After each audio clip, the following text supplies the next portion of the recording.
the Kyle Rittenhouse Kenosha event and the reality of it is, well, the level of seeming structure to the storyline. There's a lot of just very useful stuff from a narrative perspective that's been used politically. For example, just the fact that, I mean, he's 17, he's got a white hat, front row seat at a Trump rally. It just seems like a made to order hero for the right, specifically even the QAnoners. The 17 seems to be a nod to the Q folk. So I'm looking at this as, okay, could this be a bigger production? And the more I dig, the more we dig, the more stuff turns up. And it turns out, and this has me wondering, is there something to astrology? Or are we looking at hoaxery? It turns out that Kyle Rittenhouse's birthday, which is January the 3rd, 2003, like that's when he was born, is the exact same birthday as another political figure, highly polarized figure, Greta Thunberg, born January 3rd, 2003. So what are the odds that you have these child agitators representing the extremes of the left and the right, and that they share the exact same birthday, and they occupy as much place as one another on the world stage? Now, they each represent really the public face of the youth of that extreme. So Kyle and Greta, again, January the 3rd, 2003, same birthday. Did they come out of the same vat wherever they create these creatures? All right, let's see. Clockwork 113, good to see you. Also joined by Wee Bear. Thrust, good to see you over in Twitch. Anybody has any questions or comments, feel free to chime in. So let me go ahead and go through the few things that I want to go through that we sort of got into earlier today. We're not on video, and the reason why is technical, but we'll get to that later. Okay, here we go. 58. So we have this little incident here where our president, or the hologram in chief, he says, I'm looking forward to celebrating my 58th birthday this week. So I'm like, wait, Joe Biden turning 59. What does he mean, his 58th birthday? And it's one of these things, are we supposed to believe that we're looking at somebody who's somewhat senile and losing it, or is this some kind of scripted thing? Does it have a meaning behind it? So I'm thinking, okay, what is the deeper meaning here? It happens to be the 58th anniversary of the JFK assassination.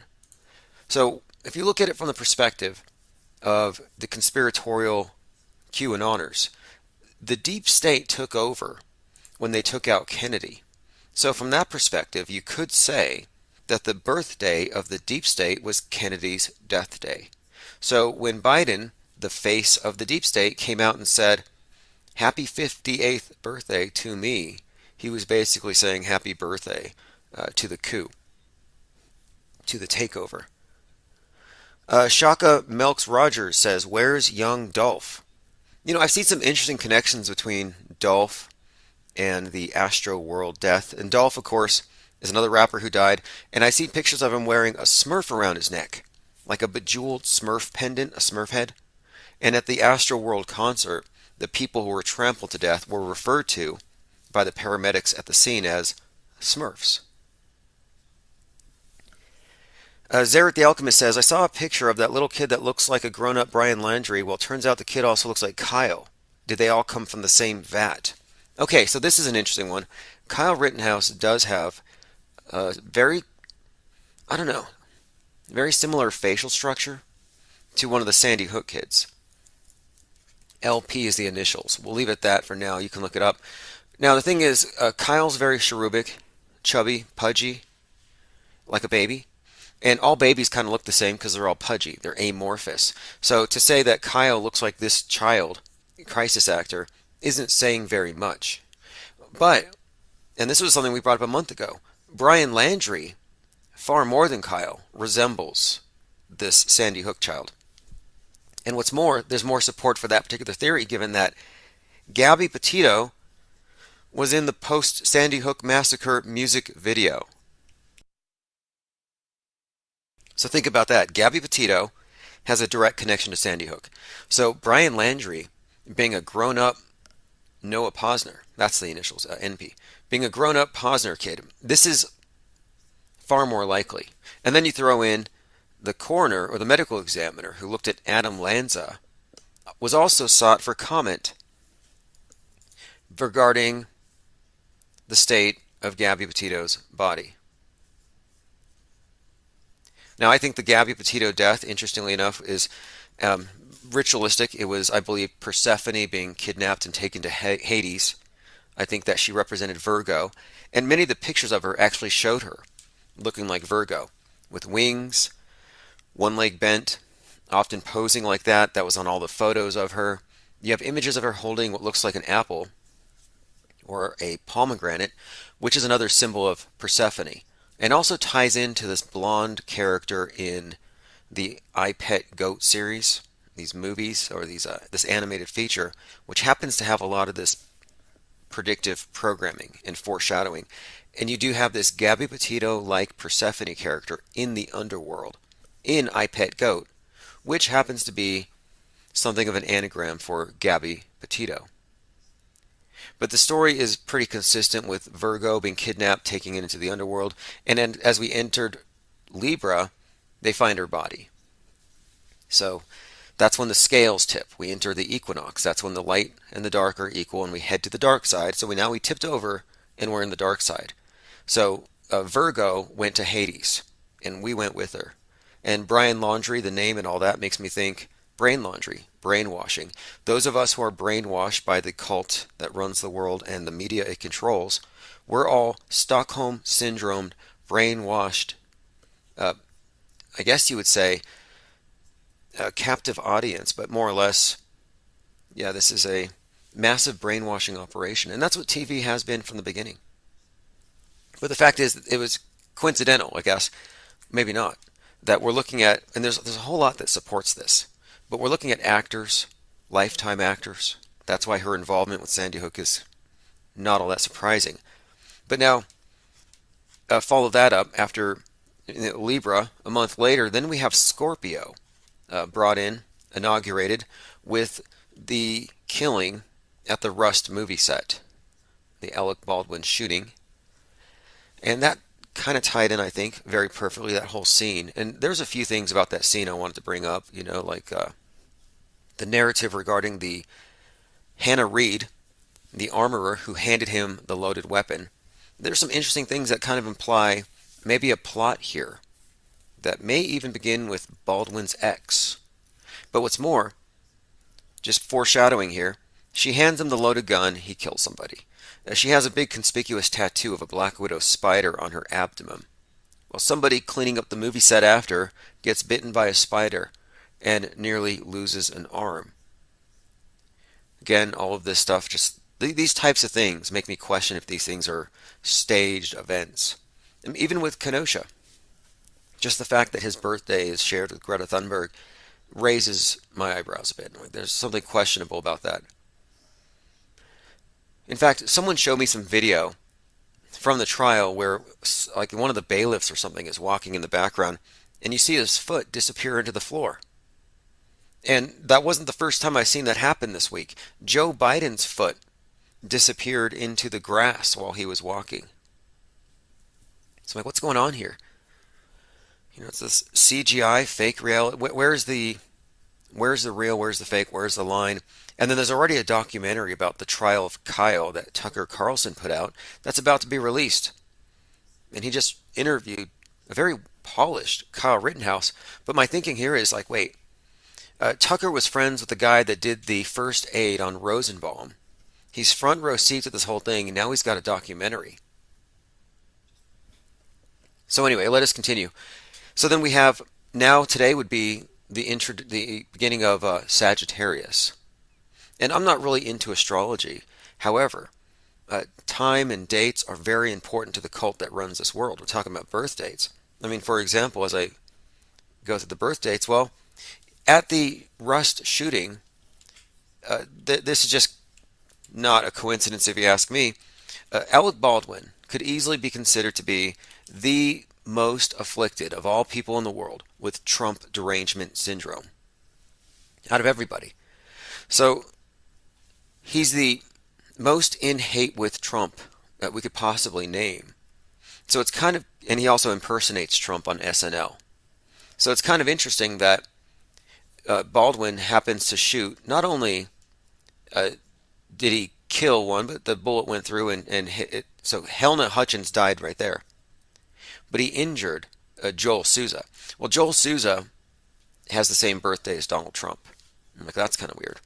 Donald Trump's birthday, and the guy who hates Trump more than anybody nearly kills him.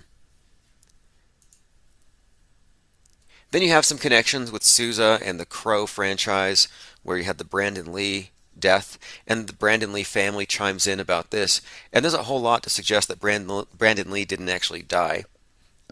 It actually ties into The Crow and the movie, which is about this character who dies and comes back from the dead, resurrects. And in that movie, the Crow is the phoenix. Just like in the Batman movies, they've stylized the bat as a phoenix. Very interesting symbolism, especially because Brandon Lee died on a movie set just as his father Bruce Lee did in a movie during which he died in real life in something offset. And there's a very compelling conspiracy theory that the Lees are still alive and well, and you can look at them right now if you know where to look.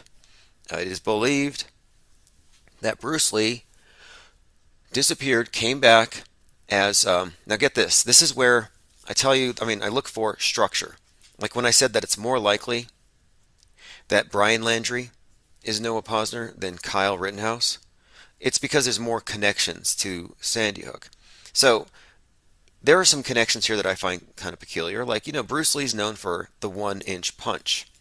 And so the 1-inch punch was this idea that he could so focus his energy and his mind and his body into a little punch. It's called, here we go, this is from Wikipedia.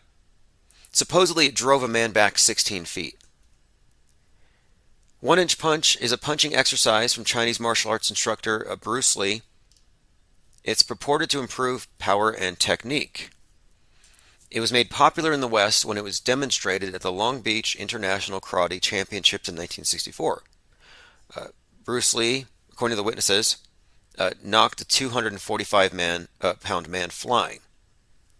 So there's a television show, Stan Lee's Superhumans, where a monk tests his 1-inch punch on a crash test dummy, and they said it was 1.7 times more injurious than a 30-mile-per-hour car crash.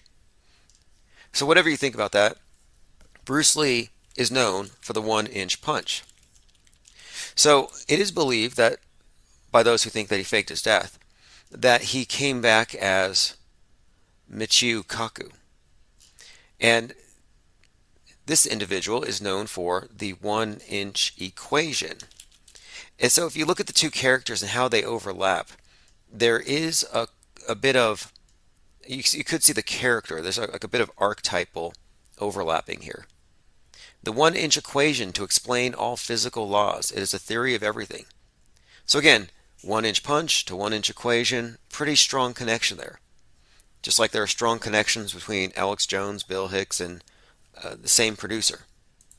By the way, Jones is in the news along with Roger Stone. They're being subpoenaed as part of this 1-6 committee, this investigation. Again, thanks everyone for joining at Mixler. And again, we have about 35 or 40 people hanging out in the video streams. Right now we're only on audio, and that's going to be the case for the next few days. I'm waiting for a video card to arrive. I decided it's better to go just audio than nothing at all. There's just too much happening, and I do not want to let anything go by. Breaking news. One more thing. Hannah Reid predicted a fall from grace. Just bringing this up, the one who handed Baldwin the gun, before the event happened. This is something that was on her Facebook account. She said, "How effed up is it that life's been so good, but I can't help but feel I'm about to fall from grace." And the fall from grace ties into this narrative that implicates her as something of a hitman, hitwoman. But we'll get into that. That's a kind of a rabbit trail. But let me bring this up. Breaking news. Another flat earther death. Now this one's unconfirmed. We've been talking about Mac Parhar, and there are many people who knew the guy who are even saying that they don't think he actually died of COVID. And the story is this guy was a major COVID denialist, mask resistor. He went to a flat earth conference violating the quarantine there in Canada. And despite all this, despite having symptoms of COVID, he's still live streaming himself. And then he dies, and the news media pretty much says that this guy, Mac Parhar, died of COVID. Now, how would you know? How would anybody know? You wouldn't. But it doesn't stop people like Bob the scientist on YouTube from basically remotely conducting an autopsy, a toxicology, and saying, yeah, this is why he died. But I'm suggesting that the reason people think that this guy is a death faker, and the reason why it sounds likely and convincing, is that it fits within the bigger mainstream media narrative. Like if you were creating a scapegoat, if you were making an example out of somebody, this guy is an example of what not to do. You couldn't have come up with a better figure.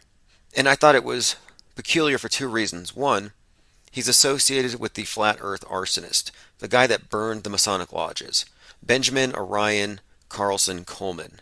He burned 3 lodges out there in Canada, March 30th, 2021. But these guys were friends. So that stood out to me as kind of strange. So anyway, now he's known as this anti-vax crusader, and he's going against Big Pharma. Well, here's kind of an interesting anagram. Somebody took his name and scrambled the name up, made an anagram here. So Mac Parhar could be pharmakos. Significance there? Well, in ancient Greek religion, the pharmakos was the ritualistic sacrifice or the exile of a human scapegoat or a victim. So I'm looking at this almost seems like this was a psychological operation, that he was a crisis actor the whole time. And funnily enough, I was reaching out to him and I said, the last time I spoke to him, I asked, are you raising any money for your legal defense? And he was like, no. I'm like, wait, that's weird. You're representing yourself. You're facing hard time, and there's no fundraiser. There's no GoFundMe. Are you not planning on defending yourself? And the day before his latest court appearance, he just conveniently dies. Kind of fishy.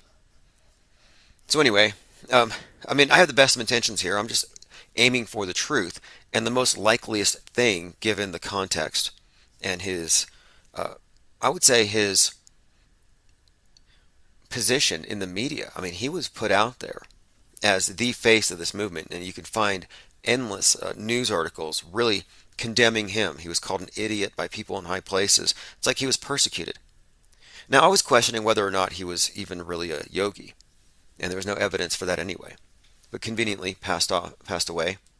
Okay, so now another one. Breaking, another flat earther death. Unconfirmed reports of another prominent flat earther dying, best known as the abuser of behind the curve star Patricia Steer, Antonio Subirats. So Antonio Subirats, and I have a couple of links here. Now again, it's unconfirmed. I've heard it from a few people. I'm not really 100% sure on the cause, but I'm just saying, because look, I called out Mac Parhar's death 2 weeks before. I said, they're setting him up to die publicly so they can say, see, we told you so. And I was right. See, I told you so. Well, if this is the case, this would be another similar situation. So my guess is, if this is the case, we'll find out here very soon that he died of ivermectin overdose or something. Because that's the story with Mac. That was what was being pushed by Bob the science guy, who even suggested that if he claims it was a heart attack, it was actually from the medicine because he was covering up COVID. So we'll have more on that as it develops. Going through some comments, Arent'T the Alchemist says, the flat earthers have a very diminished lifespan these days. Yeah, exactly. It's very conspicuous. And some of them, I mean, Rob Skiba looked like a triathlete at the end. He looked very healthy. And then suddenly he's on a ventilator for 40 days. Well, 40 days, I don't know, for someone who is that biblical, it seemed like it was scripted. And there's nothing to substantiate any of this stuff, by the way. Travis says, "Can you tell me the future? Will I find true love and find the edge?" Yeah, I was thinking about it. It's like, you know what? There's a point here where we've been so accurate on some of our prophecies here. And I'm not a prophet. I'm not an astrologer. None of the people in the think tank claim to be. But we tend to read the stitching on the fastball. I mean, maybe it's just that obvious. We live in a bad movie. And what makes a bad movie a bad movie? It's predictable. All right, let's go ahead and, now speaking of predictable, here's an educational article by Gizmodo. So they're getting people ready. They're getting people ready for something. Like I was just watching a new show called Cowboy Bebop, based off an animation.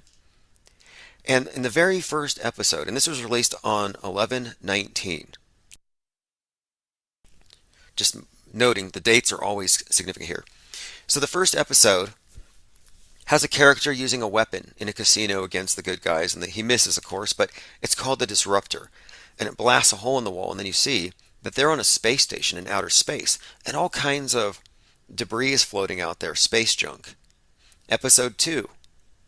Two of the characters are, sorry about that.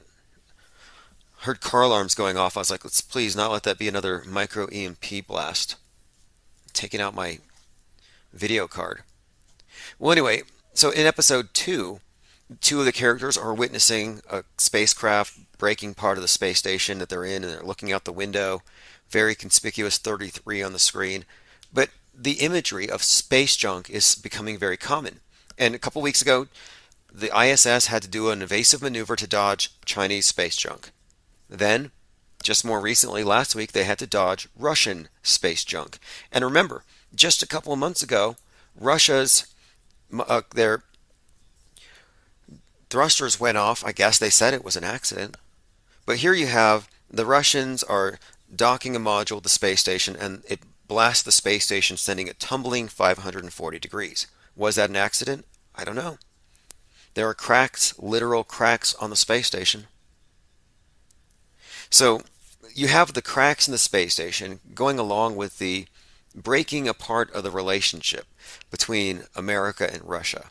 And I think, I'm talking about in outer space, between the astronauts and the cosmonauts. I mean, maybe the astronauts are resentful that they have to drink recycled Russian urine, which is true. Russians drink water up there. Americans drink recycled stuff.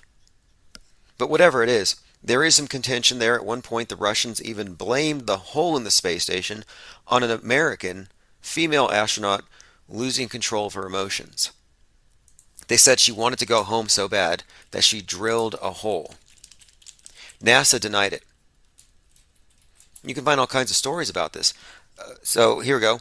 Russia says it'll keep the source of the hole in Airlink a secret. That was first. Another one here. Who sabotaged the International Space Station? This was in 2018. Russia suggests the leak was man-made. But anyway, they stopped the drama, I think, from trickling down, but enough got out there. And there is already a division between how are we going to go into outer space.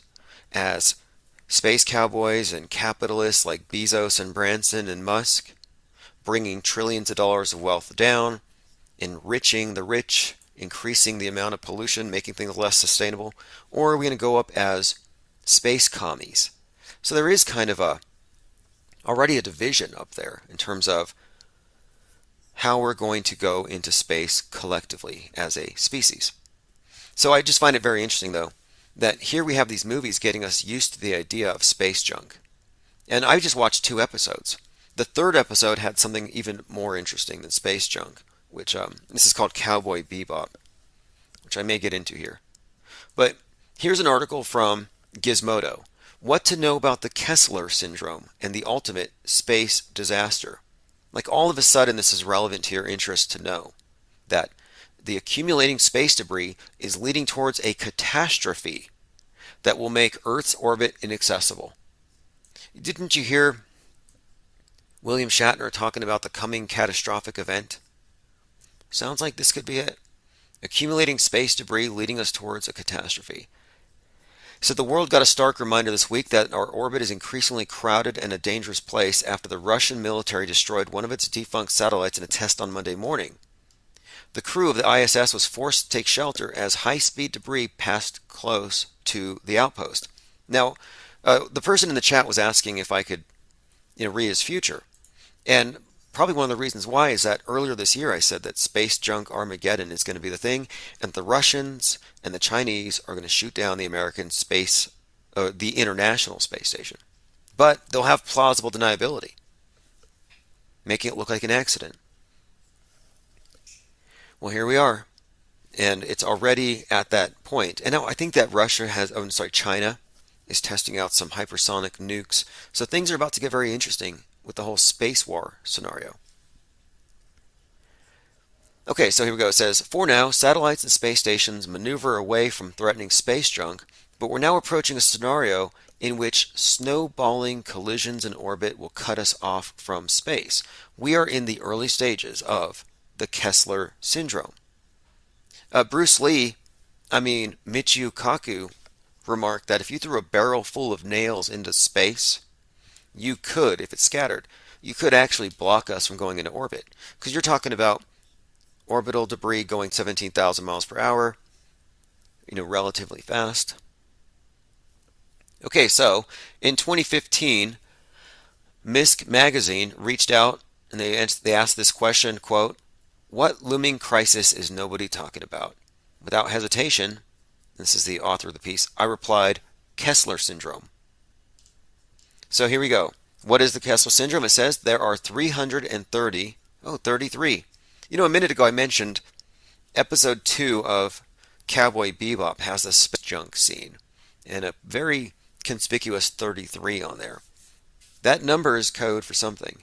Generally, order out of chaos is implicated here. So what's chaos first? Just a heads up.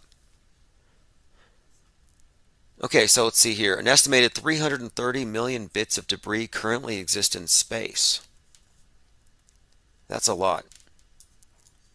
In fact, I saw some article suggesting that 330 million, that we're going to have like a ring, like Saturn's rings, a ring of space junk. Now it says we didn't launch this many pieces, but the pieces in space, the objects in space break up into smaller pieces, and they smash into other objects and so on, and it creates exponential debris over time.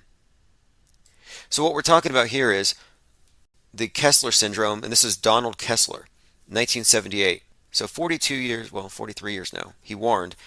And 1978 was the year Skylab fell. He warned that the number of artificial satellites in Earth's orbit increases and the probability of collisions will increase. Satellite collisions will produce orbiting fragments, each of which will increase the probability of further collisions, leading to the growth of a belt of debris around the Earth. The belt would get increasingly dense over time, and Kessler worried that this would become a major problem in the next century. So this is a storyline that we're being prepared for. The phrase Kessler syndrome also describes what you could describe it as an avalanche in space. So if China shoots down let's say they shoot down the DirecTV satellite, that would really get Americans off their lazy boy chairs and activate them, get them ready for World War III, cut off their DirecTV. But it says here, a cascade sparked by a single trigger event. It's unlikely to wipe out all the satellites, but the collision of debris can speed the process along.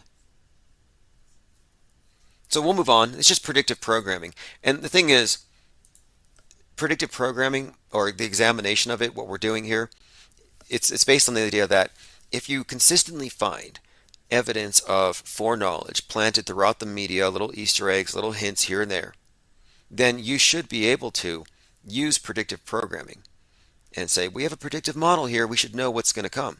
In fact, someone sent me this link. There's a TV show called The Office, episode 119. Now, this is fascinating because episode 119 is, well, the number 119, January 19th, is the day that patient zero in America came down with COVID. It was in Seattle. So ground zero for the pandemic was Seattle. Patient zero 119. Now check this out. The significance here, the dates and all these things. Here we have St. Patrick's Day, The Office, the 119th episode. So it was the 19th episode of the 6th season, season 19, but 119th overall. St. Patrick's Day. So this comedy series, The Office, has an episode where one of the characters coughs and someone else decides to wear a mask. And everybody's freaking out. Why is this person wearing a mask? And the whole episode is about how weird it is that somebody's wearing a mask at work simply because somebody coughed. Sound familiar? It should, right? Well, look at the airing date.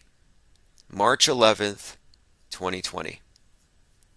You can find this in the Wikipedia. St. Patrick's Day is the name of the episode, The Office.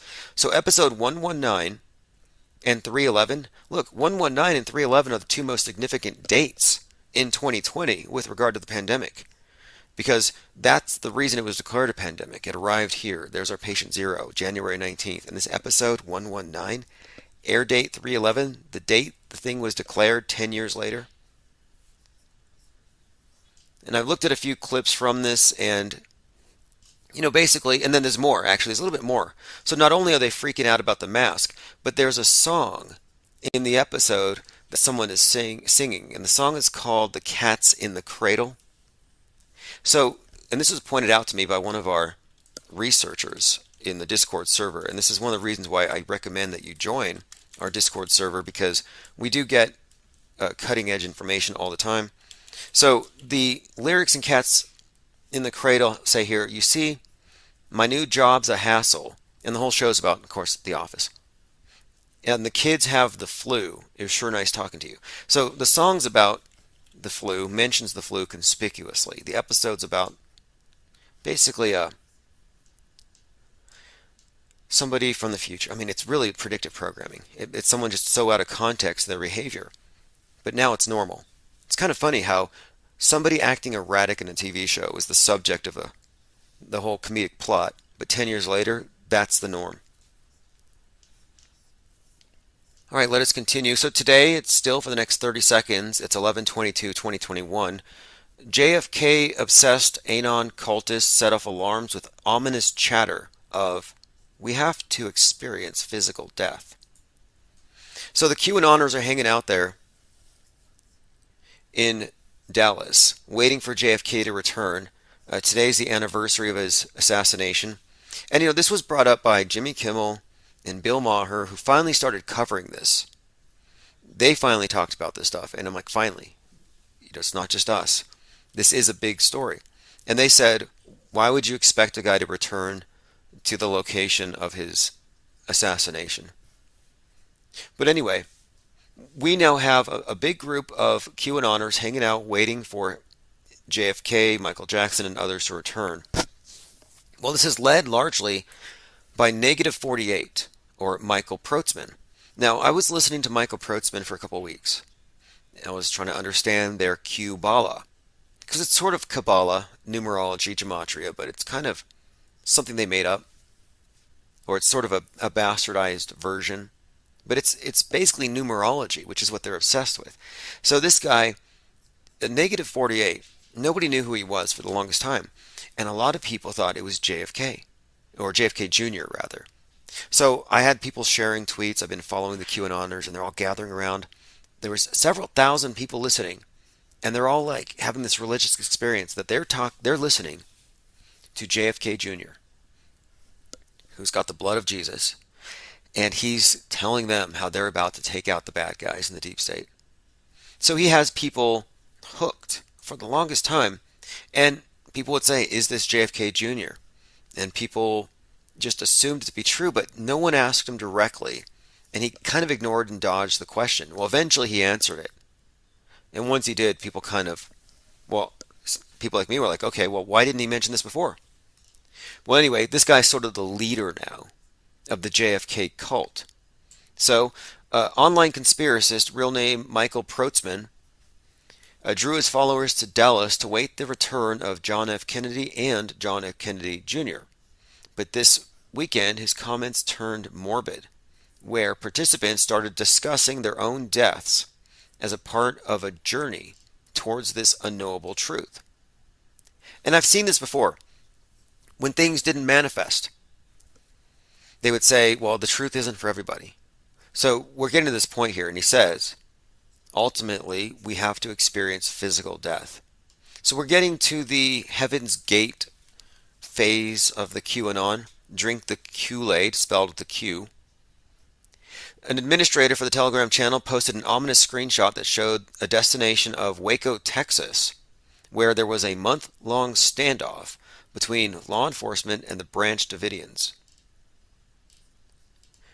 The moment when the leaders of a cultic group start talking about the need for physical death to reach utopia is the moment to get the authorities involved, said Mike Rothschild, author of The Storm is Upon Us.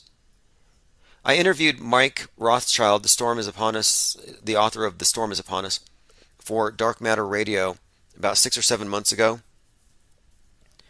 And I'm going to try to do a follow-up here. Zareth says battery is dying, relocating. You know, it's a myth that batteries will recharge if you put them in the refrigerator. By the way, if you miss anything, I will be restreaming this in the morning on video. So even though my computer's down, I'm going to make sure that I keep everybody in the loop. Everything will go through the same RSS feed, so you won't miss anything.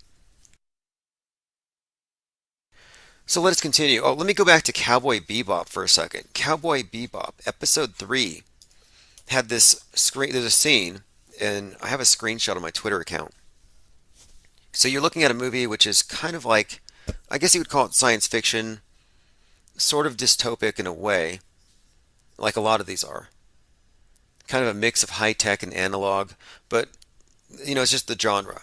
So it's bounty hunters in outer space, but the world they live on looks like a much larger world than ours. It looks like a large moon, and every crater has like basically a clear seal over it, and it has land beneath it.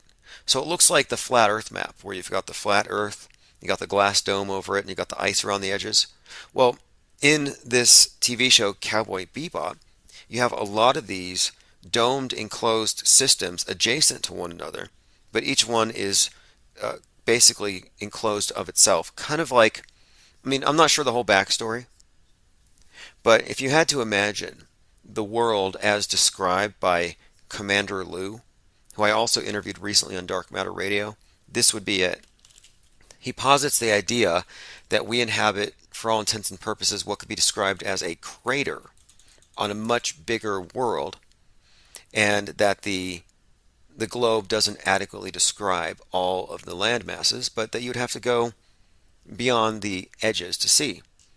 So I can point you to darkmatter.radio. I'll put a link in the chat if you want to check out that, and I'll be speaking with Commander Lou here shortly, the next few days. Thirst for Truth says the Q-sters are going to pull a Jonestown. Well, Alex Jones is being pulled into this whole mess with Roger Stone and the insurrection. So maybe they're going to remove a lot of the major misinformationists out there.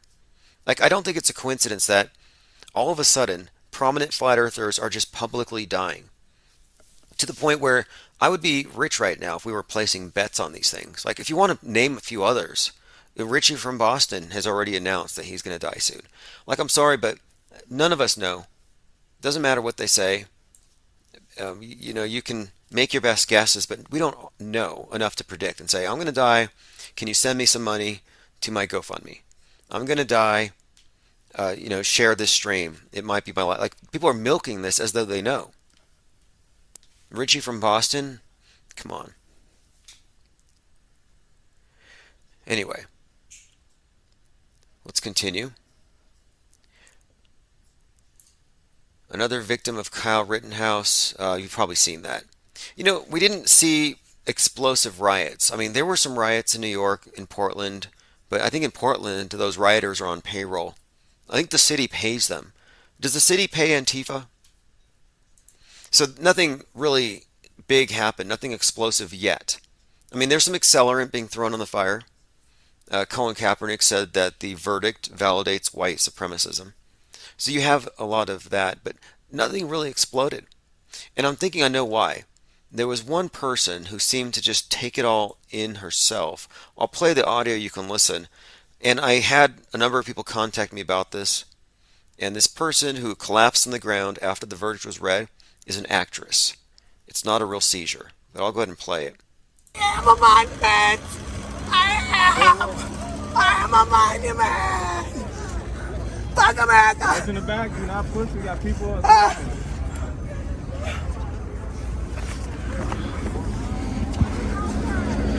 Okay, now comes the fake seizures. Yo, stop that, wait, shit, okay? Holy shit. Get her. So you have a flailing liberal, basically. And she said, F America. She passed out on the ground, fake seized. And I think she took on the angst of everybody there, and nobody, catharsis. Nobody really had the need to go do it. She took on all the anger for everybody, diffused it. As if there's any legitimate anger there anyway. The only people who were angry about it were influenced by the MSM's spin on it, and we don't have enough information to know. We never did. There's too much that was held back. Like, the identity of I guess they called him Jump Kick Man, has been known for some time, but that was kept. So we all know about Gage Grossarm and Gruber and JoJo, who are all being mourned, by the libs. It's the strangest thing to me that they've made martyrs out of these contemptible characters. And you could say, well, who are you to judge? Well, yeah, I think it's safe to say that some person who creeps on single mothers and preys on their children, yeah, he had it coming. Not to mention, you don't see this in the video, and Kyle talked about this on Tucker Carlson's show today, JoJo was menacing them 90 minutes before. Now, was the thing real? Was it a psyop? Was it a mix? It's hard to say. The drone footage would suggest it was very well choreographed. And I was talking about this earlier with some friends. I was saying, look, if this was not a psychological operation, if this was a real event that Kyle got himself into, and he actually blew holes in these people and all this stuff, I mean, I find it all very questionable. Gruber being friends with Jacob Blake, it seems like a closed movie set. But let's say it was real. If it was real, then we all owe Gage Grosskreutz an apology for a lot of those memes. Like, did you see that Disco Inferno remix of Gage Grosskreutz dancing? I can't wait till I get my video back on. I have a lot of things to share. Nice shot, Kyle. But if it was a hoax, this is some of the best crisis acting ever. We're going to have a new Golden Hockey Award ceremony. We have best. I mean, really, one shot, one smooth take. But again, the whole story, like all these shooting psyops, is full of holes. No pun intended. Let's see. Penguins are real, FEMA coffins are fake, and JFK may rise from the dead. Okay, so he didn't.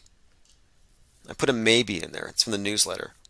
If you're not getting the newsletter, I will have to point you to infiniteplane.radio and just join. Yeah, there's someone asserting that penguins are fake, and I'm going to interview or have a conversation with this person on Thursday. So today is Tuesday the 23rd. Mark your calendar. On the 25th, I will be speaking with Seek the Truth 101. So if you like the conversation that I had with Truth or Human Vibration, Seek the Truth 101 is someone that does a lot of work with her. So I think you'll like a lot of his work anyway. He's really big into exposing deep fakery, hyper-realistic masks. And, I don't agree that penguins don't exist or birds aren't real. However, animatronics are real. And you could say that, yes, you could fake some of these things. The question is burden of proof. Can you make this claim? And then two, fakeability. And so I want to talk to this person about fakeability, which is a very important concept to understand here. Is it fakeable? And if it is fakeable, that has to be within the realm of possibilities if it's an extraordinary claim. Too many people just take the TV as a source. No, that's not a source of, it's not an argument from authority to point at your TV screen. Television thumpers have replaced the Bible thumpers.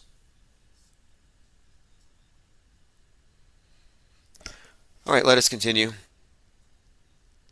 I'm going through the newsletter from the other day. So China took out the ISS, or almost did. Russia fired a thruster accidentally. So no, penguins are real, birds are real. The birds are fake. Conspiracy theory, I think, is an MSM planted PR stunt. And the purpose of such a PR stunt would be to discredit people who call the news fake. Oh, you think the news is fake? What are you, a bird denier? But I'm not a reality denialist. I'm actually a perceiver of reality. And I'm trying to discern the real thing from the augmented virtual reality that they impose over this one, the metaverse that we're all entering into. So if you haven't heard of it, the Birds Aren't Real campaign, it's probably because I never talk about it because I don't want to give it any airtime because it's so ridiculous. But I had someone mention that penguins are fake. And so I have evidence of penguins down the street.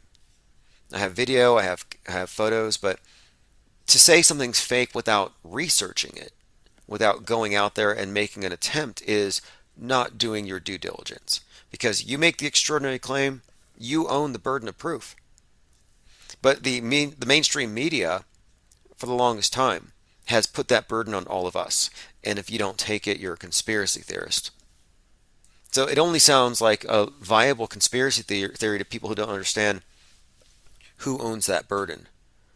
So no, we are definitely not reality deniers here. Now, it's not as bad as the Mandela effect. Because the Mandela effectors will say, well, reality changed, so you can't access my evidence.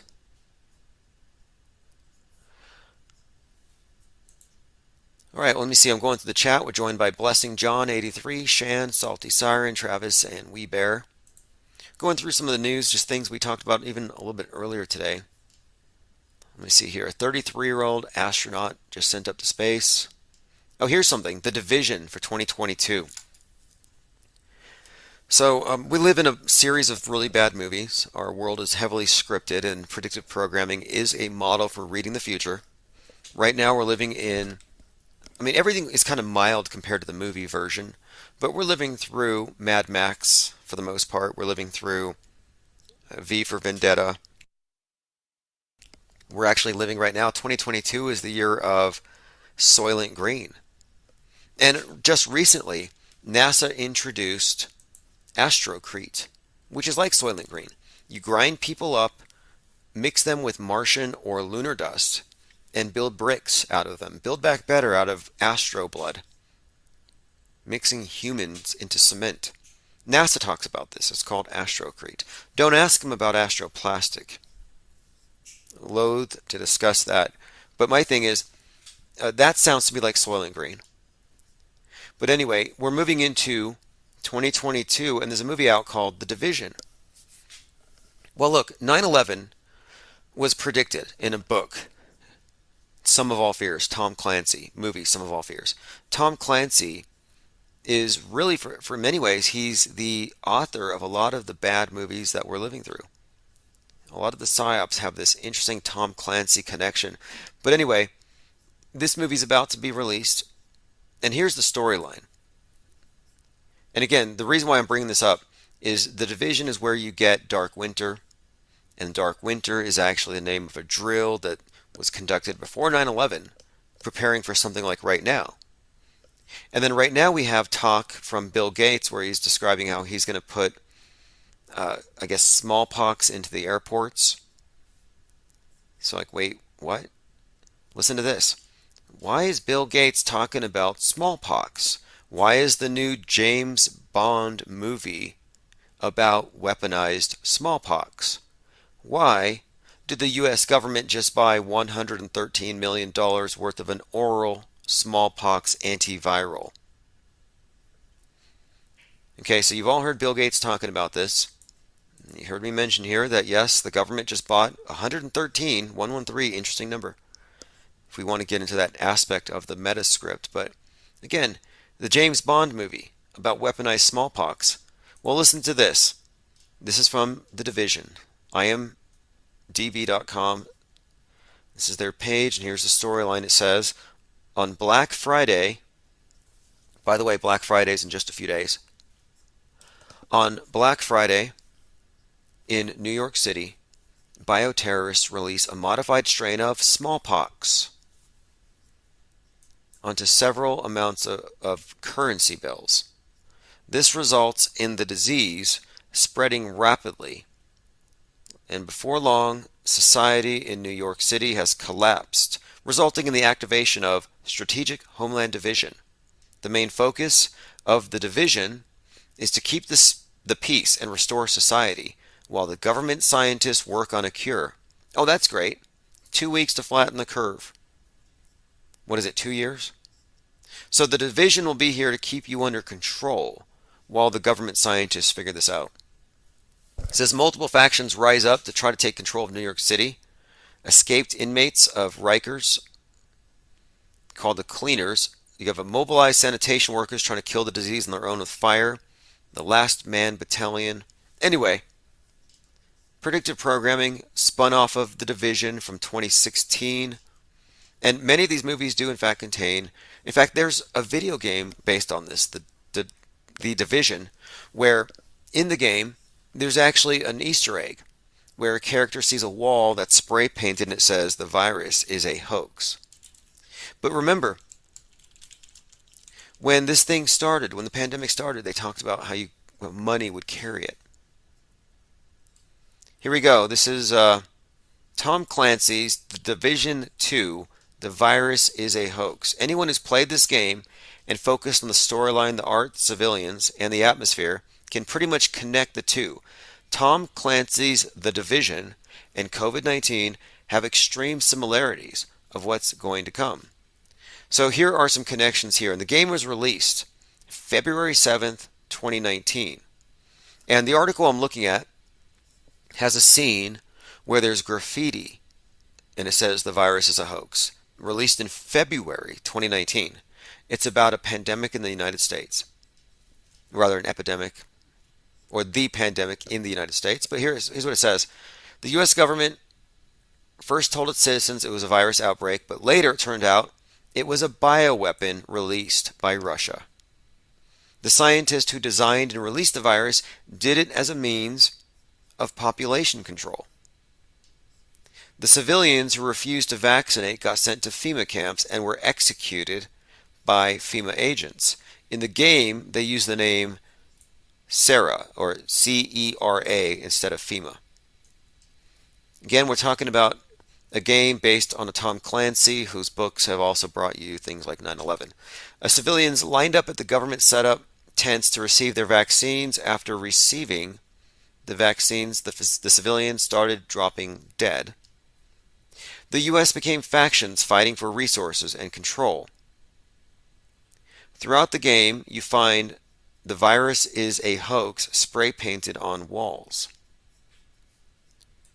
You know, there's another Easter egg in the same game I saw, and it was a room where there's a turtle with a flat Earth map on its back, or a flat Earth on its back.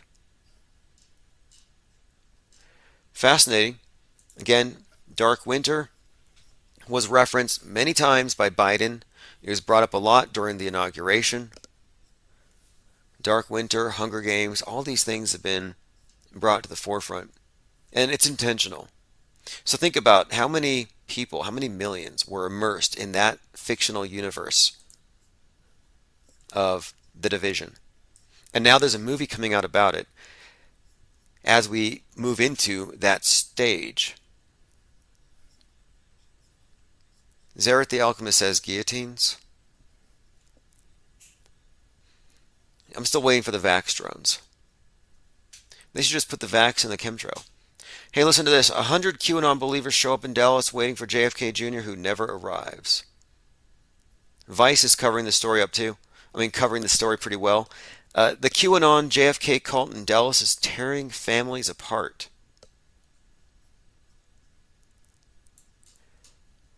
Have a couple more things. The Astro World event. Okay, nobody in the Astro World event died.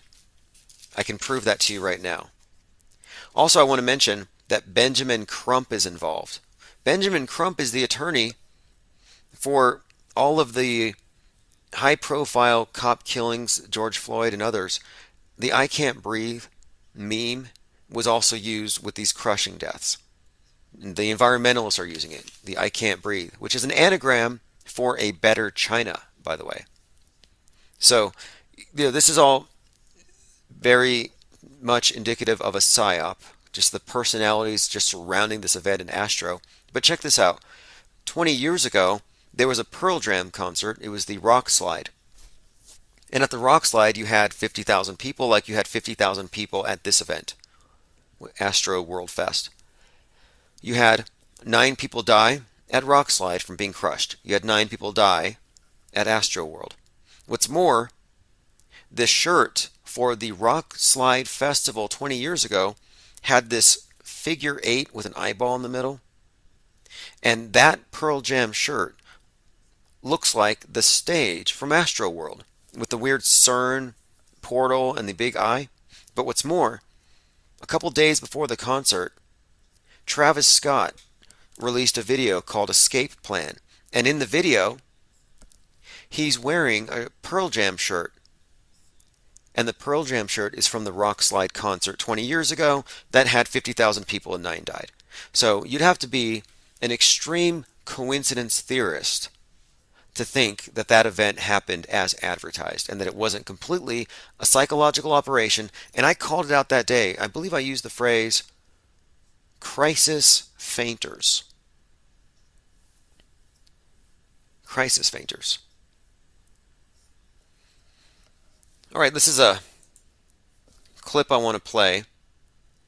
Writer and broadcaster Edward Curtin looks at CIA document 1035-960, which he says helped to popularize the term conspiracy theorist and its relevance to the COVID-19 debate today. Let me just go back briefly to the JFK issue. So in 1967, the CIA comes out with this memo to their own people and to their people in the journalism world that you have to use this idea of conspiracy theory and conspiracy theorists to denigrate anyone who criticizes the Warren Commission and the U.S. government's. Take that, Snopes.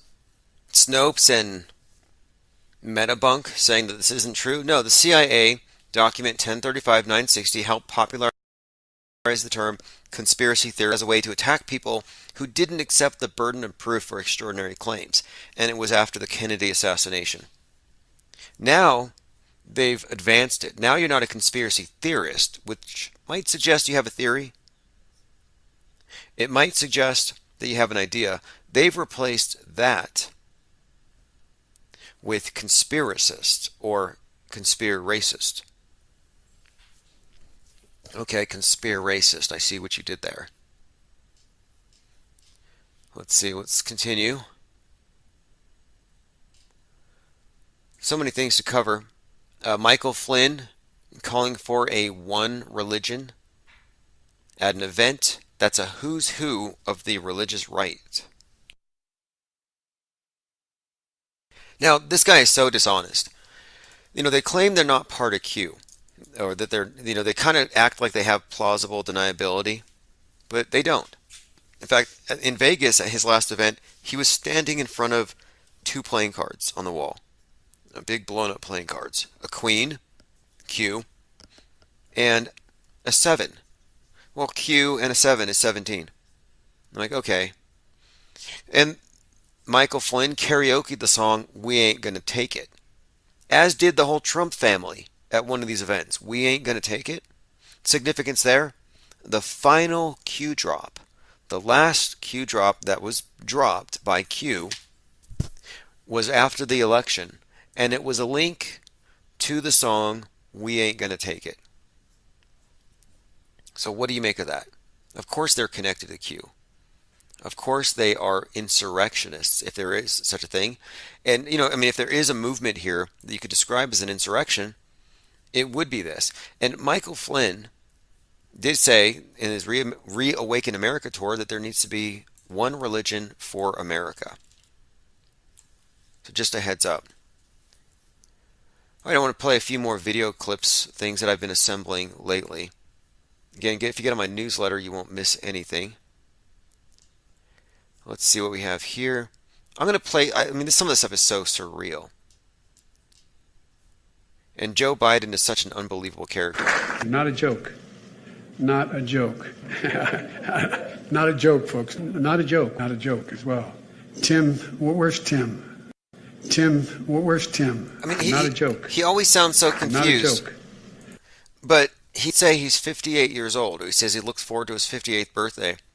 And I brought this up earlier. I said the only thing that makes sense to me for Joe Biden to call himself 58 or say he's looking forward to his 58th birthday is if he's speaking for the deep state, which is celebrating its 58th birthday being the death day of JFK, being the birth of the NWO.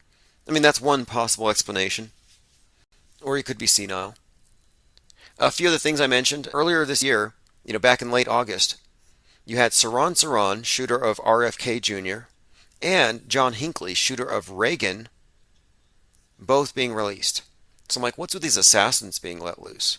Well, just the other day, 2 men were exonerated for the assassination of Malcolm X, just 2 days ago. Well, just a few hours ago, Malcolm X's daughter, Malika, was found dead. And the headline here connects the two. The daughter of civil rights icon Malcolm X was located dead in her home in Brooklyn on Monday, 2 days after 2 men were exonerated for her father's assassination. Probably not a coincidence. Here's another one. It's all such a big cult. Anthony Fauci's relative, Carla Fauci, has a lawyer husband, Jeffrey Roberts. Okay, so Fauci's relative, Carla, is married to an attorney that purchased Ghislaine Maxwell's home. I have an audio clip here. I almost don't want to play it. It's Boris Johnson, UK Prime Minister, and he's making a point about fossil fuels and engines and cars, and he's making engine noises, and I believe what he says is, broom, broom, rar, rar. I'll just play it. This is Boris Johnson, UK Prime Minister. Yeah, that's Boris. It's the green thing, these environmentalists. Something about it. They do get kind of culty, and they see anything, any kind of fossil fuel. They see engines, internal combustion engines, electricity. They see technology as an attack on Mother Earth, and they have to mischaracterize everything. That's why this outer space thing is such an important question. Are we going to go up as capitalists or communists? Because the theory is that global warming is going to be accelerated unless we change everything into a more sustainable way of life. And Bezos and others were talking about moving into a civilization of stasis in order to preserve our habitat long term. So anyway, I just see these greenies going nuts, losing their minds. You got Rick rolling Greta Thunberg, who still looks to me like animatronic avatar for Al Gore. And, by the way, the greenies. Let's say you're a greenie and you believe in saving the world and all this stuff.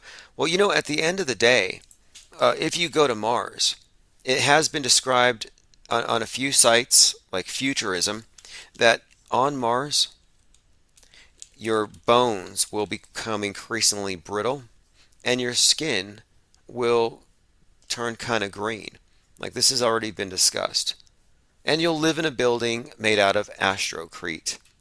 And you'll eat with utensils made out of astroplastic. Arent'T says, yeah, he's definitely not unhinged. Yeah, well, he could just be the comedian Matt Lucas. There's actually a pretty convincing conspiracy theory that Boris Johnson is a mask and wig piece and a persona, all portrayed by Matt Lucas, the comedian. Now, you might write this off and say there's no way that Matt Lucas, the comedian, is literally playing Boris because he imitates Boris routinely. Well, that's to throw you off. And what's more, and this is something you can verify for yourself, if you look at Matt Lucas's past, there was a girlfriend that he had who died. Well, this girlfriend was part of the Thelemic cult. You can find her doing satanic rituals and some different different photos. You can find pictures of her. But he had this ex-girlfriend who died. This is the Satanist one, I believe. Well, anyway, this is all kind of, this is actually kind of something you'd have to see pictures. I think you'd have to see pictures. But basically it works like this.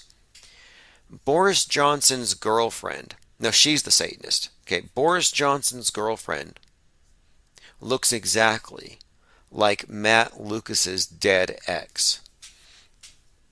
Again, Matt Lucas is a comedian who portrays Boris on TV but may actually be Boris in deep fake disguise. But the girlfriend gives it away. Boris Johnson's girlfriend, I get her name here, looks exactly like the dead ex of Matt Lucas. So here's the story. Yeah, Carrie Johnson. So Carrie Johnson, Satanist, a Thelemite, she's been photographed during satanic rituals. Again, Carrie Johnson looks like Matt Lucas's dead ex-boyfriend. So what you have is Lucas's boyfriend goes deep fake and becomes Carrie. He becomes Boris, and it's a role that he plays. Now the images side by side tell it all.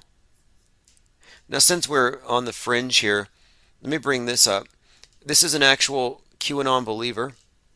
I have a few different clips of these QAnon believers talking about what's going to happen, and one of them says that this plan by the Kennedys to take out the deep state actually involves 900 or so celebrities who all fake their deaths, who will all come back at the same time, including Princess Diana, Michael Jackson, John Denver, and all the rest. Let me go ahead and play a clip here. God-loving patriots that come together, meeting each other from meeting online. God-loving patriots, but here's the one who says, and the audio's not the best. She says, "We are reversing the spell." Okay, so we're reversing the spell. She said, there are 900 celebrities that had to fake their death, and they're going to be coming back. It's called the Gone with the Wind program. Listen to this. Senior or junior? Senior? They faked their death. Okay. And they said Senior did not die and Jackie did not die either. So Jackie is going to be resurrected as well? Well, Or she never died? They said there was 900 celebrities. But Oh, so Jackie's not dead either. And she says there were 900 celebrities had to fake their death due to the Illuminati and their that faked their contracts death due to the Illuminati and their contracts. that they had. So they called it the Gone with the Wind program.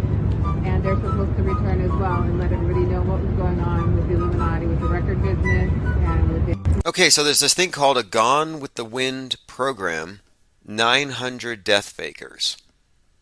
Well, was Elvis too, says Arent'T the alchemist. Elvis dying at 42, I think his final words were, "The world's a stage," or something. Yeah, I could see that. But let us go ahead and continue here. business and Epstein Island, child trafficking. So the 900 are going to come back to life, and they're going to reveal everything and, quote, break the spell of what the Illuminati did when they killed JFK, and they will bring in the age of Aquarius. All right. So anyway, these individuals were there waiting today for JFK to return, and he did not. Although I heard, I think, is it JFK Jr.'s birthday later this week. Like there may be another opportunity. They didn't show up. They didn't show up at the Rolling Stones concert. Some were even saying, I mean, this is hopium at its worst. They just need anything. They said, hey, Keith Richards looks kind of like a 105-year-old JFK. Yeah, that's him. And Mick Jagger, yeah, that's Michael Jackson in a mask. Elvis is on drums. Aaliyah's one of the backup singers. They had it all figured out. All right, let's go ahead and continue through the notes here. We were talking about The Division coming out in 2022. I've been looking at the iconography of, well, the Nazification of Kyle Rittenhouse's image by the Daily Beast. Whenever they show his face, it's always in red, black, and white, matching all their coverage of neo-Nazis. There's also a few Illuminati playing cards. One looks like the guy that drove his SUV through the crowd. Now I've looked at it closely. Is it fakeable? Yes, I need to see more footage to know for sure, but it looks real. We'll see. And I'm talking about the individual whose initials were DB. Again, DB42. You find 42 and DB around any racially charged psyop. But here we have it. No evidence that parade crash suspect knew anyone en route or on the route. A couple interesting things about this. This is in Waukesha, Wisconsin. SUV driver plows through a Christmas parade. Okay, a couple of things about this. One, Kyle Rittenhouse gets exonerated. And then in Waukesha, Wisconsin, WW, you have a big tragedy like this. Well, exactly a year prior, Kyle Rittenhouse posted $2 million bail, 11/20. On that date that he posted bail in Mayfair, at the Mayfair Mall, you had a 15-year-old shooting up the mall. So I'm like, that's kind of weird. Was that a real story or a fake story? It's like, did Kyle get released and shoot up a mall? Just kind of interesting timing. Kyle gets released, 15-year-old shoots up a mall. Kyle gets released, a mob gets attacked. Connection here also, the initials, WW and MM, Mayfair Mall, Waukesha, Wisconsin. Kind of interesting.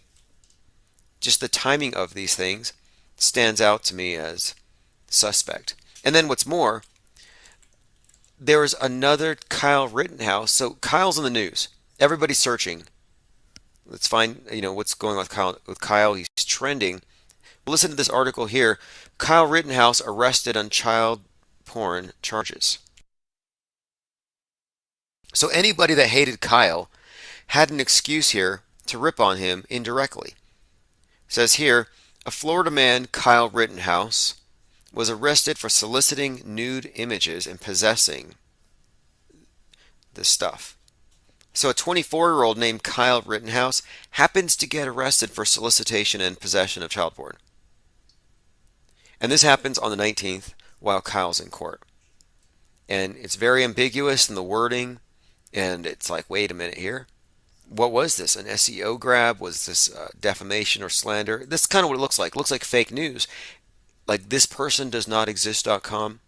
That's what it looks like to me. Looks like the person does not exist, and that was probably, kind of a hit piece. Script Deconstruction here says Arent'T the Alchemist. Oh, here's another one. God, there's so many things we can go through. Well, we've already talked about Kyle of Kenosha having the same birth date as Greta Thunberg. To me, that's more than a glitch in a matrix. That shows you, I think, that these characters have their lives and their trajectories plotted out years and years in advance. And this is also underscored by what I said earlier about the fact, not conspiracy theory, the fact that Gabby Petito was in a post-Sandy Hook video.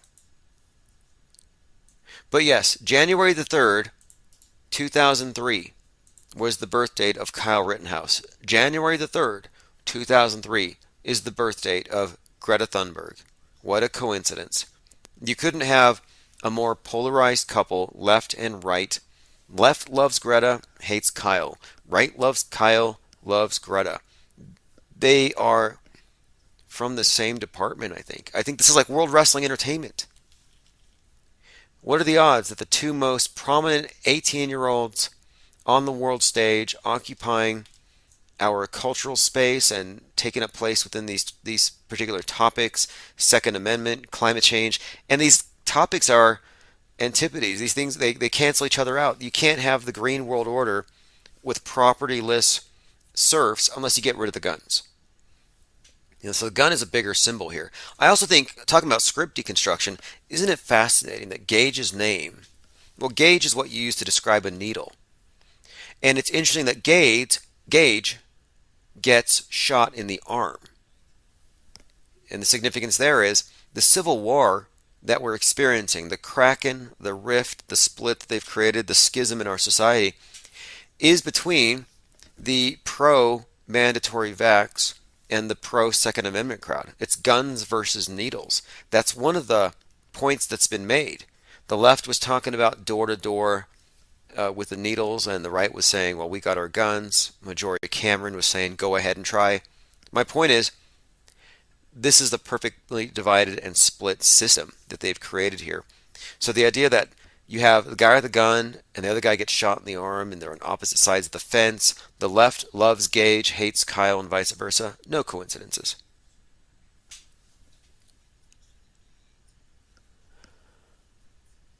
All right, let's see what else we have to continue through here. Oh, yes, we're talking about the symbol of the spear. And this is meta script deconstruction. So at the beginning of the year, on 1/6/2021, you had the QAnon shaman, Q sent me, and he's got a big spear. And even though he's armed with a spear, the guards at the Capitol don't shoot him.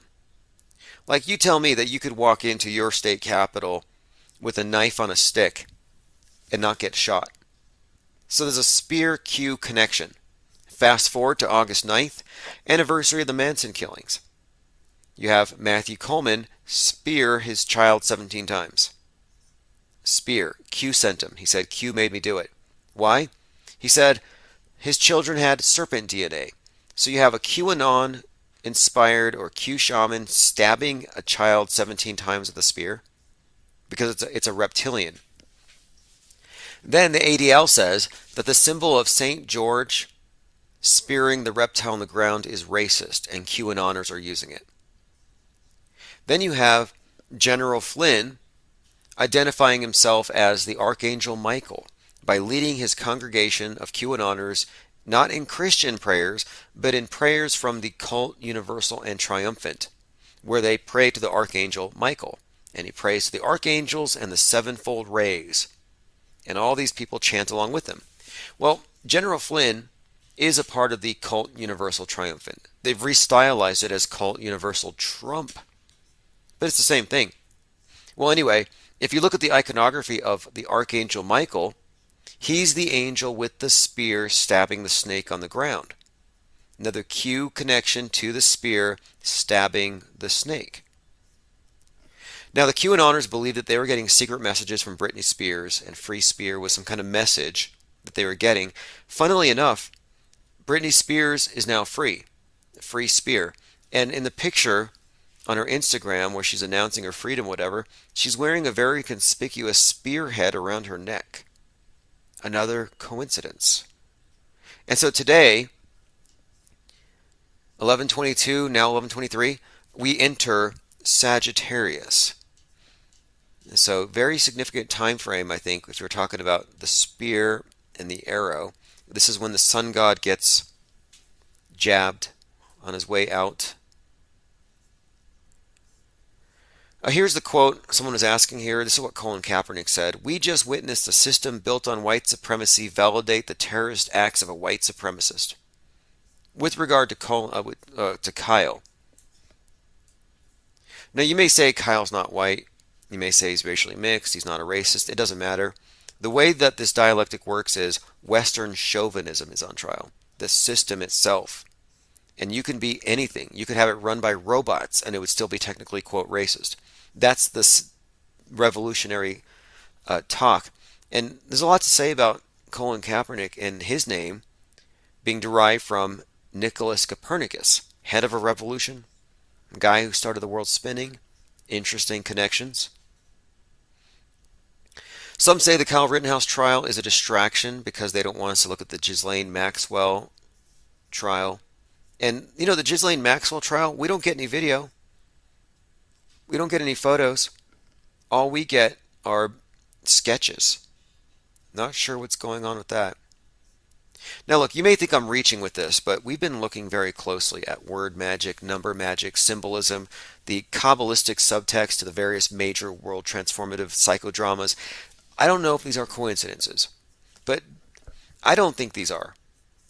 I really don't. And I've come across some strange ones recently. Like, I don't think it's a coincidence that when Joe Biden stepped down and Biden transferred power to Kamala, I don't think it's a coincidence that while that happened, Colin Kaepernick was making his statement condemning our entire system and calling for the abolition of our justice system. I don't think it's a coincidence that Colin Kaepernick steps up to say this while Kamala is in power and Biden is getting a colonoscopy.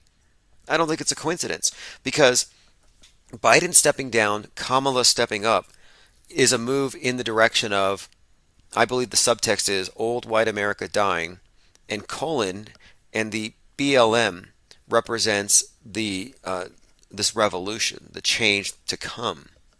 And I also think it's very coincidental and interesting here that he's president 46, she would be 47. And when she's in power while he's getting his colonoscopy, Colin is speaking his piece, making his point. Because back in 2013, we were in Super Bowl 47. And Super Bowl 47 was when you had 33 minutes of darkness. And Colin Kaepernick was the quarterback. And I took that to mean this. 33 is the number of Christ. The number of the guy challenging the world darkness, sin. And he gets crucified for it. Well, in this context, you have the football player sacrificing his career, challenging the world darkness, systemic racism. So when he's the quarterback during the game, 33 minutes of darkness, I think it was pointing that his future role would be much like Christ challenging the world's evil, his role would be the same. So then you fast forward here, 2021, Colin's in his 33rd year like Jesus, and he puts out his challenges. He releases his Netflix. And what does he challenge? The fundamental structural racism or evils of the world today. So there's a subtext here. There's a story that they put into it. And I predicted in my book, The Metascript, that based on his role in the Blackout Bowl of 2013, that based on that he would be offering a challenge to the world darkness at the age of 33, and that this is all scripted in advance. And I stand by this because it looks to me there's more to it. There's a couple other things. One, we just entered the age of Aquarius thing, whatever you think about these astrological ages or whatever. There is some significant timing. We just underwent this great reset. They hit the great reset button. Timed with the conjunction of Jupiter-Saturn. They called it the Bethlehem star because it was during the winter solstice. So Jupiter-Saturn together looks like a big bright star. They said it hadn't happened in 2,000 years. It's like, wait, 2,000 years? 2,000 years ago was Jesus. That's our calendar going to zero. That's the reset. So it kind of pointed at, wait, another reset? Are we entering a new age? And the last time we had a Jupiter-Saturn conjunction, it was actually 400 years ago, but it wasn't on Christmas. But this was when the first African slaves arrived via transatlantic slave trade, if you believe all that conventional history. So this corresponds to Kaepernick's advocacy for the 1619 Project, which is part of this revolution, which is we have to push our concept of when America started back. Not 1776, a bunch of rich landowners, but push it back to 1619, 400 years ago, the year of the last Great Conjunction. So the Great Conjunction ties into both the Big Reset, starting over at zero, and the 1619 Project, which is, again, part of CRT and this redefining of everything. And again, Nicholas Copernicus took the world out of the center of everything. Nicholas Copernicus, the name Nicholas, you get colon, Copernicus, Kaepernick. Colon Kaepernick and BLM, this revolution is to depose Western chauvinism from the center of the world. So there's a story here that's unfolding, if you ask me. You can read it at themetascript.com.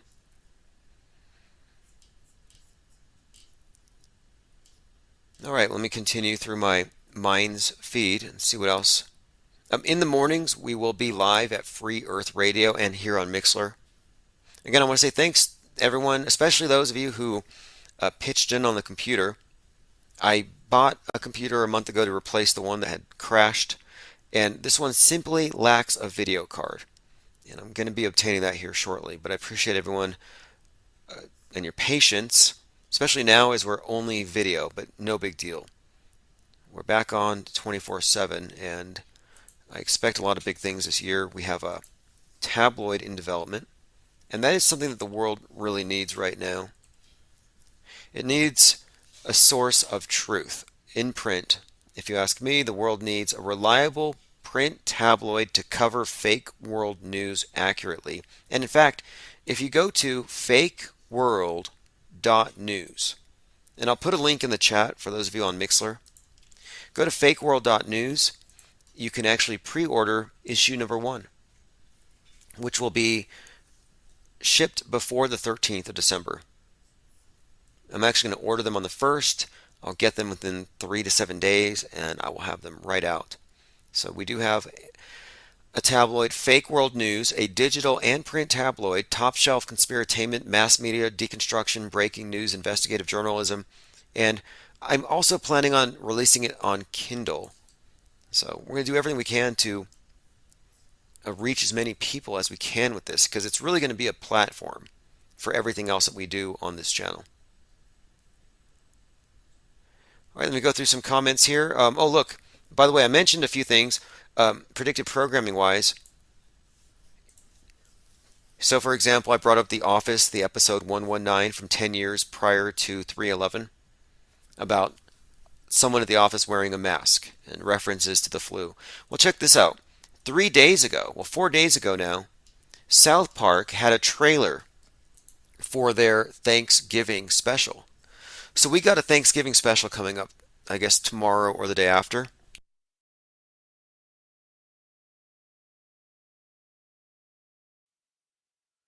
Well, the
It's 9/11 somewhere. October 17th, 2022. Thank you all for joining. This is Lucifer Tim, 33rd Degree. Go ahead and share the stream. I'll be right back.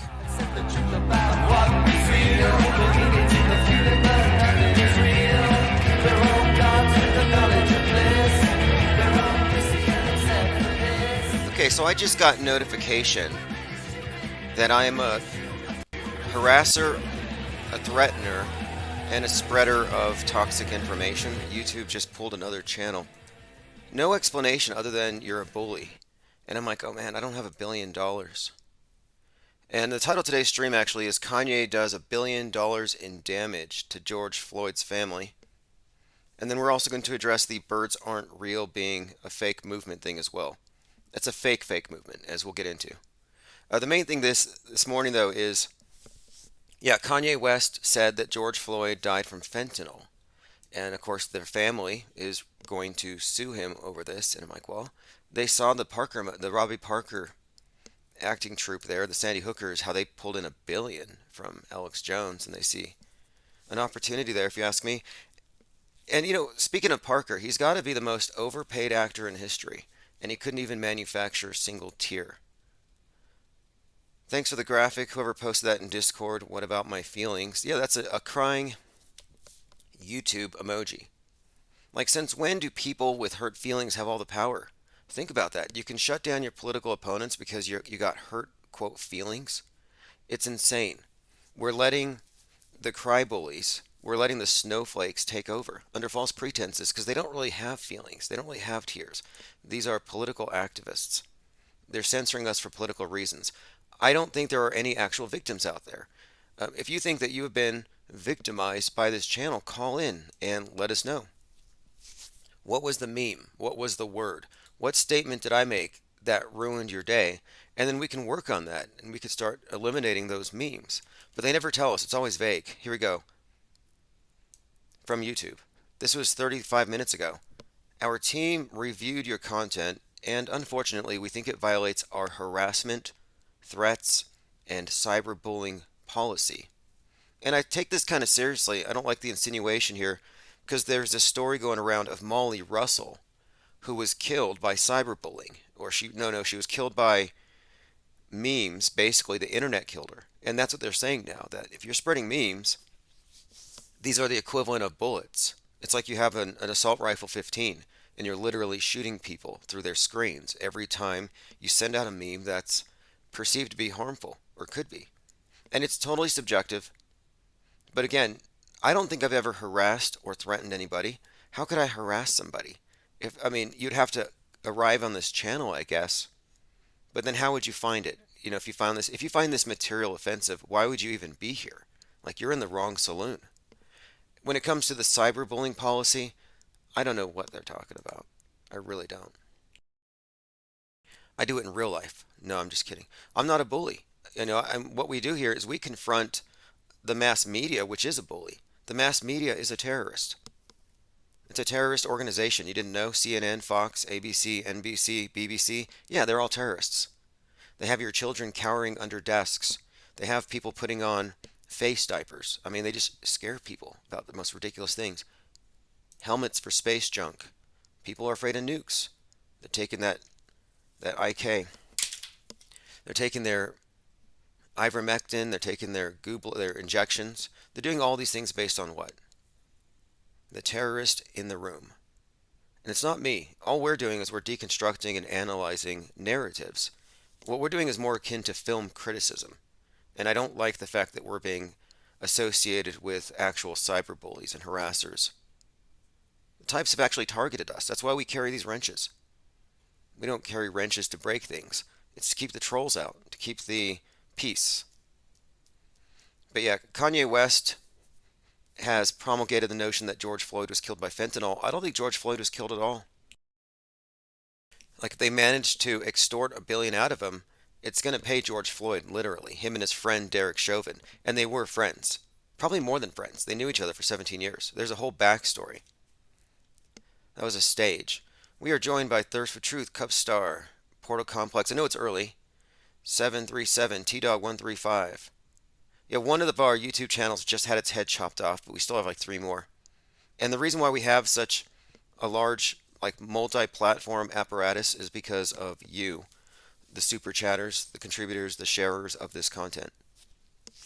We keep pushing this thing. It's like a big juggernaut, big giant penguin on 18 wheels, and we all got to push it up this hill. And really, if it was just me, they would have annihilated me a long time ago. We had to gang up. JT33, Spirit Jordak, thanks for joining. Donnie of the Dead. Diana South, cry bullies. Yeah, cry bullies are basically people who will bully you, and then when you hit back, they cry to the authority and they accuse you of being the bully. Like, oh, well, it doesn't matter if they started it because you actually took the bait and they wanted you to hit them. That was the whole point. And on this channel, we don't take the bait. And that's what I mean. We're not harassers, we're not cyber bulliers or whatever. We don't go on. I mean, I study those types of personalities, and look, mostly it's in politics today.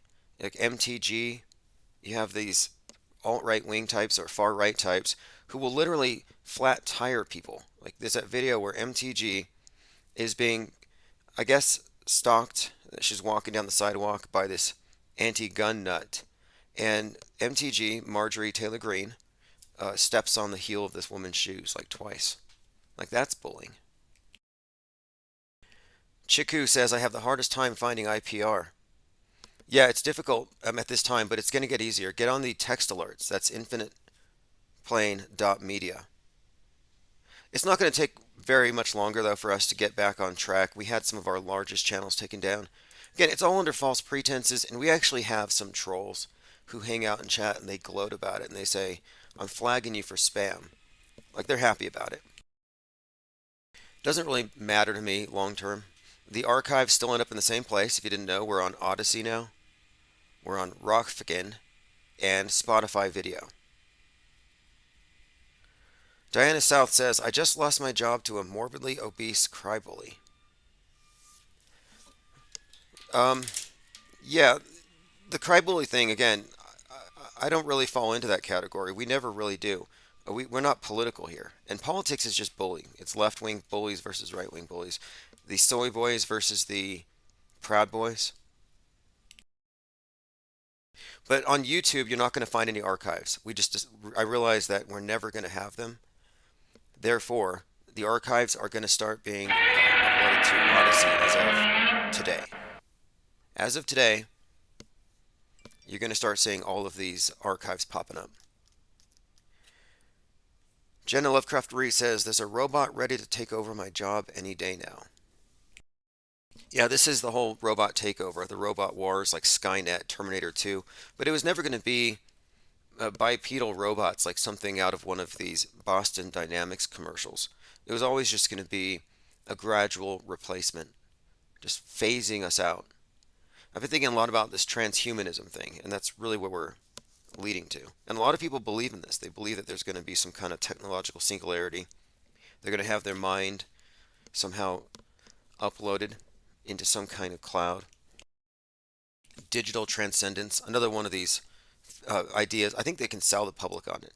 Like if they can convince the public that they can send people to the moon and to Mars, they're going to convince the public that, yeah, this guy had his mind digitally uploaded. You can communicate with him right there in the metaverse.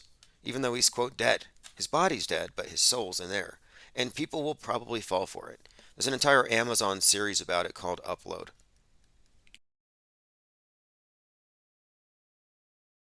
All right, and a second thing I wanted to talk about. First thing was Kanye West did $1 billion worth of damage to the George Floyd family. And the second thing is the birds aren't real conspiracy.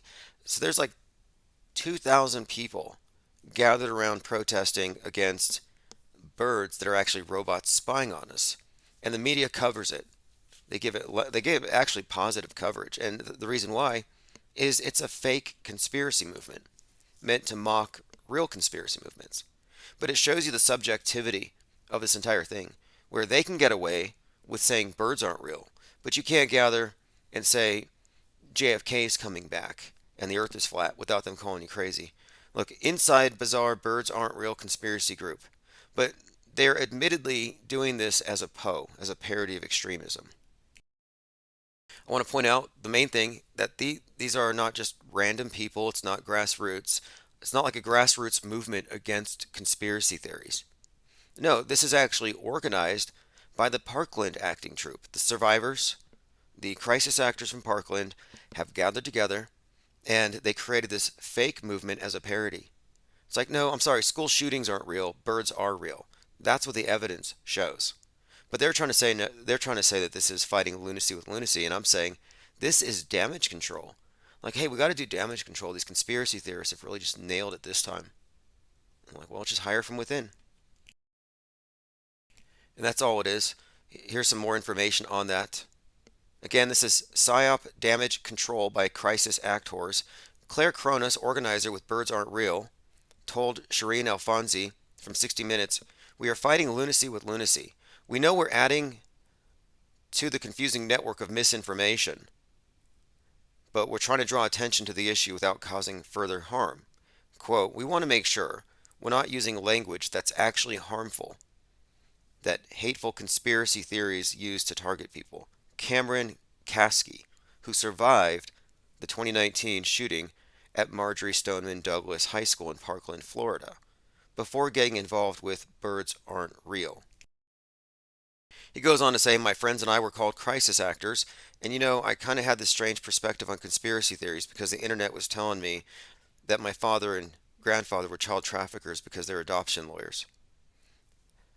Now what they're doing here is they're presenting victims of misinformation and showing them fighting back against misinformation.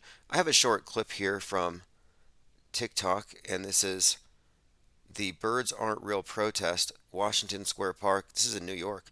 They have a lot of money. So we accidentally ended up at a protest for Birds Aren't Real in Washington Square Park. And I'll just let the camera take it from here. Once you listen to this. Thank God we came. Now, the sick thing is the public won't differentiate between birds aren't real and legitimate questioning of media perception management operations. They'll just assume, oh, you're saying that the news media lies, like those people who say birds aren't real? Guilt by association is actually one of their main tactics, and it seems to work just fine. Zareth the Alchemist says, "Download your consciousness. Sounds like a great way to get the sheep to willingly walk into the slaughterhouse." It's upload. And I think they would. I think they would. And it's not all that different from what religions have always offered. That you could buy your loved one a spot in heaven.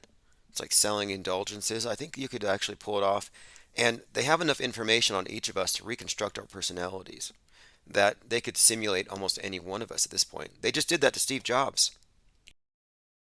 There's a 20-minute interview with Steve Jobs and Joe Rogan, and it's 100% based on recordings that have already existed that they plugged into these sims, and they just simulate each of these two having some kind of a conversation. And many people found it very convincing. I didn't, but most people did. And my point is, they could say, yeah, this is actually Steve Jobs. He had his mind uploaded. We just uploaded it from his cryogenically frozen brain. And you can actually have Steve Jobs, his actual consciousness, on an app. And yeah, it would probably fool a good number of the population. And what's the price for having your immortal soul digitized? Your life savings. You wouldn't need it. You just give all your money to Elon Musk or whoever's uploading you. They put you into the wood chipper and your mind goes up. 737 says, "Birds Aren't Real" was funny 2 years ago and it was nothing till it was picked up and pushed. Right, well, the Birds Aren't Real thing was an operation by the same people who faked the school shooting. It's just a cover-up. By the way, ips.monster. That's where to go. If you want to find the links, the only place, ips.monster. It's our mission statement.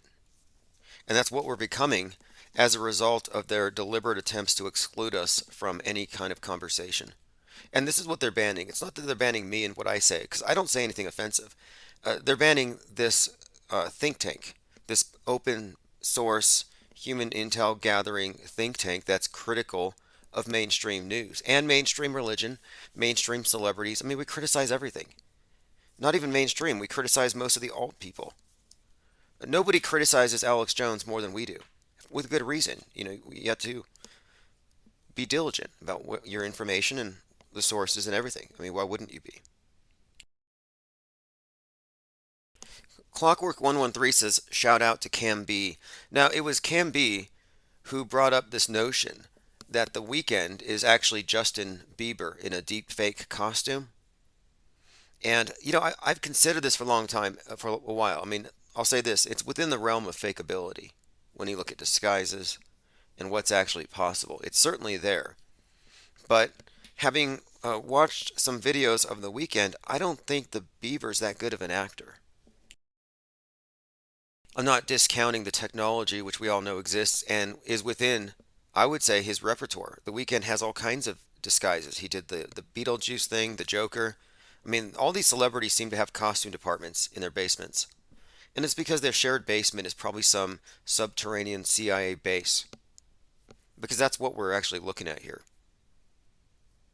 But it's important to consider things like that, I think. At least factor into your worldview. Yeah, they have the potential to simulate somebody like Steve Jobs, or to completely fake people out in public with people who do not exist, other than as a costume. Like, I think there's a pretty credible conspiracy theory about Benicio del Toro, the actor, not actually existing. That's actually just Brad Pitt in one of these masks. Like, I can actually go with that.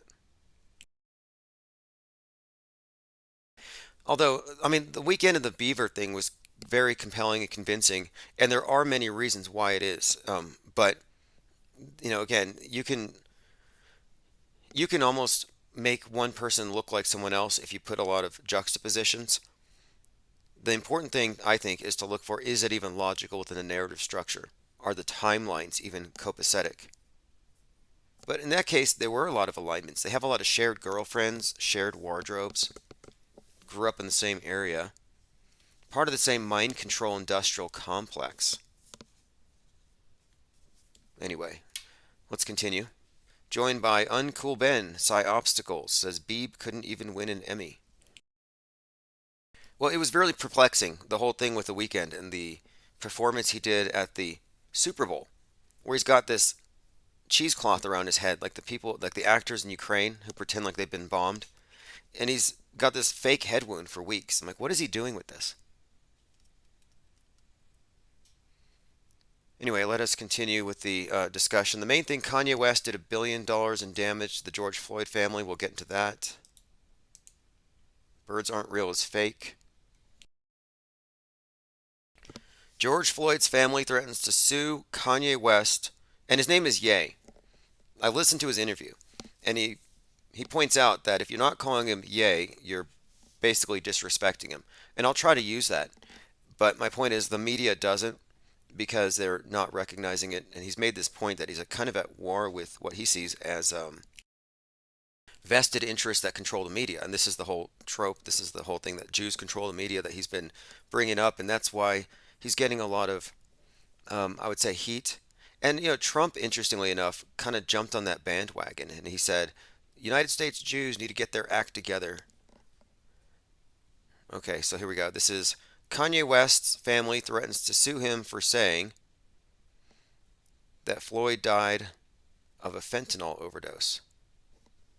This is the guardrailed conspiracy theory. The left will say he was killed by police oppression. The right will say he was killed by drugs. Very convenient. They each have their own little story, but neither side says it was fake. And that's what we bring here. The off-world stage perspective, the perspective that takes into account reality testing a lot of these very extreme claims, we arrive at very different conclusions. And my conclusion with this George Floyd, Derek Chauvin thing is that it was all theater and that Floyd didn't die. And much of this theater is given away in the names, the dates, and the timing, the very precise timing of these events.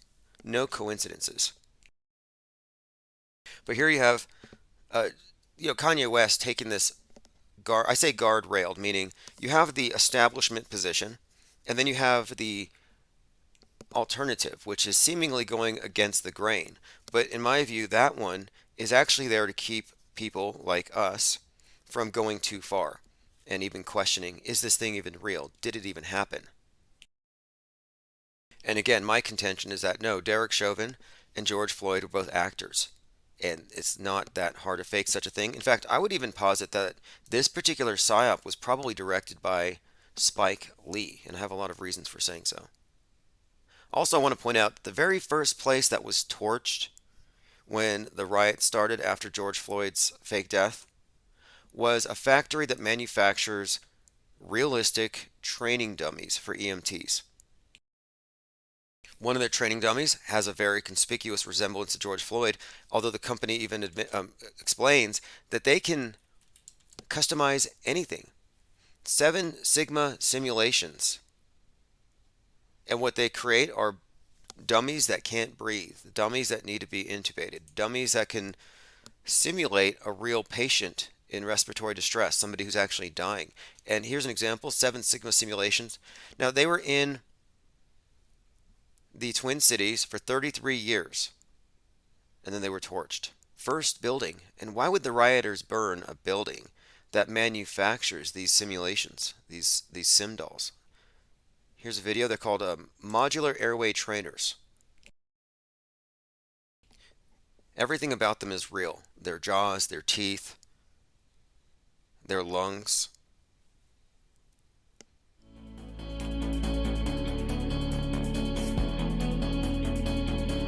Discover our modular and high-fidelity airway trainer, unparalleled in its attention to realistically simulating intubation.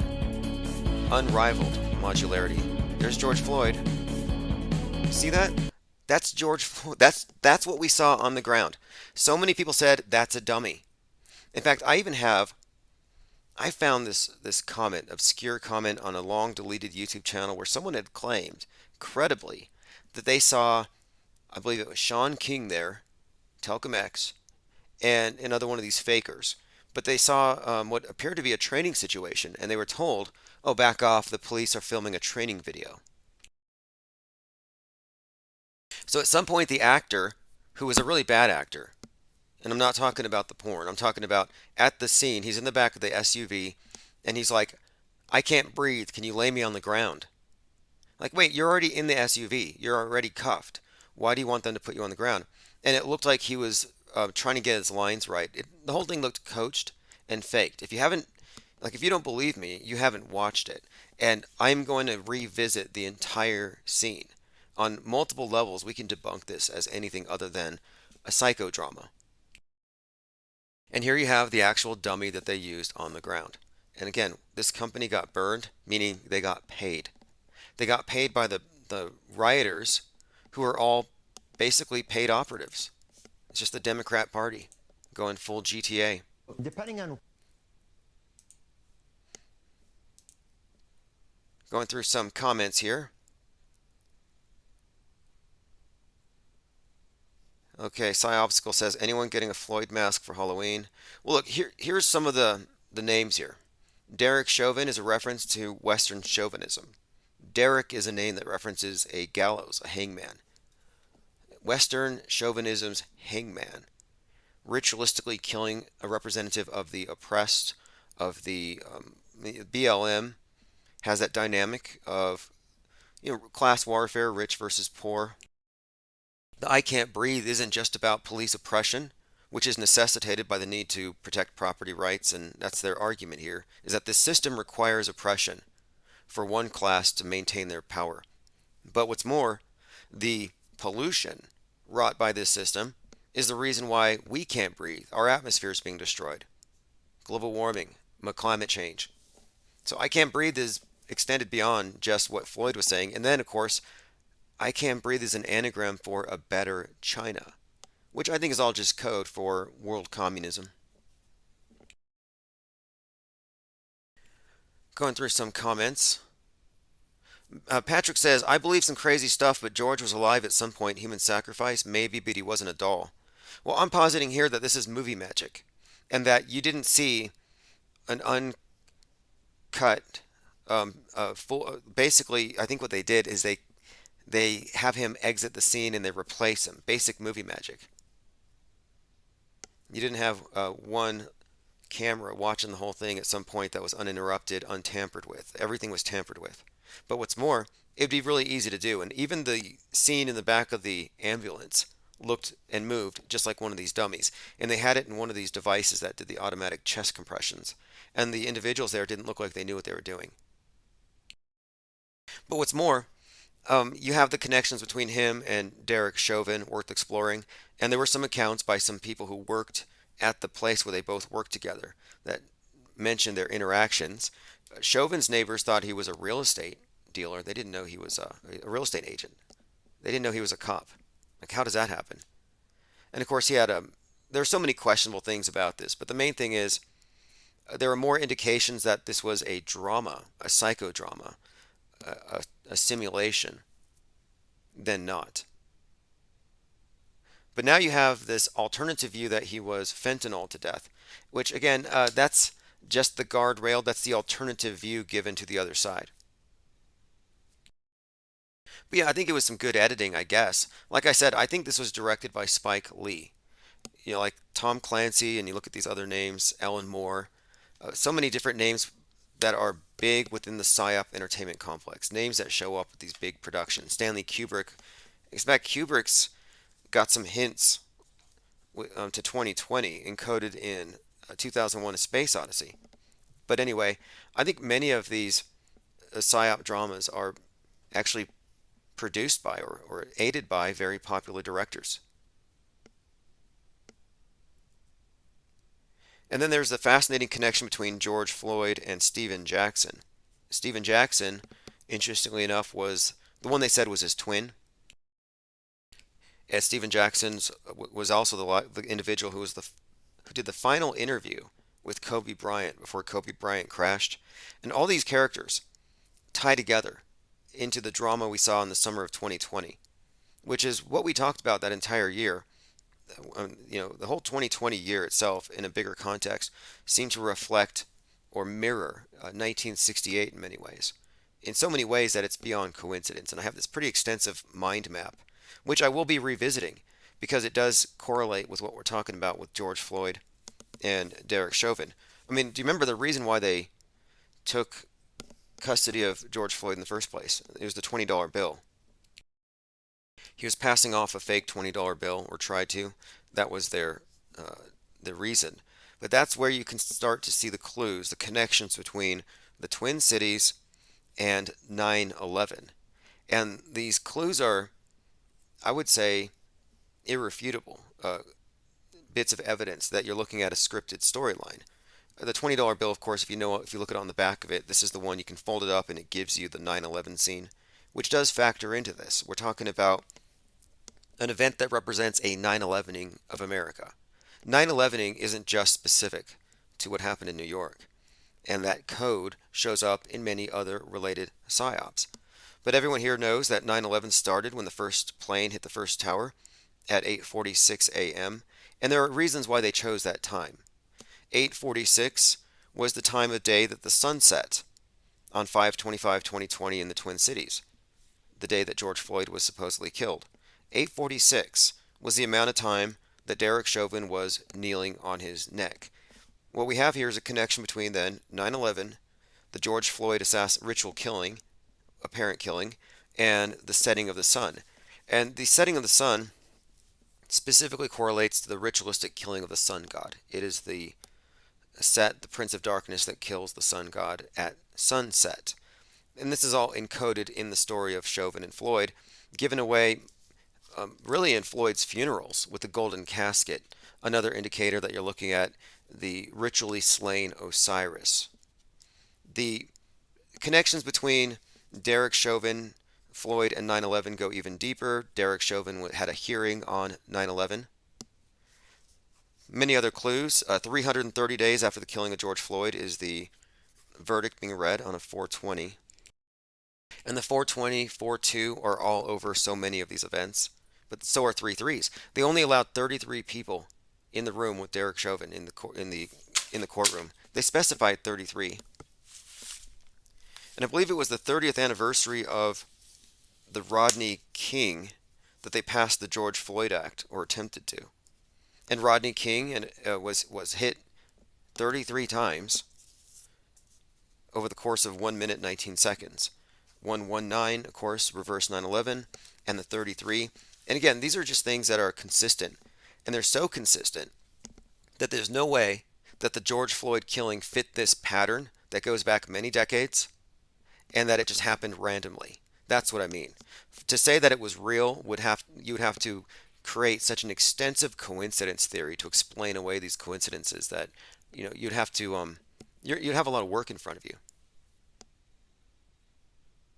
Like, I do think you can discredit the official stories just by showing the narrative underpinnings that literally predict it. All right, let me go ahead and catch up on comments, see if I've missed anything. Spirit says Kobe's in Italy. He speaks Italian and he loves that country. It'd be kind of hard for him to hide almost anywhere, I would imagine. But I don't believe he died in a crash. In fact, that week of Kobe's crash, we were talking about a fiery immolation, a sacrifice in the sky that we were expecting to happen the third week of January. Why? We were noting the patterns between the Challenger, the Apollo 1 incineration. We were looking at, it seems like there's a lot of NASA tragedies, a lot of immolations, fiery explosions that same week. And then, out of nowhere, Elon Musk says, we're going to test our abort system on the Falcon, and the Falcon's going to be sacrificed to Dragon's fire. And you take that apart, the Falcon is the sun god, the challenger to the darkness. Dragon is the prince of darkness, Set. And of course, the sacrifice of the Falcon was done that third week of January. We were already looking at that as, okay, this is very consistent with what we've been pointing out. This is some kind of ritual that has nothing to do with a mere abort test. And it was that week that Kobe Bryant blew up in the sky, which actually happened in 2 commercials. I mean, you can find, well, one was an actual cartoon, Legends of Chamberlain Height, where Kobe Bryant's in a helicopter that crashes and burns. There's another commercial, which is very interesting. It has a lot of details that tie into this, but the main theme is there's a helicopter and it blows up.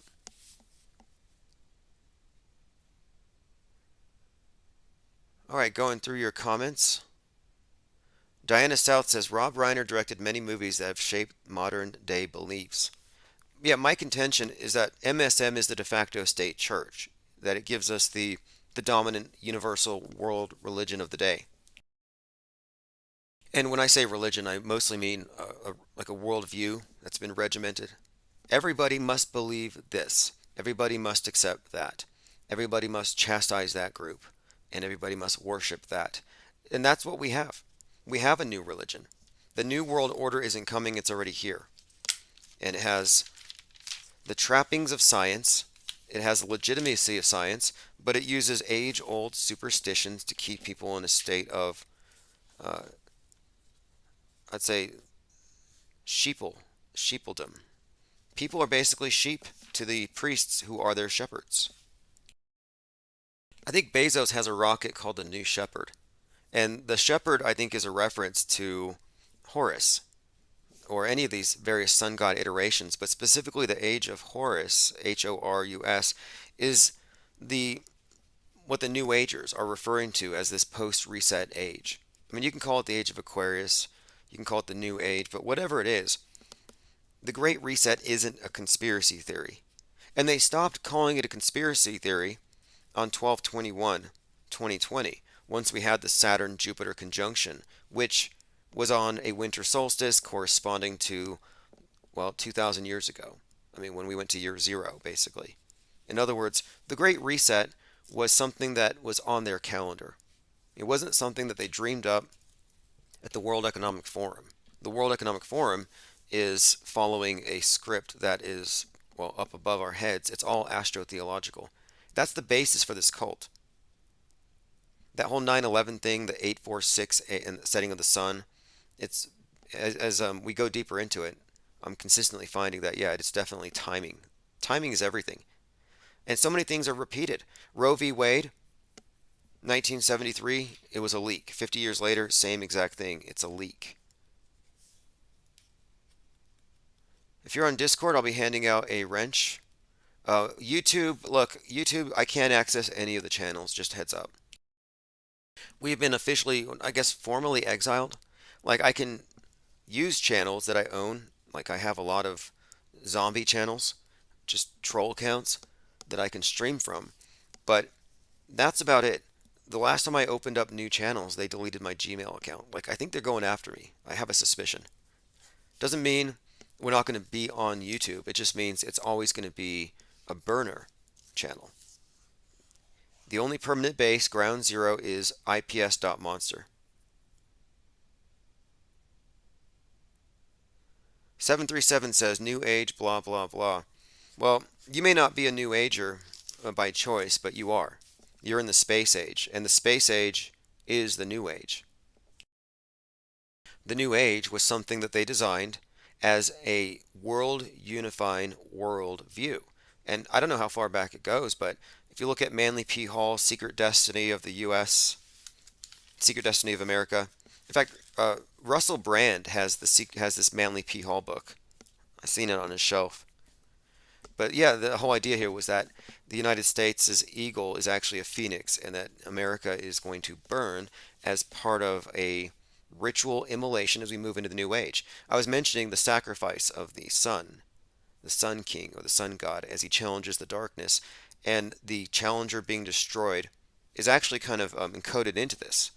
I should bring up William Cooper. William Cooper had done a lot of interesting decoding of what he called the NASA Masonic conspiracy. And he took the names of the space shuttles and he extrapolated from that a sentence that gives you something of a plan. And to me, this is an example of what I would call a metascript. He says, a revelation to those who understand the symbolic language of the Illuminati is the hidden meaning of the symbolic names of these space shuttles. Quote, a Columbian enterprise to endeavor for the discovery of Atlantis, and all challengers shall be destroyed. And this is interesting to me, just the fact that, he brought this up years ago. And since then, many of the events that have transpired have fit this exact storyline. He says, all the names, missions, landing sites, and events in the Apollo space program echoed occult metaphors, rituals, and symbology of the secret religion. The most transparent was the faked explosion above the spacecraft Apollo 13, named Aquarius for the New Age, at 1:13 on April 13th, 1970. This is a metaphor for the initiation ceremony involving the death, placement in coffin, and imparting of esoteric knowledge to the candidate, and then the raising up of the phoenix. What he's talking about here is the ritualistic meaning behind some of these explosions. But notice he says 113. And I have to point out, because he did here, that the One World Trade Tower, which again represents this New Age thing, it opened its doors on 113, November the 3rd, 2014, 13 years after the Twin Towers burned. And it was going to be called the World Trade Center Phoenix. You can look it up on Wikipedia. And my point is, he says here, again, they blew this thing up at 113. 13 is the number of death, rebirth, reincarnation, and the phoenix, the transition from the old age into the new. And I happen to think that the symbol of the chapel and the house that we have seen represented throughout the media, from the Rust movie set to Westworld to Kanye West's Dawn Day 2 event, and of course Westeros ties into this, but there's this recurring theme of the West burning, and often symbolized by a house. And I think the house refers to the astrological house, which is what they say is it's another term. We're going into a new sign. Well, that sign is a house. And the old house has to go before we move into the new house. Again, this is consistent with the idea that the space program is just a repackaging of the mythology of the older, more ancient cult. This is definitely an indicator, too, that William Cooper is more trustworthy than pretty much anybody else that is associated with these quote conspiracy theories, because most of them believe whatever NASA says. They'll say, don't trust the news, but trust NASA. The QAnoners believe NASA. Well, they think NASA's lying, but they think it's just because they're hiding stuff. But here's what William Cooper says. To make interstellar travel believable, NASA was created. The Apollo space program foisted the idea that man could travel to and walk on the moon. Every Apollo mission was a carefully rehearsed film, all done at the Atomic Energy Commission's top secret site test in the Nevada desert. Secured and guarded sound stages at Walt Disney Studios on a huge scale mock-up of the moon. These days, they can just do it all in a studio.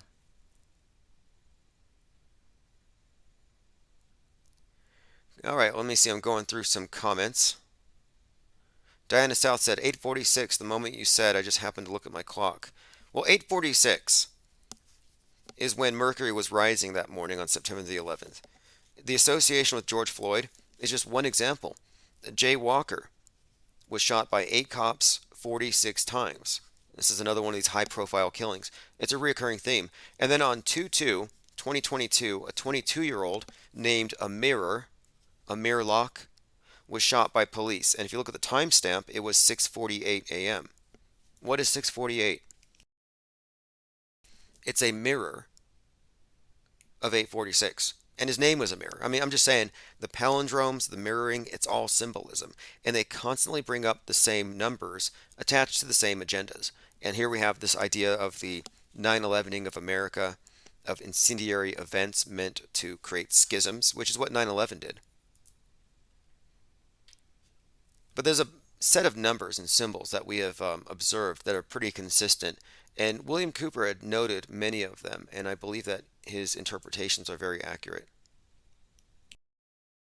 He wrote Behold a Pale Horse, which contains a lot of the ideas, I think, that would explain the mentality of the powers that be, of the structure of the media itself, of religion. He prints a lot of their initiation oaths, which to me says something. When the initiation oath says something along the lines of, the people outside are profane, they're in darkness, and the initiate's brought in with a bag on their head. And then since they paid their dues, the bag gets removed and they get to see the light. Well, what that says is that the people who haven't paid their dues, the people not in the club, are walking around from the perspective of the initiates with bags on their heads. That's what hoodwinked meant. And it means ignorance. It means that they have a veil of ignorance. And many people at the bottom of these organizations don't see that as negative inherently. But I'm saying it very much is if you're talking about a cult that monopolizes knowledge in such a way. Knowledge, I say relevant knowledge that maybe to some of the bigger questions. I'm not talking, merely about, hidden technology. I'm talking about other things. I mean, who knows what? That's the whole point. What I will say is that the default position for a lot of people when they see all of the symbolism and these weird coincidences, they'll say, there's no way man could do that. It must be God. It must be a higher power. Or it must be our kind of, we're making this happen. Like there's some people have a hard time, I guess, recognizing that human beings can actually conspire to confuse and befuddle the minds of others. I mean, that's what religion's been doing from the very beginning.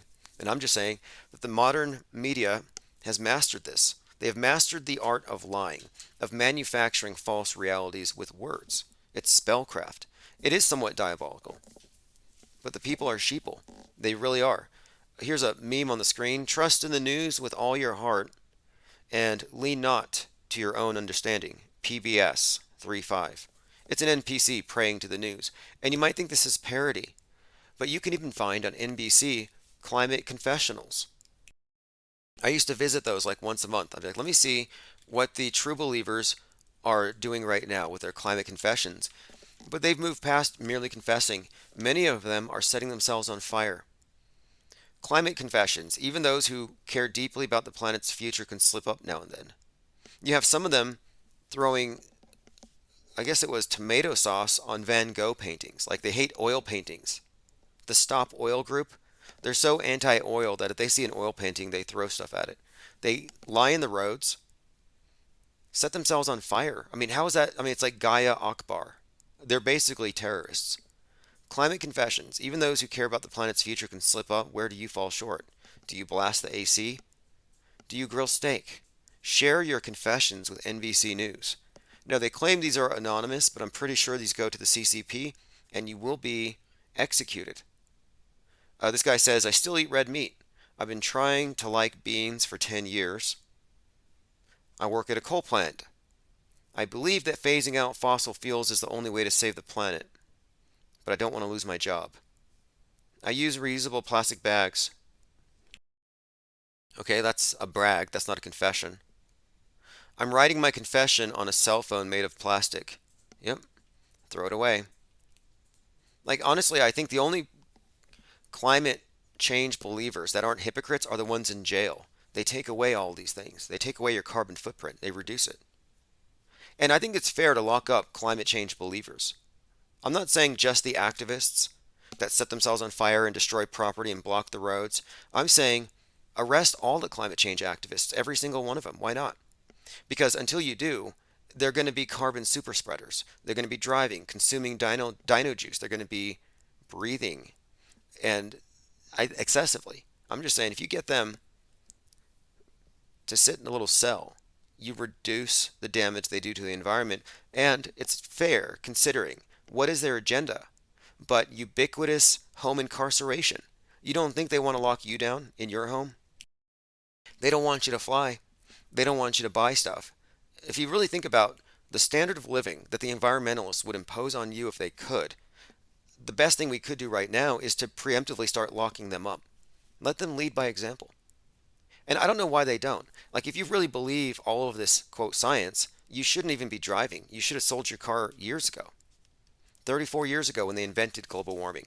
If you thought that this was coming, that Noah's flood was coming, why aren't you building your arks? Same goes for the believers in this or that pox, this or that variant. If you really believe this stuff, you wouldn't leave your house.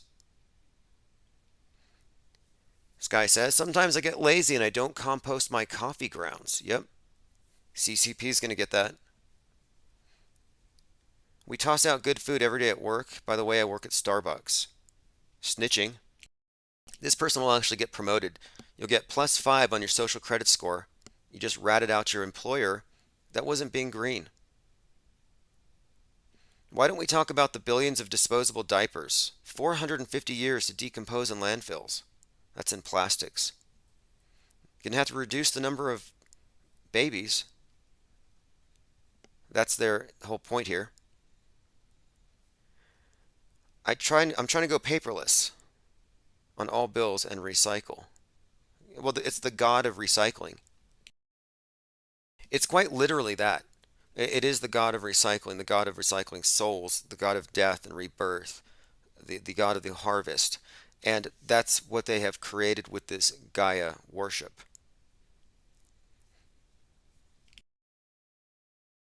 These are real. These climate confessions are real. Going through your comments, 24K says, I sent you a new song in your Discord box. I'll check it out today. Appreciate it. If you haven't been into the new Discord server, there's a chat server. Go to ips.monster. JT33 says, every hospital around the world has trash bins overflowing with used masks on a daily basis. You know, one of the things that stood out to me as a red flag, as someone in the military, I was NBC decontamination, and I know a little bit about the procedures that go into controlling the flow of contamination, preventing transference, and sending people to the grocery stores is the wrong answer. From the very beginning, that would have been a no-go. 2, you don't go into a contaminated zone and then go home wearing the contaminated protective gear. It has to be taken off outside of your house. You have to have an area that is like where you take off your garb before you go into the home so you don't transfer the waste that you brought from the outside world. There's a whole procedure that wasn't being observed. But I remember hearing about how you have this thing that if you touch something, it's there for 28 days. It spreads on the money. Any surface needs to be sprayed down with the holy water hand sanitizer. They made everybody paranoid about this stuff because it's supposedly contagious and it could kill you.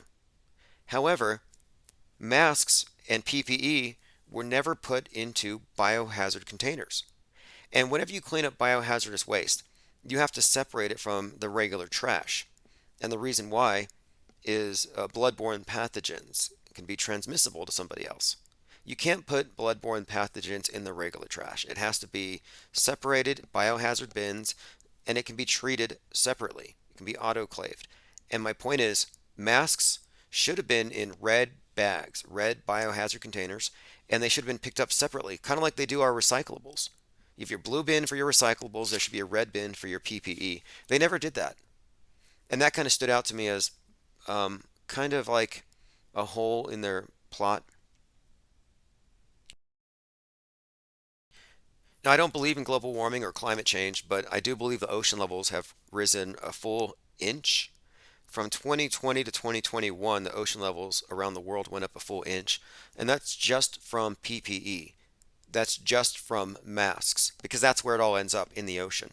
But nobody cares about the ocean anymore. F the whales, nobody cares, because now it's all about space junk and space environmentalism. They were just using the ocean. Just like the commies use the poor. They use the environment. They use the ocean. They don't care about any of these things. It's a false pretense to get more power. Watermelon Marxism. Green on the outside, red on the inside. The earth is flat, didn't you know? Some K-pop singer wore a flat earth shirt, precipitating a lot of damage control. People will read into it, and I think they might have blocked the search term. Chiku says, we were told not to recycle masks in Korea, they just ended up on the ground anyway. Spirit says, my doctor uses the same mask all day and continues to touch it all the time. It's basically a handkerchief. It's a Kleenex. You got a handkerchief on your face all day? Fine. You can pretend like that's normal. And then you have the outbreak of maskne, which I think might have actually been the explanation for the monkey thing. People get maskne, they get merpies. I mean, the whole thing was just foul, if you ask me. And again, it was a fashion statement. And this is an important point here. The connection between fascism and fashion, uniforms and conformity, and how the top of the pyramid is able to use the masses and fashion as a weapon to get them to adhere to the fascist agenda, to get them to conform, all through the use of the uniform.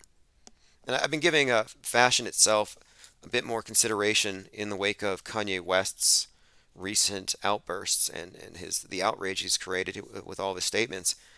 And I'm thinking about this, the role of fashion and why it's so important, apparently. Why is it so prized by the entertainment industrial complex? Why is it so important? Well, I think it's because they know the power, not just to sell products, but to sell ideology. They can sell you on masks years in advance. Next, there'll be spacesuits. And I'm pretty sure I've seen Kanye wearing plenty of spacesuits. And there's a reason why, of course. It's the religious garb for the new era. Yeah, Murphy's is no joke. I'm just saying don't share your masks. You don't know where it came from. All right, let us continue. This is Politico Europe. It took a war criminal to speed up Europe's green revolution. Vladimir Putin's brutal invasion of Ukraine has forced Europe to finally break its fossil fuel addiction. For this reason, he has topped our inaugural Politico Green list. Now you can see the real agenda here was probably this all along. They needed an excuse, and here you have it. They did the same thing with COVID. They said, COVID's doing Greta's work. And it's because we were adopting green measures as a result of the lockdowns. They were quick to point out, hey, look, more lives will be saved from air pollution being cleared from the lack of commuters than will die from the actual virus. Meaning clean air saves lives. And it's worth it. It's worth the occasional lockdown because of a viral outbreak if it means this. It means we save lives and Mother Earth gets a break. Earth gets to breathe for a moment. We can stop kneeling on her neck with our Western chauvinism.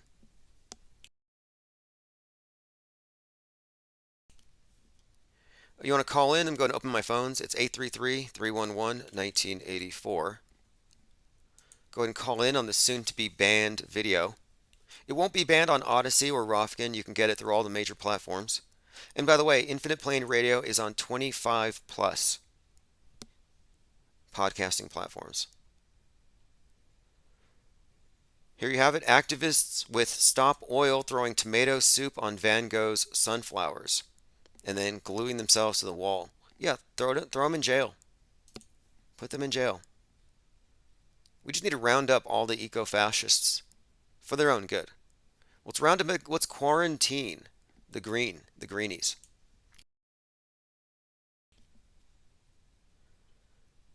Putin deploys 11 nuclear bombers just 20 miles from the NATO border as Russia warns of World War III.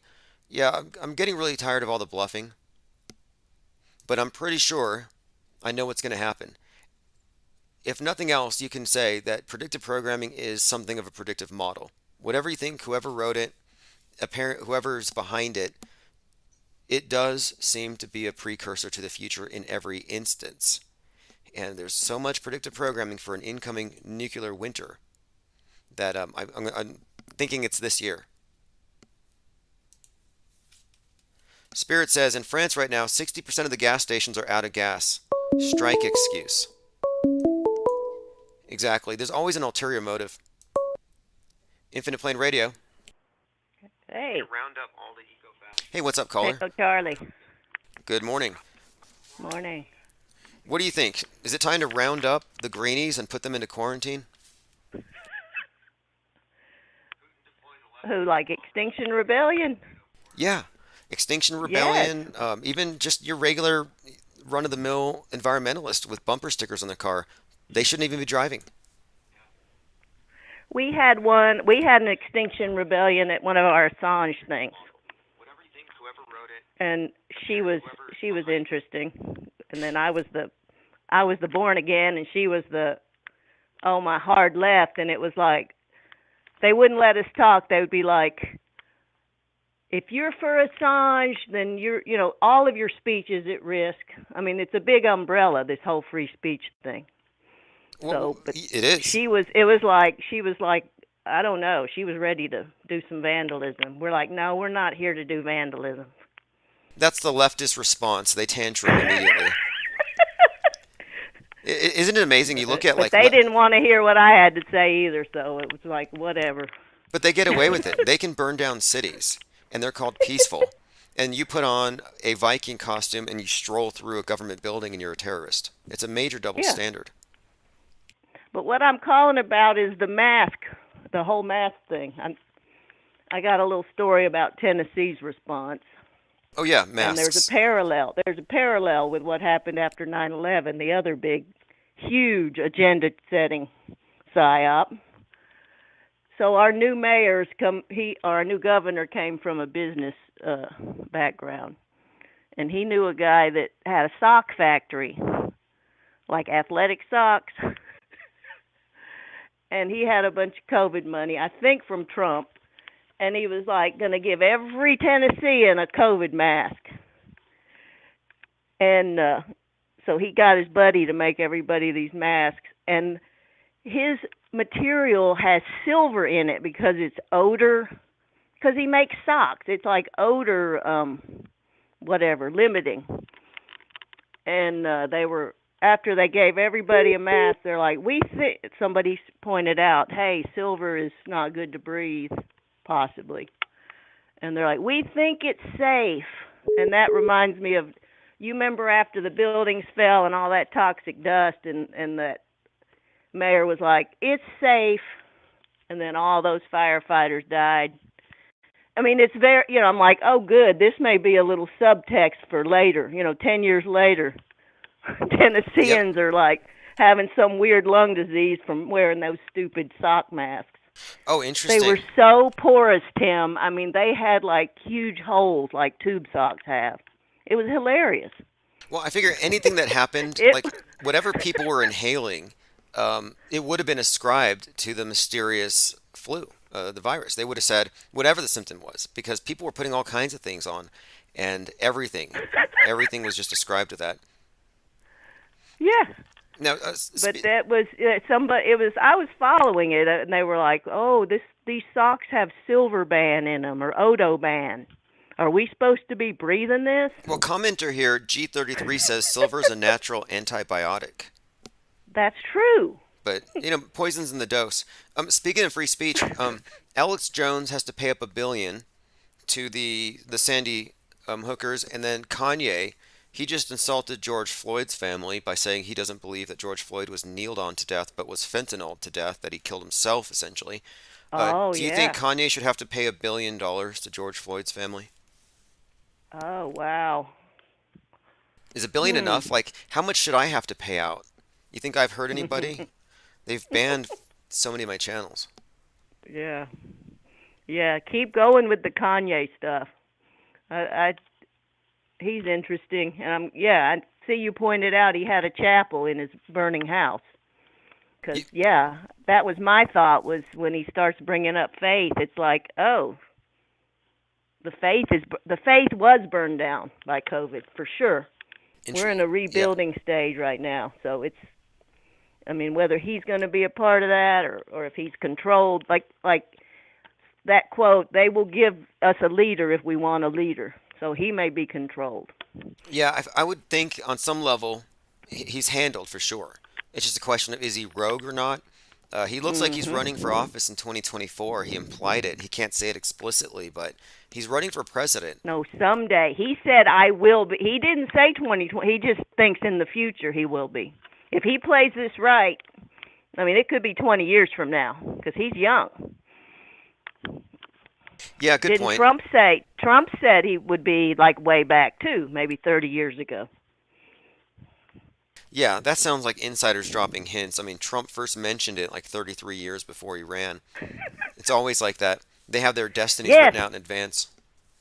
Yeah, Kanye's, he's an Atlanta boy. So, I mean, us Southerners, like, we really believe this Christianity. That's the thing. Like, there's still a little remnant of us. So I feel like I know where he's coming from, which I may not. But, do you know what his dad did? But it's enculturated. I mean, we're not the same as the rest of the country as far as we're holding on to certain things a little more strongly. Bitter clingers to your Bibles and guns? Is that what Obama said? Now, Kanye West's father is a Black Panther, and I think that's relevant, very relevant to this whole conversation. Yeah. Was he card carrying? Was he just like sort of, or was he like really? Oh, I think I want to know. Well, not only was he deep in it, but he was also deep in media, working for some Atlanta paper. So there's connections there that I think are very pertinent here to the provocations of the White Lives Matter, of his song Black Skinhead, which happens to have Marilyn Manson on there as a sample. Like, I think there's a story here that goes back, and I think he's got all the connections to suggest that maybe he's going to help instigate the next phase on some level. Okay. Appreciate the call very much, and we'll see you in the chat. Echo Charlie, everyone. Okay, thanks. If you want to call in, it's 833. Cubstar says, Ye is sus. Jesus. George Floyd's family threatened to sue Kanye. Again, they see that Sandy Hook money. They're going to go for it. I don't want to play this. Dr. Oz on television. I mean, I don't want to play it because it's too much information. And we saw this with all the popular Flat Earth channels were part of this whole movement of some kind of, I don't even want to say it. It's so bad. But this is Dr. Oz. And I guess it's just politics is normal. But I hear this stuff and I think they must be referring to some kind of secret ritual that they all have to do. And what I'm talking about here, I'm going to go ahead and play it. I've never eaten anything that came out of my body, to be honest with you. Really? When I was a kid, I was so excited about the human body. I would study it. Do you want to lay down while you tell me this story? But we're talking about, when you lost something that came out of you, you want to know what's going on, where's it going, where did it come from? All those things made me really curious. Wow. So I'd ask questions, I touched. I was a bad boy. Wow, really? Yeah. I tired my mother down. Yeah, you must. Wow. That's Dr. Oz describing how he started drinking his own urine, just bringing that up. Sorry, I have to bring it up. It's just in the news feed here, and I'm like, I don't believe it. Like, I don't believe somebody would say something like that on TV unless they're all in the same club and they all do the same sick stuff. And I don't know, just speculation, I guess. But am I strange for not feeling like that's normal? And we've seen this phenomenon in a few other places. It's just been it just pops up in the strangest places. It's like almost instant discrediting. But there you have it, Oz. Summer of swatting continues into the fall of swatting, school swatting incidents. New Jersey school swatting incidents bring police officers to districts across the state. It's kind of a new tactic now, I think. Like what we're seeing here is fake shootings being reported causing real lockdowns.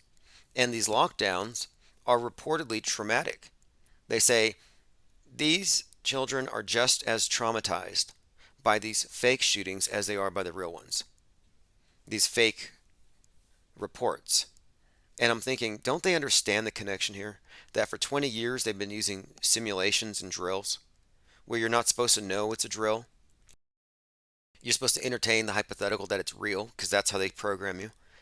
And here they are managing to, I think, implement their lockdown drill operation much easier. Just have some caller do it instead of having to actually bring in actors and fake blood and all the rest. But yes, this is a story that's been continuing, and they said it's being spread by TikTokers. So there's another tie-in. Look what TikTok's doing. Look what viral information is doing. Callers are known as, this is again, they're using the emergency services to do swatting incidents. And swatting incidents are very popular on the right wing right now. From Proud Boy founder Gavin McInnes to MTG to Tim Pool. Infinite Plane Radio. Hey, what's up, caller? Can you hear me okay? Yes. Hi, Tim. Hey, good morning. How are you doing? Great. It's hard to catch you. You know, I guess you're going live, right? Yeah, it is. It is difficult, and I've given out a number. You can get text alerts, which is the way most people. Are you live? Yes, we're live right now. Oh. And is this a repeat caller? You sound Hi, familiar. Yeah. I called before. I actually left you a voice message about Dr. Shiva's organization, Truth, Freedom, and Health. I asked him, did you ever look at his work? Because he dissects a lot of things. Okay, yeah. You know what? I played your message live, and we did talk about it. I didn't catch it. I didn't catch it. Okay.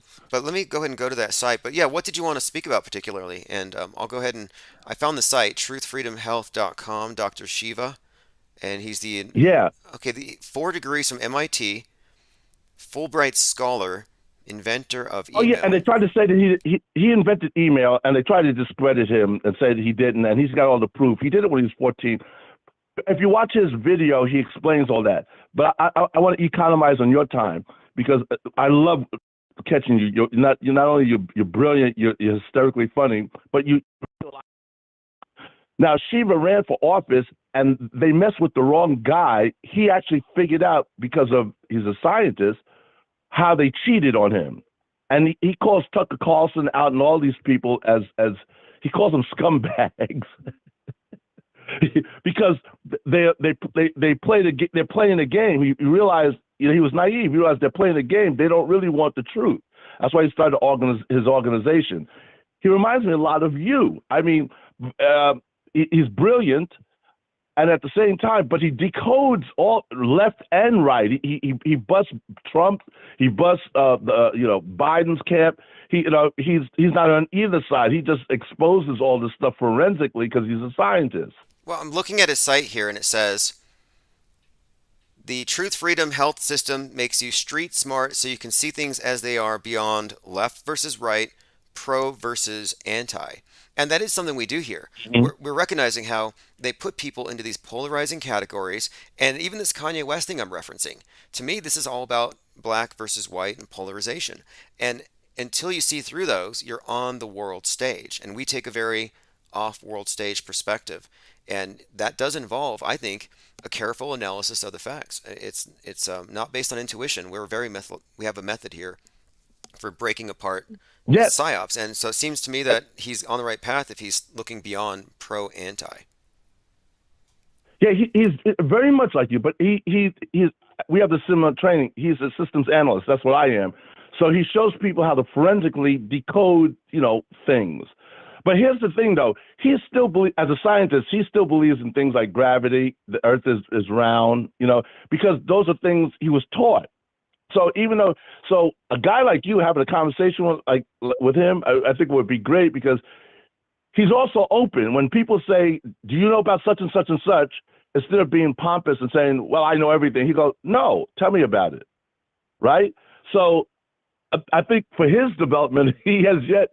I love him, but he's got to learn that the Earth is not really round, dude. Yeah, I find that there are many people who have broken down so much of the systems that are used to keep people in this state of confusion and keep them in this simulation, which is what it essentially is. The worldview that we've been given is based on so many false explanations. But once people are settled in it, they often don't have a reason to discredit certain explanations that have not really been problematic. And if you've never questioned it and no one's ever brought it to your attention, you might never get there. And I think that's intentional. I think they want the whole topic of cosmography and what the world is. They don't even want that question to be addressed by serious thinkers. And that's one of the things. It's kind of like I'd call it a blind spot. I even find people who can write books on debunking the moon landings who yet believe in the space station. And I'm thinking, how can you debunk A and then believe B? It's not logical. It wouldn't follow. But I think he's sincere. I think a conversation, if someone got to him, I plan to do it at some point. If I can, he's very, very busy these days because of what he's doing. But I think a good conversation, he'll be open to, at least look at things differently. I'd like to talk to him, and not even specifically about the shape of the world or non-shape. That's probably not even the most interesting thing, about the person's worldview. I'm more interested in how they're analyzing the big deception, because I think it's so multifaceted that they're quick to just overlook the patterns. There can't be patterns. It's got to be coincidence. And what I'm seeing here is just such an integrated mechanism for keeping everybody on the same sheet that you need a philosophical outlook that accounts for all of the types of illusion and perception management. And if you don't have that, you're going to be lost by default. And I would certainly like to speak to him. I'm looking at one of his charts here. It's the forces of power, profit, and control. And on this pyramid, it has brings up the role of ignorance. And I was talking about this today, the role of ignorance, where all of the secret societies have the central premise that they have the light and everyone else is in the darkness. And it seems like they monopolize the, quote, light, whatever it happens to be.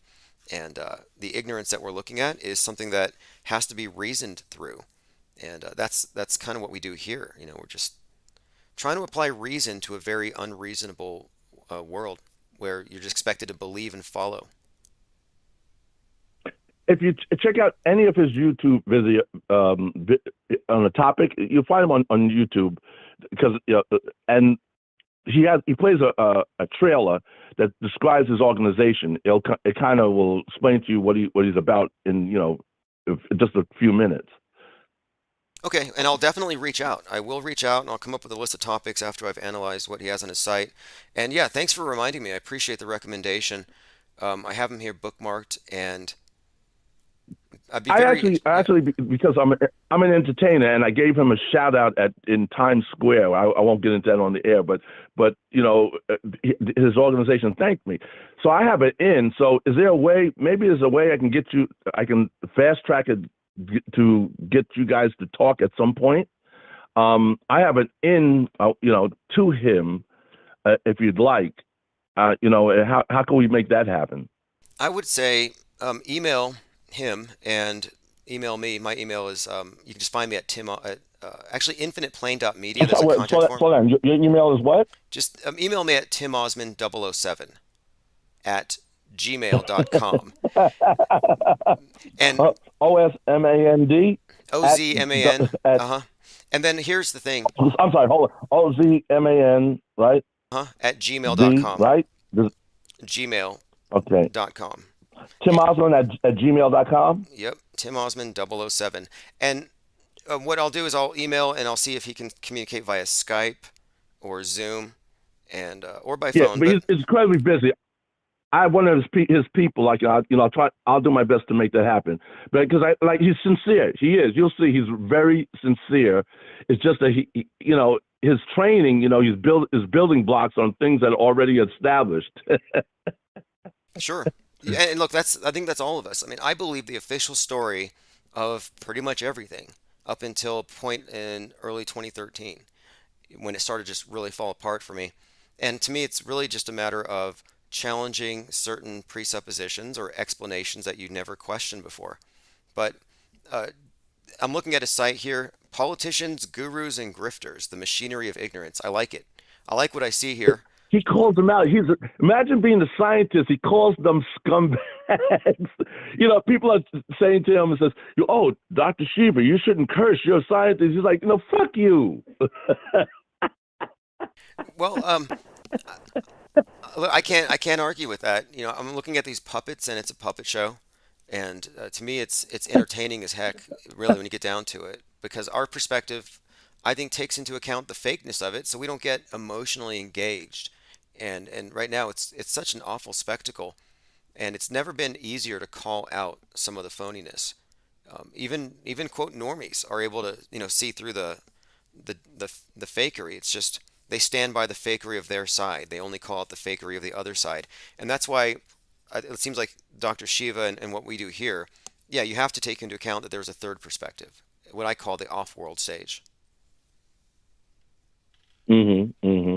Yeah, he actually they had him do some of the forensic audit right in Arizona, and he went down there as a scientist, right? Because that's and he did it, and he realized they're not really interested in discovering what really happened, and so he started calling them out. Yeah, that's interesting. So he was suggesting then that the whole idea of voter integrity might just be a way to sow, I guess, resentment and perhaps even, weaponize the doubt. Because that's kind of what it looks like to me. It doesn't even have to be fake. You don't have to prove it to be fake. You just have to convince people of the appearance of some kind of voter theft, and they'll act on that. No. What he's saying is that they don't want to get to the heart. Because remember, the reason what got his feathers up is that they stole the election, his primary. He was running first time to run for office, and he realized they did it to him, and he figured out how. He figured out the algorithm because he's a scientist. He's computer. One of his degrees is computer science and health. This whole thing. Okay. He was calling out this whole thing about the virus and all the thing early on. He was calling Fauci out early on. They banned him and all like you. They banned him and all that. But he was doing this before it was popular. And that's why he calls out people the grifters. He says they only say things when the time is right. I mean, he's giving them hell. I'm telling you. Right. Yeah. The whole event from 2020 was, I think, very educational because you could see it just seemed like there were a lot of people who were poised to take very specific positions, and a lot of it seemed like to me an operation to get any free thinkers associated with ideas and with channels that could get them flagged and banned. And they ramped up the censorship agenda, which makes me think that was the point the whole time. That the entire thing was never about He's number 6 on that list, by the way, as a threat. They had him as number 6. Oh, was it the Dirty Dozen? They had like 12 people on a list that were... Yeah, he's number 6. Yeah. He's number 6 as a threat. I mean, this is early on. This is before it got crazy because he was calling things out. And by the way, they invited him to Mike Lindell's thing, right? So Mike Lindell's going live, right, and showing with all that stuff, and Dr. Shiva's looking at the presentation, and he takes out his pen and starts calculating. He goes, "This is all wrong." He says, he goes on air. He goes, so they don't, it's live, and so he goes, the man said this is wrong. I said, what are you talking about? He says, he starts calling out the people that are supposed to do this forensic stuff for, the Lindell camp. He's going, they're grifters. He said, this is a lie. Now, Cubstar in the chat here says, Shivo is showing that viruses are fake from day one. That's he's amazing. I mean, you two are so similar. I mean, but we got to get him right. He's still, I mean, I love him to death because you see he's sincere of where he comes from. But the point is, he still believes some of that other stuff still because it was part of his training, and he didn't have time to examine everything. But he has a scientific approach. If you talk to him about certain things, he'll apply his scientific method. Does he believe in global warming and climate change? Probably not. And I don't think. I think so. No, I would say no. And the thing is that if you've discredited and debunked the whole premise behind global warming and climate change, the same logic would deconstruct everything from the space program. It's just a matter of thinking further than just the local psyops and look at the big picture one. But someone's perspective on the shape of the world is of secondary importance to me. That's one of those almost metaphysical questions at this point, just because we don't have any way to test the opposing views at this time. But what they presented us isn't satisfactory. It doesn't stand up to scrutiny, that's for sure. Yeah, I now say I can't always tell you what is, but I can tell you what it isn't. Right, exactly. I'm a bit shape agnostic, but I'm open to evidence. Show me a curve, and to date, no one has. And the more I look, the more I find questions. There's so many things I find missing with this picture, but anyway, I appreciate the call, and I'm going to reach out myself. And if you want to send him an email, and then just send it to me as well. I'm going to get on there. I'm going to do my best, Tim. I mean, you two really need to talk.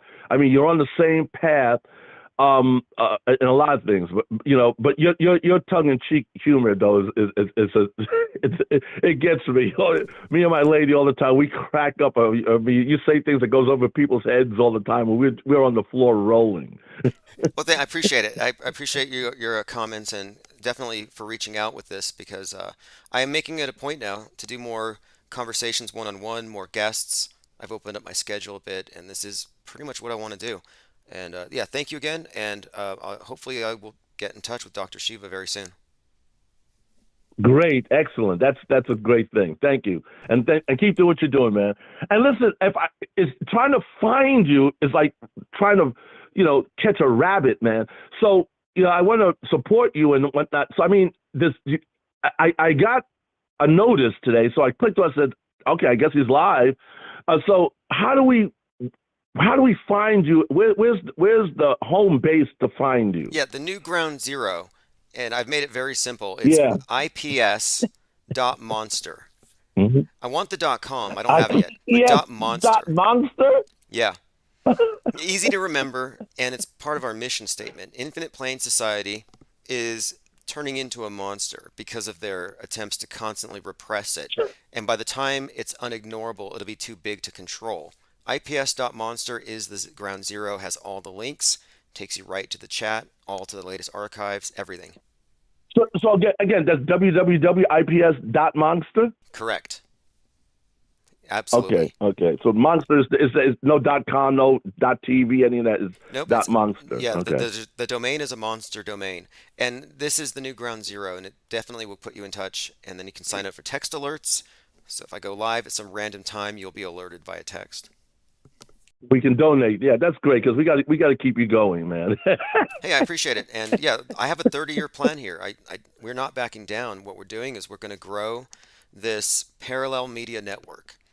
It's film criticism, it's philosophy, it's media analysis, it's critical thinking. It's a lot of things, and it's not hate speech or cyberbullying or whatever they try to mischaracterize us as. But no, we're not stopping for that reason. We have to. You and Dr. Shiva, I mean, you see the organizations, but I mean, it sounds very, very similar. I mean, you're gonna love each other. I'm telling you. You guys are. I'm surprised. I know you got to go, but I'm surprised you guys haven't cross paths sooner. I stood back and said, I'm sure that they're going to run into each other. Then after a while, I said, that's why I called in. I said, wait a minute, have they ever sat and talked yet?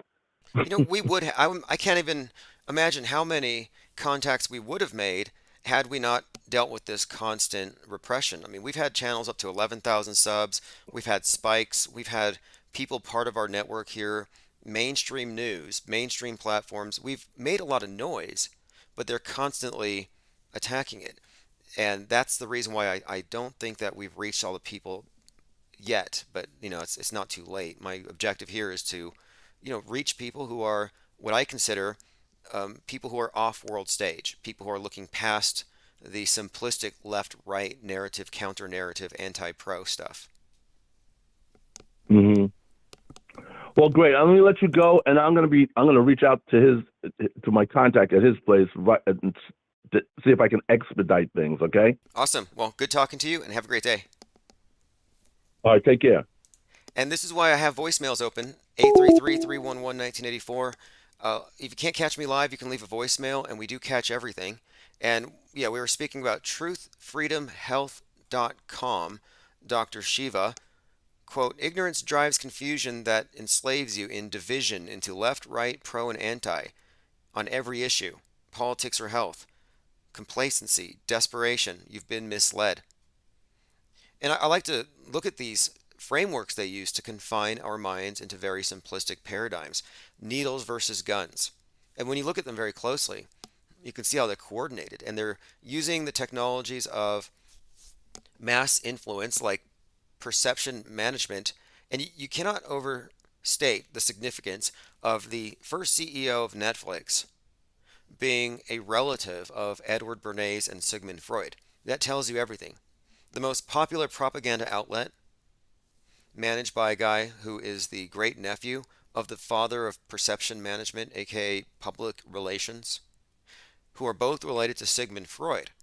And then you can look at the political issues and how they're marketed, and you can see this is some deep insecurity tapping agitprop, whether it's we're going to grab your guns, we're going to regulate your wombs, and the womb regulation is being opposed by the left, the gun regulation by the right, gun, masculinity, the womb, the feminine, male versus female, left versus right. Everything's so deeply templated that it's no wonder that people always feel like civil war is about to pop off.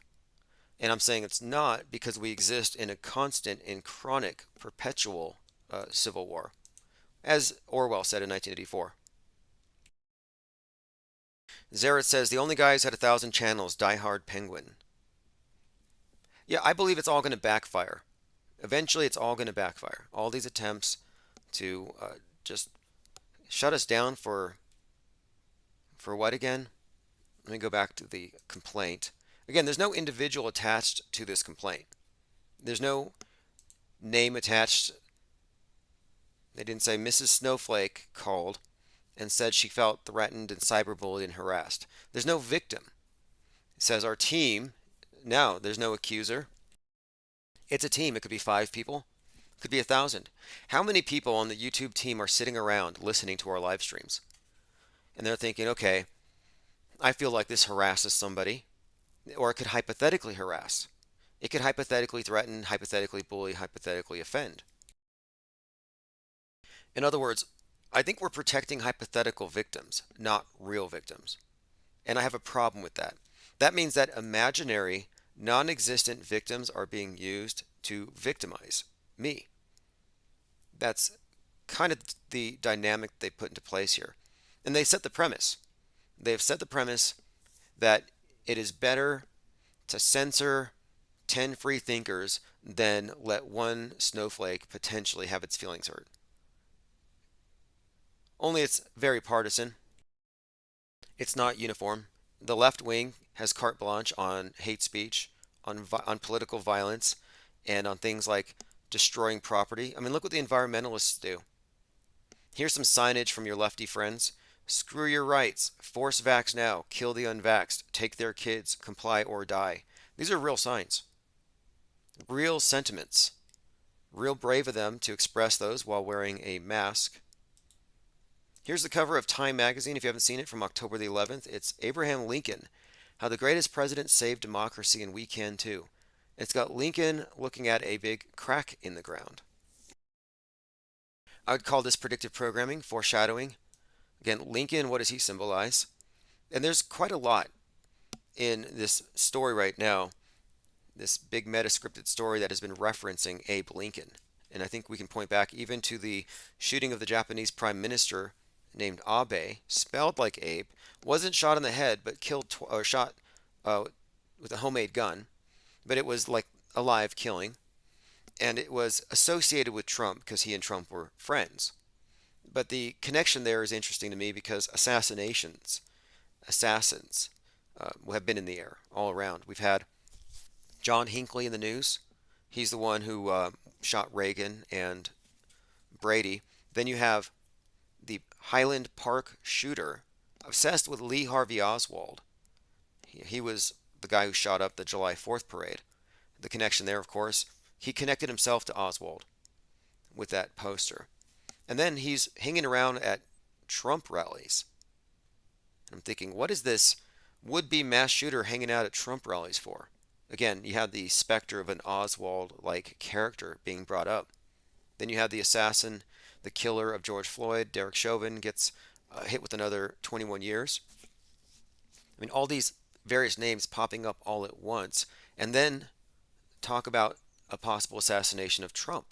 Again, this to me is just, it's a build-up. And to see Time, at the end of this, putting Lincoln on the cover is, I think, very significant. Spirit says, trying to call you to explain the school swatting hoax. Oh, yes. In fact, I have to take a break now, but we'll be back in the evening to take calls.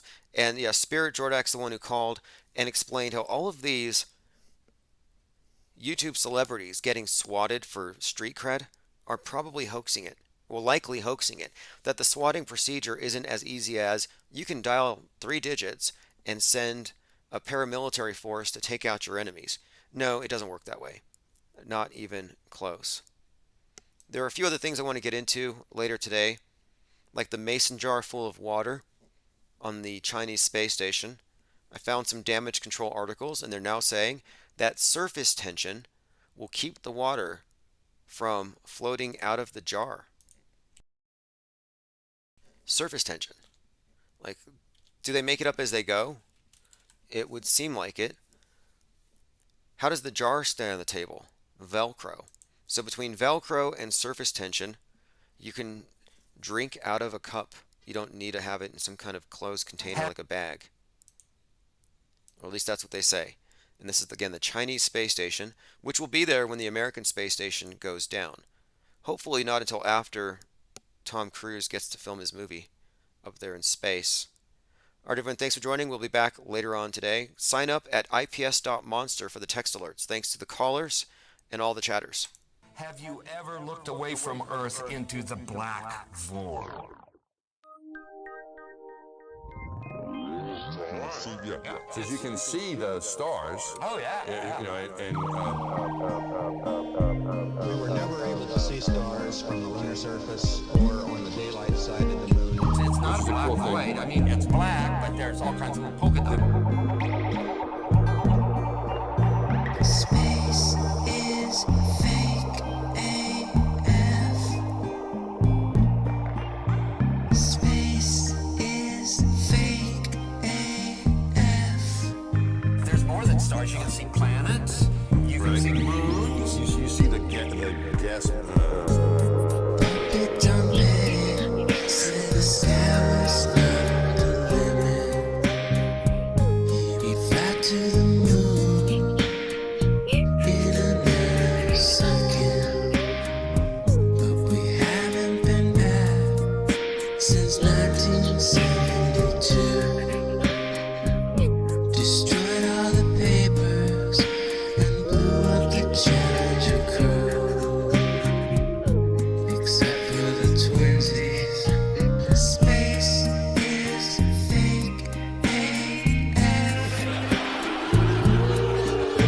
Space is fake AF. When you look out into deep space away from the sun, it's the darkest night you can imagine. Hey, space boy, you broke my rocket man heart.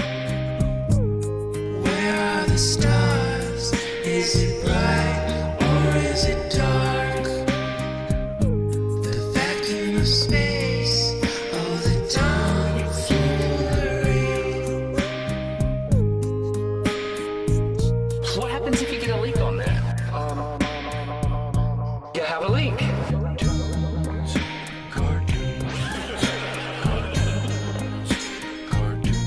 debunk my bubble.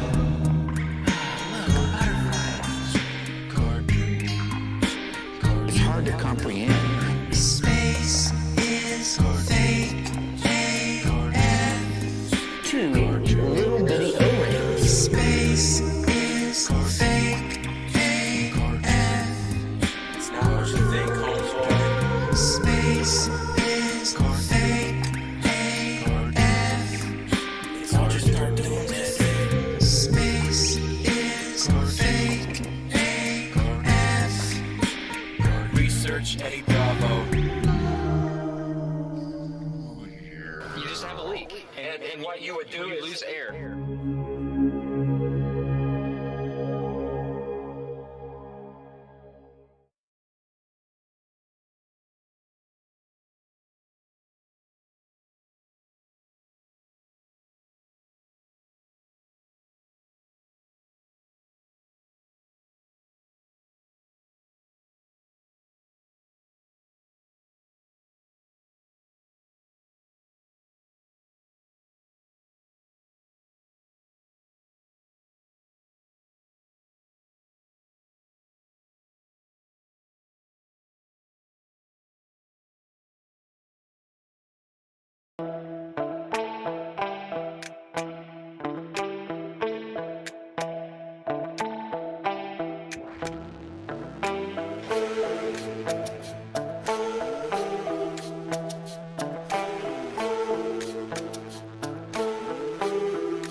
Well, they have an alternative to that. It's crushing Martian rock with a titanium alloy for a stronger 3D printable material for rocket parts and tools. So you're not just going to be required to use your blood and body fluids as per Astrocrete, which is supposedly a concrete made from protein found in blood, plasma, sweat, and tears, mixed with moon dust or Mars dust. Supposedly, it would have a much greater compressive strength than normal concrete. Soylent Red. Mars bricks are people. We have some fake hate crime news and updates. We had already talked about this being the summer of swatting with Marjorie Taylor Greene fake swatting herself twice. There's been another example of swatting by a right-winger, this time by Steve Bannon. Again, this is self-swatting. I believe we're looking at an effort to create a martyr or an underdog. It's simply a PR stunt.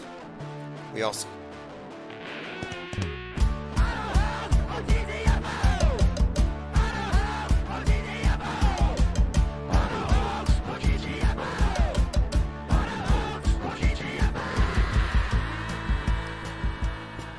All right, thanks for joining. It's September the 7th, 2022.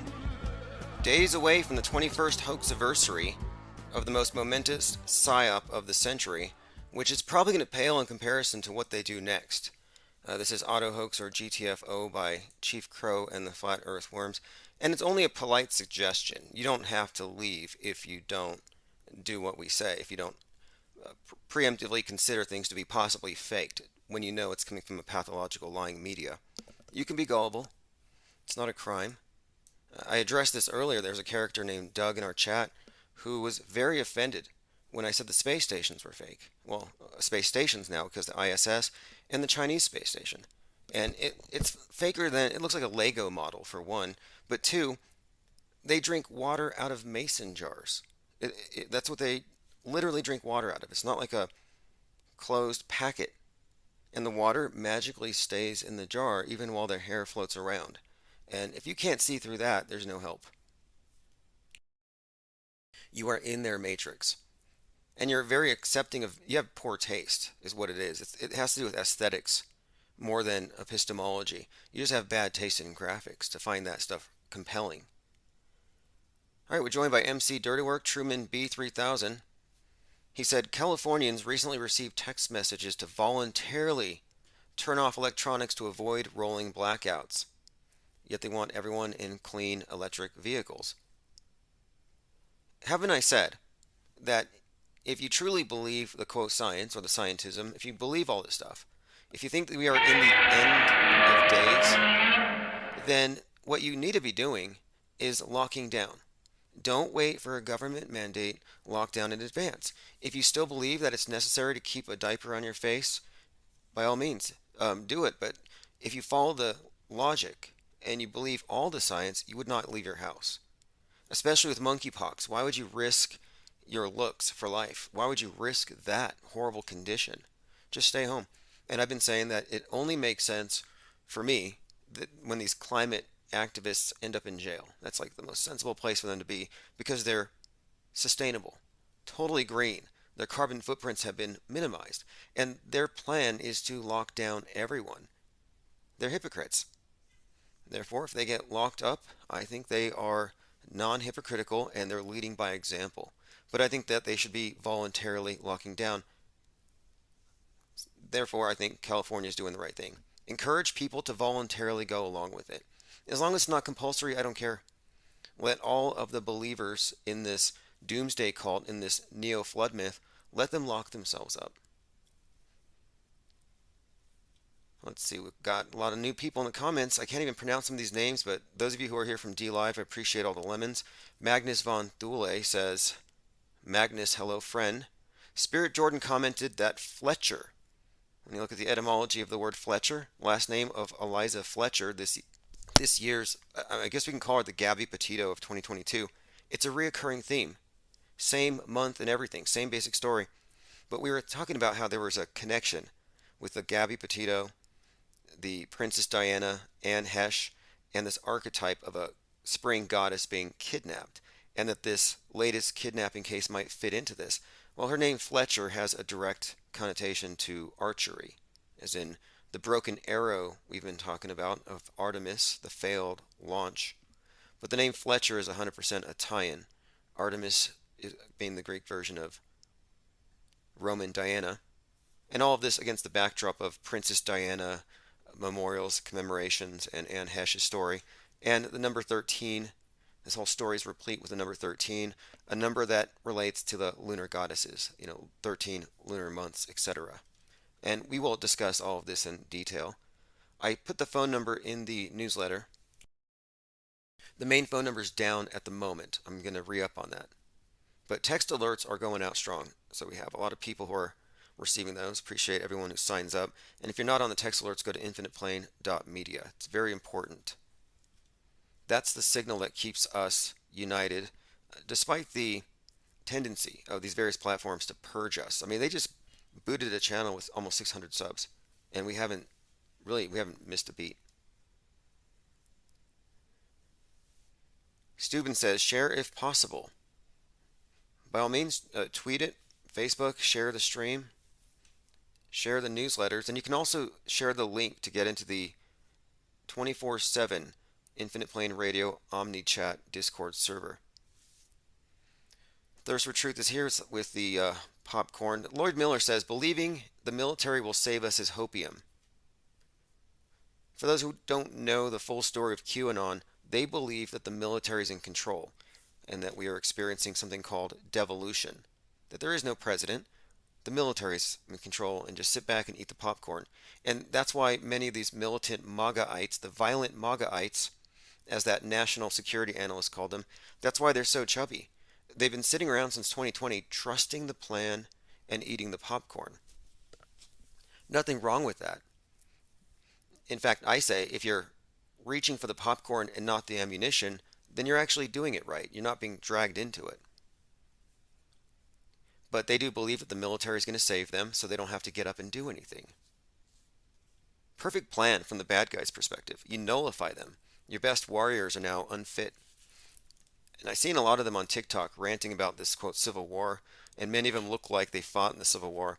And those that don't, there's nothing cohesive about it. Non-threatening. They've been nullified. Continuing through some comments, Multi-Zero Dagger is here. G33 Ashy Dog says popular game God of War Ragnarok comes out on 11/9. Okay, keep that date in mind. Again, 11/9, 11/6, 9/11, 6/11, all very significant dates. You have the mirror version, you have the ambigrams. Very consistent patterning. Stranger Things made a point about the portal opening on 11/6.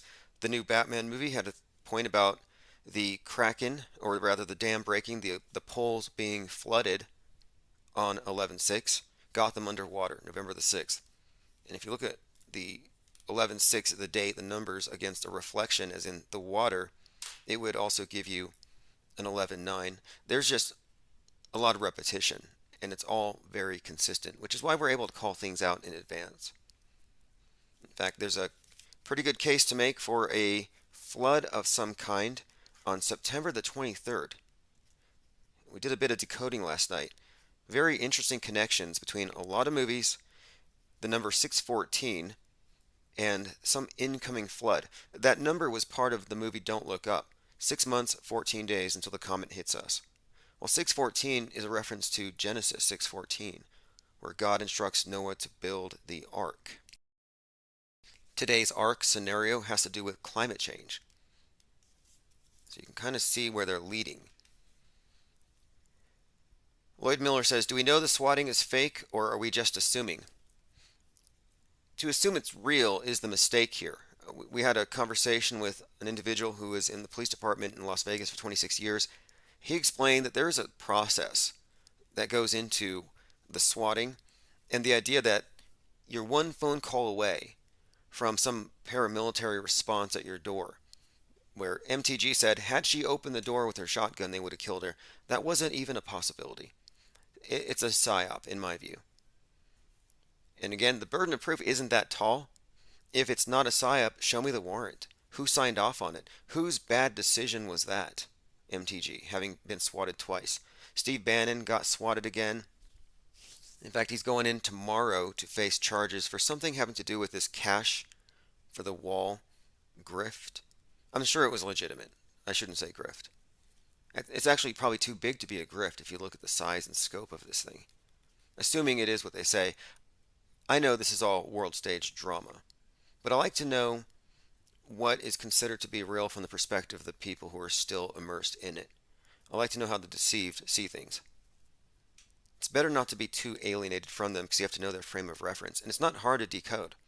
If you just assume the swatting is real, well then you assume, well look, MTG is a martyr. Steve Bannon is a martyr. Who else just got swatted? Tim Pool? Oh, that's right. Gavin McInnes fake swatted himself. I've been calling him Gavin Smollett. I kept forgetting his last name. Gavin Smollett of the Proud Boys. May as well call them Fed Boys. They were, in fact, exposed as having been founded and led and funded by Feds. That's what they are. Gavin McInnes, if you may not know, I guess he just needs clicks, but he pretended like he was being swatted on the live stream. And like Lloyd Miller asks here, do you know the swatting is fake or just assuming? Well, I assumed his was fake. Others, like Drudge, the Drudge Report reported it as real. Founder of the Proud Boys has been swatted. They report it as a fact on one of the biggest news aggregators on the internet. I mean, for them to just throw it out there as a fact gives him credibility, like he's a martyr. Thankfully, comedian Owen Benjamin was in a private message exchange with Gavin Smollett and said, are you going to tell everyone it's a hoax? So he exposed it. It was a hoax, but they assumed it was real. I didn't. I don't fall for that kind of stuff.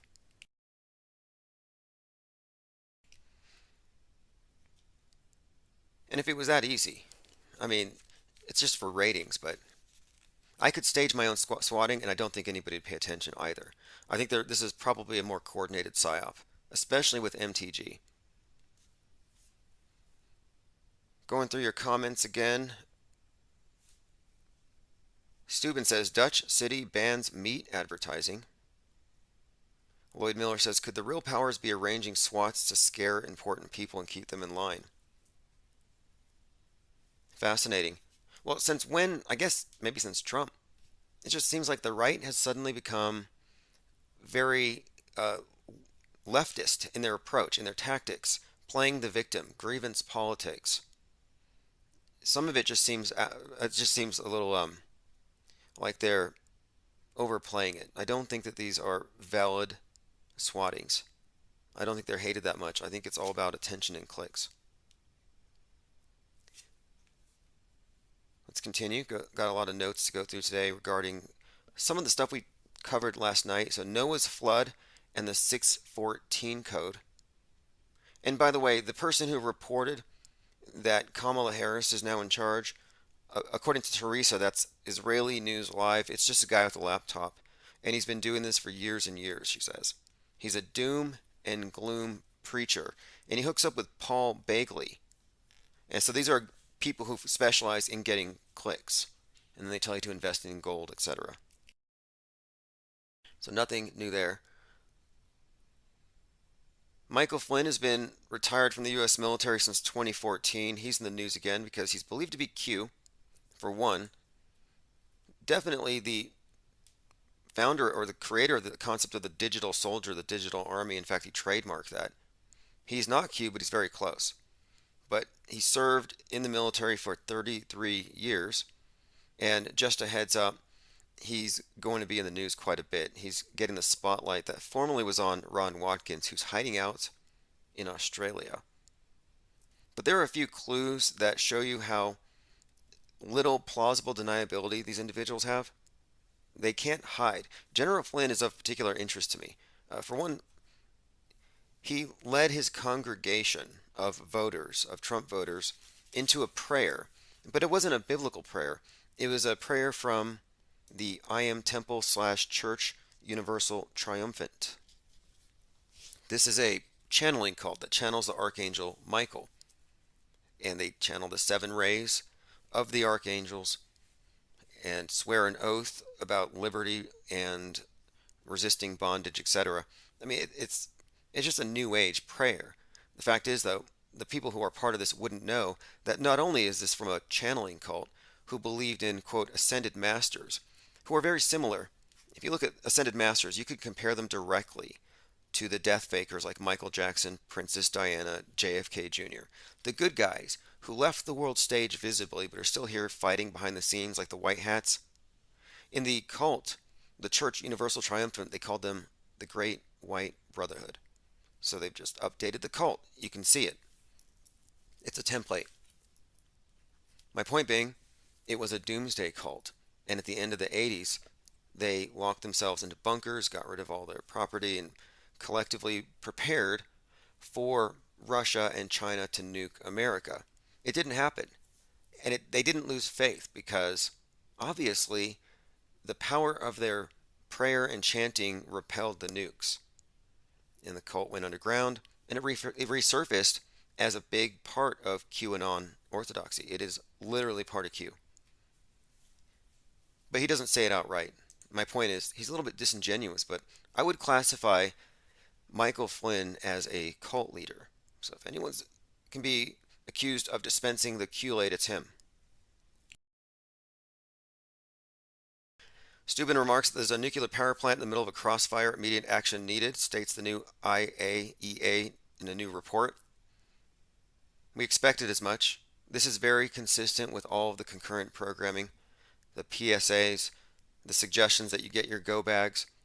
The programming in Stranger Things, Season 4, Episode 2, ends with a kraken. It's a kraken that looks like Seattle, and fallout falling from the sky. Steuben remarks, Canadian police are hunting 2 men named after the mass stabbings at 13 crime scenes. I noticed that. It's shocking. It's a terrible story. I hope it's fake. I don't have any more information than anyone else who's following mainstream reporting. Is it fakeable? Yes. You can't let the shock value of a story override your critical analysis. It's believable, sure. But again, I'm not inclined to think that it's real just because it's been reported. I'm looking to see if there are any other agendas. The 13 stands out to me as kind of significant. Then you have like twin killers, very interesting symbolism, but I'm still interested in the case. I have to look at all the details. I don't rush to judgment.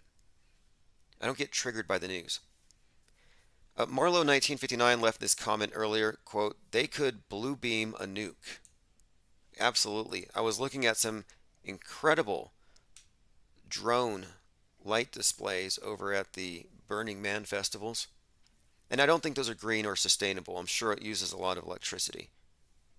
However, they can fake anything.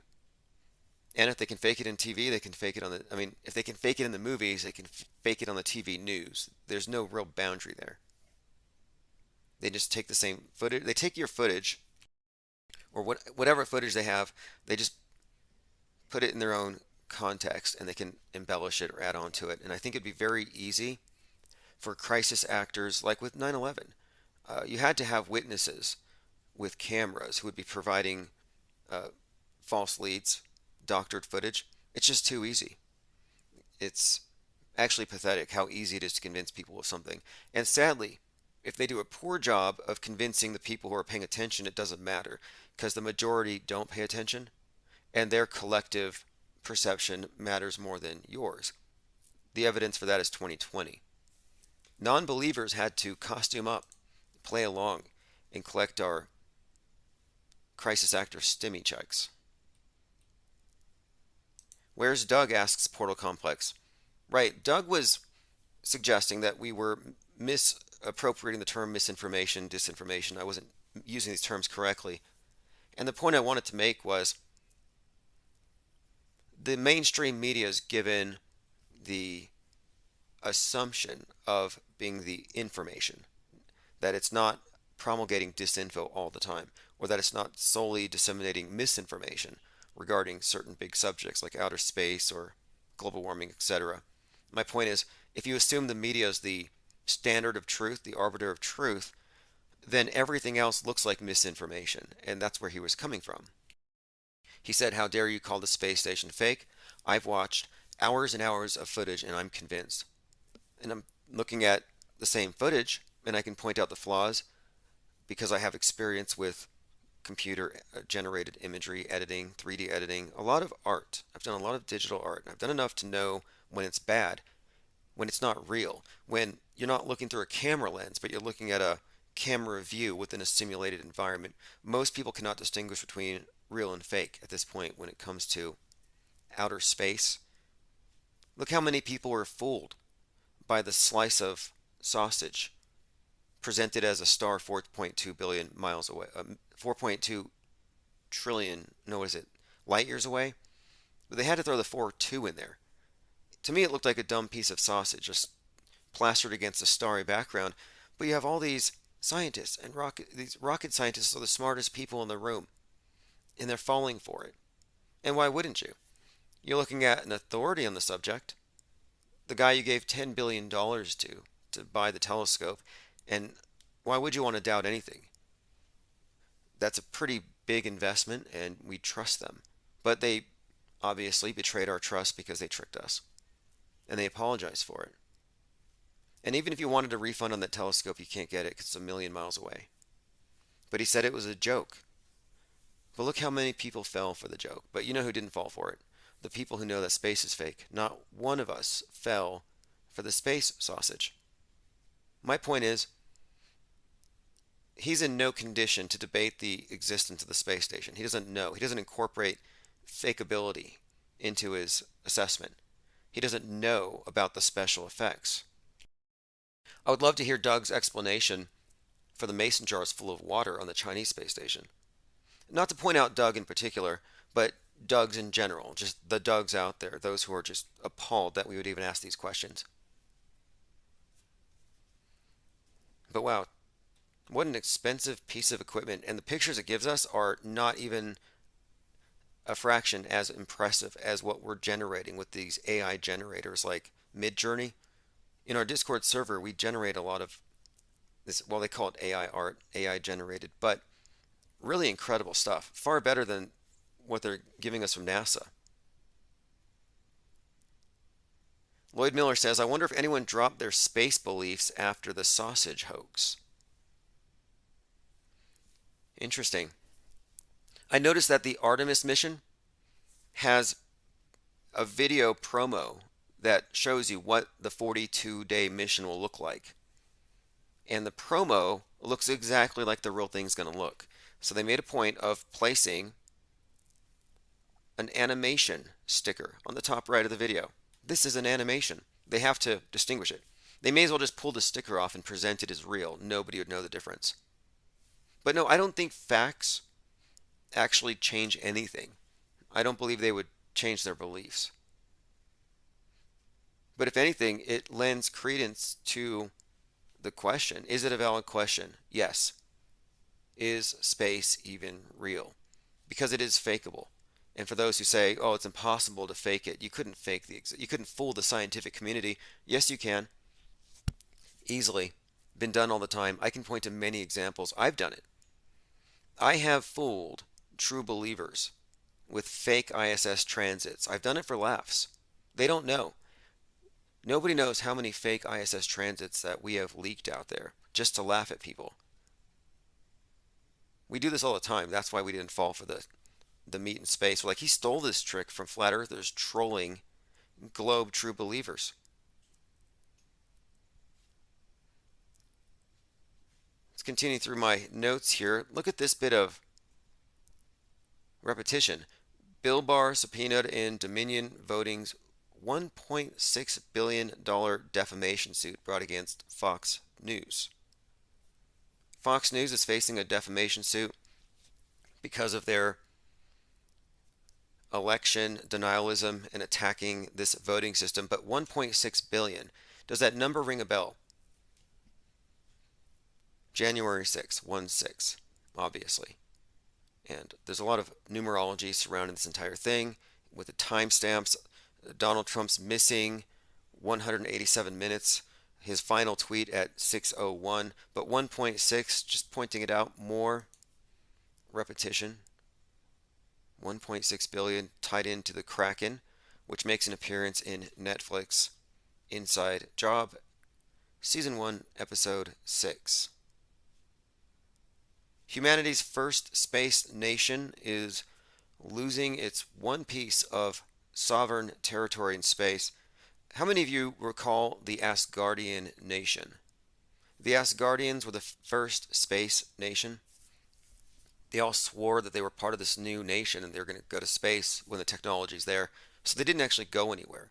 But there was a lot of pomp, a lot of ceremony, a lot of pageantry. Well, they sent a CubeSat into space and it burned up. So Asgardians are no more. The orbiter is a centerpiece of the experimental digital nation dubbed Asgardia that launched in 2017. In addition to representing Asgardia's toehold on its literal extraterrestrial territory, the milk carton-sized CubeSat carried digital copies of their constitution, flag, and data about Asgardian citizens who opted into the experiment in nation building. So Asgardia has fallen.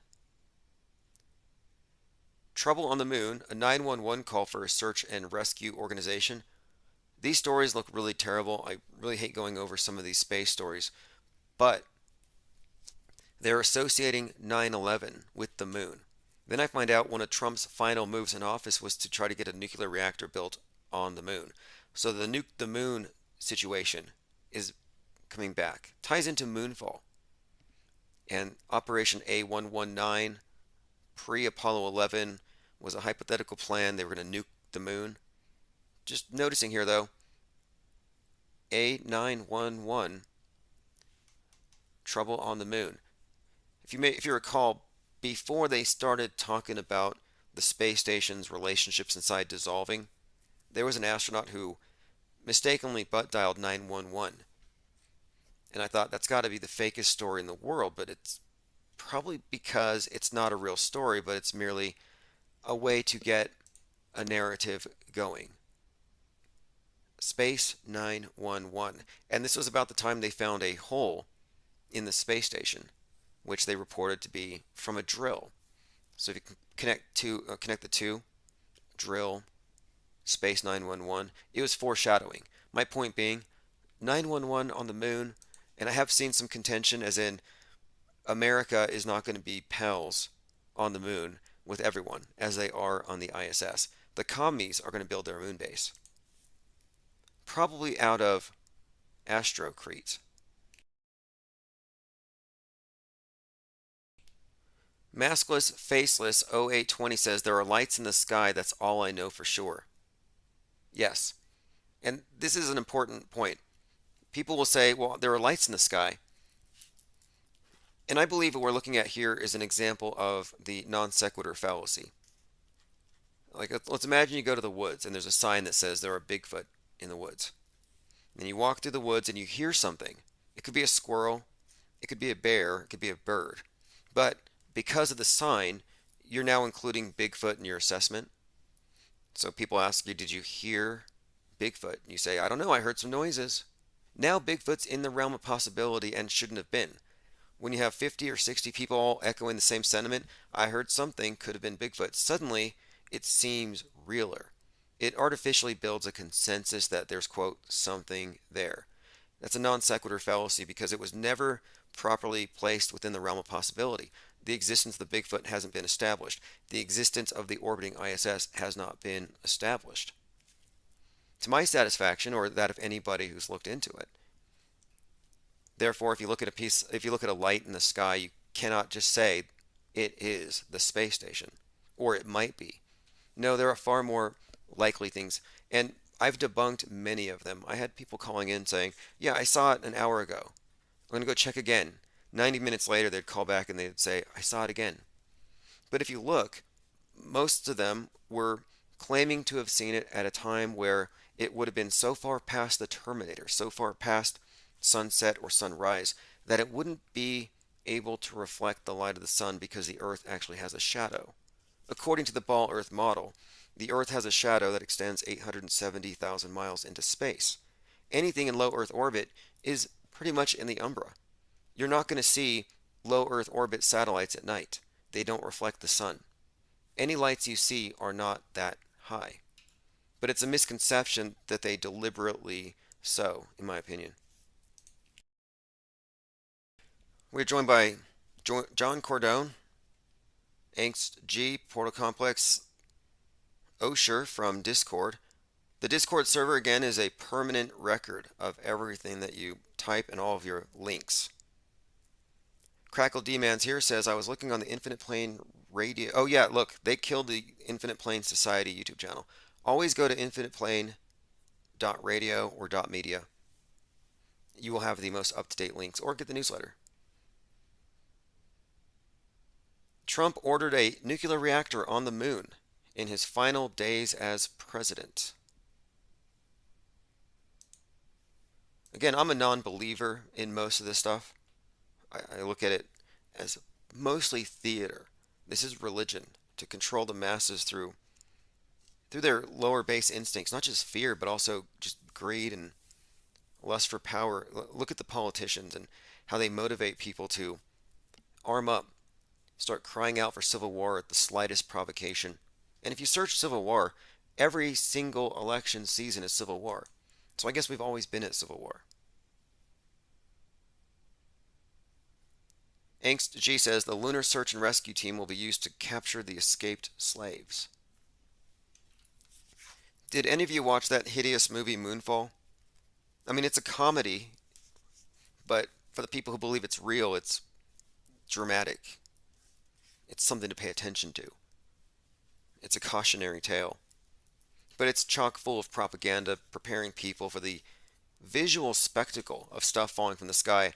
And when that movie came out, I correlated it with a number of other movies, and I said, look, all of these movies are preparing us for stuff falling from the sky, and now we have space junk. We are in the age of space junk. Nobody cares about the oceans anymore. Nobody cares about the whales. It's all about space, low Earth orbit. Strangely, though, strangely, I'm thinking the Asgardians CubeSat burned up, right? Why don't the pieces of space junk from SpaceX ever burn up? They always land in the middle of fields, just not even charred. They look like nice works of art. I wouldn't give them back. I would sell them back. Space junk, again, is in the news because a European satellite had to dodge space junk on the 31st of August. This stuff didn't exist. This was not real. We have to remember, the first time space junk actually hit the space station was the summer of 2020. It was during the mission called Celestial Immunity. Celestial Immunity, where they were testing out vaccines in space, and the quote arm of the space station got pricked by a piece of space junk, a little needle hole. What an interesting coincidence. The space station got vaxxed. And this all plays into the intentional relationship between outer space and inner space that they've made symbolically in many of the propaganda films. And all of the entertainment is propaganda. Entertainment's a side effect. Summer of swatting. We've been talking about this. Steve Bannon was swatted again, supposedly. Again, he's getting charged tomorrow for something with that Cash for Walls debacle. And he said they will have to kill me first. But I believe this is about building a David versus Goliath kind of a narrative. They're all going to play victim. They're all going to be swatted. So keep an eye out for right-wingers getting swatted. We called out in advance McGinnis's fake swatting and this latest one by Bannon. And in Germany, you have a Green Party member, some eco-fascist, claiming that right-wingers are putting swastikas on his car. The graffiti on his car was a backwards swastika. Whenever they do these fake hate crimes, they don't do their own research. If the swastika is not facing the right way, it's probably the person who's trying to scapegoat his political opponent. We've seen this quite a lot. I would say 90% of hate crimes are fake. 99% are fake. The former police officer that called in about swatting, in fact, said that 99% are probably fake. There's a pretty good book about fake hate crimes, and their figure is 66%. But they're faked by the ones who are supposedly the victims, and the purpose of it is, of course, to gain political power. They're cry bullies, and it tends to work. They get sympathy. They get support. So you have this member of the Green Party in Germany, this eco-fascist, claiming that the carbon super spreaders, that the climate change accelerationists were victimizing him. Turns out it was all fake. The police investigated it. It was all fake. They could have just called me. I would have told them. Yeah, it's fake. Wait for the evidence, but they don't. One final point here to Doug. Again, I'm not trying to call out one particular person. This is just some anonymous troll. But again, he said that we were trafficking in dangerous misinformation, and he wanted to have us deplatformed. My position on this is free speech is really not the issue here. We're talking about a private platform, but I'm talking about the culture. Do we defend the right for people to be offensive, or do we want to burn their books? And it seems like we veered into book burning as the standard of eliminating the wrong answers so that people don't even have the ability to tell the difference between correct and incorrect. They just want you to have the answers that they deem correct. I think it's a bad trend, and I'm kind of opposed to it. So my advice for the Dougs of the internet is take up acting as like a creative output, creative outlet, acting. And moreover, you could probably get a job as a crisis actor, because I know there's going to be a lot of opportunities for that in the very near future. Steuben says, I heard Joe Biden is dead and has been replaced with Joe Biden's twin brother. I heard that from a young Biden. I heard that. I saw that video. Crackle D-Man says, Yuri Gagarin was supposed to have fallen back to Earth from space and burned up, but then he may have turned up unharmed as Neil Armstrong. I concur with that. And if you haven't seen the new Top Gun movie, when you watch the first scene where Tom Cruise goes Mach 10, look at the imagery. Notice the helmet and where he lands in the rural area and the conversation he has when the little girl asks him if he's an alien. That is a parallel to the story of Yuri Gagarin, first man in space, landing in some rural area and says, I came from outer space. Very famous anecdote. But they recreated it because Tom Cruise is going to be the next Yuri Gagarin, if you ask me. There's some kind of a repetition going on here.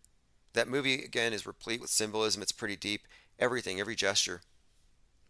I don't want to get into it now, but even the middle finger gestures in the Top Gun movie tie into this reoccurring theme and this resurrecting sun god in all the various ways they represent it.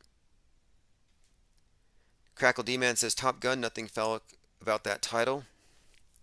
Sure. Well, look at the character names. Phoenix, Rooster. Again, Rooster, you know what the Rooster is. And the Rooster also has an association with Christ. The Phoenix, obviously, death, resurrection. The character Rooster is a repeat of his father, and the movies are 33 years apart. Reoccurring themes here. The character named Hangman, again, Hanged Man, calls himself their savior after he saves them a couple of times, after a phoenix-like emergence from the flames of an enemy plane. He says, I am good, several times. It's like his only line. So the character who's good, the savior, Hangman, also happens to be played by an actor who's 33. Nothing is accidental about that film. Mostly it's about the self-sacrificing sun god, and that's what we're seeing. Tom Cruise, of course, the name has a built-in twin cross, if you look at the etymology. And it's not a coincidence that he's constantly in the news, I'm talking about Tom Cruise, on these bi-wing planes. It's all symbolism, if you ask me, which we'll get into. In fact, I have an article here having to do with something related to Tom Cruise. At least one of the movies is mentioned in here. Has to do with the Scarlet Woman, this New Age goddess. And I've noticed just a lot of these in various places. And lately I've been watching Game of Thrones. And there's a character in the Game of Thrones called the Red Witch, who does something called blood magic. And this character is something of an archetype. So to start, the quote, Scarlet Woman is the goddess in the occult system Thelema, established in the writings of Aleister Crowley.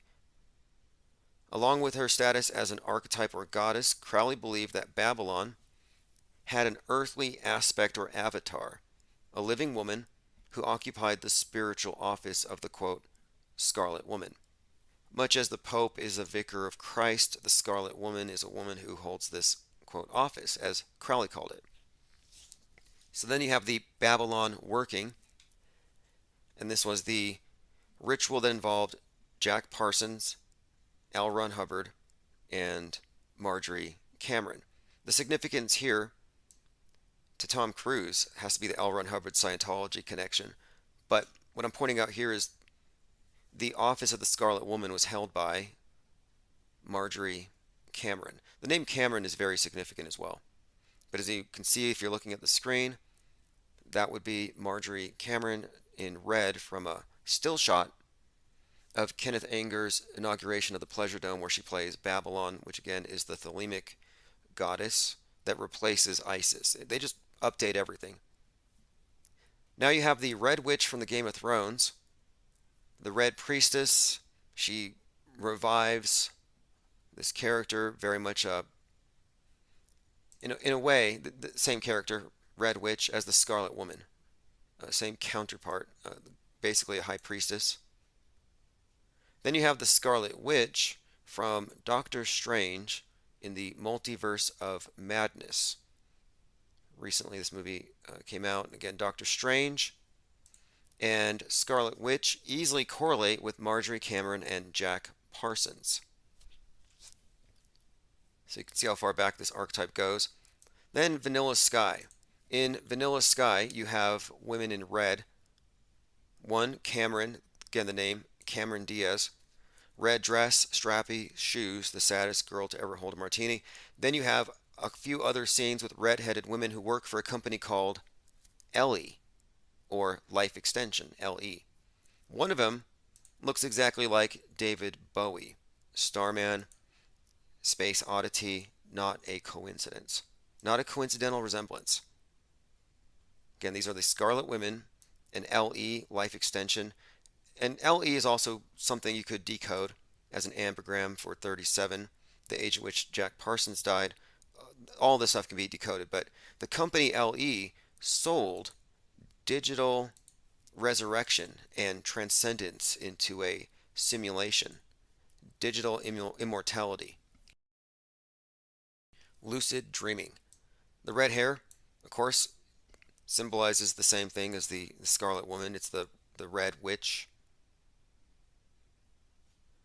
I believe the term is initiatrix. It's a female in a role of the goddess, obviously. It's very consistent with every other cult, but I'm pointing out that this is sort of a new iteration. Now, in the 100, which is on Netflix, you have Ellie, and they refer to her as Ellie, and I thought, wow, the woman in red, who represents digital transcendence into the city of light, is also L.E. And in Vanilla Sky, when Tom Cruise is trying to wake up from his nightmare, he's crying out L.E., L.E. So here's L.E., who essentially enslaves mankind after a nuclear apocalypse and maintains their digitized souls in the city of light. Now you have Richard Branson, significant because, of course, Branson's another one of these space popes. This is again connecting to outer space and Babylon, because we're talking about the New Age goddess, and the goddess represents the night sky. You have the earth god and the obelisk, then you have the night sky, and the rocket launches are symbolic of their relationship. Here you have Richard Branson at the helm. Virgin Voyages is redefining luxury. Scarlet Lady, big red ship. Again, Scarlet Lady is the name of the ship. He's got Virgin Galactic, Virgin Isis. All of these pertain to the veneration of the goddess, consistent with the space program's ulterior purpose as the de facto state religion's heaven program. In conclusion, the new goddess is the same as the old goddess. She is the night sky, Isis, Babylon. Space is the womb from which the new sun emerges each morning, and the entire space program is in fact an allegorical cover for Mystery Babylon.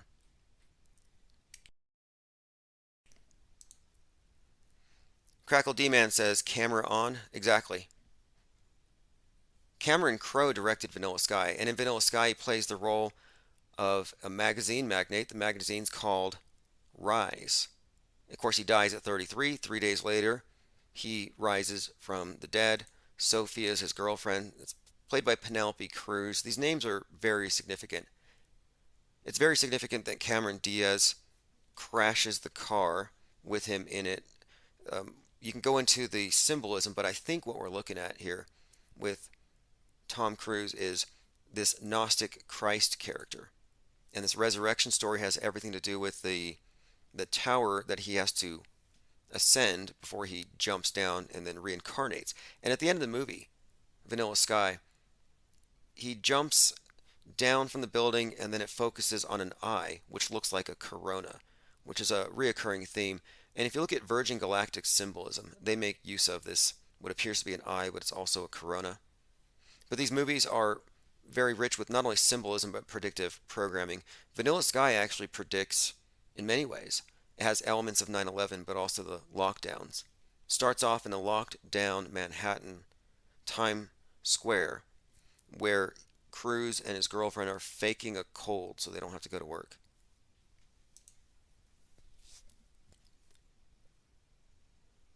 Going through your comments. Crackle D-Man says, sounds pretty Marin Abramovich witchy to me. Yeah, absolutely. I would concur with that. The Vanilla Sky movie, again, is just a retelling of the same story, but it's very blatant in its symbolism. This is where I first noted Tom Cruise's role as this Scientology Jesus, is what I said originally, but he divorced all his wives at 33. The Tom Cruise Top Gun movies are all about this sacrificing hero archetype. They've been building it for some time. You will often see Tom Cruise as a hanged man. It's fascinating. It goes back very far, ties into the Kubrick movies, which all are full of predictive programming and even hints about things that they were a part of in the past. And I don't think Stanley Kubrick himself is this mastermind. But what I am saying is that Kubrick was part of the, I guess you could say, the department. Let me go ahead and play this. This is Tom Cruise at the first post 9/11 Oscars giving a shout out to not only Kubrick but to the inspiration that 2001 A Space Odyssey gave him to want to become a spaceman. And this is 20 years before he announced his intentions to go up to the ISS.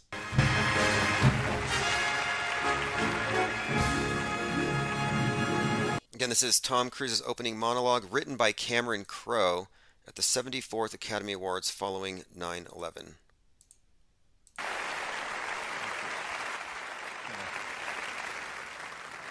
When the great director Billy Wilder was asked, what makes a movie unforgettable? His answer was simple. A little bit of magic. We're all here tonight or sitting at home watching because something came off a movie screen. A little bit of magic touched our lives.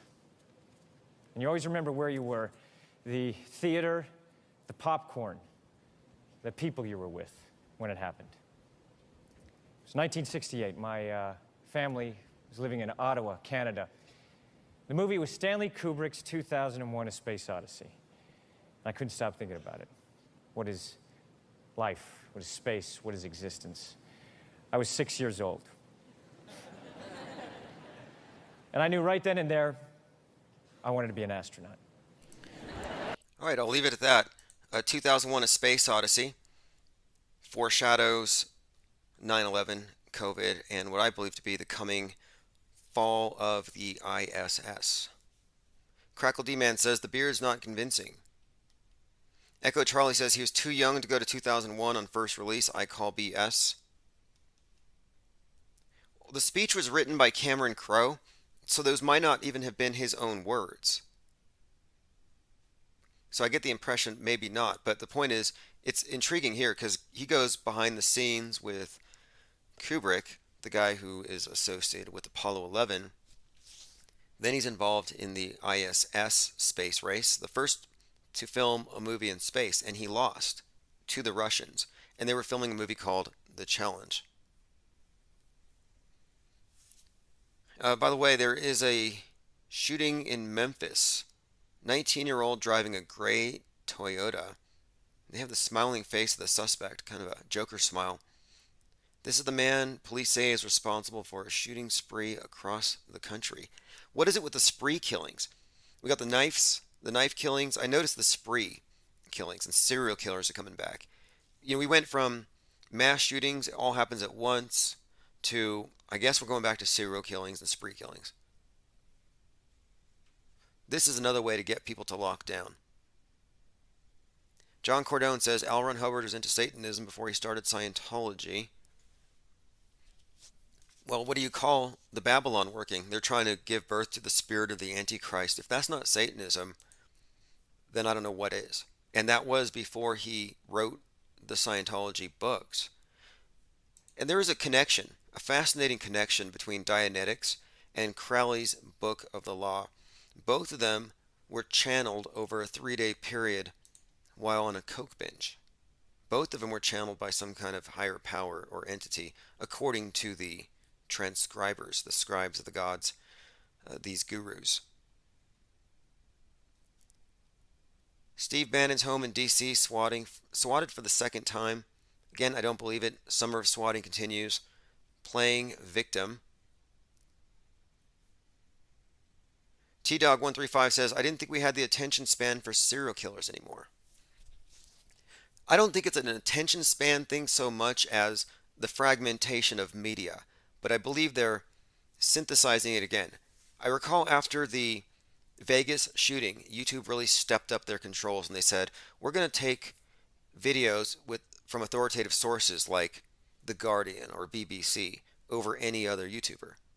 Prior to that, anyone could upload a video and compete with the mainstream media with a breaking story. Well, now that they've got that back under control, maybe they can bring back serial killers effectively. I mean, look, they have people watching Netflix series that have, 15, 16 seasons. It's just endless, just Netflix never ending. People have attention spans. It's just a matter of corralling them, and I think they're getting it back. The shooter's not a bowl cut, but he does. I don't know where this picture is from. I see a neck tattoo. We'll look into it. It's a breaking story, but what I'll say is this. I would presume it to be fake until proven real, but you have to apply the the basics. Like, is there an agenda here? Is it even likely to be faked? You can't be a reality denialist. And if there's even a suspicion that there's some guy driving around your town shooting people, I would say let's wait and see before going out. Just because stuff like that does actually happen. But given the past precedent, I'm going to go with it's probably fake. Again, speaking of Steve Bannon and his War Room podcasts, I go to sleep listening to this stuff sometimes.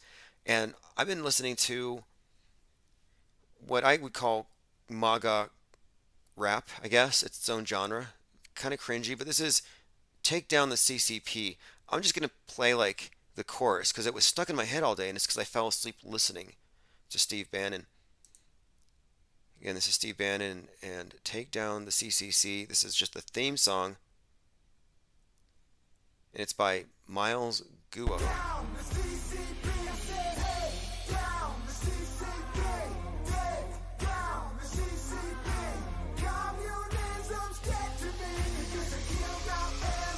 Okay, there we go.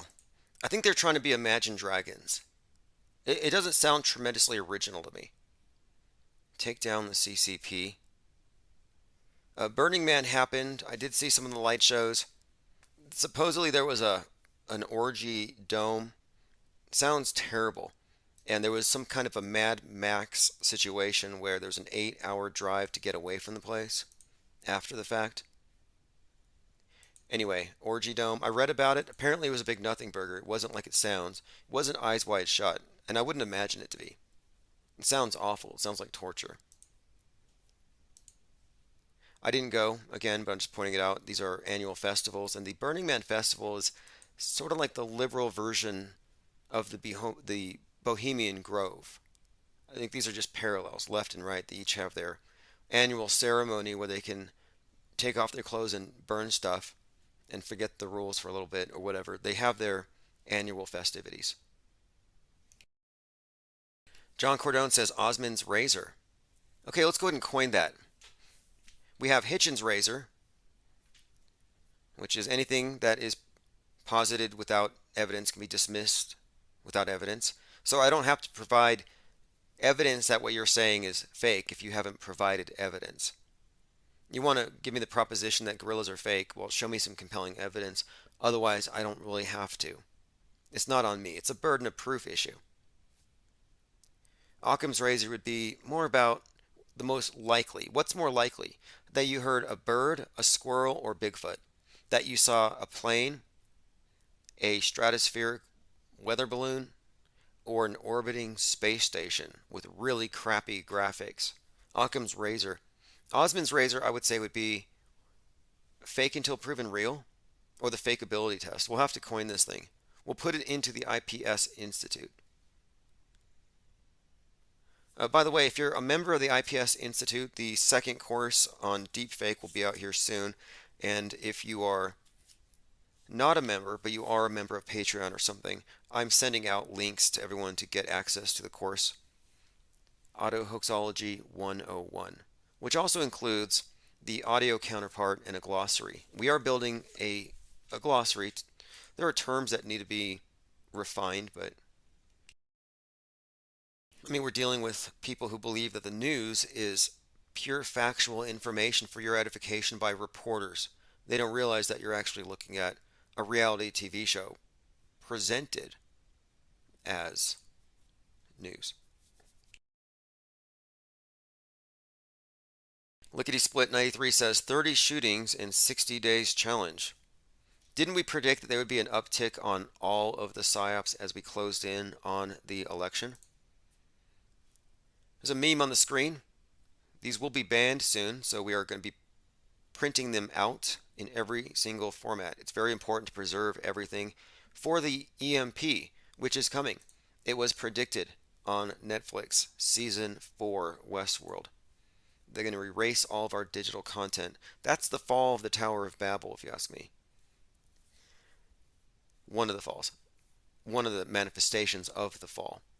Aleister Crowley, Jack Parsons, L. Ron Hubbard, Werner von Braun, and Walt Disney. What does an avowed occultist, the founder of JPL and NASA, a science fiction writer, and the founder of Church and Scientology, with an ex-Nazi turned America's foremost rocket scientist, the founder of the Magic Kingdom, Disney, all have in common? You might be surprised at the extent of their collaborative efforts in Babylon on behalf of Horus, Mars and alien life forms. You might be surprised this is stranger than fiction. Then again, magic, aliens, space travel, and science have a lot more in common than you might think. So what I'm looking at here, again, is a picture of Aleister Crowley, Jack Parsons, L. Ron Hubbard, Werner von Braun, and Walt Disney. And these connections are there, and they're even deeper than he inferred here. You could even make a direct connection here with, I would say, Satanism and Disney and the film industry that would link pretty much everything together unequivocally. This is how our modern paradigm was shaped, mostly just movie magic. And you can't really separate them, but they're specifically referring to this Babylon goddess I've been referencing. And of course, Horus being the Egyptian counterpart to Mars. Horus is the falcon-headed god. This is why Musk's Mars project starts off with the Falcon rockets, the Falcon 9. Horus equals Mars because the age of Mars, the utopian view or vision they've given us of a Mars colony. Again, Werner von Braun wrote the book Mars, A Technical Tale, about the Elon who colonizes Mars. The Martian age, I don't think it's about actually sending us to some paradise way out there. It's about making that Mars vision a reality on Earth. It's about making Earth Mars. That's the actual agenda. It's about installing that system. And always has been, in my view. Interestingly enough, the Thelemites, the members of the Thelemite cult that believes in the age of Horus, again, the Book of the Law, written over a 3-day coke binge, their God said that the world would be converted in this way. But the members of the cult are instructed to read Stranger in a Strange Land by Robert Heinlein. I didn't like science fiction at the time when I was mingling with the Thelemite group, and that was on the required reading list. And it's about a Martian teaching us how to live on Earth. Just a theme that is reoccurring in a lot of the science fiction literature. It's about mankind being lectured on how we're doing things wrong and how we need to change course. Not a coincidence that Heinlein had the Manana Literary Club in Laurel Canyon, where you had people like Jack Parsons and L. Ron Hubbard and others mixing in. Echo Charlie says the EMP is near. Yeah, and according to General Flynn, the electromagnetic pulse is going to literally blow up the heads of the thrice vaccinated. Terrible thing to suggest. But wear a raincoat or have one ready. Copaesthetic says, fake AF, another Christchurch. The shots sounded like caps. They probably went pop, pop, pop. Fascinating. Well, he doesn't fit the usual profile. It's not a female, not a cis female, but it's not the usual. But we'll leave it up. I'm going to wait till the facts come out because people will often throw out false leads. I can't tell you how many times I fell for Matt Hyde. Matt Hyde's this comedian, and whenever something bad happens, they say, here's the culprit, and I'm always the first one to share it. I even put Matt Hyde in our Christchurch shooting was fake AF documentary. It wasn't him, it was Brenton Tarrant, but I put Matt Hyde's face, and I was like, how come he's wearing glasses here? Like, I fell for it, so I'm not going to fall for it. In other words, I'm not going to jump to conclusions. But if it's at multiple sites, and they dragged him out of the car with a pit maneuver, and they happened to be doing drills for just that maneuver on that day, then yes, it's just another Christchurch. Was he live streaming it? Was he Instagramming it? That's what I would like to know. Because they're, or TikToking. They're going to say, hey, we can't have people live streaming from TikTok unless they've been vetted because of this. If you recall, the Buffalo shooter, the guy that was sent by Tucker to shoot up the supermarket, Tucker sent the shooter. Kind of a side topic. But as a result of his shooting, they banned live streaming on Twitch to a great degree for a lot of people like myself. They deleted a lot of my Twitch accounts. Brent and Tarrant had them change a lot about live streaming from YouTube and Facebook. They are dismantling our ability to broadcast to large numbers of people by using these psychological operations as a pretext. Now, I don't mean that Tucker Carlson literally sent the Buffalo shooter, but that's been the insinuation. He was motivated by one of the conspiracy theories that Tucker Carlson has given airtime to, that being the white replacement theory. So he goes to a black neighborhood and shoots up a supermarket, and they say Tucker sent the shooter. And I thought, this is interesting, because the Batman movie has the Riddler who sends his radicals out, and the Riddler's weapon is a Tucker. And I thought, that's got to be a tie-in. Interestingly enough, though, there is a corresponding character to the Queen of Canada. You know, the Queen Dedulo, the QAnon Queen of Canada. Well, there's a King Carlson in Arizona, like a literal king, and he's the king of North America. I'd like to go interview the guy before he blows up and gets too big. But there's some kind of QAnon Game of Thrones going on right now. And I believe it was Napoleon who said the greatest emperors crown themselves, or something along those lines. So if you have it in you, if you aspire to be a prince or a king, if you want to ascend the Iron Throne, this would be the time. I'm watching Game of Thrones, and I'm finding a lot of the same predictive programming as we see in everything else, by the way. Speaking of predictive programming, Disney's airing a cartoon called Little Demon about an Antichrist girl born from a mother who had a night out with Satan. This is the Babylon working. This is the spirit of the Antichrist we've been talking about. There's a reason why she's 13. 13 is the goddess number, the lunar goddess. And again, we're talking about the spirit of the Antichrist being spread throughout the world, starting in, coincidentally, the Babylon working was going on while Donald Trump was in the womb. And if you go by the timing of it, and you take into account the Moonchild ritual, well, they're not trying to get Marjorie Cameron pregnant. They're trying to bring some spirit through her. They refer to her as Babylon. This is Crowley, and this is deep occult mumbo jumbo, but this is their beliefs. The woman is called Babylon because it means gates of the gods. So they say that they can take celestial beings or astral beings or demons, whatever you want to say, angels, and they can summon them through her. She is the stargate. The goddess is the gateway through which they bring these non-biological entities and have them reside within a developing fetus. This being the case possibly with Donald Trump. If you look at the timing, Donald Trump could be the Antichrist that they summoned in 1946. He would have been ripe. He would have been just at the right stage, I would say. They call this occult eugenics.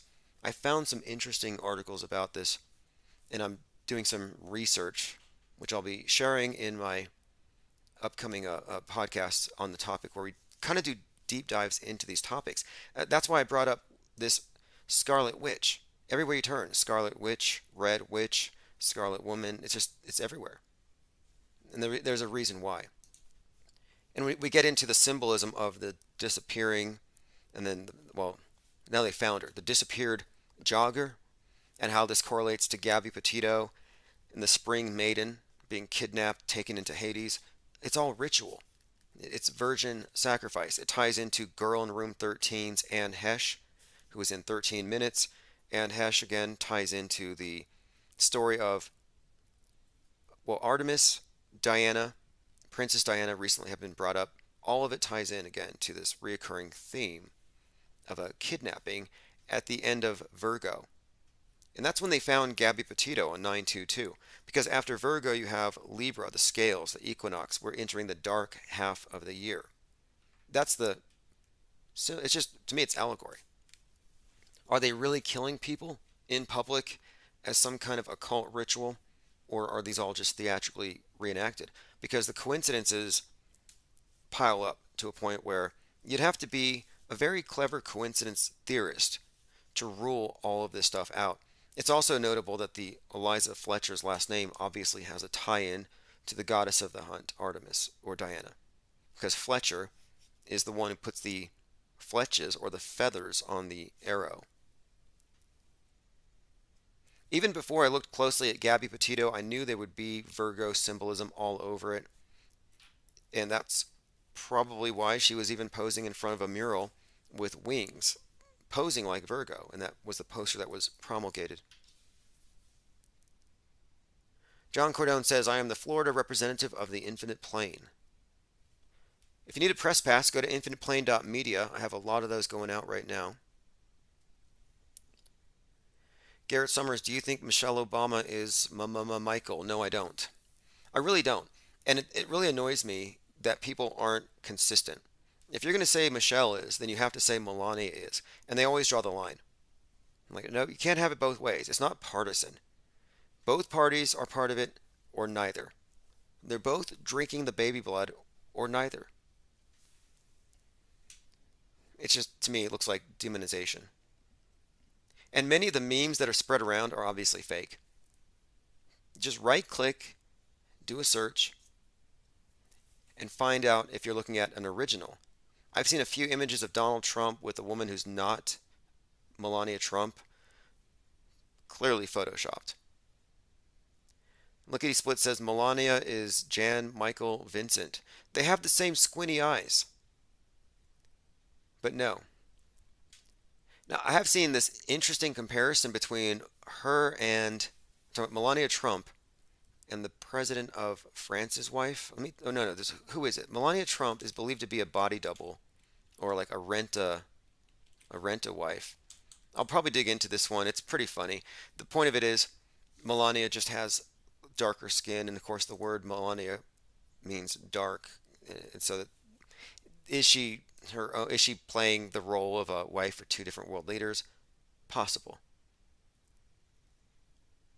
G33 says she's human trafficked. Could be. Okay, let us continue here. We're going through my notes. Tons of points I want to get to. So here's what I referenced earlier with Tom Cruise jumping off the building at the end of Vanilla Sky, and it ends with his eye. Now, if you note the eye, it does look like an eclipse in progress, or a corona. Very significant there. Sun and the moon conjoined. Sun is the god, moon is the goddess. The great right is represented by the union, and this is what conceives the child, the son, for a new life, a new day, etc. It's all allegory. Now look at Virgin. This is Virgin, Richard Branson's company. Is that an eye, or is that a corona, or is it both? It's obviously both. At Virgin, Virgo, Isis, Babylon, Scarlet Lady is his ship. Why would he call it Scarlet Lady? Well, he's in the space program, and everyone in the space program, they're all part of the cult of the obelisk. They have an esoteric interpretation for everything they're doing. It's all allegory.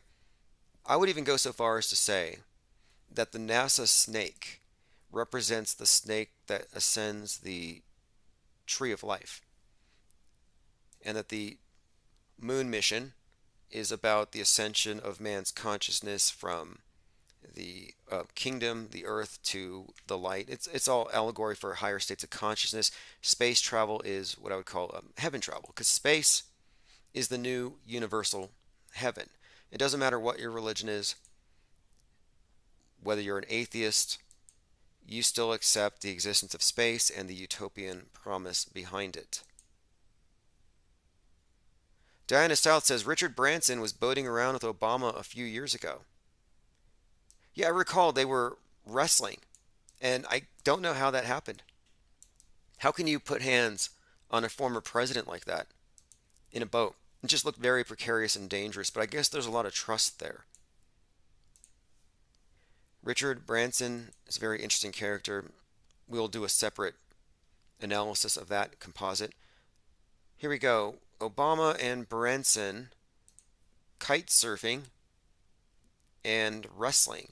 So here you have Richard Branson with his hands around Obama's throat, and Obama has a raised fist. I always thought this was kind of questionable. Like, what are we really seeing here? And I've heard the rumor that Richard Branson is the Epstein for the elites, for the royals, rather. So Epstein just deals with the Hollywood trash. This guy serves pizza to the royals. Another interesting connection here, Richard Branson is a hyperlooper, just like Musk. He's got the hyperloop thing. You think they'd be about going into deep space? Nope. And when we do a deeper study into the Scarlet Woman, Scarlet Lady, and the significance there, we'll also talk about a couple of other things with Richard Branson that I think tie into this. If you notice, he's presented often as something of a womanizer, but it's kind of funny if you watch their last launch. It's almost blatantly obvious what it is, but I was making fun of the way that all the women who go up into space open their mouths really wide and make these noises. They all do up there, like they're ecstatic. And you'll see when we do a deeper dive into this. I think we're looking at really nothing more than Mystery Babylon, aka a fertility cult. It's also not a coincidence that he launched into space on 7/11/2021, the 42nd anniversary of Skylab falling from the sky. Again, 7/11/2021, 9 days before Bezos launched, taking off at 9:11 a.m. After he went up into space, Branson was on a bicycle and he crashed. They called it a colossal cycle crash. And you know what's interesting about that? The headline, Colossal Cycle Crash. So here's Branson, goes up into space in a space plane, comes down just fine. Then he goes biking and he crashes.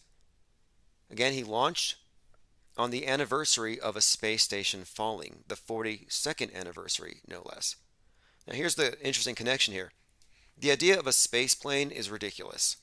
An airplane in space, but Branson has a space plane. It's lifted up into space by the White Knight 2. It's this twin airplane situation with a shared wing. So it's between twin towers in a way. A plane approaching twin towers. That's the imagery you get. The timing of the launch says everything, but what's more, I'm thinking it ties into the predictive programming from Stanley Kubrick's movie 2001: A Space Odyssey, where you have a space plane arriving at a twin cycled space station. Now, this is the code in my view. So look at the twin cycles on the space station, and it looks very much similar to the iconic image of Flight 175 heading towards the twin towers. So the correlation here is this. Anniversary of a space station falling, space plane, bicycle crash, again, two-cycled space station. 9 days later, Bezos launches at 9:11 a.m. on the anniversary of Apollo 11. Again, A11 911 Kubrick Productions. And I mentioned Operation A119 correlating to the Nuke the Moon experiment. So my point is, I think we're seeing foreshadowing for the space station falling down, this being the next 9/11 event. That's been my take on it. When is it going to happen? Probably soon. I don't think it's a coincidence that the Artemis rocket was delayed as the result of some kind of a leak and a crack, and they've even linked it to whatever brought down the Challenger.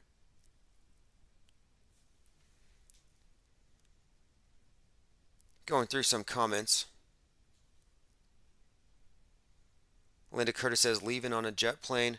Look, that's space tourism, and people are going to believe it. It's going up to about 50 miles up. It's not even past the Kármán line. They're not even technically going up into space. Leaked list of Oath Keepers. Militia members include police, chiefs, politicians, and serving military. If you've been following this channel, you would know that right before the Batman movie came out on March 4th, I said it's going to signal March 4th right-wing terrorists, and that we would see a counterpart to 2020, but instead of Antifa running amok, it would be the right, and the terrorism is going to come from the right. And I think I've been vindicated, and it's ongoing. Also like to point out how many of these leaders of these various groups are obviously feds, like the Oath Keeper guy who always has one eye covered. They always flash the same symbolism. Then you have the new terms coming out like violent MAGAism. You have Biden railing against the threat of MAGA. They're ramping up the rhetoric on both sides. Hillary Clinton reiterates that she won't run for president and says Donald Trump is guilty of a seditious conspiracy. Whatever happened to lock her up? Whatever happened to having all of the bad guys rounded up by the deep state, taken over to Gitmo, and extinguished? John Podesta was supposedly killed in June of 2021 by Q. Apparently didn't happen because now he's in charge of a $370 billion climate change fund.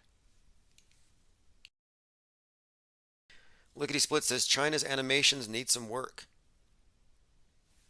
I have a theory about that. I noticed that the space programs around the world are not equal in their production value. America has everyone else beat. That's just a fact. However, it's all fake. They all agree to fake it, but they're not all equally good at faking it.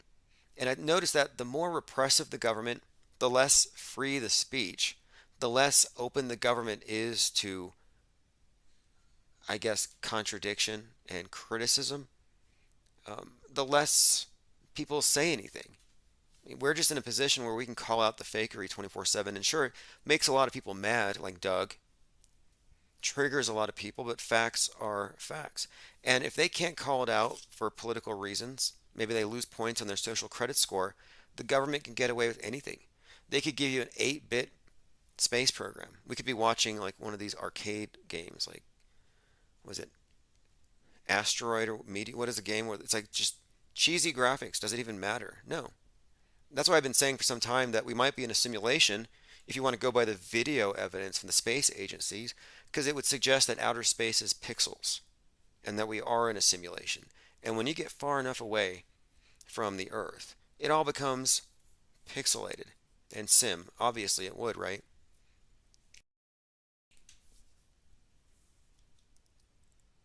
Diana South says 41 seconds into the Trump acceptance speech, he said, "We owe Hillary a great debt of gratitude." Which speech is that? If you want to post a link.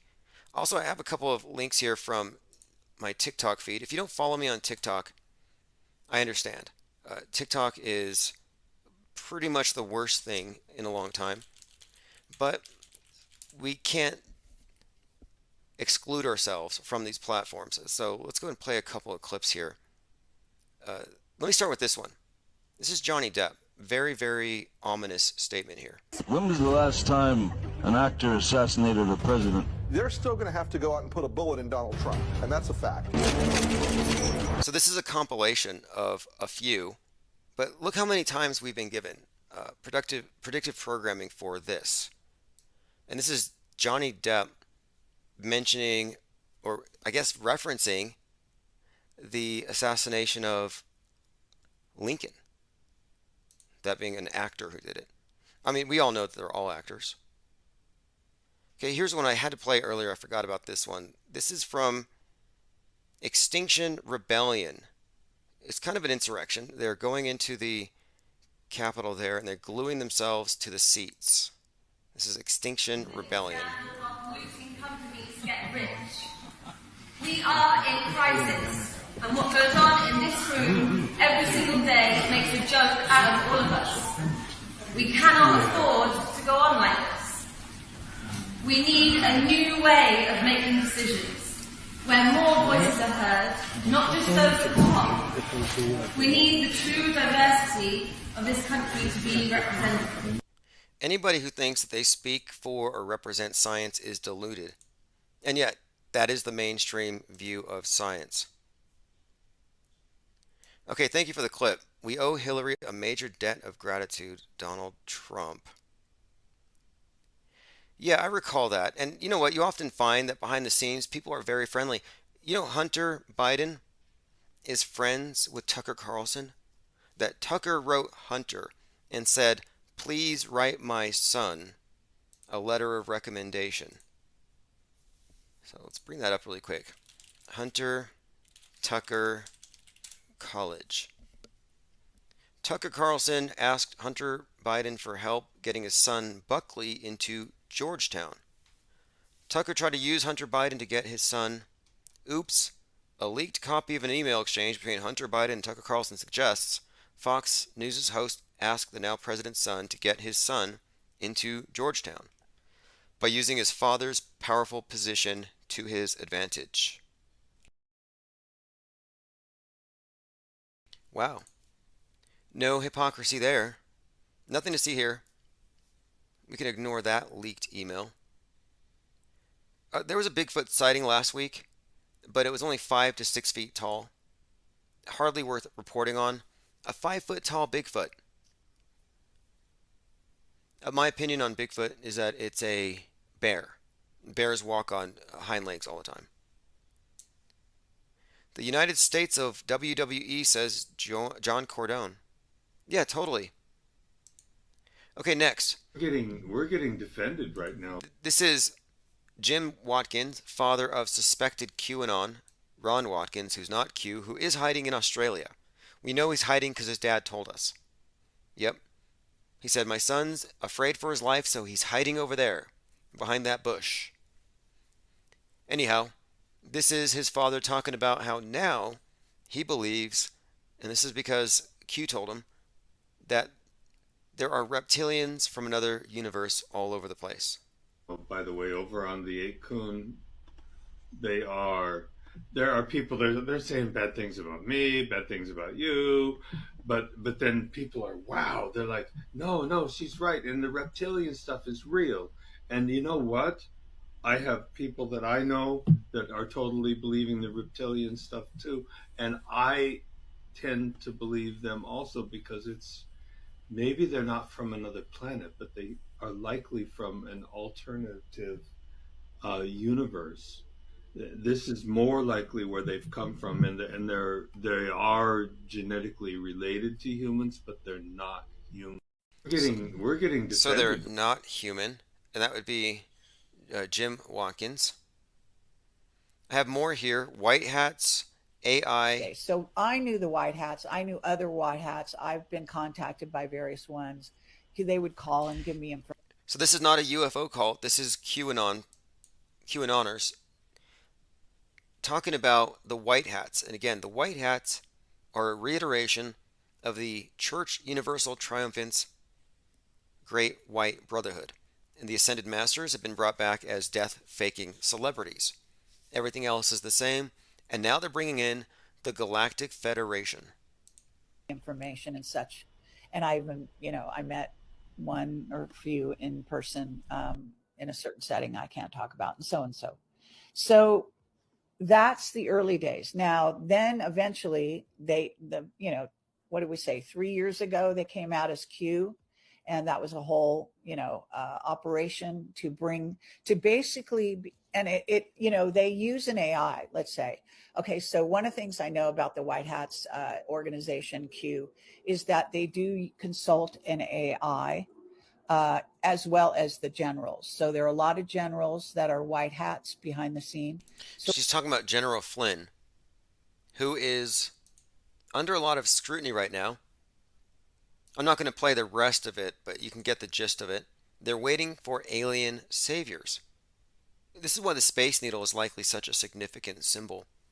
It's a symbol of salvation, the same cult, same basic symbol, the obelisk, restyled, although they've replaced the capstone with the UFO, which is the vehicle to remove you from the fallen world, where you can get upgraded and come back down and beat the bad guys. It's a cool story. Now Trump is going around actually playing QAnon's musics. They have their musical selection, like "Where We Go One, We Go All." Here you have a lot of channels saying, "Wow, the Where We Go One, We Go All song is being played at a Trump rally." Where we go one, we go all is a QAnon slogan. Although believers in the Trump is the Antichrist theory think that's a reference to the vow and the oath that the angels that fell made to conspire against God. And they all went down together. Could be either one. Look, if Jeff Bezos is Dr. Evil and Nimrod, if Elon Musk is Willy Wonka and Iron Man kind of combined, I think it's safe to say at this point that Donald Trump is probably a moonchild, the Antichrist, and that he was fused with some invoked being through a Stargate back in 1946. I think it's highly likely. Lickety Split says, "Isn't that the Three Musketeers quote?" Wow, I hadn't thought about that. It might be. Not much about them is original. MAGA is not original. I have a video of Clinton using it. Reagan used it. And "Keep America Great" was stolen from The Purge. Let me go ahead and play this. I believe that together we can make America great again. And there you have it, Bill Clinton. Friend of Trump. Didn't they hang out a few times? Didn't they fly on the plane called Lolita to go out to the island? John Cordone says Hell 9000 is in your smartphone. Oh yes.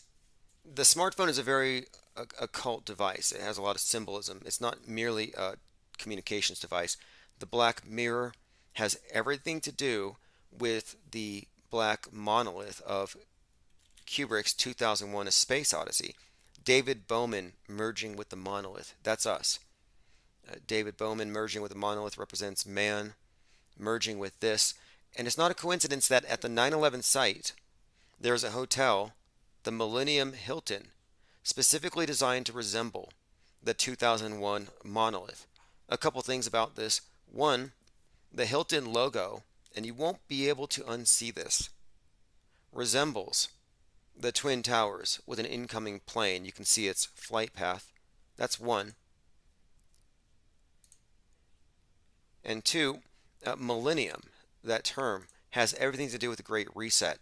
Even in Star Wars, the Millennium Falcon, it's about the age of Horus, or the Aeon of Horus. But yes, look at the screen. You can see the Hilton logo is quite plainly comprised of Twin Towers and a flight path of a plane hitting the towers. Robert Bell says the smartphone is the image of the beast. Yeah, it truly is. And it just supplants the TV, the original black cube altar in every home. I like to point out the Devil Tarot card as a pretty good description, a visual depiction of where we are right now. What you have is a black box. Looks kind of like a smartphone. And this smartphone looking black box is the seat of the devil, who represents the material world. The reason for the inverted torch, it represents the opposite of enlightenment or endarkenment, a move toward ignorance. What's more, the man and the woman are chained to the device. They have a chain around their necks, and they're not fighting it. If you could find a clear picture, they're actually smiling and they're eating grapes. So the idea is they're in love with their bondage. And this is just about the subversion of the spirit to the material realm, symbolized by the black cube, the black box, the devil, etc. But yes, this is where we are. Linda Curtis says the smartphone takes you to Alice in Wonderland. Oh, certainly. Through the Looking Glass, Alice in Wonderland has everything to do with the metaverse and mind control and stepping into the world stage, which is a world predicated on big lies that allow big liars to shape your perceptions.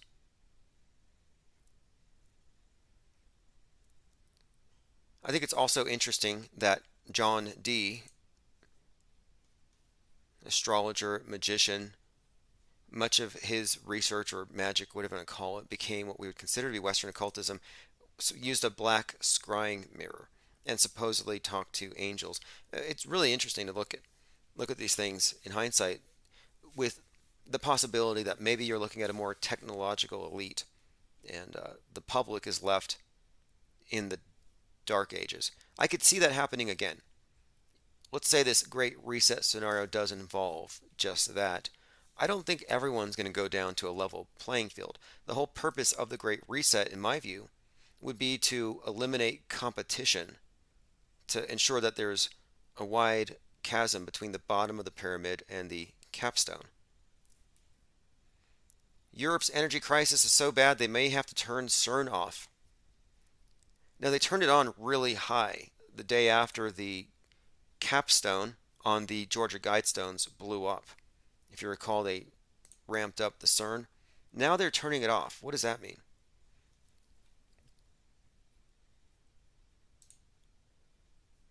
NASA's second launch delayed due to fuel leaks. We'll be following that story. The Artemis launch has been postponed. It was to be a 42-day launch. They were sending this human-rated craft out into space. Didn't make it that far.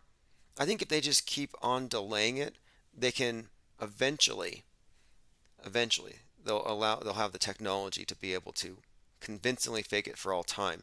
I think they need to get a head start because NASA is decades behind what you can find in the movies, and that should not be.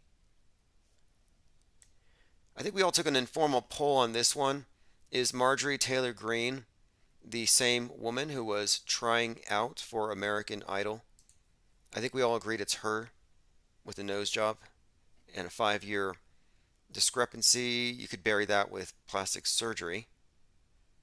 Trump derangements at an all-time high. We'll continue to follow this story along with other things. But we will be back same time tomorrow, same place, and likely earlier as well. I'm working on the Mandela Effect documentary. I want to get that completed before the end of this month. It's been delayed like a lot of things, but the research has been ongoing. So just because it's been delayed, it doesn't mean it's experiencing any kind of real roadblocks. If anything, it's going to be improved. One of the things that I'm doing with this documentary is I'm segmenting it into standalone, TikTokable, as in 10 minutes or shorter segments. That way we can get the most impact out of it, because I think we raise a lot of valid questions about perception, about misconceptions, about how our minds work. And it's all meant to take us in the direction of better understanding. Although many advocates of the Mandela effect are terrified of what we're bringing forth, and they've called us the God blockers, which I don't necessarily take as a pejorative. Anyhow, this is Solemnite Fly, Auto Hoax, and thanks again to everyone who's been frequenting the store, buying the art. There's going to be a lot more art in the store from many of the artists you've already been familiar with, but that's what keeps our channel on, our text alerts going out, and our schedule consistent. We appreciate all of it. Thanks again. This is Solemnite Fly, Auto Hoax, produced by DJ Ready. Champion Express Car Wash is having a grand... And also it allows me to get premium, so I don't have to deal with all of these commercials, which generally have nothing to do with what we're on about. Also go to infiniteplane.media and get on the newsletter so you can get the archives directly to your inbox. In case they do get pulled, you won't miss it. Don't miss this special offer only at Champion Express on Central East of Eubank. Champions wash here. Ready, real.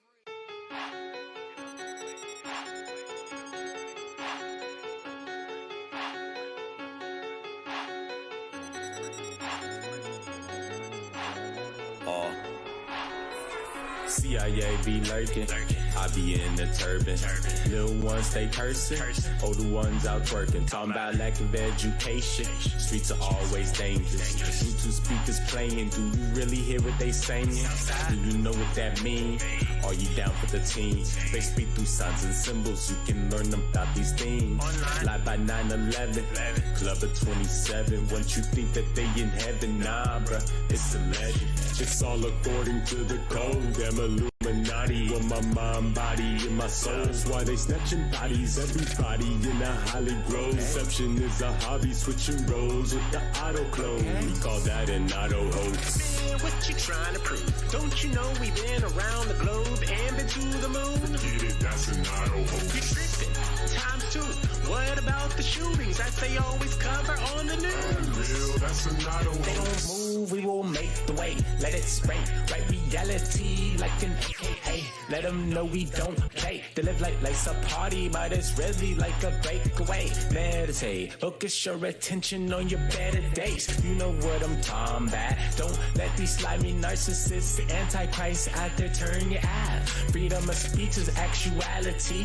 That's why the truth must spread by word of mouth, word of mouth.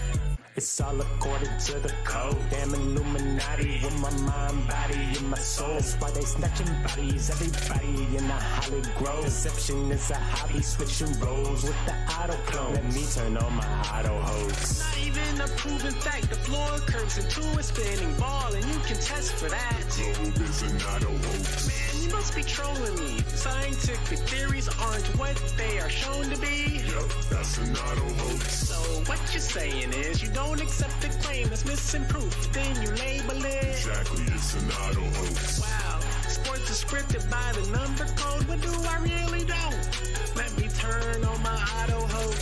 Squad. Turn on my auto hoax and look this stuff up when I get home, cause boy, I tell you, these kids is tripping. I ain't tripping.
to see what it could be.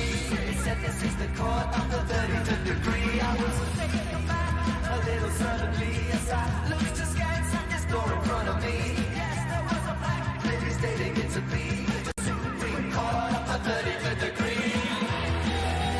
35th degree. 35th degree.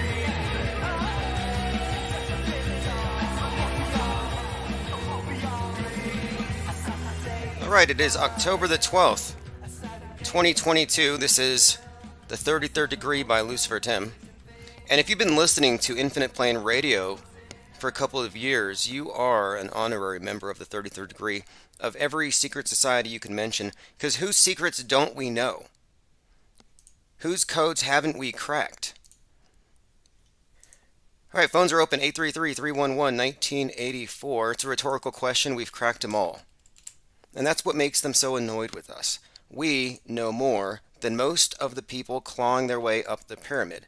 And we're not on the pyramid. I want to say thanks to Waynell for the meme here.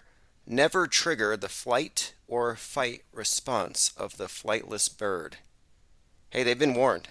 Plenty. Again, memes are free. InfinitePlaneSociety.com.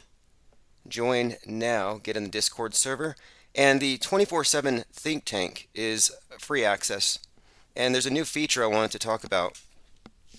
The 24/7 OMNICHAT, which is our ground zero think tank. It's in Discord, and it integrates with all these other platforms, and it's a permanent record. But what's better is, now we have a voice chat, and sometimes when we're not live, I jump in there. There's a lot of us in there. We just talk about whatever. And those recordings are put into a podcast feed called the Infinite Plane Society Insider, and that is spelled INCITER, Inciter. Not that we're arsonists, but the idea is these are sparks. These are sparks to create conversation. And the Insider podcast is separate from the main one, but you won't miss it if you're there. I put it very conveniently in its own little text room, recorded voice chats. If you click that, you'll be able to access a lot of those old conversations. I'll get them transcribed and more. Just sent out text message notifications and live stream notifications. I've been off and on for the last couple of days. It hasn't been 100% consistent, but that's because I've been doing some side work. Dark Matter Digital Network is back, and I am the program manager. I don't anticipate doing any live shows there, but I am doing a lot of pre-recorded content, and I'll be recording it here. So if you're listening to Infinite Plane Radio, as usual, you're in the know. You won't miss anything. But if you like Dark Matter, darkmatter.radio is going to be 24/7. The official launch is tomorrow, 10/13/2022, which is the 1-year anniversary of William Shatner going to space. And if you recall, on that day, Shatner goes to space. He came down, and his mind was blown by how fragile the Earth looked. And he was trying to convey how he was worried. In fact, he claims that the trip to space made him weep for the Earth. And he even suggested that there was going to be a, quote, catastrophic event. He hinted at some catastrophic event. And this was last year. Well, the 1-year anniversary of that launch is today, and it's interesting how many headlines are mentioning Armageddon, Judgment Day, and the catastrophic response to a nuke if Putin goes there. Again, it all looks incredibly scripted, so I've been wondering, well, what's going to be the thing that causes Armageddon? Will it be a nuke? Will it be a rock from space? And interestingly enough, before Biden said Armageddon, before Putin said Armageddon, Armageddon was being force-memed into the public consciousness because the star of Armageddon, Bruce Willis, was having his likeness transcended into the metaverse. And this is going along with his aphasia. So it's like he's losing his mind, but his mind is going into this new format. He's transcending. And at the same time, NASA is sending its DART, which is an asteroid redirection, a projectile missile that hits these rocks in space so they don't hit us. NASA is your savior, by the way. And they'll tell you, they'll say, a big rock killed the dinosaurs. So this is important. We saved you. Anyway, thanks, NASA. So the dart's going up there, and they're comparing it to the Bruce Willis mission, Armageddon, obviously, where he died to save the world. Armageddon's in the news, and it's consistent again with the rock hitting the Earth narrative and this Terminator 2 nuke thing. All of these things are on the table right now. I have a voicemail to play. Let me go ahead and get to that right away. I want to make it a point to get to voicemails first. If you leave voicemails, I always read them or play them live. Okay, here's the first one. Hey, it's One Step. I wanted to get in touch with you because last night you were talking a lot about Baked Alaska and Nick Fuentes, and I have a whole lot of information. Oh, yes, we got there. This is from a few nights ago. This was a message from One Step Too Far, who called to speak about a lot of these alt-right figures, these alt-feds, maybe we should call them. Fascinating conversation. It was probably the last archived live stream. We had like 3 hours on the phone, a lot of different callers, but we were talking about many of these characters, and I use the word characters advisedly, who appear in these big productions like the 1/6 event and appear to be scripted, fake. I refer to them as Judas goats. And for those who are wondering what a Judas goat is, I'm talking about a person who is controlled opposition, one, as in they pretend to be on your side, but they're actually working for the other side. But in particular, the Judas goat is trained in animal herding. And what they do is they essentially lead the other animals into the slaughterhouse. But they don't get slaughtered. It's kind of their gig. For example, Bill Hicks, Alex Jones. Are we looking at a Judas goat? Or are we looking at a legitimate hero of the people? Well, it depends on how objective you can be. A lot of people are attached to their leaders that have been handed to them. Was it Albert Pike or who said, when they need a leader, we shall provide it? This is one of these nefarious statements about how nobody rises a certain level up this pyramid without their approval. Anybody who's there with a blue check, suspect. The whole idea here, of course, of the Judas goat thing pertains to this 1/6 and even Alex Jones's position with the Sandy Hook thing and the persecution of these gun companies. I think this is all scripted. It's a scripted takedown of the First and Second Amendments. Speaking of which, today we have this. Dylan Roof has tried to appeal his conviction. It says the Supreme Court on Tuesday denied an appeal by Charleston church shooter Dylan Roof, leaving in place his death sentence for the 2015 shooting deaths of 9 black congregants. Dylan Roof was the one who was at a prayer meeting, shot the 9 people, and then the police took him to a Burger King. Well, this, again, is obviously fake and staged. We've talked about this ad nauseum, but some of the things that stood out about Charleston, and this was a big one for me. This was what got me to really start talking about this subject, because in my own life, nobody cares. But I was looking at this one, and I was thinking, this guy seems too similar to too many other characters, and his name, Dylan Storm Roof, and they said, oh, he's going to the Storm. The Storm was some white power website, white nationalists. Again, Dylan Storm Roof.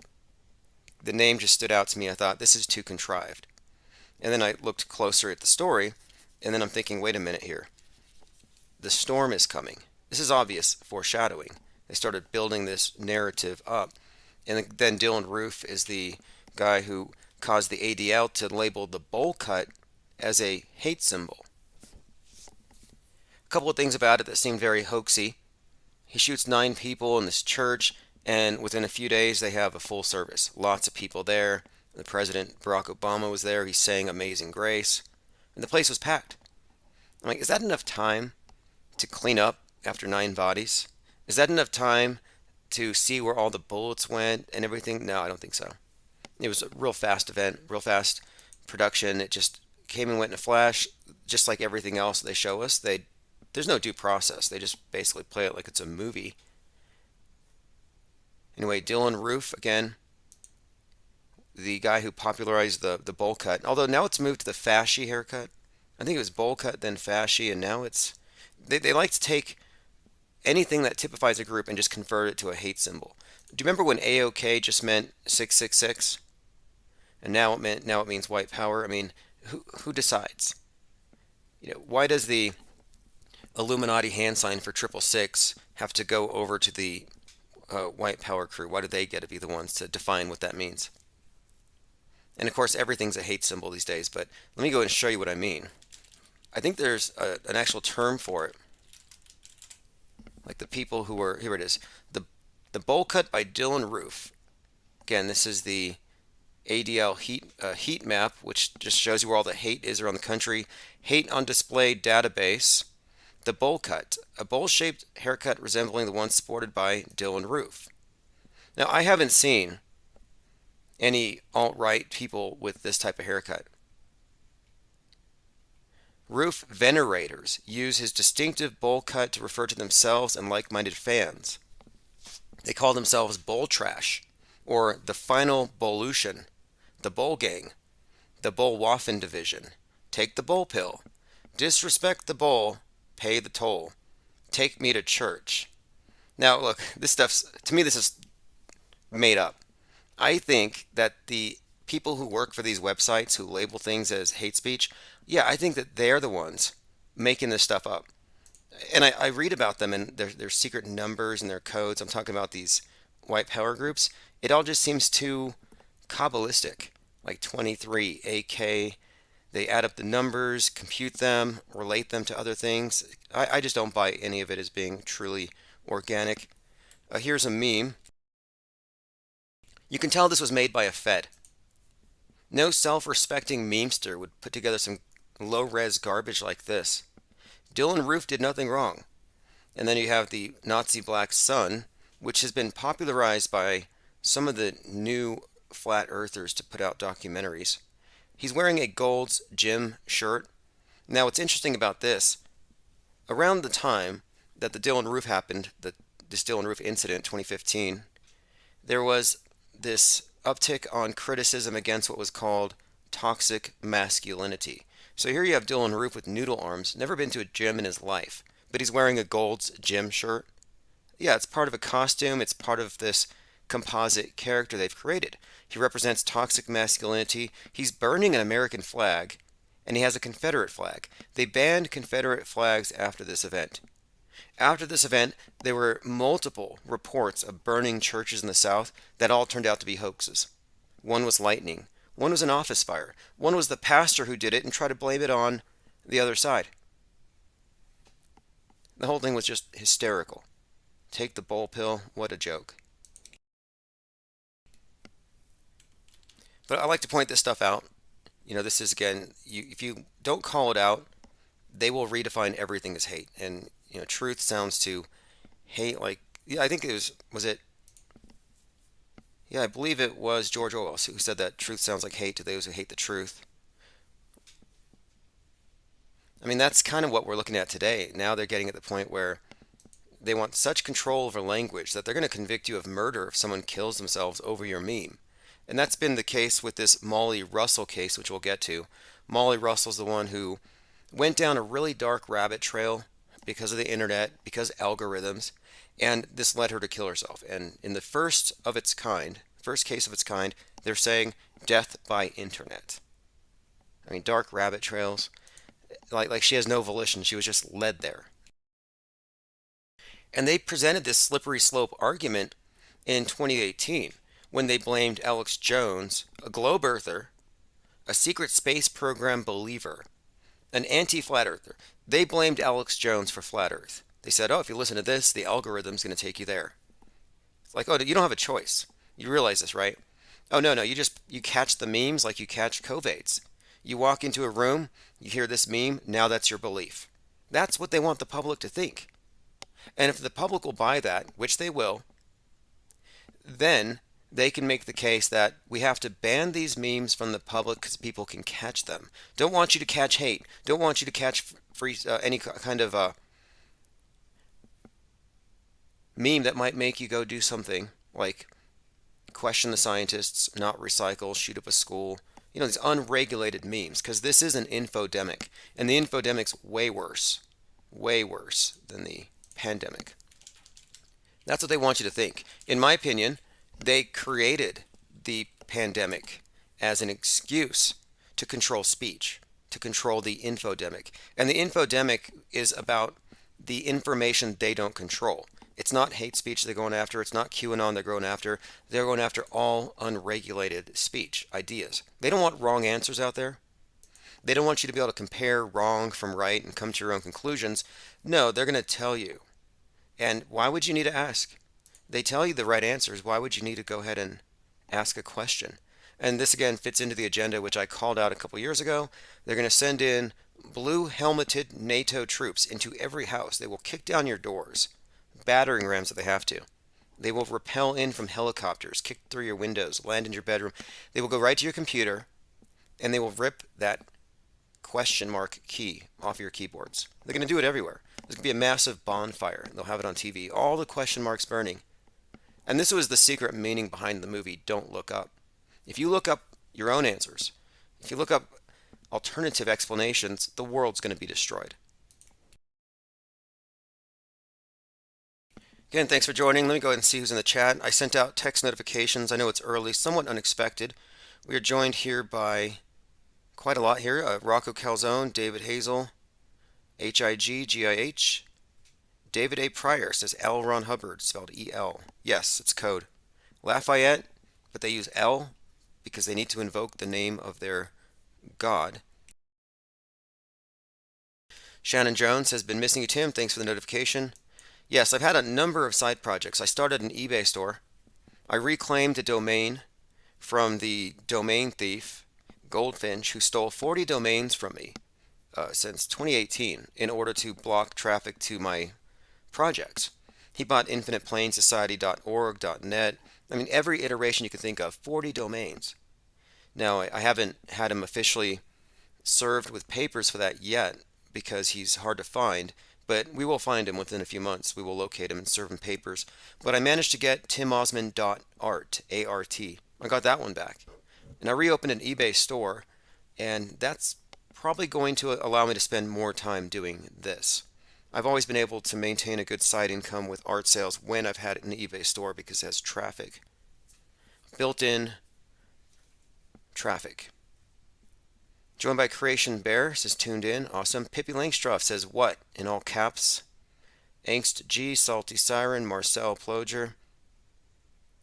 G33, awesome. Alright, Zero Infinity Live, thank you for joining. I'm going to hand out wrenches here momentarily. All the YouTube channels are burners. We've burned through 140 of them. And by the way, YouTube is a party. They are I would say a co-defendant in an identity theft suit. I have an identity theft suit against the individual who stole those domains.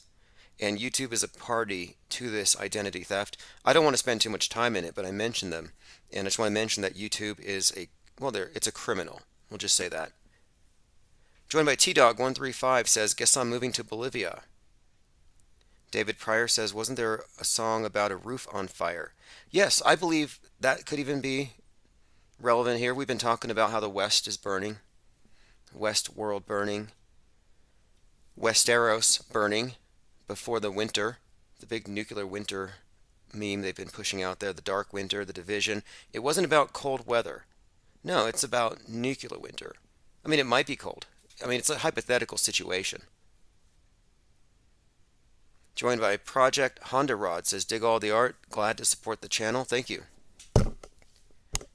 And it will keep this channel going despite the best attempts of the monolithic media to marginalize and suppress us. And we're not even trying to be confrontational. We're not even going against the grain. We are parallel. And we are growing as a parallel media network. We don't need to be censored. We're more academic than political. And our opinions are based on an objective analysis of the facts, not just the facts they serve us, but the bigger picture. And the public's not supposed to know there's a bigger picture. They're not supposed to know there are wrong answers.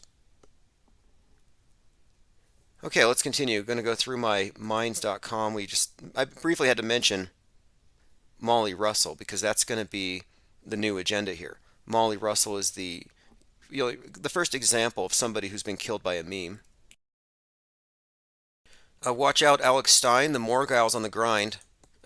Seems like a number of people are trying to break their way into mainstream success through rapping. A lot of these late blooming rappers, like mid 40s, are just like, oh, I'm just going to start rapping. Nothing wrong with that. Nothing wrong with it necessarily.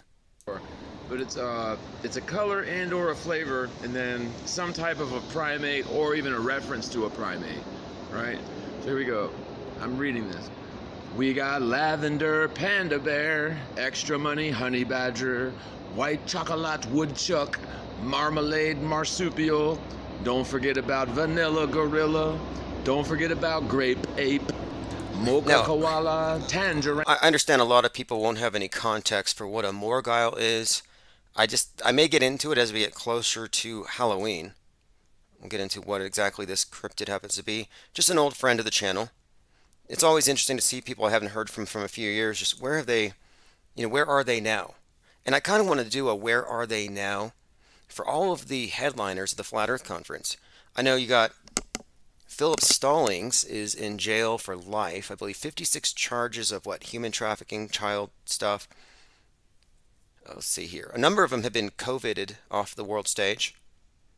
If you want to believe it. I mean, who was it? It was SpongeBob. SpongeBob called in and he shared a clip where it appears to be that one of these very well-known flat earthers died of COVID, but he came back and he was protesting police in Canada on behalf of the truckers. I really have my doubts about any celebrity deaths for the most part. HG, no press pass yet. Press passes are still being sent out. If you just want to message me on Ko-Fi or email, I'll give you a tracking number. Press passes were delayed by about a week. I was off, but for the most part, they're heading out. We have more than 160 now. I need to get an exact count. And if you are doing any kind of reporting or interested in doing reporting, one of our plans for the near future is to crowdfund stories. We've done this stuff before. We crowdfunded a steam-powered rocket that garnered a lot of media attention. We crowdfunded billboards. We've crowdfunded art shows. And I thought, it might be a good idea to crowdfund certain stories. We want a certain event covered. Like, for example, on Friday, the Pillow Guy, Mike Lindell, and Steve Bannon are going to be engaging in election denialism in Ruidoso, New Mexico. And I thought, I'd go out there and cover it. Talk to the Pillow Guy. And so someone else is there. Dave Clements, the professor Dave Clements, who was at the Cyber Symposium. And he's the one who happens to have an uncanny resemblance to the author of those Baron Trump time travel books, Ingersoll Lockwood. Yeah, Professor Dave Clements looks like Ingersoll Lockwood. And many have pointed this out, thinking this guy's a time traveler.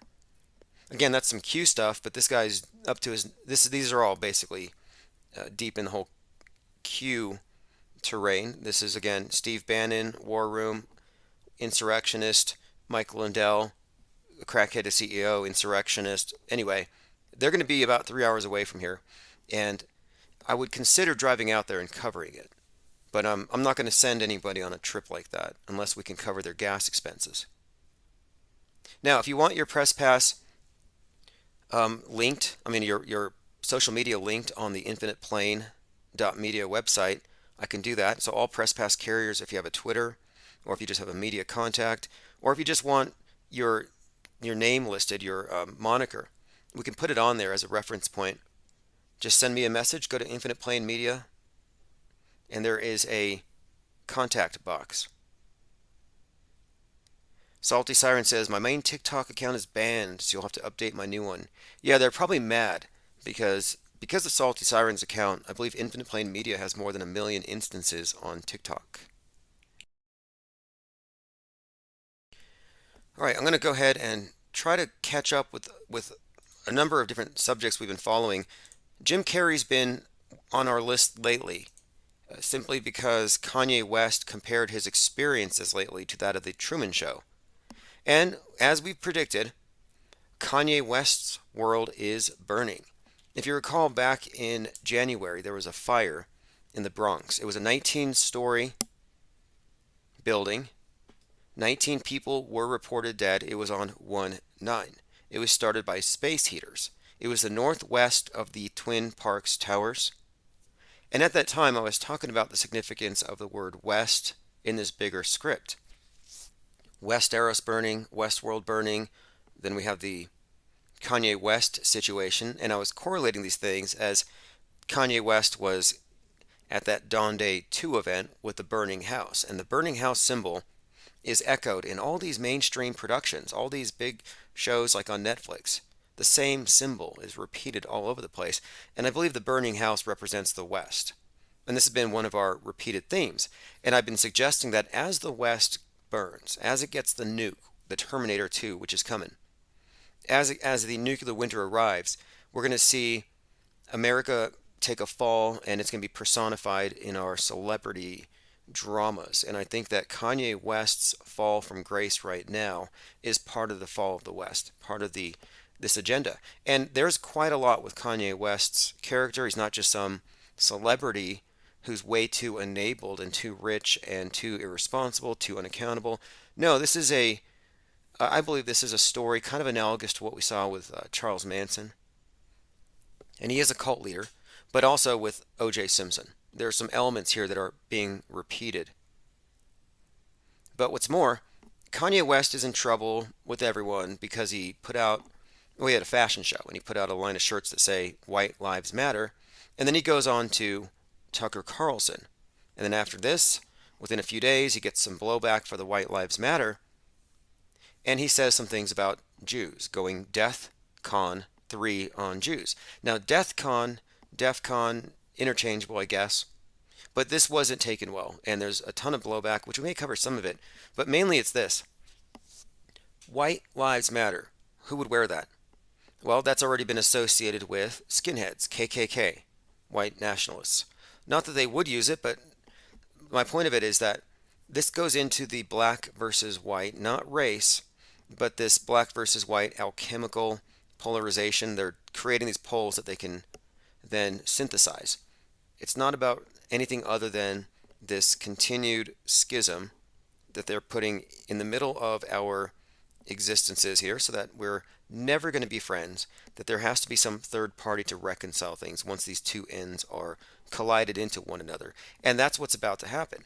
So the helter-skelter is what came to mind when I'm watching this, because if you recall, Charles Manson did these Hollywood killings, and it was blamed on Black Panthers to instigate a race war and wipe out everyone but the whites. That was like the whole story of Helter Skelter, as crazy as that sounds. And it's going to be pinned on these murders, the murder of Sharon Tate, pinned on Black Panthers. Well, Kanye's dad is a Black Panther, interestingly enough. And today the corresponding group would be the Black Lives Matter. Now, my point here is that for Kanye West to wear that is kind of fascinating, considering at the Dawn Day 2 event, when he's posing in front of the burning house, he's hanging out with Marilyn Manson, which brings in this Charles Manson Church of Satan connection, which is an important connection considering that the Manson killings were performed by Susan Atkins, a satanic witch from the Church of Satan, quite literally. Now, what's more, this isn't their first interaction. This collaboration between Kanye and Manson at this ritual to Hades, to Pluto, on 2/22/2022, the day of Pluto return, it wasn't just an occult ritual. I think that they just put together. I think these guys have been working together for some time on this. What I mean is, here they are performing a song called Jail, which hasn't happened yet, but I think that's foreshadowing. But previously, Kanye had released a song called Black Skinhead. And what a contradiction, but now you can see the meaning of it. So Black Skinhead came out, and that song happens to sample Marilyn Manson, which is the song Beautiful People. Now, the bigger picture here, I'm thinking here, is we're looking at foreshadowing for the instigation of some kind of, quote, helter-skelter kind of conflagration. And this is all very much, I think, tied into the return of Pluto, the meaning of it, and the Kraken, which is associated with it. But again, Black Skinhead, that song was in the news recently because the director of the new Elvis movie reportedly played that song for all of his actors before every scene to, quote, hype them up. We'll continue to look at some of the blowback here. Let me catch some comments. Penguin Doctor says, got my press pass, medical correspondent. Excellent. All right, let's continue.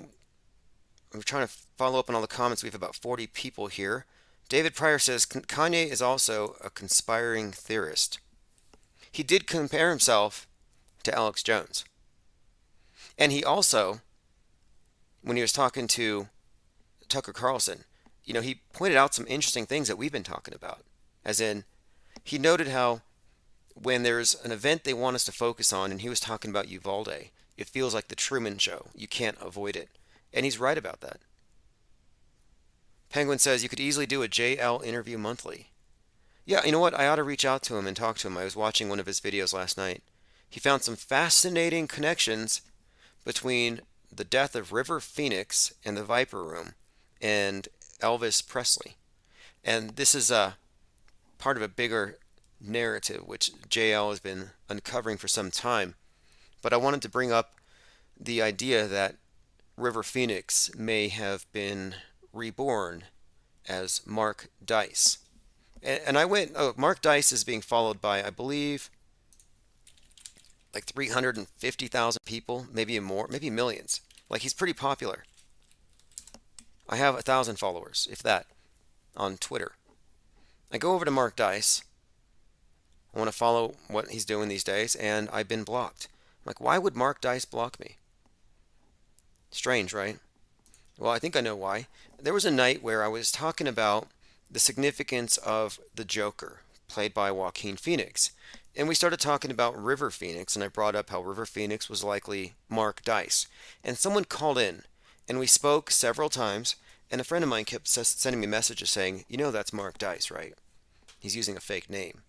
Anyway, I called him out on it, subtly, and never got a call from this person again, and then I was blocked by Mark Dice. But I think it's interesting to note here that Joaquin Phoenix plays the Joker, but in real life, quote, real life, he is an environmentalist. He's basically doing the Greta thing. He got arrested protesting climate change alongside Jane Fonda. So there you have Joaquin Phoenix is a left-wing agitator. Mark Dice, if he is the twin, is on the other side. He's a right-wing agitator. And he was introduced on Alex Jones's show, back when he was still John Connor. John Connor is an interesting reference to the Terminator 2. Remember, again, it's JC, John Connor, Savior, coming back in time, JC, Jesus Christ, against the Terminator. And the Terminator is a reference to the sunset, where night meets day, the Terminator line. Because in this myth, the sun dies at sunset. It's terminated. The Son of God, the idea here, Son and Satan here. Terminator and JC. Or T2. And T2 is the movie where you have a nuke in Seattle on the playground, and it focuses on a burning turtle. T2, I think, could be a reference to the Second Coming in a few ways, but also Pluto 2. Again, Pluto returned to its position where it was on July 4th, 1776, and the significance of this is difficult to overstate. We've covered it quite a bit since February, and I'll bring it up as it becomes relevant here. It is highly significant, though. We're talking about the cult that runs this world having this obsession with time because they control time and space, and everything they do is coordinated by this metascript, which isn't written by a few people in Hollywood. Its author is much higher, you could say, because it's all based on the stars. It's an astrotheological tale encoded into the religions, and it is superimposed over our mainstream media and the myths and the narratives that they have us go along with on the world stage, which is mostly a simulation. I mean, it's real, it's physically real, yes, but the mental reality that we're living in, yeah, there's a disparity between the observed experience and the one that they tell you exists, the one that you see through the screen.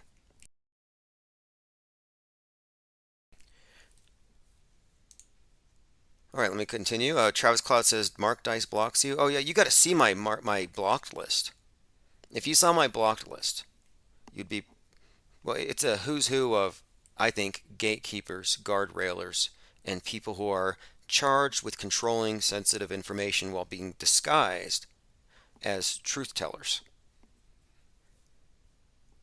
I had a long conversation the other day. It was a group chat in our Discord server, and it was Pete Shea who brought up something very interesting about James Cameron. You know, James Cameron, who brought us the Terminator 2. James Cameron, on 9/11/2001, was on the set of the Titanic. During 9/11, he's on the Titanic and he's eating a sub. And I'll get to that later. But the significance there, to me, is one, the Terminator 2 movie was replete with 9/11 predictive programming. On 9/11, he's on a Titanic, which I think is a symbol for the West and the West sinking. It's a symbol for the Tower of Babel. It's the symbol of too big to fail. Now he's on the Titanic eating a sub. Now again, I mentioned the Titanic recently because it's been used as a metaphor for the Earth, for global warming, and the iceberg is the global warming we're denying or ignoring. We are ignoring this big iceberg, we're just not aware of it, blissfully. Because we're too big to fail, right? Capitalism, too big to fail. Mother Nature won't stop it. That's the idea with the movie Don't Look Up. Earth is now the Titanic. The iceberg is the comet. The comet symbolizes global warming, but in the movie it's the comet that's going to hit us in 6 months and 14 days. And who's the face of that movie? Leonardo DiCaprio. Why? Because he was the face of the Titanic.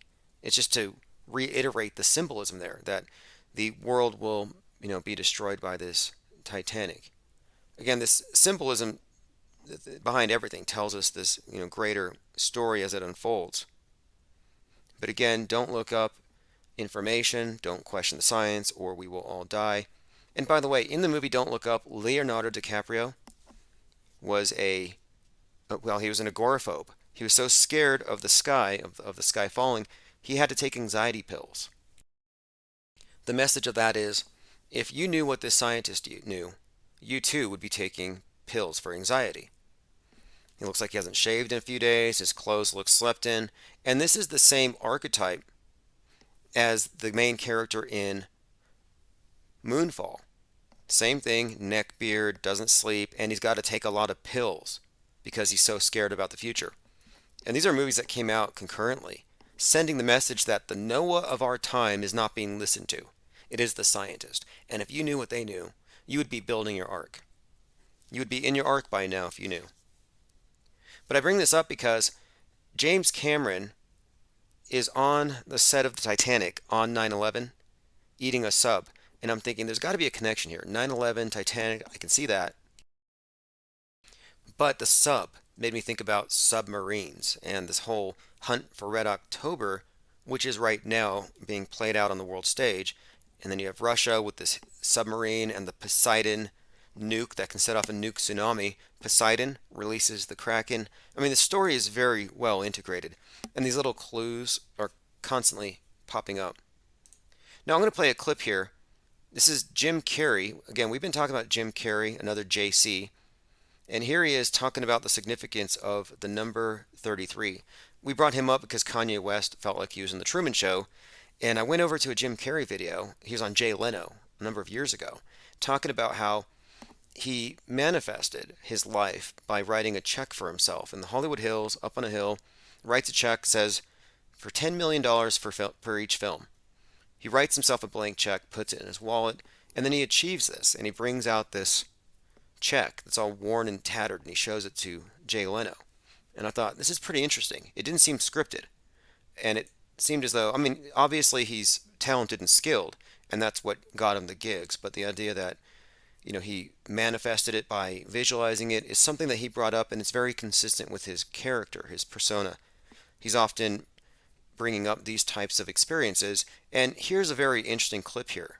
And it makes me wonder, are some of these people a mix of actors slash puppets, and are any of them rogue? Do they ever express thoughts that are meant to be, or that ought to be kept out of the minds of the masses? Or are they all just limited hangout operatives?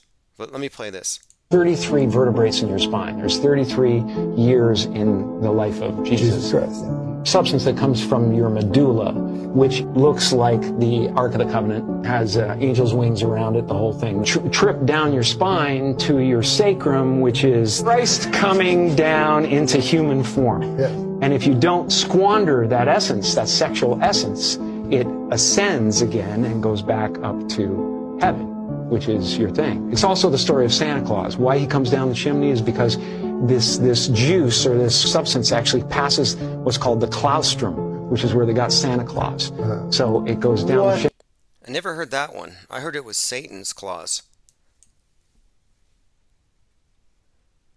Penguin Doctor says, watch the movie Sphere, Manifesting. Cool movie.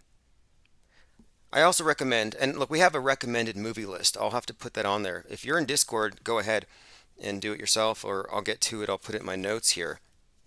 I want to watch In the Mouth of Madness again, because I think that movie explains quite a lot about this realm, this world, this reality. I mean, if we are even minutely responsible for directing, I use the term co-creation, but if we are in any way, quote, God, if we are manifesting entities, if that's what consciousness does, if it creates as it perceives, then a lot of this stuff has some serious validity. And this would explain why the MSM, which is the de facto church of the world, would be so insistent on holding the attention of all of these little co-creators. It essentially allows them to aggregate God-like power and creative control. All right, let us continue. Going through my minds.com/Infinite Plane Society. Okay, I have a question. By the way, McAfee's not dead, according to his girlfriend, or one of his girlfriends. If you watch the documentary on McAfee, it's on Netflix. But how is McAfee not Frank Zappa? Because here's a clip here, and this is Frank Zappa. But he looks and he sounds like a McAfee. I'll go ahead and play this clip. And this is another one of those individuals who seems to be kind of over the rails. Like one got away. I mean, what do you make of it? You have some of these celebs who seem to know too much. But it could be that the public is just too disconnected to make it. Okay, here we go. This is not McAfee. This is Zappa talking about mind control. Train people to be ignorant with style. They give you the equipment that you need to be a functional ignoramus. American schools do not equip you to deal with things like logic. They don't give you the criteria by which to judge between good and bad in any medium or format. And they prepare you to be a usable victim for a military-industrial complex that needs manpower. As long as you're just smart enough to do a job and just dumb enough to swallow what they feed you, you're going to be all right. But if you go beyond that, you're going to have these grave doubts that give you stomach problems, headaches, make you want to go out and do something else. So I believe that schools mechanically and very specifically try and breed out any hint of creative thought in the kids that are coming up. Interesting. Getting rid of any kind of creative thought. And there's a war on memes, as I've been saying here.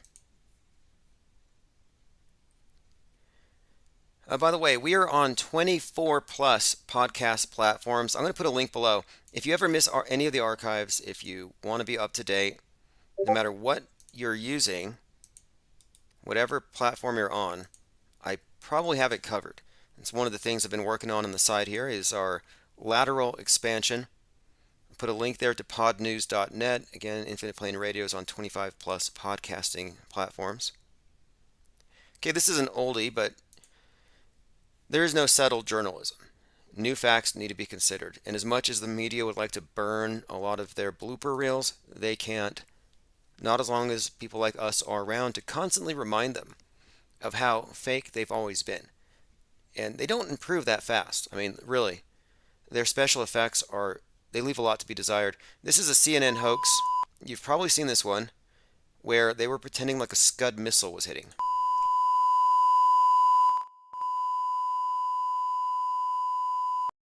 Again, this is from CNN. You're about to see coverage of the Gulf War 1991 live from Saudi Arabia. Charles Jaco. If you need to take cover, I notice that you've got your gas mask in your hands. If you need to put it on, please do so. If you need to take cover, please do so. If you are able... Now, I believe the trees behind him are basically fake. They look like they're from a hotel lobby. The backdrop is fake. He's conveniently holding a mask. The Scud missile hits, and he puts on his mask awkwardly. And I used to train people on how to put these on. I was an NBC NCO when I was in the military. This is a hilarious joke. And then his friend shows up, and he puts on his helmet, but he doesn't get the mask on. Up in the skies, scanning the skies to see what they can see. Do we see much of anything out there? Can we see much of anything? Okay. Well, apparently there was some word of outgoing. Again, we cannot be specific about the direction. Okay, here we go. Now he puts on his mask, and the other guy puts on the helmet. And they're claiming, though, it was not deadly. It was just fumes from the missile.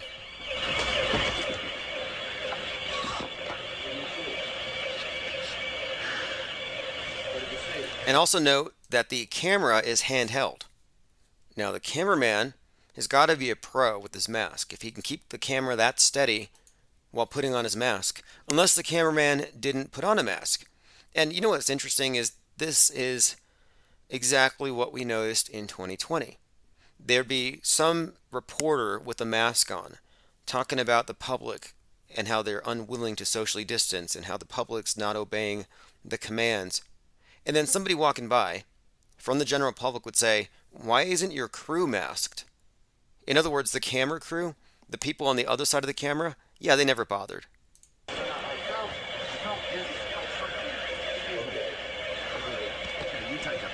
So there you have it. The guy on the left has his mask on, and the guy on the right and the cameraman do not, but he's got his helmet on. Now, this was brought back to my attention because just the other day, this is a bit of raw footage from the BBC. It's a correspondent taking cover during a missile attack. So Putin launched a missile at this BBC reporter. Luckily, he ducks. And I just think that their timing is incredible. Hugo Bachego is broadcasting live from Kiev when the first rounds of the strike came in, and he ducked for cover. This is action here. Action-packed news. Doesn't look green screeny at all. Okay, Hugo. And now behind the reporter, you have a pile of burning tires and a burning tank. Not the same scene. There, our correspondent in Kyiv, obviously for obvious reasons, taking cover at that point. But just talking us through the latest on this. Well, I hope he survived. So nonchalant. But this is all manufactured drama. I have been looking at a lot of the recent footage, and it looks like a mass casualty drill. I mean, the LARPing is off the chart. LARPing is live action role-playing. Mass casualty drills presented as real.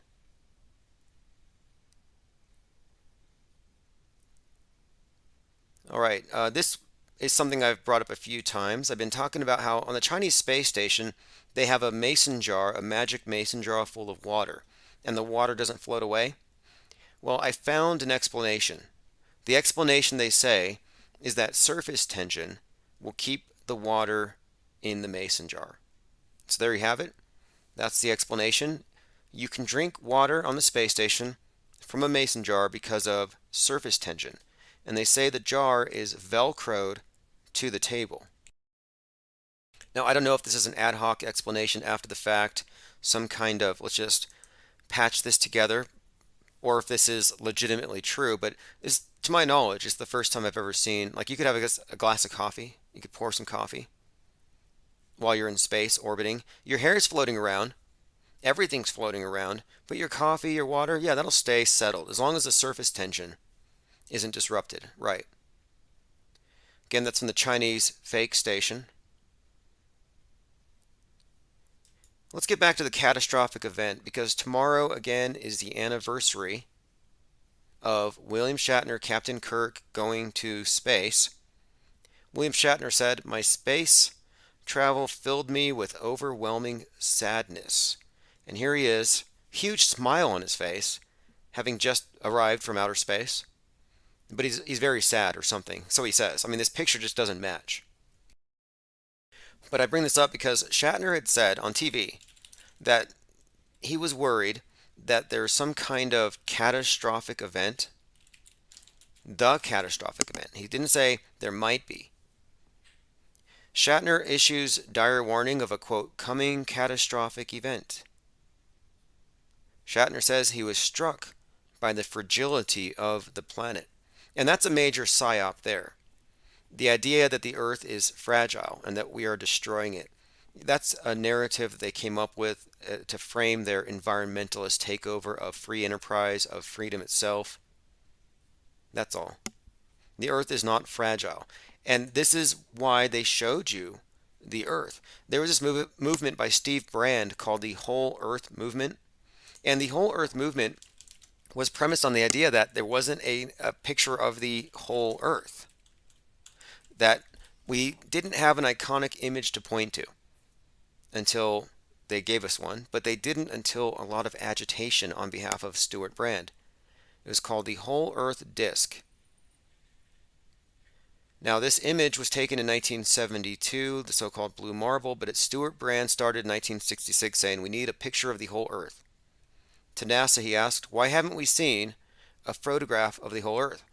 I was a big fan of NASA and of the then 10 years of the space exploration. We were in 1966. We'd seen a lot of the moon, lots of the Earth, but never the complete Earth.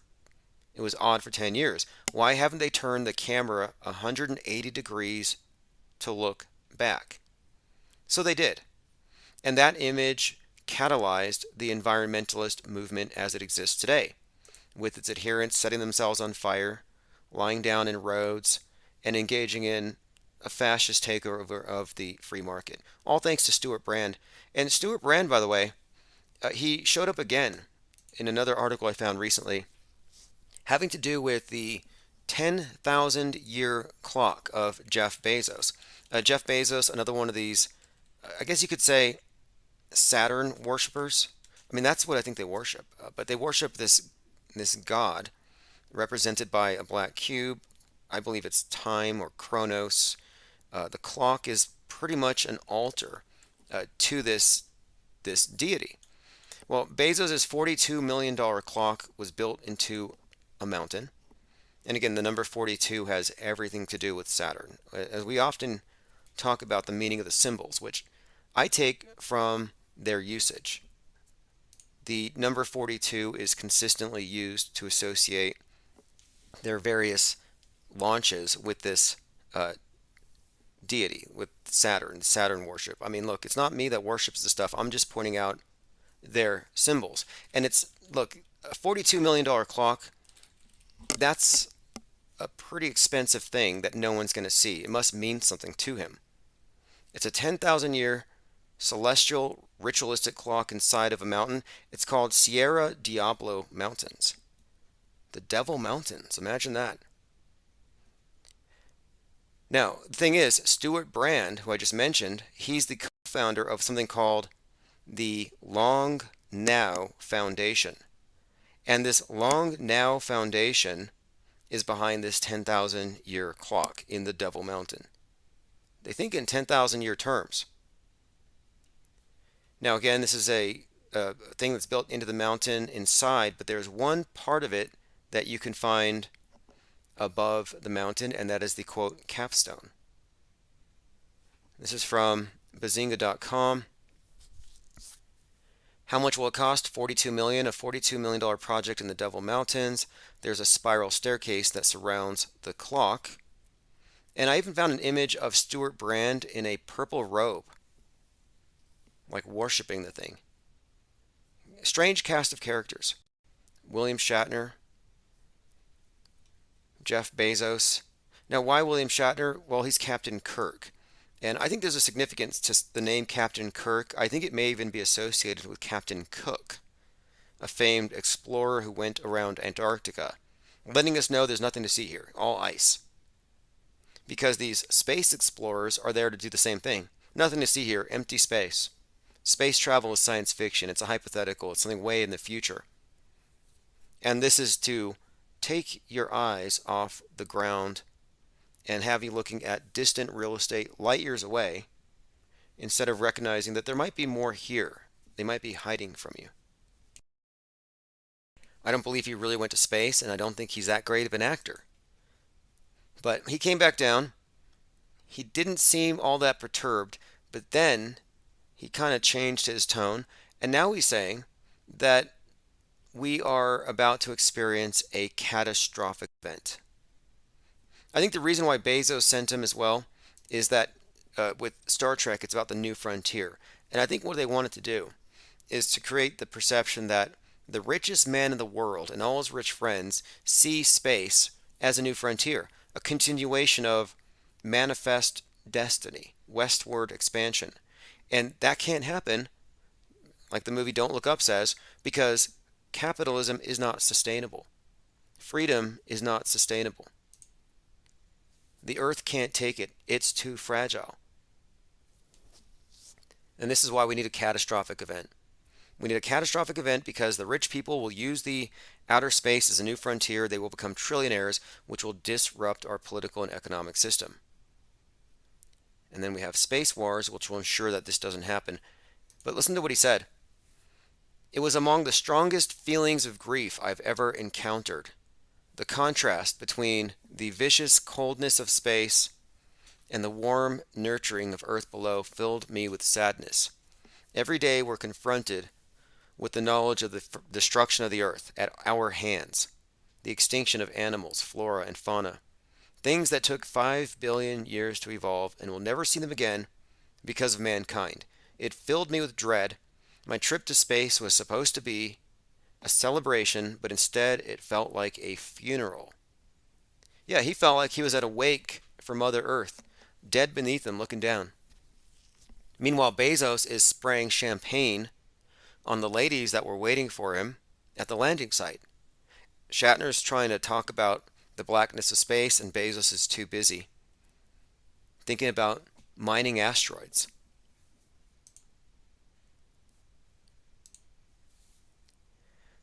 Going through some comments. Penguin Doctor says, an actor acting, what a concept. You know, for some time, I had been comparing William Shatner and Buzz Aldrin. I'm like, who's the better actor? Who's the better astronaut? And Aldrin's the better actor. He's convinced the world for more than 5 decades that he's been to outer space. William Shatner, yeah, he's an okay actor, I guess. But again, when it comes to being an astronaut, this is where it gets kind of, I would say, paradoxical, because Shatner spent more time in fake space than Buzz. And if outer space travel is all simulation, then you would have to give the better astronaut title to William Shatner, even before he literally went to space. Joined by King Rollo says the earth is flat and motionless. True. He says, watch 200 Proofs by Eric Dubay. I have a question for Eric Dubay. You know, Eric Dubay doesn't like NASA. I'm wondering why. Wasn't NASA started by Nazis? It just puzzles me. You know, you got someone who is tremendously in favor of National Socialism like Hitler imagined, ethno-fascism. He wants Europe to be just for Europeans, even though he's in Thailand teaching yoga. But again, he's totally a Nazi, but he doesn't like these particular Nazis, and I just don't know. There's some kind of a disconnect there. But I cannot de-recommend any of the research. I think people need to see it for themselves and think about it for themselves. I mean, many of these so-called flat earth proofs could easily be refuted, but the same could be said of the ball earth thing. And really, this is a matter of getting someone to ask themselves certain questions. Have you perceived it for yourself? And a lot of people are liars. I hate to say it. A lot of people will say, I've seen the curve. I went on an airplane. Well, I don't care who says it, they're lying. You cannot see it from that altitude. You're not high enough.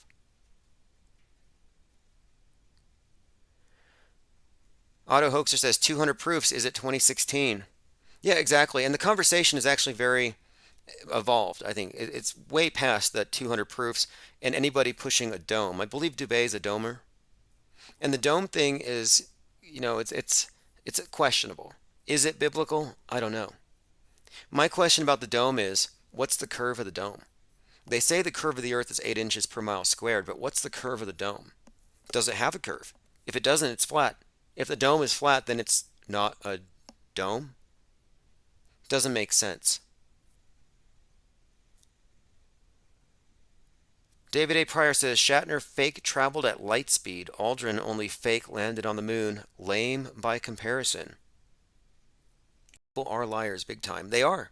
They lie to themselves, and they lie to protect lies, and that blows my mind. I was talking to a globe earther who said that he was taught in school that the only moon in the solar system that doesn't spin is our moon.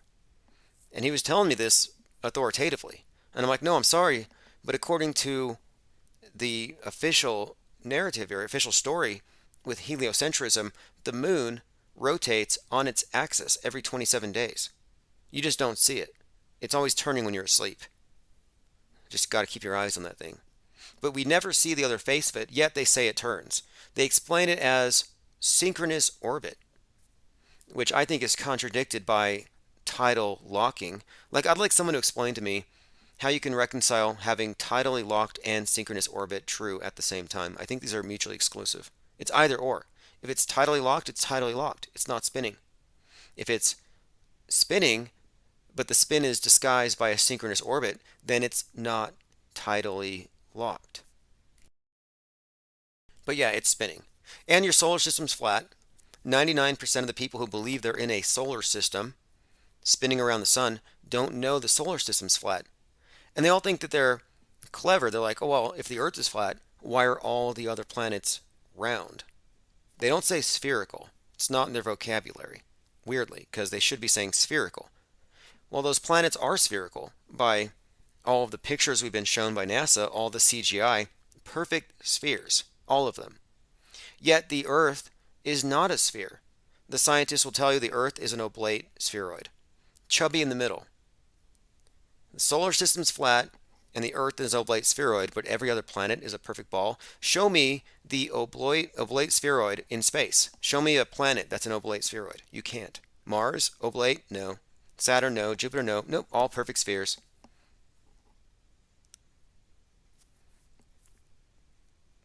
Penguin Doctor says, I've got some dome glass to sell you. I'm pretty sure they were selling cut dome glass at the Flat Earth conferences, but only for the VIPs. I got into the VIP room at the Denver conference before they threw me out. They had a few people escort me out. In fact, when I walked into the Denver Flat Earth conference, I was grabbed by my wrist, and I didn't resist because the lady was, I knew her, and I thought she was introducing me to somebody, and she seemed like an old aunt. But apparently, they thought I was going to be a problem, and they dragged me over to this guy, John, who was a cop, and they had their eyes on me the whole time. They kicked us out of VIP, even though I had tickets. That's how much they want to control these topics, because we would constantly refute the idea that we should assume there to be some kind of an enclosure above our heads. I mean, what a trick, to say, hey, there might be more land, but the instant people go that route, they say, but you can't go because there's a dome over you. Like, show me the dome. Although there is a cult, you could say, within the bigger flat earth movement that do believe in this dome, and they actually show glass to the members. I was actually let in on this by someone.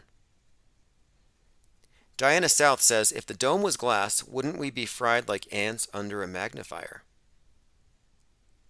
Interesting question. I guess the idea is that the sun is on the inside. But there are so many different ideas, and it's worth talking about because it's not uniform. They'll say the word firmament, they reference the Bible. I don't consider the Bible to be a geography book. The relevance to the conversation to me would be, How many Bibles would it take end to end to reach from the North Pole to the edge? Like, we really got to think about this. If you really do think the Earth isn't a ball, you're not going to solve it by going through old books written by the same people who write your news and make your maps.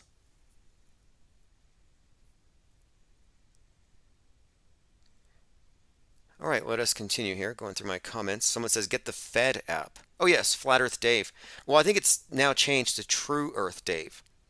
This is what's interesting too, is that the Flat Earth movement was blowing up until 2018, and the mainstream media put so much pressure on YouTube that they blocked the search filters. They cut off those conversations. They made it impossible to have all-night conversations about cosmography. They don't want us talking about the big picture, whatever you think it is. I think it's a travesty that they got rid of it, because if there's nothing to it, well, let us talk ourselves discourse. Why try to bury it? Not that they did, but for some they have. I mean, I'm not cowed. I never accepted any of their labels, like conspiracist. Do you remember you used to be called a conspiracy theorist because maybe you had theories? Makes you sound smart. But now you're a conspiracist. Conspiracism. Very clever what they did. But anyway, there's a Flat Earth conference next month. But it's not a Flat Earth conference. It's a, quote, True Earth conference. True Earthers. True Earth. They're hiding from the F word. Why? Is it to dodge the algorithms? I guess. I mean, that to me, it's like, what are you, crypto flatties now? You can't just say it. You have to hide it. And good luck on a rebrand at this point. To me, the word flat is the most effective meme that you could possibly have. It's the opposite of what they're positing. And it doesn't mean you know for a fact, but it's saying, let's start at ground zero and ask ourselves, have we really seen the curve? And I haven't. Anx G says, Dearth is the Forrest Gump of flat Earth. He's everywhere. Well, he's not at the edge, nor has he ever talked about it, and he won't say the word infinite. You know, there's some kind of order out there, some memo that was put out, because they will say he invented a word, not finite plane. He said maybe it's a not finite plane because they've been told not to say infinite. And in their latest documentary, it was called Level, they refused, this is to me, they refused to consider, I think this is insane, but I think this is, to me, this is an evidence here that it's gatekeeping. They refuse to consider exploration. They say you can't go. If you get on a boat, the Navy will kill you. There are guns. There's a radius, there's a perimeter of armed guards. And if you go too far, you know, penguins with machine guns, 360 degree, got you surrounded. You will die. Like, that's not a good starting point for a conversation. Just can't go there. Don't even think about it. And I think that's one of the keys here. Thought control means you don't let them have certain things in their imagination. Don't let them think outside the box. Keep them confined. Otto Hoaxer says, Sean telepathic Sasquatch baby Hitler. True. True. Sean Hibbler from Level. I'm not sure about the baby Hitler thing. Oh yeah, that's right. Hicks called him Hitler because his name Hibbler. And he uses the Nazi black sun, like the one behind Dylan Roof. Yeah, the Nazi black sun is the new symbol of the true earthers. Again, they can't scrap the whole Hitler thing when we're talking about geography. You know, ditch your Mein Kampf, ditch your Bibles, and get out your telescopes. You know, make observations. But I did recall hearing Sean Hibbler talking about the telepathic Hitler. No, I'm sorry, telepathic Sasquatch. Sorry, the Sasquatch apparently was in the woods, and he knew it was there, and he was walking out to meet it, and it stopped him telepathically and asked him if he was ready. He wasn't, and he turned back. I might find that clip. If anybody wants to go over Bigfoot stories or telepathic Bigfoot stories, I'm game for that. My only problem with Bigfoot, my main issue with the Bigfoot thing, is that the sightings mostly amount to nothing more than kind of a non sequitur argument. It could be a bear. In fact, before you jump to the supernatural, I think you do need to explore the more mundane and likely explanations. And if you've watched videos of bears When you're not looking, they walk on 2 feet, probably most of the day. I've seen goats do it too. But bears walk on their hind legs, not just at circuses, but they do it in the woods. And if you see some bears in the woods and they're walking like people, and it's late at night or early in the morning, it's going to look like a Bigfoot. It just is, because it's, they stand so tall.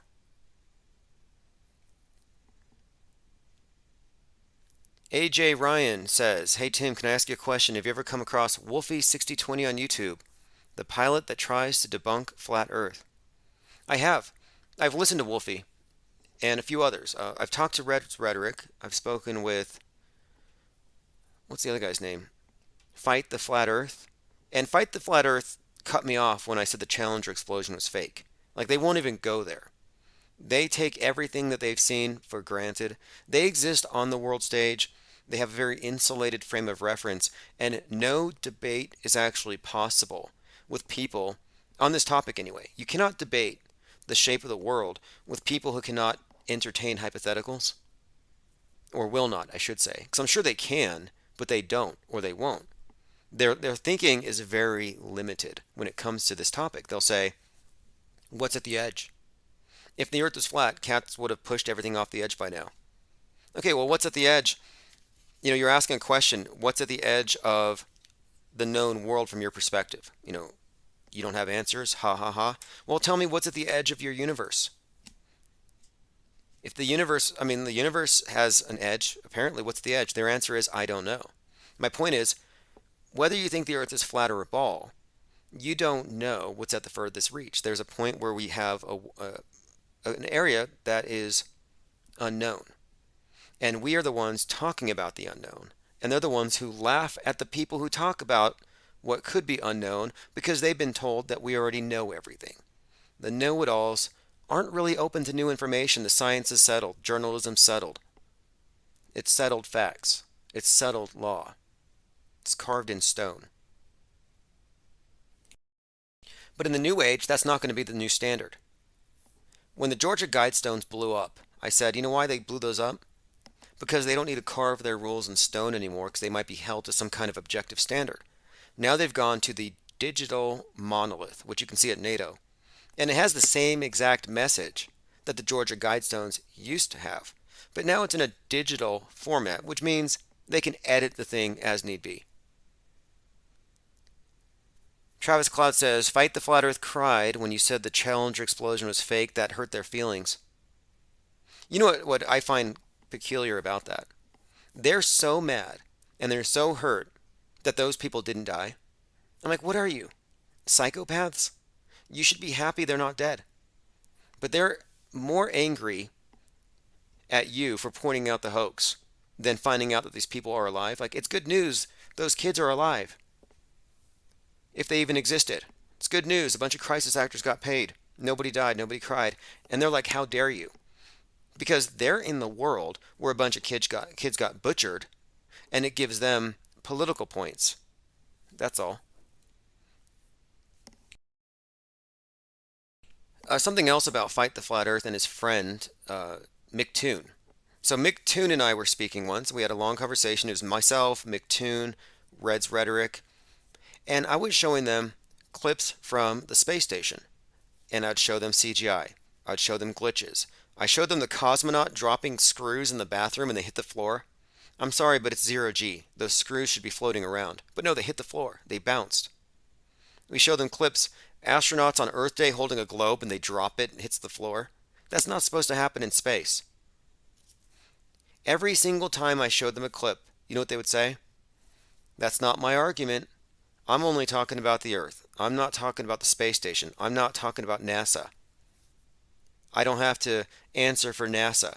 They dodged it. They could not confront anything having to do with the fakery of space that you could discern as a graphics editor, video editor, if you've done Photoshop. If you're visually literate, you can see through this stuff. They're not allowed to. They have to confine their conversation to what you can measure here on Earth. It's not an authentic, real debate. King Rollo mentions bubbles in space. Scott Kelly was confronted about bubbles in space multiple times. And not just bubbles. Okay, so when you look at the space station, they're out there doing their spacewalks. And by the way, Tom Cruise is doing a spacewalk, the first civilian to do a spacewalk very soon, and it's Universal. You know, Universal Pictures, their logo's the globe. Universal is what Catholic means because the universal religion is the ball. That's the universal God proxy or God replacement. But when you look at these spacewalks, you'll often see bubbles in space. Now, the visually illiterate or the apologists for the bad science fiction presented by NASA, the overpriced bad science fiction, they'll say, oh, that's space dust. Or that's just you being a dumb flat earther. There's nothing there. Your eyes are deceiving you. No, those are bubbles. They're floating up like bubbles. And they can't understand it. They'll say, it's impossible. There can't be bubbles in space. Well, of course it's impossible. Maybe they're not in space. What about wooden moon rocks? I got into a debate yesterday about wooden moon rocks. How the moon rocks presented to the government of Holland were all petrified wood. And I had some NASA apologist, and he was actually commenting on something I said about the fake Challenger explosion. He's hitting me up about this, saying, you cannot say these rocks are made out of wood. You don't have any evidence. Prove it. And I showed him the NPR article that said, yeah, these were all tested by geologists. No response. No response. Usually they make something up. One guy made it up, a story about how, oh, the reason why they have wooden moon rocks in all the museums is the astronauts were giving away the real ones to impress the ladies. Like, that's not even written down anywhere.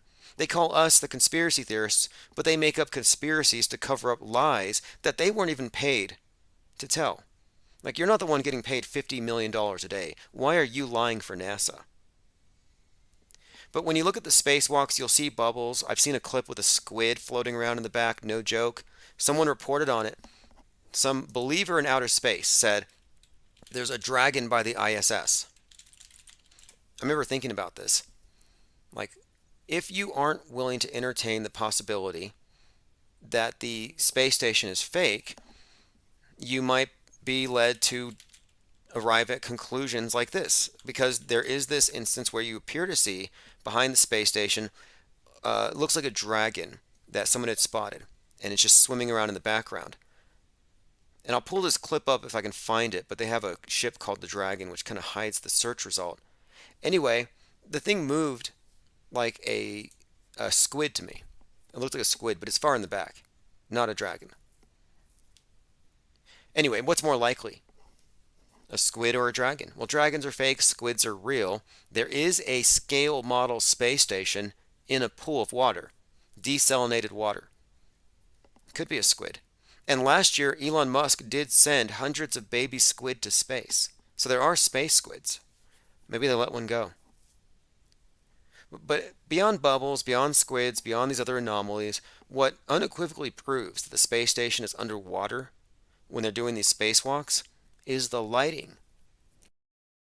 This is basic visual literacy. Look at your light, like you have a flashlight, your headlights on your car when you're driving. Note how your lights work, how it lights up the environment. Then go look at a video of underwater at night, some underwater diving where they use lighting underwater, and you'll see that the light underwater is very diffused because, of course, the medium. And the spacewalks always have lighting that is very consistent with underwater lighting. Yet, all of their photography, not their live footage, or so-called live footage, not their photographs, but only their spacewalks give you the diffused lighting. Every other time they show you outer space, it's crystal clear. And when you compare these things side by side, it shows you discrepancies. Look at the zero-G astronaut with their hair floating around and compare it to somebody on a parabolic flight. There is no comparison. These are two different phenomena. One is fake, one is real. AJ Ryan says, I watched a few of Wolfie's videos and I didn't like his attitude. Look, these guys aren't credible. And a lot of them are really mad. And I think one of their techniques is to shame people. And to me, that's really not science. To me, science is about facts and presenting facts. It's not about attacking people for not believing something. Maybe they don't understand it completely. But these guys are not credible witnesses. I'm talking about Fight the Flat Earth, McToon, Red's Rhetoric, Wolfie, any one of these, Simon Dan, any one of these full-time professional flat earth debunkers, all of them believe in all the fake news. They believe in all the fake shootings. They believe in global warming. They believe in every single fake hate crime, even the ones that have been debunked. These guys probably mourn Jussie Smollett because he was lynched. Like, they're so plugged in to the world stage that they're not credible witnesses. They have no insight into the nature of this place because their reality is confined to the parameters established by the world state church. You're not going to get anywhere. Whenever I would debate them, it's only so I can point out to the people who are listening the discrepancies between the knowers and the believers. And the believers are nasty in every religious cult. They can be. The zealots.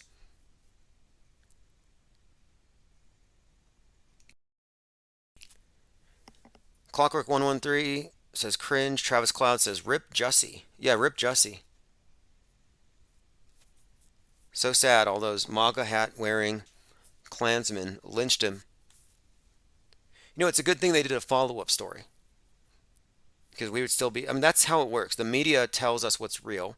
You may disagree with it, but they're eventually going to delete anything that doesn't agree with them. That's why they can continue to lie. Because they know in the end, it's their lies that remain. Everything else will be mud flooded out. The next flood, the Great Reset, I think it's this digital book burning. King Rollo says, nobody's been to the moon. Is the moon even a landable object? The most interesting thing to come out so far about this topic has been more recently, and this is why I think Eric Dubé's 200 Proofs doesn't go far enough. It's way back. That's 5 years behind. Cutting edge would be Vibes of Cosmos, formerly Sturgio Studios 10. He's come up with a very interesting set of observations regarding the moon, and this theory that the craters aren't from rocks. These aren't impact craters, but what we're looking at are dark spots, and that the dark areas on the moon, which he contends is a projection within the ionosphere, represent the land masses, and that the white of the moon represents the oceans, the bodies of water.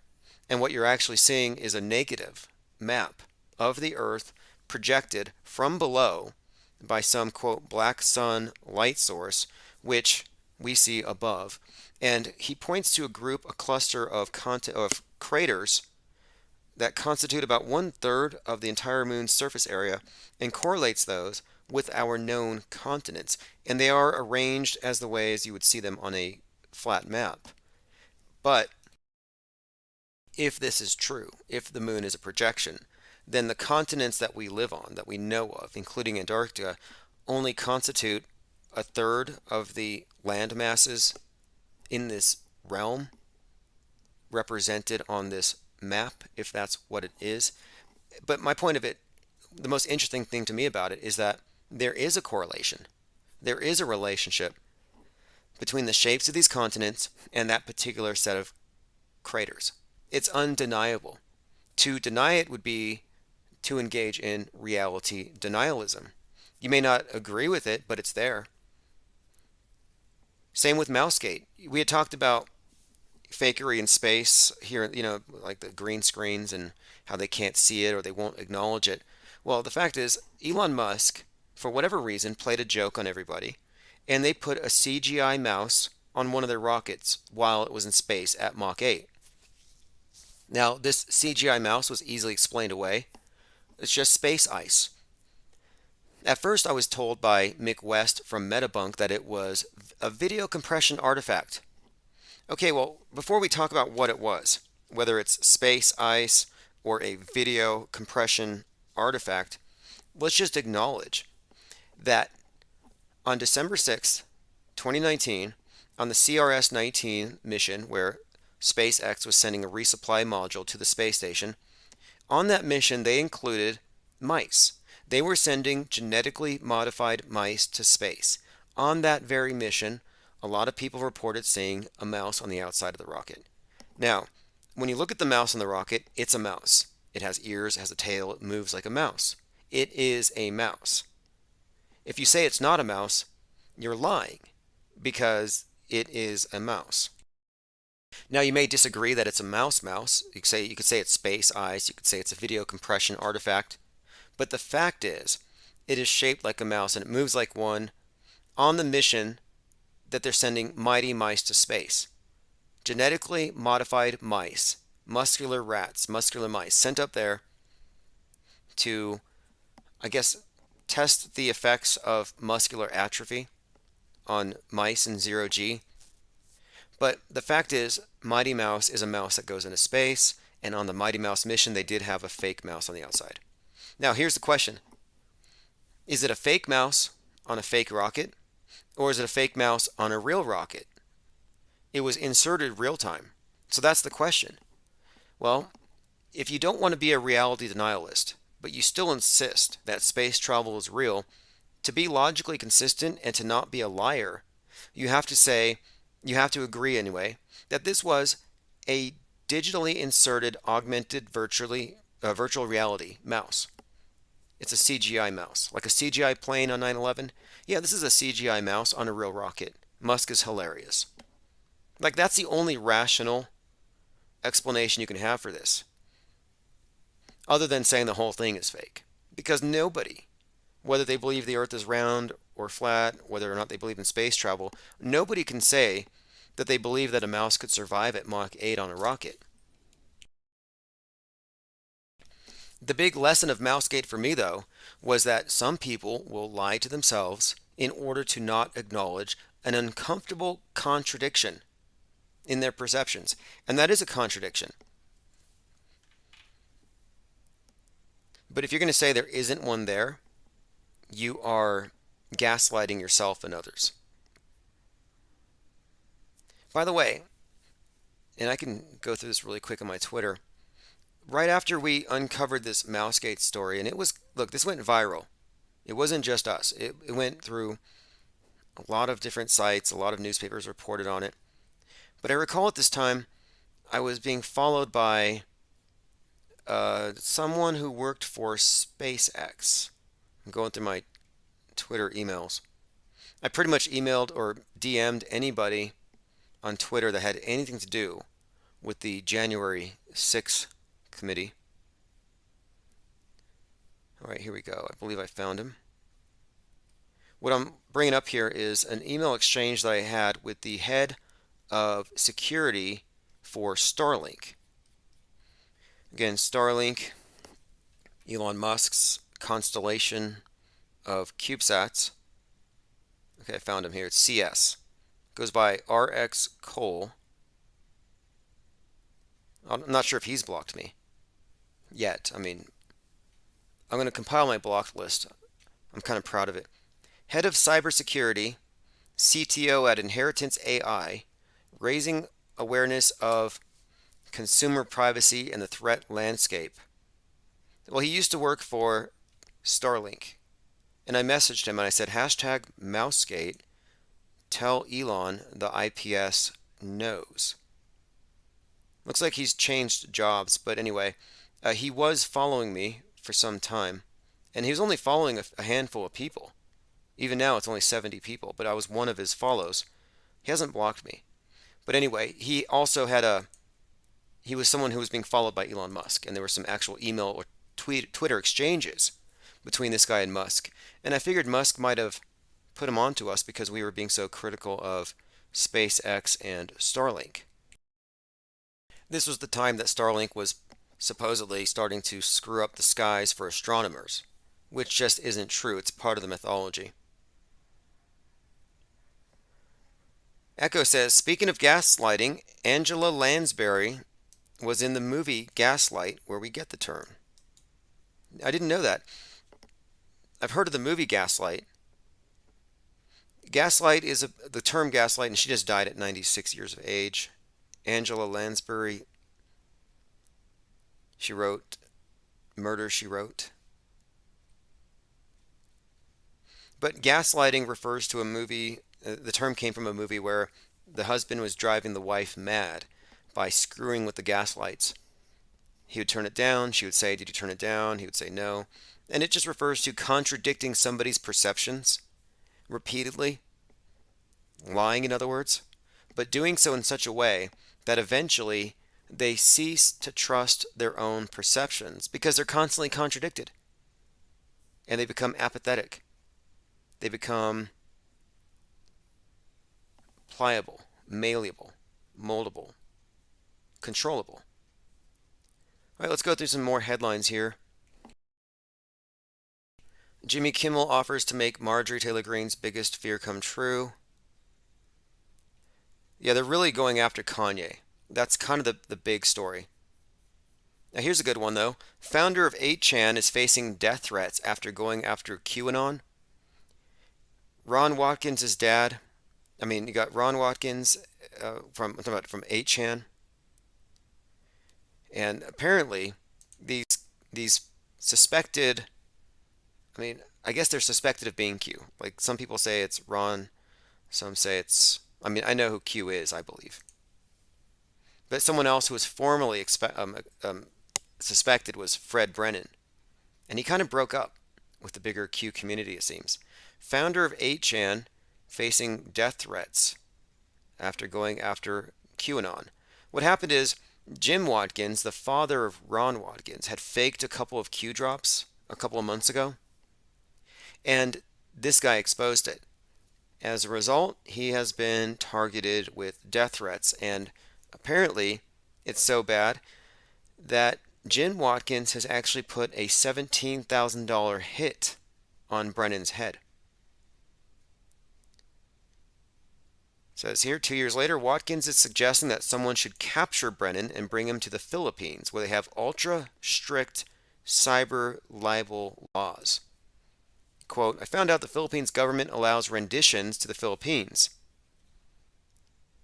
It costs $15,000. It could be worth it. I could sell one of my cars.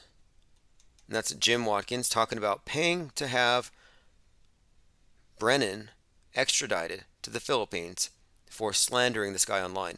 And then someone else put up a $17,000 hit on him. And I think he lives in Atlantic City.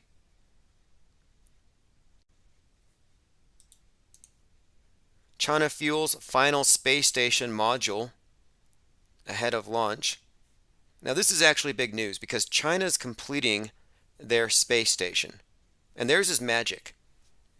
You can drink water from a jar, from a mason jar, and the water doesn't float out. But it's significant that they're completing it now because this means that we no longer need the ISS because Russia and China cooperate. I see it as a power move. The instant the Chinese have their completed space station, they can shoot down the ISS. Let it fall.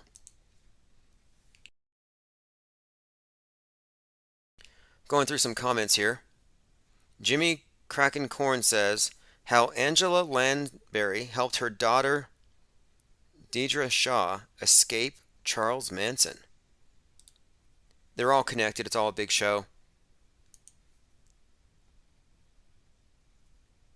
And speaking of Charles Manson, it's going to be replayed, I think, with this Kanye West narrative as it unfolds.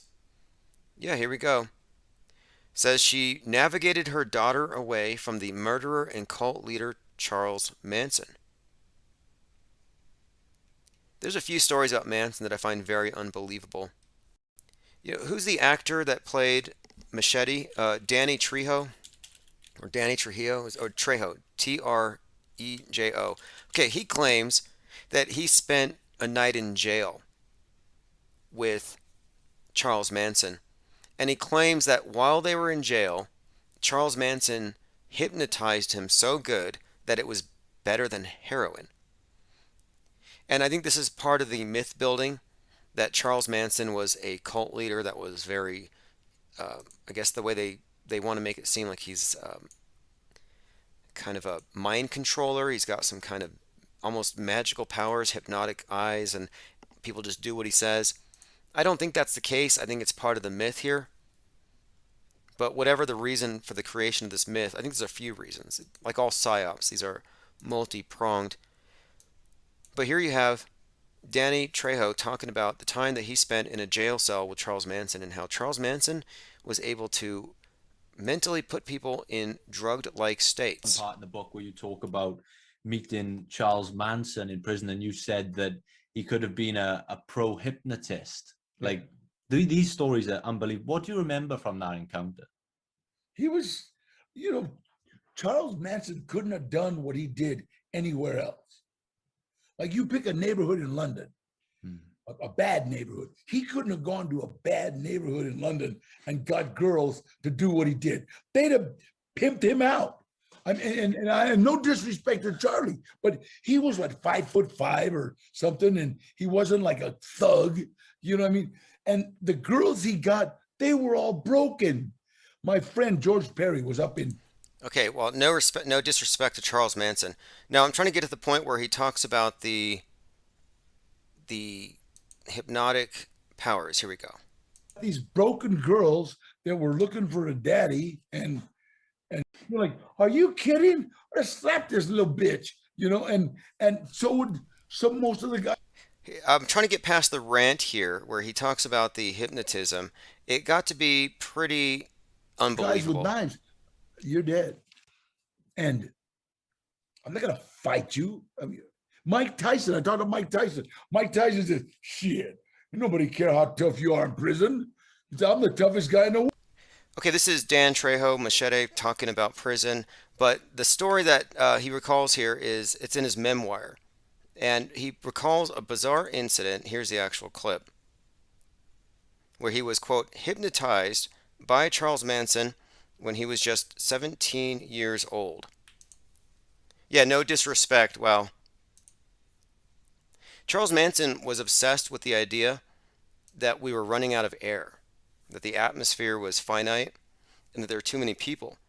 And he brought out this idea of the Helter Skelter, which he claims was communicated to him through a Beatles album, which was the White Album, which ties in with a lot of stuff. A White Album telling Charles Manson to instigate a race war by killing a white actress and her family and people around her and blaming it on Black Panthers.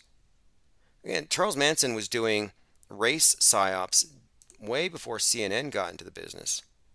I've said before, he should have just gone to work for CNN. He wouldn't have gone to jail for his provocations, because that's what I think it actually was. I think this is just a psyop. Okay. Denying that actor Danny Trejo has lived a rich and interesting life. Born in Echo Park, Los Angeles in 1944, Trejo became involved with drugs and crime at a young age. According to IMDb, he spent 11 years of his life in and out of jail on drug and armed robbery charges. However, while in prison, he took part in a 12... Now, this could be fake too. I wonder about how many of these people, like celebrities who go to jail, rappers who go to jail, if it's not just part of their character being built. And while they're gone, they're taking acting lessons. But I often think that this is just, again, could be easily faked. But yeah, he's played this, here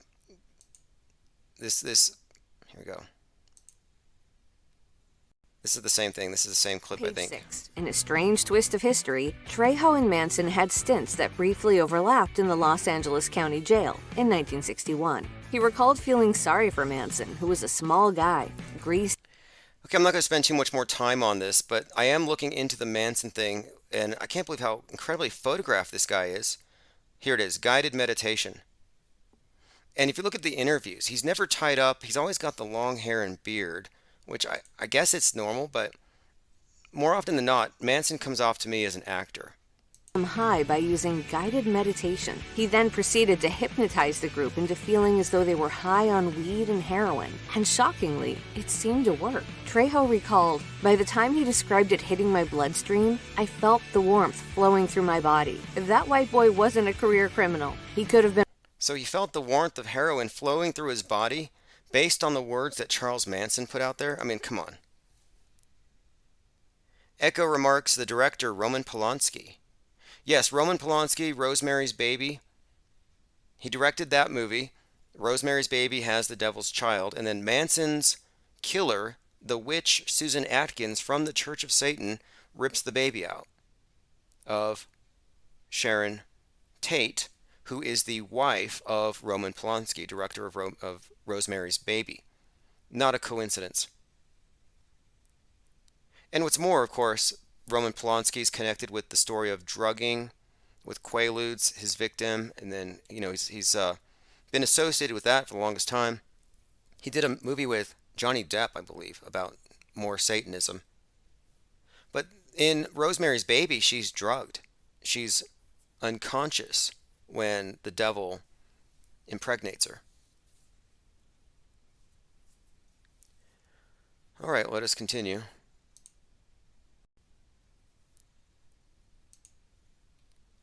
We were talking in the Discord server the other night.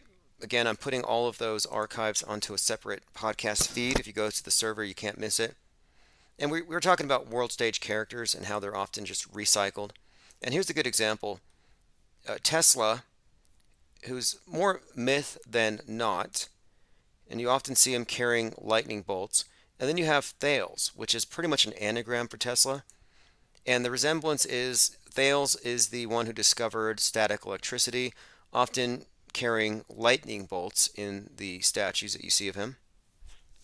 But like Tesla, he was something of a free thinker against the grain. Now, he was credible. He predicted a solar eclipse, among other things. He had this idea that the universe was made of one substance. He said everything was water. But Thales is a very Tesla-like character. He's one of the 7 sages of ancient Greece. Very similar. And it's almost like Tesla is just a remake of Thales, who just invented a lot of things or came up with a lot of things associated with static electricity and this alternative cosmography. In Thales' case, he said everything was water. Kind of implied that the world was flat, like a shield, not a baller. And yeah, he did predict a total solar eclipse, 585 BC.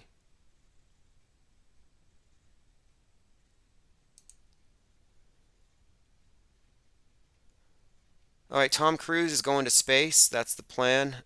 They say we have a plan in development. Tom is taking a rocket to the space station. He's going to play a down on his luck guy who finds himself in the position of being the only person who can save the Earth.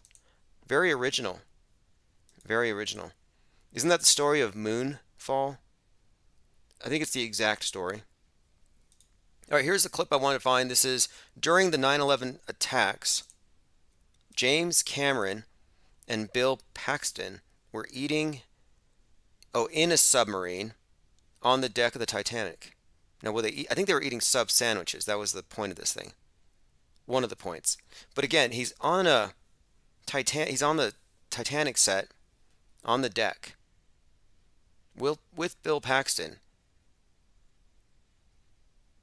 They were doing a documentary called Ghosts of the Abyss. Just an interesting tidbit there. Again, the submarine associated with 9/11 and the Titanic, and the connection there being the next 9/11 will bring down the Titanic, which represents the West, or the Tower of Babel, which is the ISS, and the submarine, a reference to the nuclear submarine, which will deploy the Kraken. And that should be happening any day now. In fact, tomorrow, 10/13/2022, will be the 1-year anniversary of William Shatner's trip to space, where he talked about this catastrophic event that he feared, which makes me think that maybe tomorrow will be the day. Yep, Tom Cruise is going up into space. This is going to be with Universal Films Entertainment Group. The significance here, I think, is that Tom Cruise is someone who spent a lot of time with Stanley Kubrick. In fact, Eyes Wide Shut is on Netflix right now. I may rewatch it. You cannot overstate the significance of this. The guy who faked the moon landing, the guy that directed 9/11, has Tom Cruise in a movie, and then Kubrick supposedly dies. After 9/11, the very first movie awards hosted by Cruise. And he talked about, of all people, Kubrick. And I believe he was reading a quote from James Cameron. But anyway, here's an image from TMZ of Tom Cruise in a spacesuit. And it has these weird tubes plugged into the front of it. And, at first glance, actually, at every glance, it still looks like an alien behind him, holding him around the waist, like by his love handles. Does anyone else see that? It looks like Tom Cruise has an alien, like literally on his back, and it's got these long fingers wrapped around his waist. Like, not maliciously, like lovingly, if anything. Strange picture. But Tom Cruise going into space, again, stands out to me for a few reasons, because if he worked that closely with Kubrick, who's synonymous with moon fakery, then maybe he learned something. Maybe he said or saw something. Maybe he was chosen at this time. I actually think Tom Cruise has a destiny. I think that he's a world stage character, and I believe that this trip to space was probably planned 20 years ago, if not before. I think Tom Cruise actually plays the role of, I think, in this space age narrative as it rolls out. It's been presented with a lot of songs by David Bowie, for example. The first music video in space was a David Bowie. Ground Control to Major Tom, Space Oddity. Well, there's a connection between Space Oddity, Kubrick's Space Odyssey, Our Journey into the Space Age, and David Bowie's song Starman, which was played on the Tesla Roadster sent into space. This is a story. Again, Space Odyssey is the journey of man into the space age. And Tom Cruise, I think, is actually playing the role of Major Tom from Space Odyssey. And Major Tom, interestingly enough, you can find predictive programming for Tom Cruise dead on the moon in South Park. Then, in David Bowie's posthumous release Black Star, on that album there's a video where the character's on the moon and there's a man in a spacesuit, and his face is a skull. It'd be Major Tom. Again, I don't think it's coincidental, but we'll continue to follow the story as it evolves. But I see the predictive programming here for another space hero dying in a tragic way. In fact, on the new Tom Cruise movie, the Top Gun 2, you just watch the first 10 minutes of it, you will see in that 10 minutes, that's actually Tom Cruise playing the role of Yuri Gagarin, the first man in space, who died a mysterious, fiery death. Some believe that that was a faked death, and that's a side story, but it's connected. My point is, the first 10 minutes of the new Top Gun movie, he gets on this experimental craft and he goes Mach 10. At Mach 7.3, he goes off the radar. Everybody laughs and they say, he went over the bulge of the Earth, because the Earth has a bulge. But in that scene, he's clearly, and this is all in the symbolism, it's all in the iconography, he is Yuri Gagarin. He's got the space helmet on. He lands in this rural area, just like Gagarin did after going to space. Gagarin goes into he lands in a field. Some girl walks up to him and says, "Are you an alien?" He says, "I came from outer space." In the Top Gun movie, he lands in this area, goes to this diner that looks like it's from the early 20th century. He asks for the phone, and some kid asks him, "Are you from outer space?" They even look the same, if you look at Cruise and Gagarin. But they recreated that for a reason. The first man in space begins the space odyssey. And Tom Cruise now being the first man, first civilian to do a spacewalk in space. Yeah, there's a story here, and it's continuous. It's contiguous.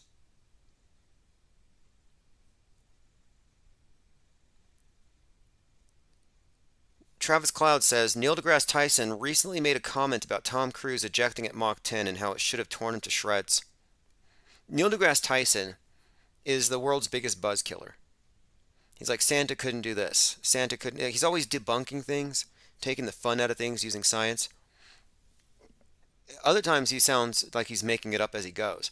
Like I saw him in a basketball court. I'm talking about Neil deGrasse Tyson dribbling a ball, and he would say, the only reason it's bouncing back to you is because friction and the earth moving, and it's causing it to bounce back. Or he's like, the only reason why the kicker made the field goal is that the turn of the earth rotated, and it moved the goalpost into the path of the ball.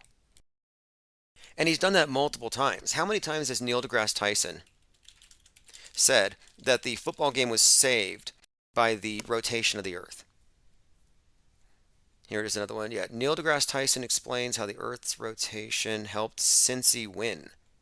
The Cincinnati Bengals' improbable come-from-behind victory is helped by the Earth's rotation, according to Neil deGrasse Tyson. Neil explains how the Bengals won the game. And his explanation is always something to the effect of, the Earth rotated into the path of the ball. It had nothing to do with the kicker. No. Why Earth's rotation affects field goals. I was actually listening to Star Talk this morning. I listened to all of the popular science podcasts just to know, the popular fictions of our time. Science is the opiate of the masses. And look, I'm not anti-science whatsoever. And I was kind of annoyed by a lot of the flat earthers who were anti-science. No, I'm not anti-media. I just think that media is being corrupted by lies. Same for science. But I'm going to play a short clip here. This is Neil deGrasse Tyson, who says that flat Earth is the result of a failure of the educational system. Just his goal. I mean, his explanation is that the teachers failed. And I'm saying, no, I'm sorry. Flat Earth is the result of a failure of the film production companies at NASA after they stopped using Kubrick. Okay, here we go. This is Neil. As being harder for being farther away. People often think of field goals as being harder for being farther away, but that's not the main problem. All right, this is, again, Neil deGrasse Tyson explaining the real reason why people kick field goals, and again, it's the rotation of the Earth, especially when it comes to the long distance kicks. Does the angle of the player holding it make? I can't speak with authority on this, but I would bet different kickers have different preferred angles. But let me just say, your foot, it has a round front to it, and the ball is round. And when round things hit round things, a fraction. Now again, much of what they say is sensible, but when he gets into the rotation of the Earth thing, a round ball with a flat surface. Was that an advantage? Completely an advantage, because that removes the why Earth's rotation affects field goals. And he's actually tweeted this several times. Does that not engage with a field kick? So if you have a north-south stadium, and many are, if it's oriented that way, and the kicker kicks the ball. Okay, this is the one. If it's a north-south stadium, depending on how high and how long it's in the air, the rotation of the Earth can have a significant effect on its trajectory towards the goalpost. If you're trying to make So there you have it. The rotation of the Earth in a north-south stadium will have a significant influence on the trajectory of the ball. A 50-yard field goal, that's far away enough. And the ball is airborne long enough for the rotation of the Earth to deflect it to the right by a third of an inch. Cincinnati Bengals against, I forgot who, was it Seattle Seahawks? In overtime, sudden death kick, and the kick went up, and everybody's heart stops, and no one breathes, and there it tumbles, and it hit the left upright and went in for the win, but kind of barely went in. And then I tweeted, I said, this game was won, assisted by the rotation of the Earth. And that forced... There you have it. The rotation of the Earth helped Cincy win. Very believable. All right, I hope we can get to everything. If we can't, we will have to pick up later today. Not a big deal. I planned on this anyway. Late night, open phones during the day, catching up on the last 24 hours of the 48-hour news cycle, because they cram 48 hours of news into every single day. I have a clip here from Donna Langley, and this is Donna Langley, who's with the film company Universal in LA, and they are sending Tom Cruise into space. And she's explaining how we're all going to space with Tom. Cruise is taking us to space. He's taking the world to space. And this is the real purpose to it. One small step for a man, one great leap for all mankind. We went to the moon. How dare you say we didn't? Oh, did we? I wasn't born yet. Did you? Yes, we went. America went. Russians didn't. You see, they put this collective pride to it. Like, oh, we won the Super Bowl. No, you didn't get off your couch. You got up maybe once to eat get some potato chips, another beer, but you didn't win the Super Bowl. I'm like, no, we won. No, we don't get to take credit for it. But these are collective achievements. That's how these things are framed. And the moon landing's no different. And so Tom Cruise, this is my point. When Tom Cruise was working with Kubrick, I thought, Kubrick secured his legacy with Apollo 11, that he convinced the world for at least 50 years that you could walk on the moon. I mean, there's some staying power to that bit of film. That's quite a movie. And I believe Tom Cruise saw that and thought, I want to have a similar legacy. And what he's going to do when Tom Cruise goes to space, I think it will solidify the existence of low Earth orbit and outer space. It'll undo all of the bad cinematography from NASA for the next 50 years, that he's basically going to secure his own legacy with this. I think Tom Cruise is taking us to space. He's taking the world to space. But yeah, that's the plan. We have a great project in development with Tom that does contemplate him doing just that. Yeah, taking a rocket up to the space station and shooting, and hopefully being the first civilian to do a spacewalk outside of the space station. How did that? All right, well, I hope he's practicing his scuba diving. Tom Cruise to be the first to do a spacewalk. I have a few predictions about where this will go, but we'll save that for later. I'm going to play a short clip here. This is Jimmy Kimmel. Last night they were talking about Kanye. One of Putin's biggest cheerleaders in the United States, Congresswoman Marjorie Taylor Greene, she's busy trying to scare voters to the polls. Clan Mom made an appearance at Trump's rally in Arizona, where she fired up the Magoon Squad with her take on the great replacement theory. Okay, this is Marjorie Taylor. I believe she's dropping the grain. What's it going to end up being? Marjorie Taylor Stein? I've been thinking maybe Alex Stein is the reason for that. Anyway, let me go ahead and play this clip. This is Marjorie Taylor. Joe Biden's 5 million illegal aliens are on the verge of replacing you, replacing your jobs, and replacing your kids in school. And coming from all over the world, they're also replacing your culture. And that's not great for America. It isn't, because I kind of think it is. I feel like, All right, now, that's just, again, I'm just playing that clip because the replacement theory was said to be the motivating ideology that got the Buffalo shooter to run down and shoot up the Tops supermarket because he didn't want to be replaced. And this was spread by Tucker Carlson, and I don't think it's a coincidence that Tucker was blamed for that shooting, just as the Batman movie has the main killer who's a radical and radicalizes his online followers. He kills the mayor. His weapon is a Tucker. The Tucker as the weapon of the Riddler is very significant here again, because the Riddler's the guy whose main symbol is the question mark. They demonize the word, the phrase, they demonize everything they can that they don't use. They don't like conspiracy theorists. Well, now you're a conspiracist. Using the symbol of the question mark for the new antagonist is very consistent with their MO. And the idea that the killer's weapon would be called a Tucker, probably not a coincidence.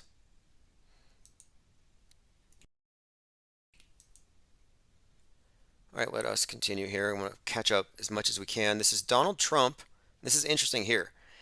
He is in Nevada at a rally, and at 11:22, and this is the time that Kennedy was killed. Therefore, this is considered to be highly significant to the QAnoners who believe that Q is JFK. Well, here we have it.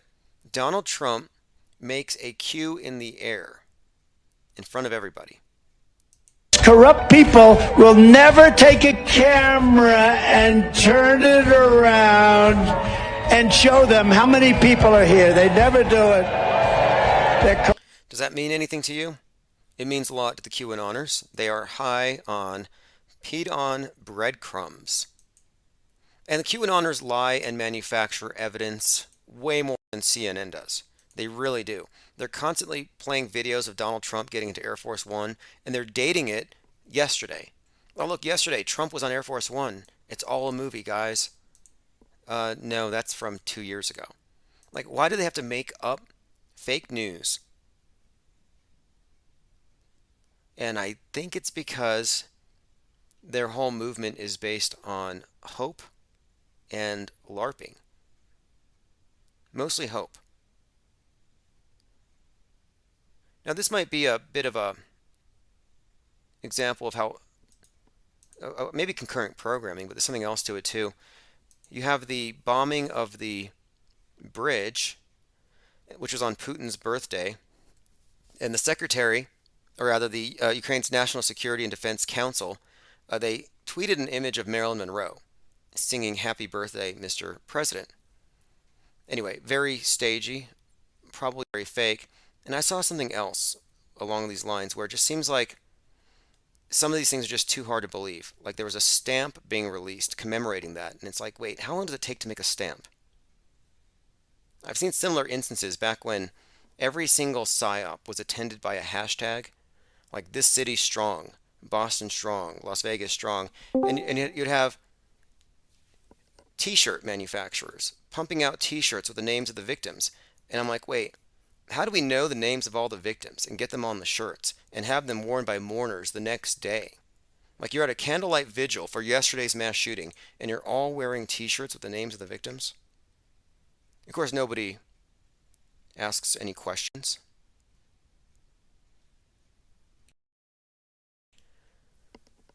Again, this is from Dr. Fouché, PhD. I'm scared there's going to be a nuclear war and I'll be stuck in a fallout shelter with the unvaccinated. Waiting on that. That's going to happen soon, I'm sure. The fallout shelters will be your home, like the ubiquitous lockdowns of 2020, but with a completely different explanation. And then they'll be able to continue it. And they'll say, well, we're going to keep you locked down for the weather. And I do think that the environmentalists ought to be locking down now. Why would they wait? Why would they wait for a government mandate? If you really believe the stuff, if you really believe the science, you would be locked down. But no, it's not about believing the science. It's actually about conforming, and they need everybody to play along. Texas officer fired for shooting hamburger-eating teenager. Yeah, this was a pretty bad one. There was a teenager eating a burger in a parking lot, and a San Antonio police officer walked up to him and said, "Show me your hands," or something, and started just unloading his gun into him. So he drove off, and then the officer caught up with him and gave him, I guess he applied pressure to the wounds, but he wounded this teenager who was eating a hamburger. I don't know what to make of it. Trigger happy. Probably thought he was black. Funny, not funny. You know, but the truth is, this is the world stage right now, and everything the media presents to you is always just selective, if anything. It's like they don't care. They literally don't care about gun violence if it involves gang members and handguns, no matter how old or young the victims are. They don't care about violence in the subways. They don't care about muggings. They don't care about knockout games. They don't care about mobs going into convenience stores and looting. They don't care about any kind of crimes where people get beaten and it's recorded on Twitter. But they do care about very specific school shootings. Always very specific. They're always very similar, demographically speaking, when you look at the victims. And it's always the same weapons. And that's how you know that they don't care about the guns. The left, that is. The left doesn't care about guns. They care about control. If it was really about guns, they would be going after those guns. But they only want the ones that they have attached to the political right. I mean, guns are political props more than anything in these debates. Nobody's taking your AR-15. It's a red herring. And it's worth pointing out that Armalite, as in the company that paid $73 million to the Sandy Hookers, Armalite is complicit in the psyops, every single one of them, that involve their weapon. You think they would give away $73 million if they weren't part of it? If they were really against this agenda, and this goes for the NRA as well, they would be calling out crisis actors. They would be calling out the fakery, but they don't. And that tells you everything. All right, Tom Cruise going to space. Kanye West is being, exiled by Hollywood? What are they going to do? Yee's The Shop episode won't air because of more hate speech. And this is another conversation that's being had right now. I was listening to some podcasts, like there was one from the Daily Beast, just liberal left-wing trash, and I listened to it just to study it, and they're all saying the same thing. He needs to be deplatformed. They're talking about deplatforming Kanye. Again, this is, to me, like with Alex Jones, this is how they get the public to accept the need to purify the internet. This is, again, the infodemic at work. Charlemagne the God says KKK Kanye, or KK Kanye West, chose to be a Nazi. He said that on the Breakfast Club. Justin Bieber distances himself from Kanye West after attacks on Hailey Bieber.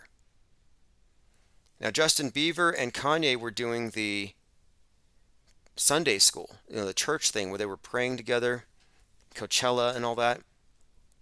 Not anymore. Peter W. says Alex Jones ordered to pay $965 million in the show trial for a staged event. Yeah, like $1 billion for what now? And again, do you think he would be complicit? I mean, to me, I kind of think that he wouldn't go along with it if it was just. To me, there's no way with that kind of money involved. No way he would ignore the facts that would throw this case out. Like, let's see some pictures. Let's look at some of the, I don't know, maybe just one or two autopsy photos from one of the adults. They won't even show that. And why is that? We don't get any evidence. And like, look, you want to see real bodies, like I said, go to Twitter. You can find real trauma, real death, real carnage all over the place, but these ones aren't politicized. They're not dead crisis actors, which is what you're really looking at when you're looking at these 20 years of fake shootings. You're looking at essentially dead crisis actors, and fake dead kids' lives don't matter.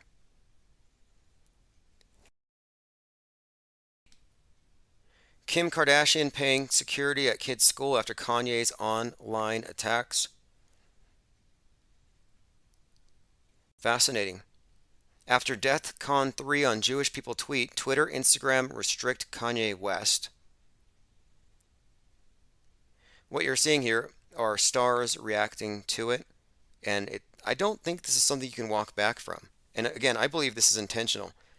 I think the White Lives Matter ties in to the Marilyn Manson performance with Kanye at Donde 2 and to the song Black Skinhead. It's all predictive programming, and it all ties in to the Charlie Manson scenario of Helter Skelter.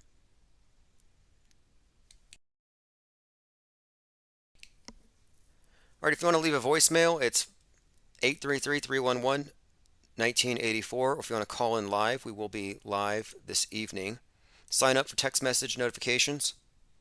And if you want to join the Discord server, go to infiniteplainsociety.com. I highly recommend it. It's worth it for the memes, for the research, cutting edge research, and now we have the 24/7 chat room, which does have a voice room. And I am recording whatever's in the voice, and I'm putting it into a separate podcast called the IPS Insider. That's INCITER. Not insider, but similar. And the reason why we're doing this is we have a lot of very interesting talks that go late into the night, and sometimes they're multiple hours, too long for me to put my video editor. So I just set up a separate podcast feed, and they're all linked there. We have a lot of side projects, a lot of things that are being wrapped up. I want to go over all of our Mandela effect research. I don't mean we're finding all the Mandela effects. I mean we're studying the topic all around.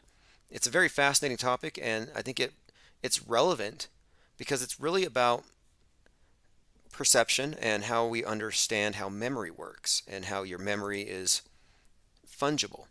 It really is. And if you don't think you're dupable, if you think you have a perfect memory, then you're primed to be deceived. You know, it's like, show me a Mandela effectee that's good at spelling. You can't. And what's more likely? That there's a misremembrance or that reality's shifting. I mean, that's just a simple oversimplification of it. I think it gets a little deeper. We talk about, I guess, conformity. We talk about the influence of the person asking the question, the so-called interrogator's bias. I mean, there is quite a lot with this Mandela effect topic, and I'm not dismissive of it because there is a Mandela effect, but there's a question of whether it is what they think it is or if it's something else. We'll be working on the Mandela effect documentary here very soon, among other things, and that's just something you can take part in if you are in our Discord server. Again, the room is called Recorded Voice Chats, and what I'm going to do is after this live stream, I'm going to return it over to the 24/7, and I'll go ahead and play one of the conversations that we had the other night. It was myself, Pete Shea, Linda, and several others, and I think we talked about synchronicity, fake news, 9/11, among other things. Nukes being faked, yeah, that's a very important concept right now to discuss. How the public is terrorized by superstitions, meanwhile being told that they're very scientific. Like, the more scientific somebody thinks they are, the more superstitious they are if they accept a lot of the things that aren't technically science.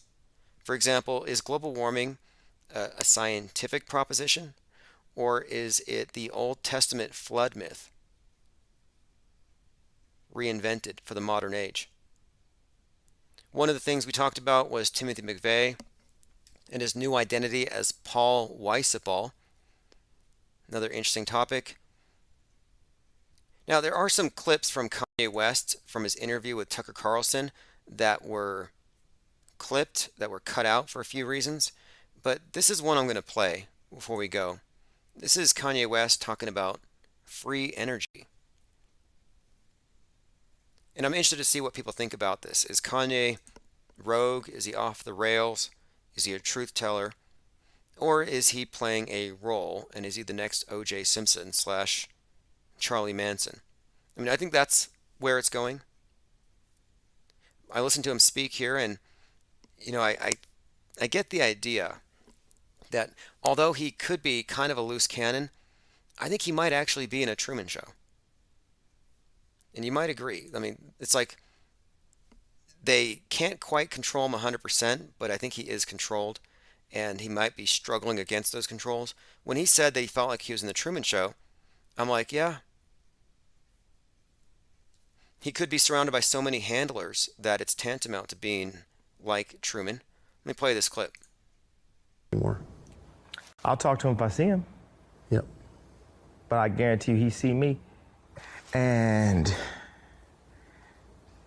I have visions that God gives me just over and over on community building and how to build these free energy, kinetic, fully kinetic energy communities where we impress, we put the least impression on the earth. We're not building the new New York skyline cockfight, that we are humble in the way that we present ourselves. We've got to rethink who we are as a species. Interesting, right? And then you see him walking around in his new fashion, which is like walking around in the mud. And I'm like, interesting. He talked about the skyline, bringing down the big buildings, living closer to the earth, sustainable, living in the mud. Kind of interesting where he's going with this. Not quite sure. Anyway, this is Murder Hornets, World War III. I'm going to turn it back over to the 24/7.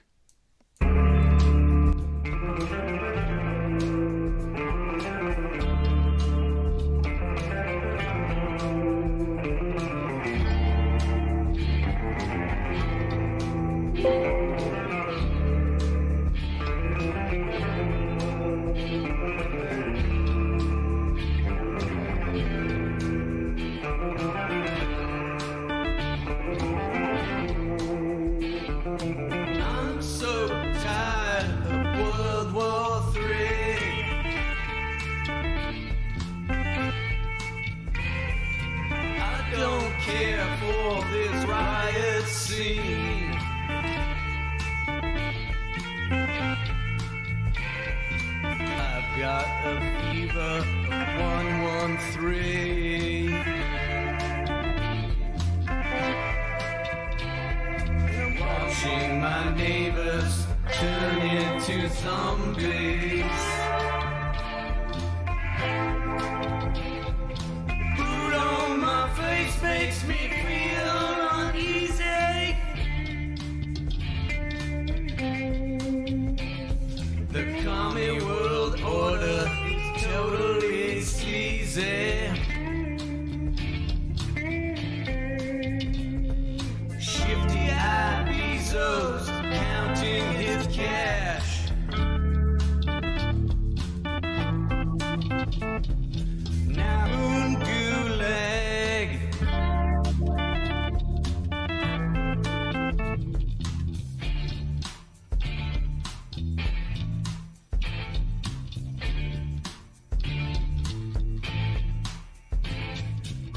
Say forgive me, I can't stay home.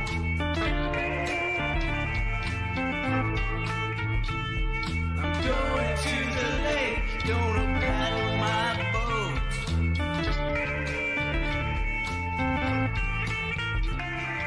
Had enough Netflix, 4,000 lives.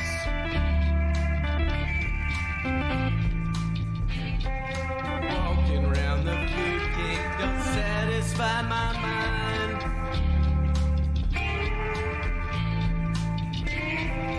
Dancing nurses are boring me, wasting millions in PPA.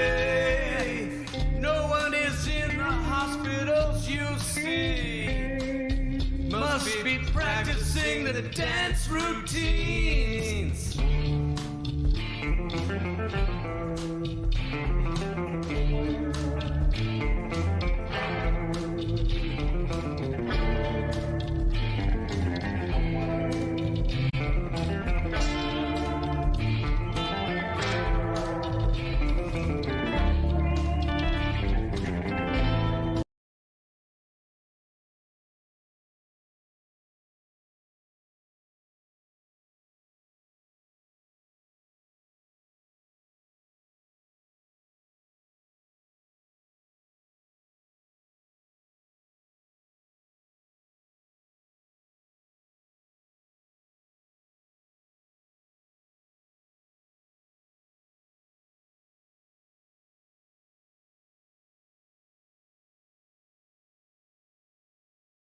joke.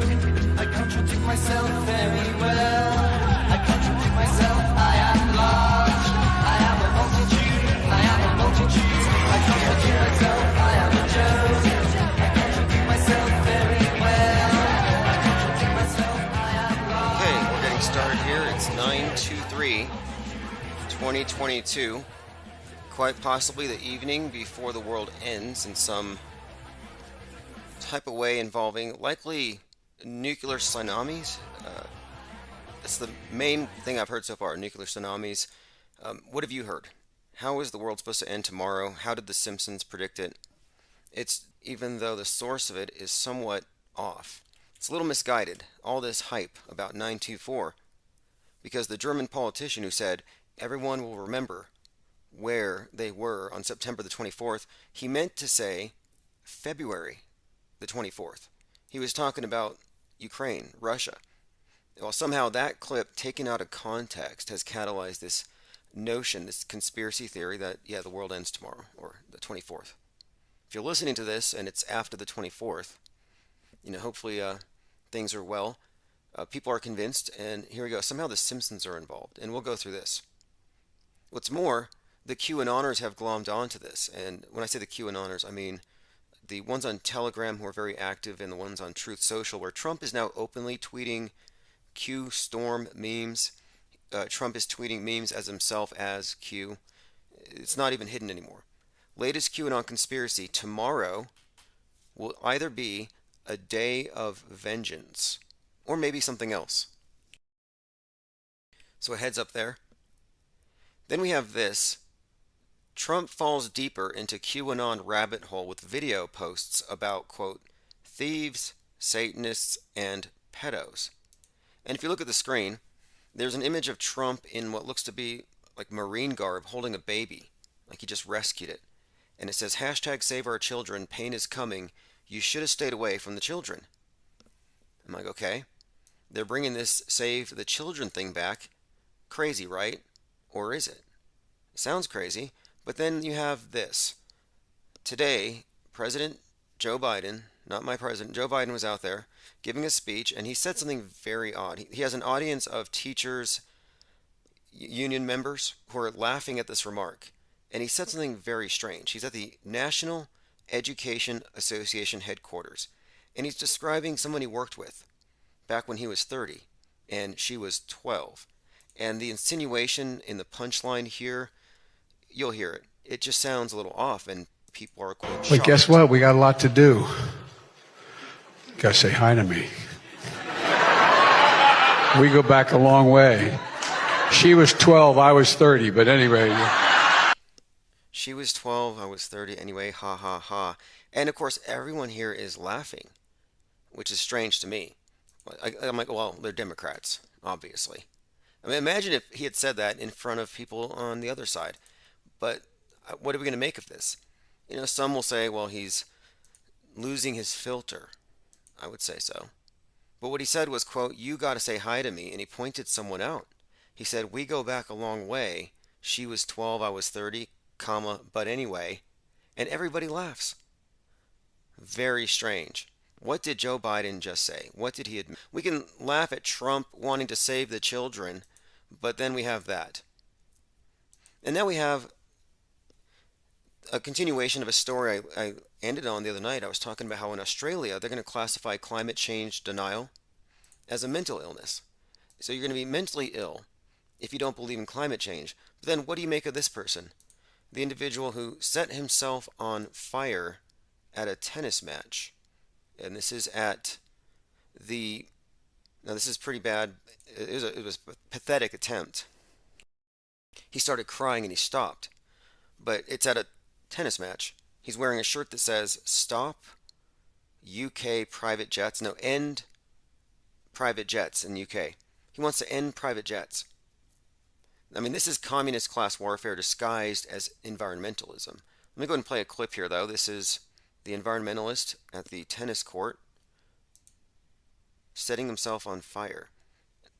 And I'll play the volume a little bit. You can see him on the ground. The fire is next to him because he's backing away from it. Cross-legged pose. but he had already kind of thrown the fire away from himself.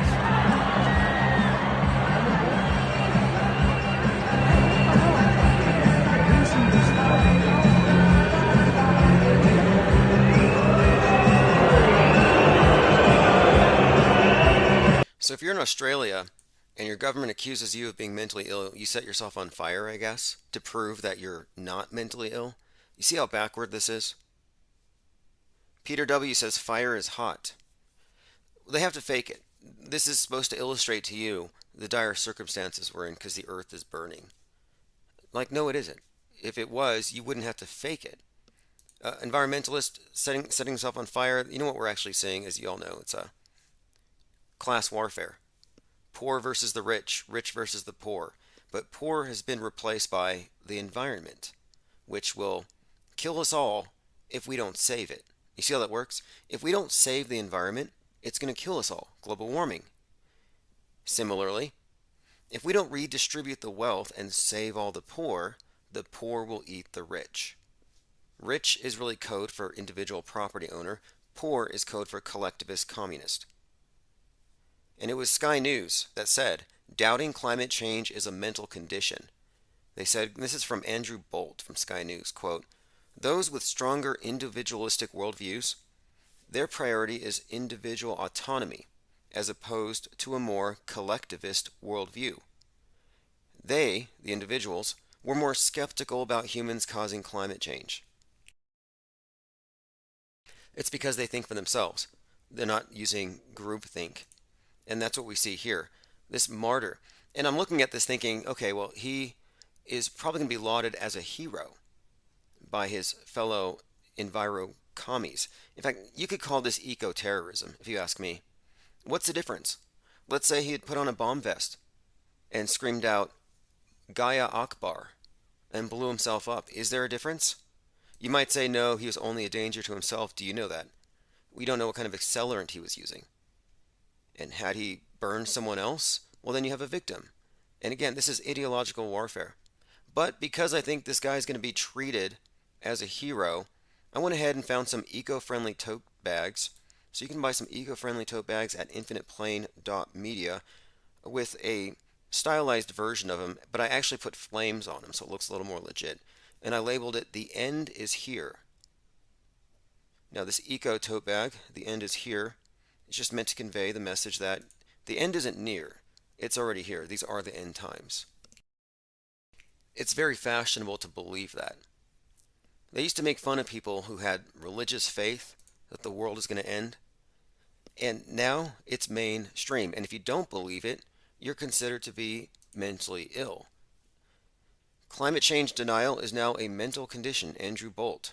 Australia to treat climate change denial as a mental disorder. News Punch. We'll continue to talk about these various topics, but I want to focus mostly at the moment on the world ending. The world ending specifically tomorrow, 9/24. And this was kicked off by a misconception.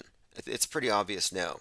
9/24 was not really the date that was being referenced. He was talking about February, but people have run with it, and they've managed to find things in Simpsons episodes that corroborate with this idea that the world's going to end on 9/24.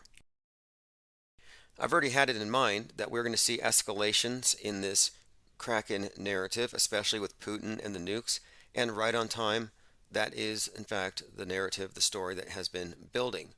In fact, I have some pretty interesting headlines here. I believe Russian state television, one of their news agencies, had said something like, everybody dies. Oh yes, Russian state TV, everyone dies. That's a quote. Everyone dies. My question is, are they ramping up the threat to cow everyone without actually having to use it? Like, I think the way it works is they 9/11 us. You know, everybody's scared. And now they merely need to threaten terror attacks or suggest that there's a threat and people will respond. They don't need to 9/11 you every year. My question is, are they merely bluffing because it works, or are we kind of past 9/11? And do they need to reapply something? Do they need another spectacle to motivate people.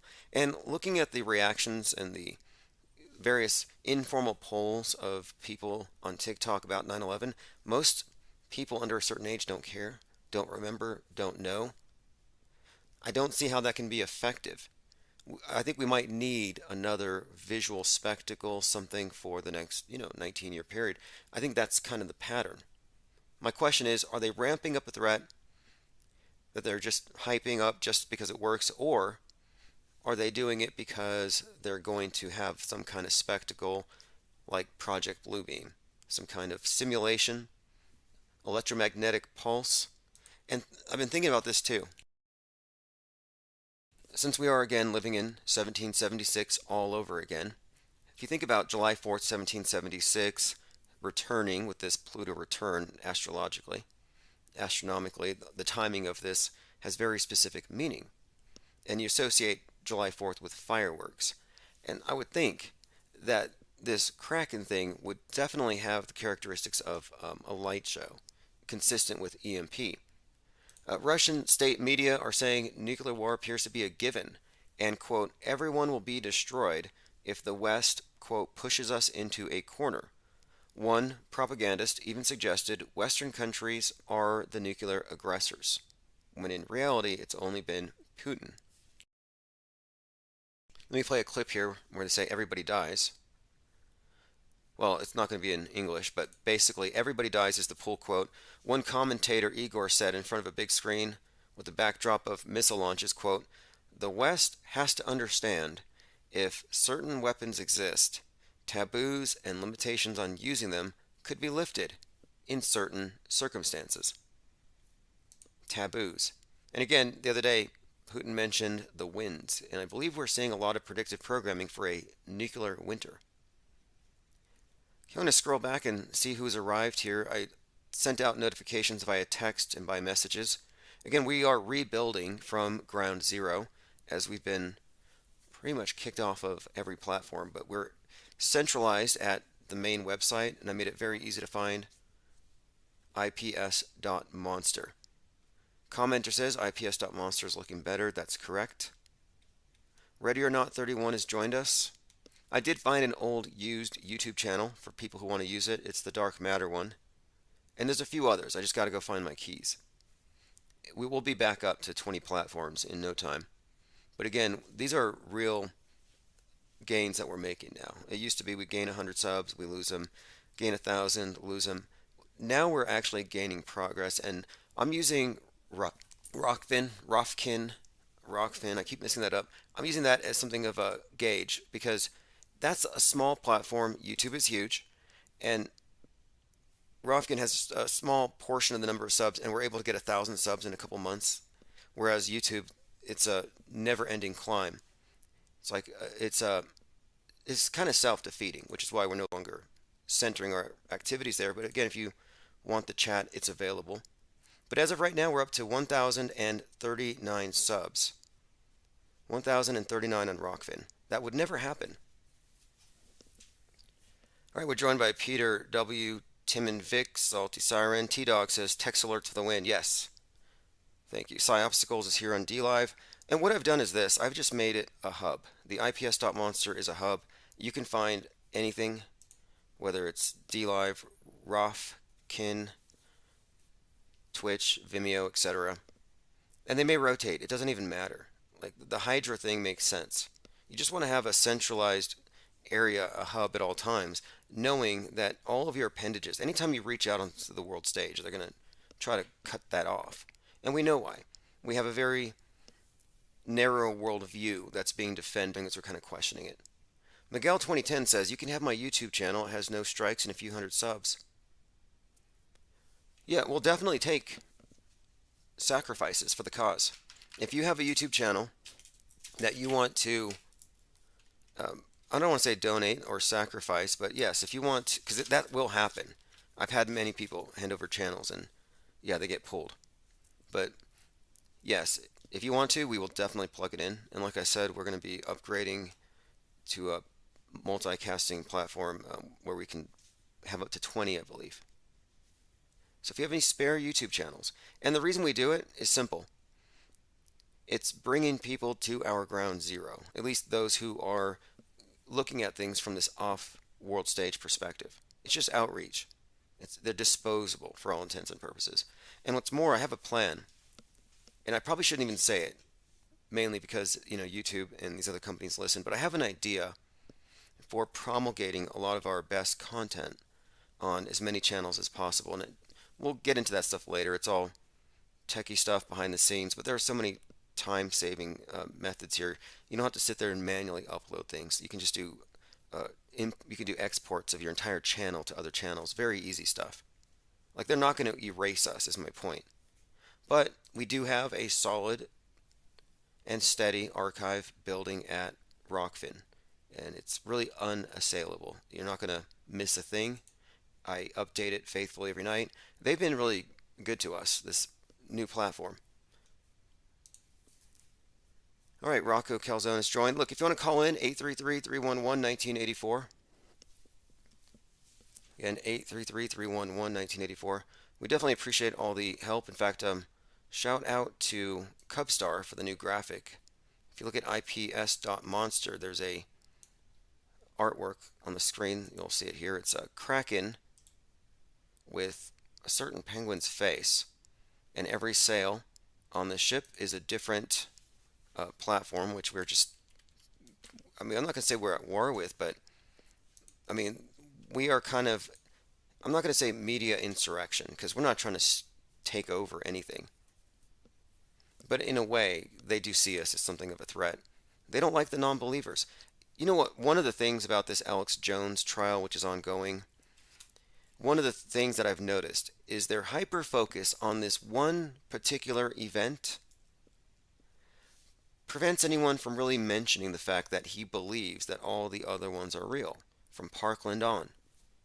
What does that tell you? The whole idea of this one event being so crucial, to me, it's just a red herring. It's not about was this one real or fake. It's about the fact that there's, what, 20 years of fakes in succession. They have been faking this for a generation. The mass shooting generation, it's a big hoax. It's the duck and cover for this generation. You know, their grandparents ducked under the tables because of nukes. They're ducking under their tables because of bullets. It's the same deal. It's the same psyop. I think it's all to trauma bond you with the state and to make you trust the state and distrust the individual. It's all programming. Now, the off-world stage perspective is something that we contrast with the world stage. If you're a world stager, you're a true believer in whatever comes out of the TV. If you don't have reason enough to doubt it, you believe it. You give it the benefit of the doubt. You're LARPing, and you don't know it because we have been conditioned to take that illogical leap of faith in whatever's on the screen. We take see-say as evidence. If you see it, say it. By the way, see-say, and this is one of our terms from the auto-hoaxology coursework, see-say is the equivalent of if you hear it, you're going to treat it like evidence. If you see it on the screen, it's evidence. Well, the DHS has just appropriated that from us. They just stole it. On Sunday, 9/25/2022, it will be see-say day. They're doing some kind of terrorism awareness exercise. And by the way, a lot of fake people are going to die tomorrow. Whatever you think about whether there's going to be a psyop or a big event, whatever your thoughts on whether it's going to be taken advantage of by QAnoners or something, because there may be something tomorrow. But there are drills going on right now in Kansas. I've seen the flyers. They're hiring people and crisis actors. And these drills involve, I believe, something to do with nursing homes. Like they're going to be some kind of like terror attacks near hospitals, I think. And I have some of these flyers. But just a heads up, there are going to be some fake deaths tomorrow, some simulated deaths. Now, will these simulated deaths be presented outside of the context of mass casualty drills? Will they be presented on the news with laughing actors who don't know how to cry on cue? Likely. But we'll see. Okay, here we go. See-Say Day 2020. If you see something, say something is more than a slogan. It's how we protect ourselves, our loved ones, and our communities. You play a key role by recognizing and reporting suspicious activity. September 25th is See Say Day. Post on social media using hashtag SeeSayDay. Visit dhs.gov/SeeSayDay. Now this guy, I see it, so I have to say it. He's got this Dr. Evil-like look to him, very menacing. Like he came out of the same vat that we got Bezos out of. But there's something ominous about this. For more information on how to report suspicious activity, I think it's predictive programming, and suspicious activity means taking pictures of things and talking to people. That's pretty much it. Like, I'm probably a terror suspect because I carry a notebook everywhere. It's paranoia inducing. They want you to be afraid of individuals. That's the point. And here he is, this one eyebrow cocked, one eye, looking very much like the all-seeing eye on the dollar bill, there from Homeland Security. All kinds of nice graphics and PSAs if I want to add them into the 24-hour feed. If you see something, say something. Anyway, that's on the 25th, which might be a day too late if tomorrow goes down the way many are doom hoping it will. And there are people who are in fact doom hoping. They're hoping for something big to happen. Why? Look, when was the last time something big happened? Serious question. It wasn't 9/11. Wasn't 2020. I mean, think about it. It's always been sim. I mean, occasionally they have some more dramatic theatrics, but it's always been simulation. It's not going to change. Sorry to disappoint you, the world ended in 2020. If you're still here, you should see it as good news. But some people are so married to the nightmare. They're like, but my dead people. I'm sorry that they're not dead. I feel bad for resurrecting them. But they, and I say they, I'm just a lot of people who are, again, true believers, MSM fundamentalists. You know, this is what it is. It's fundamentalism, literal belief. People who believe things defend what they believe, especially if there are emotional attachments to it or virtue. There's a lot of virtue signaling these days. A lot of crisis acting these days. And I'm not talking about the people on TV. Every person I see walking around in the 80-degree sunny weather out here with a mask on is a crisis actor. They may not know it. Jay Diggs asks, what's supposed to happen tomorrow? Well, weirdly, and this is what's strange, before this whole hype about 924 started, I was already talking about 923. And 923, I brought it up because we were already looking at Trump's birthday, 6/14, and how that was the number in the movie Don't Look Up, about the Earth about to be destroyed in 6 months, 14 days. That this correlated to the Alec Baldwin shooting of that director who had the 6/14 birthday, and that this correlates to Hunt for Red October, which had Baldwin, and the Hunt for Red October involving nuclear submarines. So we're looking into this, nuke, submarines, floods, etc. Then I find out that Evan Almighty, that movie, involves a man who sees the number 614 everywhere, connects it to Genesis 6:14, which is about God telling Noah to build an ark, and he builds an ark. Because on 923 in that movie, there's a big flood. I was therefore looking at this as, hey, all this Kraken imagery, this ark stuff, the flood, maybe 923. And as I was talking about this, somebody shared this clip of this German guy talking about 924. And then all kinds of Simpsons predictive programming started pointing out 924. But whatever the case, it's just like 2 days back to back. Meanwhile, and this is all new stuff, new Russian weapon can flood coastal cities with radioactive tsunamis. So now we have this weapon called Poseidon, and again, Poseidon, another Kraken reference. And here we have Poseidon, this weapon, which is supposedly capable of sending tsunamis over the coast, radioactive waste, right on time. And again, it fits with this whole Kraken symbolism. Very consistent. A couple of other interesting things. I guess I'm going to say performance artist, Marina Abramovich, spirit cooker for the elite, adrenochrome provider. I mean, what does she do for a living? Besides write bad words on the wall with her excrement. I mean, they call it art, so I shouldn't criticize it, right? Anyhow, Marina Abramovich is opening gates and portals. And it has to do with, well, today being, of course, the equinox, and now we're sliding into the dark half. We're going into Hades. This is the point where Persephone, who is Virgo personified, is kidnapped by Hades and dragged down. This is symbolized by the Gabby Petito, the Eliza Fletcher, Princess Diana, Anne Hesh. It's symbolized by the storyline of these kidnapped women being taken into kidnapped and taken, like Brian Laundrie took Gabby in the van. It's about mind control. In fact, I think Domestic Abuse Awareness Week is next week. Not coincidental. This is all just mythology, but they're personifying the seasons. And so the spring maiden going into the underworld for 3 months, yeah, that's the fall or winter. But again, the symbolism here, of course, is the equinox, the equal day, equal night, as we enter Libra, the scales, and we have all this talk about judgment. One, Donald Trump. Now he's hit by a civil suit that's 222 pages long. 222, specifically connected to Pluto and the Kraken. Then we have Alex Jones in court again. And the theme here is judgment. Marilyn Manson in court, or being looked at by the LA DA. The significance here is the judgment thing. And then you have Putin, who said that he's really pleased with his balanced relationship with China, meanwhile threatening the West. There's a lot of interesting things building up here. And then 9/11 seems to have worn off. They closed down the 9/11 Memorial Museum at Ground Zero. I don't think anybody cares anymore. Just like nobody cares about the oceans or the whales anymore. They don't. Now they care about space junk. Space environmentalism has trumped care about the oceans. But here we have an interesting bit of predictive programming, I guess, or what do you call this? The twins from The Shining were at the Queen's funeral.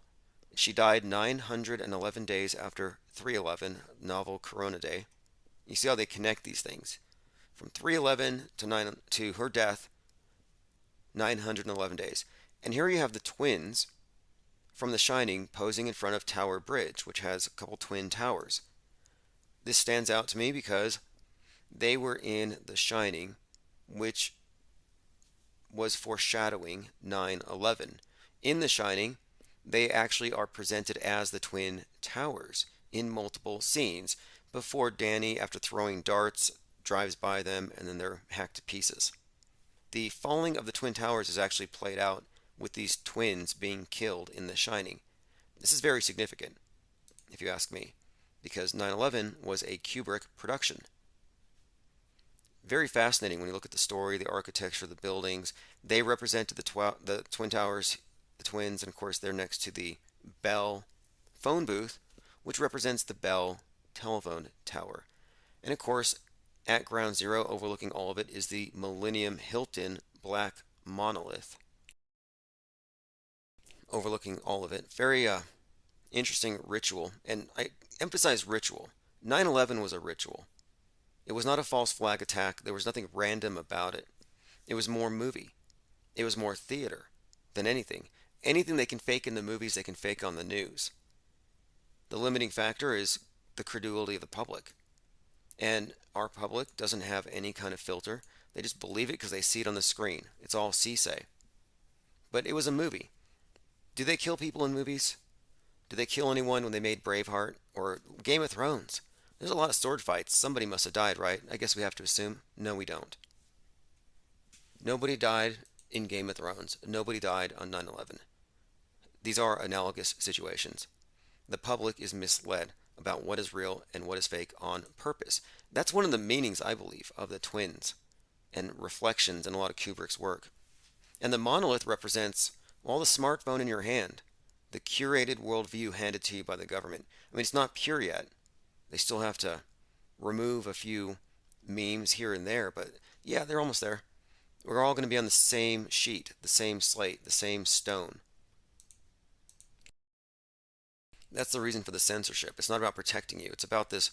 It's a holy war, really, but it's about worldview warfare. And they're eliminating competition, competing worldviews. And this is why all media is controlled the way it is. They don't want competition. The all-seeing eye is the director. That is the director who has the final editorial control over everything.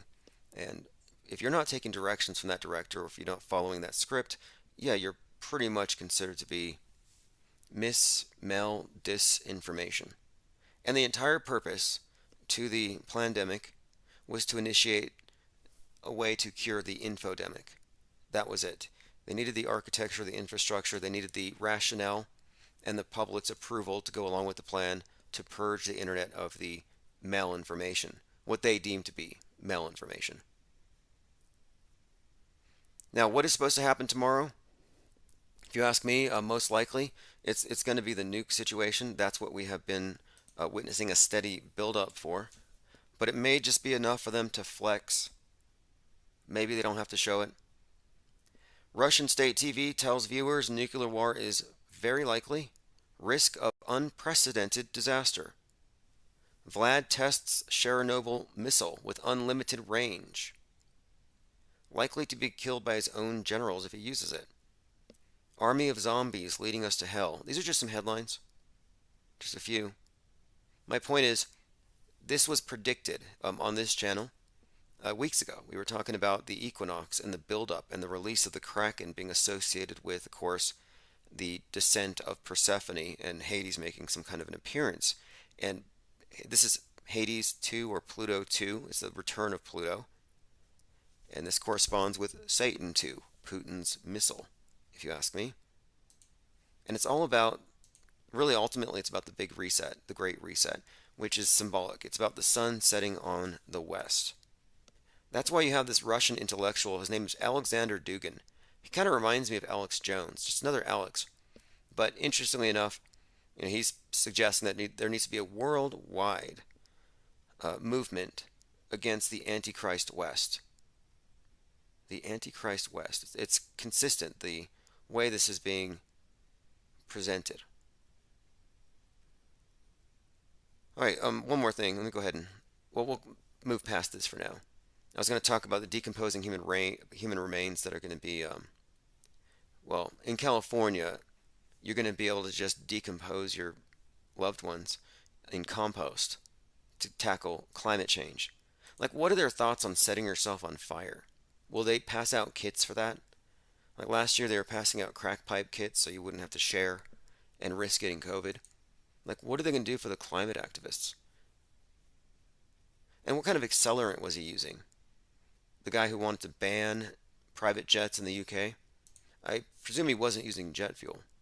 But what kind of accelerant? Okay, let us continue going through my notes here. Sandy hookers with rubber noses. You want to know what that means? We were talking about this storyline that the critics or the non-believers in the fake news stories, or people who don't believe certain stories, are so dangerous that certain, quote, victims have to put on rubber faces to disguise themselves so they're not recognized by conspiracy theorists. That's ridiculous. And they even show their disguises off on TV. Like, I have to wear this disguise because of the conspiracy theorists. And this is all really interesting that they've managed to convince the public that there is some kind of danger in so-called conspiracy theorists, when it's the conspiracy theorists on the left who believe we're in the end times and that it's so dire that they are setting themselves on fire. You don't see any right-wingers setting themselves on fire. Miguel 2010 says, kill all the whales. Easy way to lower the water. Look, the ocean level's rising. If there is any measurable rising, it is definitely because of all the PPE. Okay, I'm going through some comments. Molly Rollins says, vaccinate the whales. I was wondering, why didn't they just start vaccinating the bats on day one? Wouldn't that be the starting point? And did they make any prohibitions on that? I mean, that story was so unlikely, but we all know what it was. The bat is a symbol. That's why they used the bat as a phoenix in all these Batman movies. It was the catalyst for the reset. If you're looking at the screen, it's a mashup of Putin's brain and Alex Jones. Putin's brain, Alexander Dugin, and then you have Alexander Jones. Now, the significance here, I think, is that early on, Alex Jones was kind of likened to Trump's brain.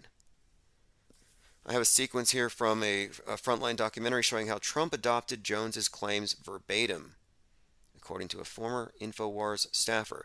How Alex Jones was embraced by Trump. this is just pointing out that these are kind of similar characters, these two Alexes. Very similar message, and they've actually communicated many times. Not surprising. Steve Bannon ridiculed without mercy after claiming Pennsylvania Senate candidate is satanic. This guy is supposedly satanic just because he's got a goatee and he's bald and he has these lumps on his neck. I don't know what it is. Just pointing it out. Trump's ripping on him because of his dirty sweatpants, but that's where they're at right now. They're attacking people's looks. But Steve Bannon called this guy, quote, satanic. I just thought I'd play this clip. It's just the strangest thing, the language they're bringing out these days. Pennsylvania has not been going well. New polls are showing his Democratic challenger, Lieutenant Governor John Fetterman, with a double-digit lead. Make America Great Again Republicans have been searching. Yes, John Fetterman is the one who looks, quote, satanic. But again, I'm looking at him, and to be honest, this Fetterman guy, I wouldn't say he looks satanic, but it does look like a costume. It looks like a weird deep fake. It really does. For a way to derail Fetterman's campaign, including host of the War Room podcast Steve Bannon and OAN anchor Jack Posobiec. Thursday afternoon, Posobiec called into question Fetterman's fitness as a candidate due to what he deemed brain damage, presumably alluding to the stroke Fetterman suffered from in late May. Let's take a look. All right, Jack, this guy's a Marxist. Oz is behind. We got to revitalize this campaign. We've got to win Pennsylvania. Anyway, this is typical blue pill politics, but when they bring out words like satanic, it should be discrediting, but it's actually not. And I'm noticing now more of the rhetoric is leaning towards this is not about politics, it's spiritual, warring with the Antichrist. Just pointing out these trends in where it's going. Russian TV says everyone dies. Yeah, that's good. Nice to look forward to. Everyone dies. No middle ground there. Now, I have a couple of other things here I want to bring up. This is something from our discussion of the significance of names. And lately, we've been talking about names a lot. And I have something here about the significance of Derek Chauvin's name. And most of you already here know the significance of the Derek Chauvin George Floyd psyop as it relates to 9/11. There's a number of connections between the Twin Cities, the Twin Towers. The symbolism connecting these events is very well documented. But I want to point out that the Proud Boys are all sworn, quote, Western chauvinists. The Proud Boys were started by Gavin McSmollett. Gavin McSmollett's the guy that was faking like he was being swatted, or Gavin McGinnis, excuse me. So Gavin McGinnis, founder of the Proud Boys and the Western chauvinist thing. Not a coincidence that the guy who kills George Floyd is named Derek Chauvin. And I say this because the name Derek, when you get into the etymology, it's actually derived from, it's a hangman who executed 3,000 people. There's another 9/11 connection, the 3,000 number. Now, the name Derek was so synonymous with hangings, and again, we're talking about lynching, hanging, asphyxiation. I can't breathe for 8 minutes and 46 seconds. Derek devised a beam with a topping lift and pulleys for his hangings instead of the old-fashioned rope over the beam. The word derrick is now synonymous with the frame from which the hangman's noose is suspended from cranes. Again, hangman, Western chauvinist, and then of course this is what sparked the riots of 2020. All very symbolic, ritualistic event. The sun set in the Twin Cities on 5/25/2020 at 8:46 p.m. So the sun set at 8:46 p.m. just like at 9/11. 9/11 started at 8:46 a.m. That corresponds to the 8:46 asphyxiation. Mercury rising 8:46 on 9/11. The reason for that number, well, as you'll see, it's very consistent in all these psyops, and I have a few reasons that could explain it. But more recently, Jaylen Walker.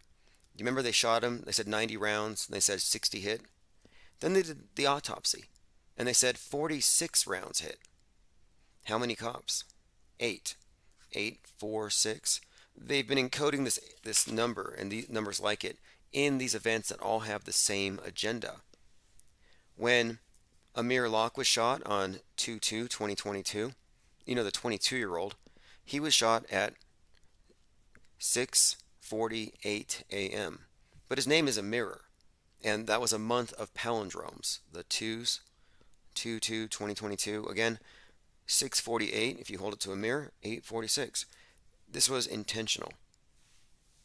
But the significance of Derek Chauvin's name needs to be pointed out here. Hangman. And then again, Western chauvinism was being, characterized or mischaracterized. I Can't Breathe has been expanded to refer to global warming, the atmosphere, what our political economic system does to it. So the earth is the victim. This is your environmentalist victim, like the guy who set himself on fire on the tennis court. He can't breathe. He can't breathe because in the UK they have private jets. And I Can't Breathe is a perfect anagram for a better China. Not a coincidence. Not at all. And we'll be revisiting many of these psyops. Hey, look, it's not a coincidence that Derek Chauvin had a hearing on 9/11 that year. Like, why do they have him in court on 9/11? Why was he released on bail at 11:22 a.m.? To associate him with Oswald. To associate him with OBL. Let us continue. Just going through my notes, we've been covering a lot of interesting things lately, like the dark side of JFK. Speaking of all the goddess representations that have been presented to us, like personifications. Princess Diana, lunar goddess Diana, 13 months, lunar months is associated with, again, Diana hitting the 13th pillar under the bridge.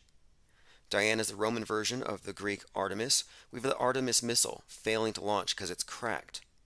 They said it's got a leak. Cracks, leaks, very consistent theme here. Then we have the Anne Hesh. Again, these are all kind of coming together. Girl in Room 13 just came out. And they just released a Marilyn Monroe movie. And this Marilyn Monroe thing is about her relationship with John F. Kennedy.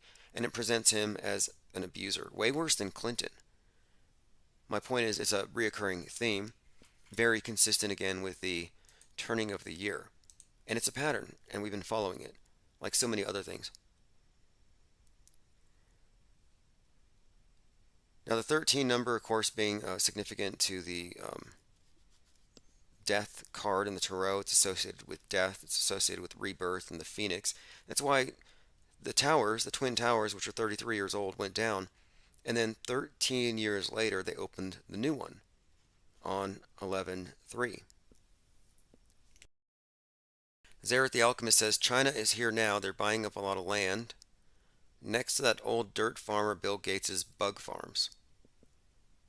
Has Ben & Jerry's come out with a bug-flavored thing yet? I'm waiting to see who capitulates first. I think it's really kind of weird, but not surprising, that the only people who are interested in the burgers that taste like humans are vegans. Have you heard of the Church of Euthanasia? That's become like the mainstream environmentalist outlook. It was this really disturbing group. I think it was a cult, I guess, a few years ago, and they wanted to save the planet. And their slogan was "Save the planet, kill yourself." And they advocated for suicide, which would make you a saint, cannibalism, and anything non-procreative. I think that was it. It was basically don't procreate and eat thy neighbor. I mean, really sick stuff. But they were totally in favor of cannibalism. Just don't eat the animals. And somehow that kind of is how it really is these days. The bug eating thing is kind of I think it's a misrepresentation. There are bugs that people do eat around the world. It's not a new thing. I think that this is being somewhat mischaracterized. Although I don't know. I look at some of these technocrats and these control freaks, and sometimes the way they talk, like Darth Schwab's talking about how everyone's going to be chipped. You'll own nothing and be happy. Is it going to be bugs and Netflix? And will it matter? If you're wearing a headset, if you're plugged into the metaverse at all times, you left the meatverse, you went full meta.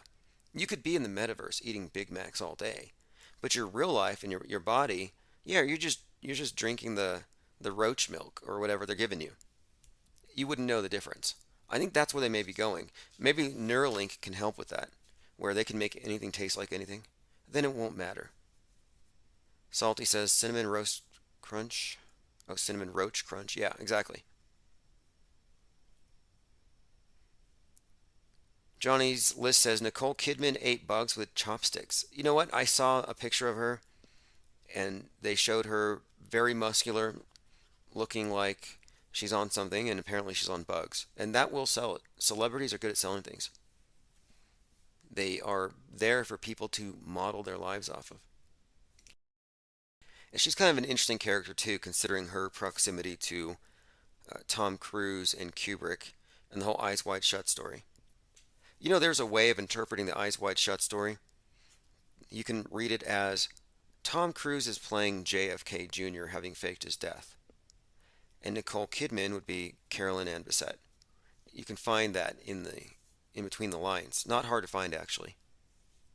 And there were some interesting connections between the writer that Kubrick hired to make some fake newspapers for the movie, and the same writer publishing a lot of the stories about Epstein and Ghislaine Maxwell. Zared says she's looking like a praying mantis now. You know, I couldn't put my finger on it. Like, I said muscular, but that's not the word I was looking for. Insectoid, like exoskeleton. I'm talking about Nicole Kidman. I got exoskeleton vibes off her. And, you know, there was someone else that really struck me as kind of strange the other day. It was was it Kathy Griffin? I watched this Kathy Griffin video where she's talking to the camera, and I'm pretty sure that Kathy Griffin is wearing a mask of Kathy Griffin. Like, I'm starting to think that masks might be the new way that they reverse their age. Like, let's say you're looking like a 70-year-old actress. Well, you just get a mask of yourself at 50. Nobody will know the difference. It's all just deep fake anyway. It's just a synthetic mask. Take a few years off. And I'm pretty sure, and I'll see if I can find it, I'm pretty sure that Kathy Griffin is wearing a mask of her younger self. It's that rubbery looking. Okay, here's the picture of Nicole Kidman. Now, don't praying mantises like eat the heads off of their mates once they get what they need? Look at this. We celebrate Nicole Kidman, the perfect icon. This is going to sell the bug burgers for sure. All right, let's go ahead and move on. The whole thing is about it being green. But the environmentalists are such hypocrites that they won't eat the bugs unless you do first. That's the way they do it. Even if you have to do it at gunpoint, even if they have to send Greta to your house, you will eat the bugs. They won't do it until you do. But they're the ones who believe in it. They won't lock down for the climate until you do. They won't lock down for anything until it's mandated for everyone. It doesn't make sense. They rarely lead by example. That's why I'm glad once in a while to see these environmentalists actually getting themselves arrested. Because at least when they're in jail, they're able to minimize their carbon footprints. It's a little more ascetic than the life of an activist, running around, jet-setting around, and then complaining about stuff. AK All Day 2323 says her lizard is showing. Yeah, I think so. You can't get to that position in Hollywood without having some of the reptoid, I imagine.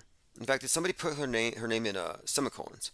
If you didn't know, if you suspect someone of being a reptoid, you can just put their names in semicolons, 3 on the left, 3 on the right.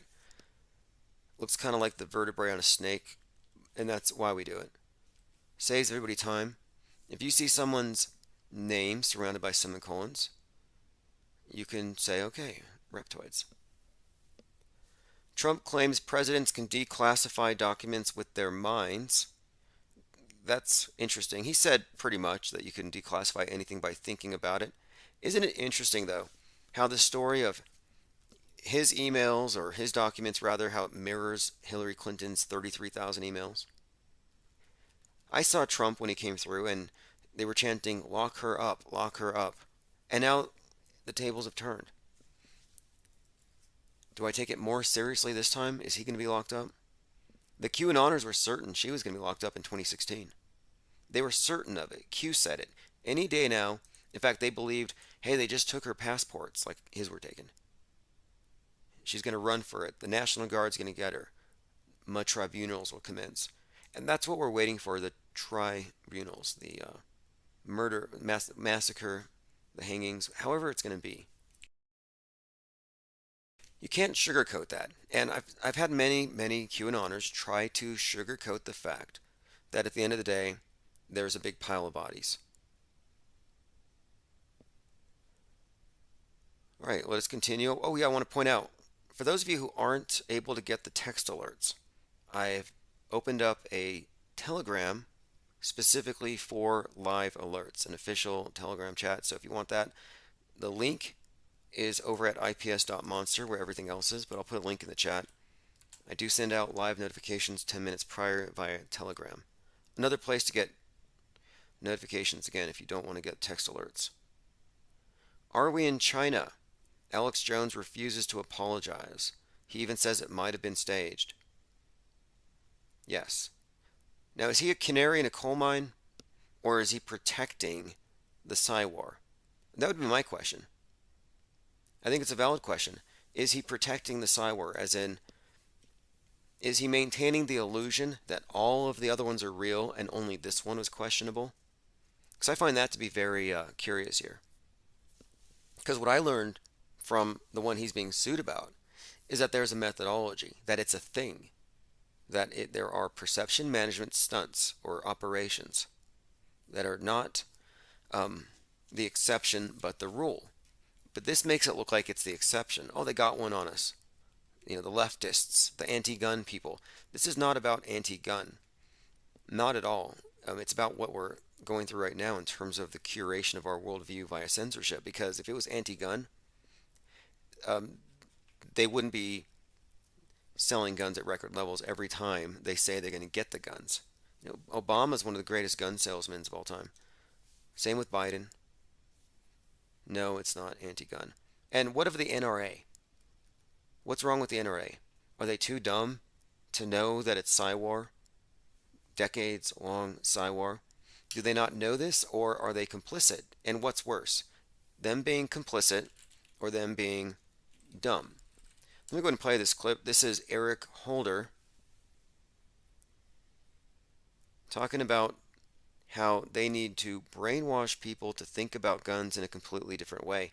And incidentally, this is why I think that they have first-person shooters. I believe that first-person shooters are actually anti-gun agitprop. I think most action movies are anti-gun, especially the ones where the hero is just some guy with a gun. I think that the idea is they want to distort the way we think about guns. Telling these youngsters that it's wrong to carry a gun, and that if you have information about people who are carrying guns, you've got to share that with Chief Thomas and with his people as well. I've also asked the school board to make a part of every day some kind of anti-violence, anti-gun message. Every day, every school, at every level. One thing that I think is clear with young people and with adults as well is that we just have to be repetitive about this. It's not enough to simply have a catchy ad on a Monday and then only do it every Monday. We need to do this every day of the week and just really brainwash people into thinking about guns in a vastly different way. And just really brainwash people. Got to repeat it. Brainwash, brainwash, brainwash. This is 1995. Brainwashing. Joined by David Hoaxme. Thanks for joining over there in D-Live, Portal Complex, Benton. Look, we're on D-Live, we're on Twitch, we're going to be on more channels, but our main hub is always going to be IPS Monster. We have centralized our operations, and we're expanding from there. And things really are getting better from the back end. From the side that I'm on here, everything's more organized. We have a steadier stream now, fewer interruptions. I'm going back deeper into the archives, finding calls. And I'm working on a couple of other things like commercials, like breaks, and more structure. And of course, we're developing a couple of things. We have the Institute, of course. And it's needed. There needs to be a course that explains, or rather, I think it really puts into perspective what it means when you say nobody died versus some people died, and why it matters. Why it matters, I mean, why it would be logically inconsistent to say that nobody died on 9/11 except for the jumpers, or to say that nobody died but the people in the planes were shipped somewhere else. I mean, there are some logical errors that are being made that I think we can correct. And that's what I mean by off-world stage perspective. Our perspective doesn't go through their screen. Therefore, we're left really not able to substantiate a lot of things. So we believe less, but we know what we know, versus believing a lot of stuff and being confused, literally confused, and not knowing it. University of Utah student arrested after threatening to blow up a nuclear reactor if their team lost. From The Guardian. Threatening to blow up a reactor. Again, this is just a reoccurring theme. Nuclear tsunamis are possibly a thing, and this has all been foreshadowed. Stranger Things, Hunt for Red October, and more. Trump embracing the QAnon memes is actually kind of big news. Trump falling deeper into the QAnon rabbit hole. But again, if Trump's going to say something about being against the guys that go after children, you can't really fault him. I mean, it doesn't sound that bad compared to what is on the other side. Quote, she was 12, I was 30, quote. Biden's off-the-cuff remarks during a speech leave many confused.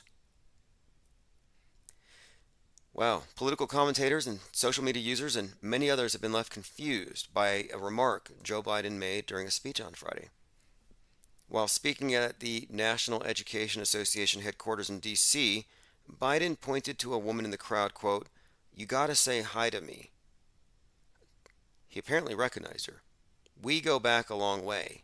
She was 12, I was 30. But anyway, this woman helped me get awfully a lot done. The audience laughed at the remark, but the social media attention, interesting. The people there thought it was funny. I'm going to play this clip. Again, this is how you know it's just a bunch of But guess Democrats. what? We got a lot to do. You gotta say hi to me.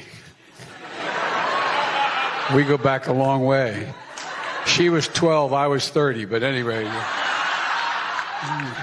this woman helped me get an awful lot. Like, what kind of humor is that? I don't understand why they're laughing at this. I'll play that clip one more time. Again, this is CGI Joe. 30, but anyway, this woman helped me get an awful lot done. Anyway. Yeah, well, they weren't confused. Monica Crowley suggested that this might be, quote, dementia progressing, patients lose their filter and tend to blurt out the truth. Becker News CEO Kyle Becker said, the comment was just plain creepy.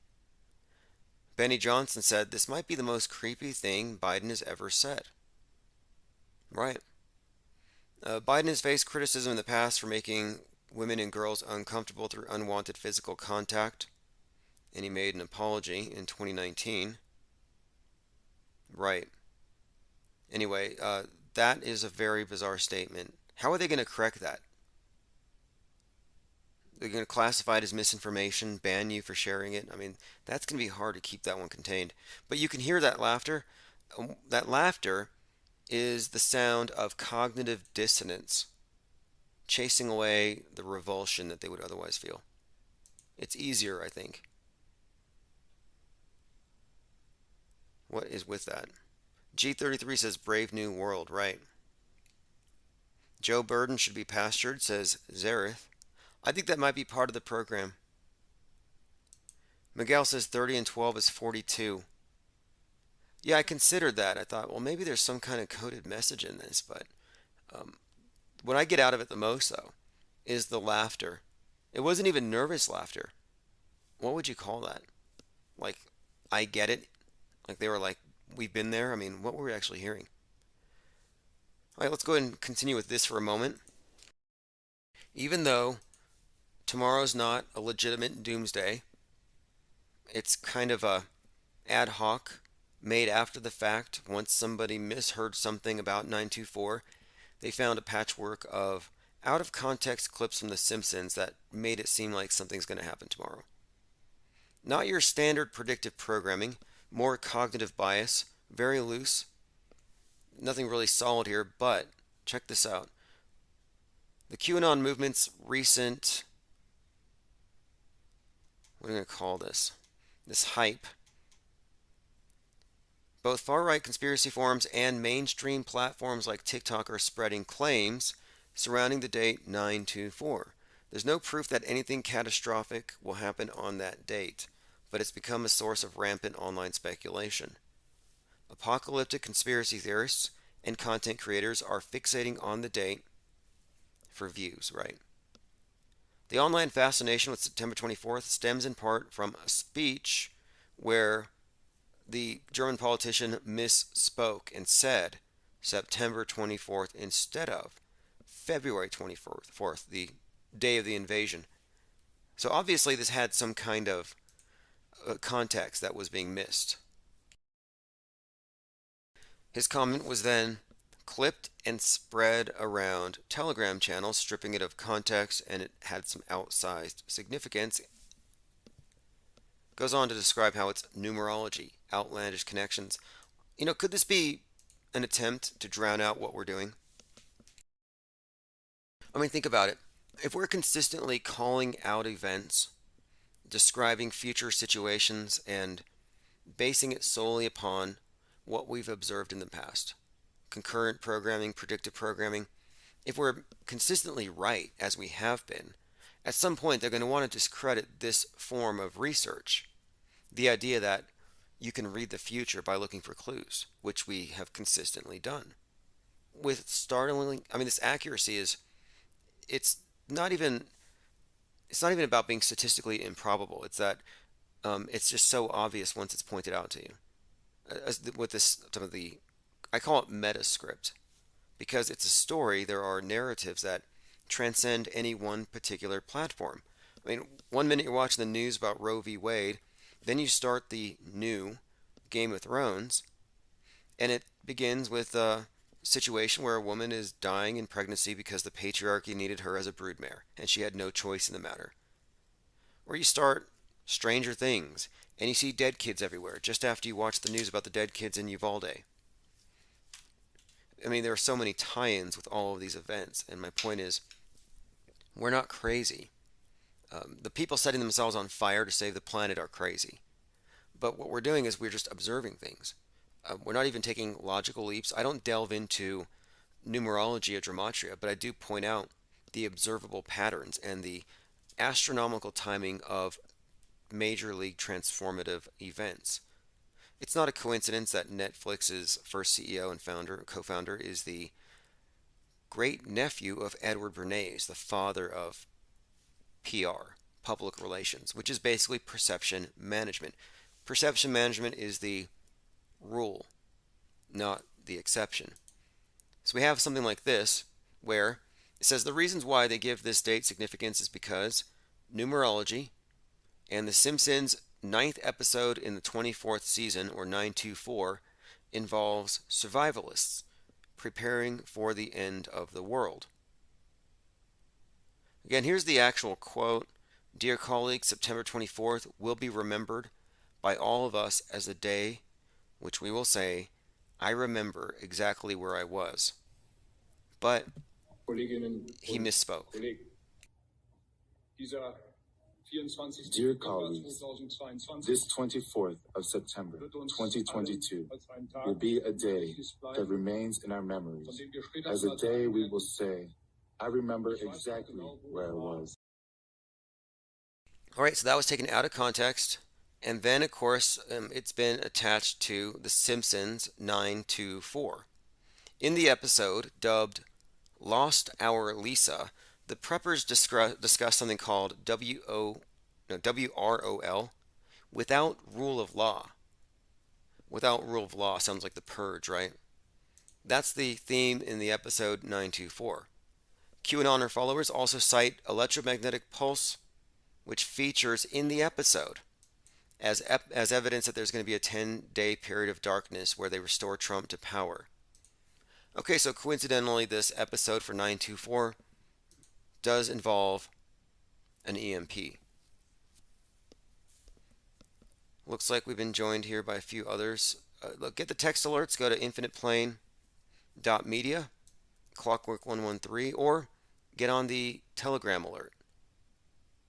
Spirit Jordak says all the truthers ran with 924 after the German politician misspoke. Absolutely. Now, it's just a coincidence that I was looking at 923 because of this Evan Almighty. I was talking about this date, but I was also looking at the Artemis missile thing as very significant because here's the significance. the Artemis missile is cracked. It has a leak. These are all words being used in the various headlines describing this thing. So the leak and the crack, very significant. Artemis is an archer. And we're talking about all these goddess representatives like the Eliza Fletcher. Fletcher is someone who makes arrows, but Eliza Fletcher kidnapped. We have the Anne Hesh. All these things are bringing up this certain archetype of the huntress, the goddess, Diana, Artemis, etc. So the Artemis missile was supposed to go, well, rocket, was supposed to go to the moon. It was a lunar mission. Another connection here with the symbolism, the lunar symbolism. It was going to the literal moon, but it can't because it's cracked, like the 13th pillar cracked by Princess Diana.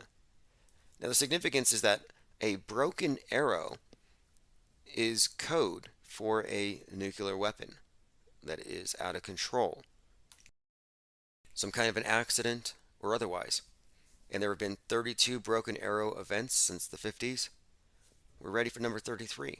And I'm suggesting, and I've been suggesting, that maybe this new arrow will be correlating with the beginning of Libra, the balance, the scales, judgment. And I was discussing this, then I came across the 614 connections to Evan Almighty and 923, or today's date. This 924 thing came up right after. But then it snowballed. So the claim was spread by QAnon accounts on Telegram, YouTube, Truth Social. Many QAnoners, like big name QAnoners, the popular ones, were also sharing it.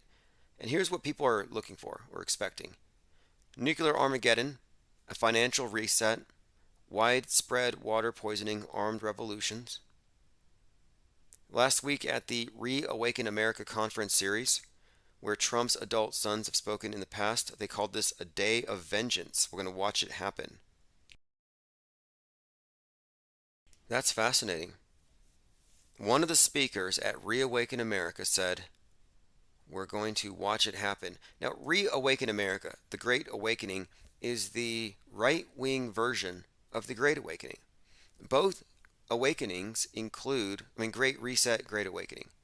Both of these great utopian endeavors involve free money. So we win either way, whether it's Nasara Jassara from JFK Jr.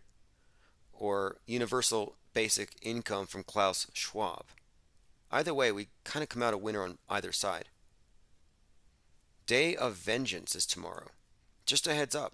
And I saw Eric Trump at one of these events, Reawaken America, getting a painting of his father with a crown, with a Q in the air behind him and lightning bolts.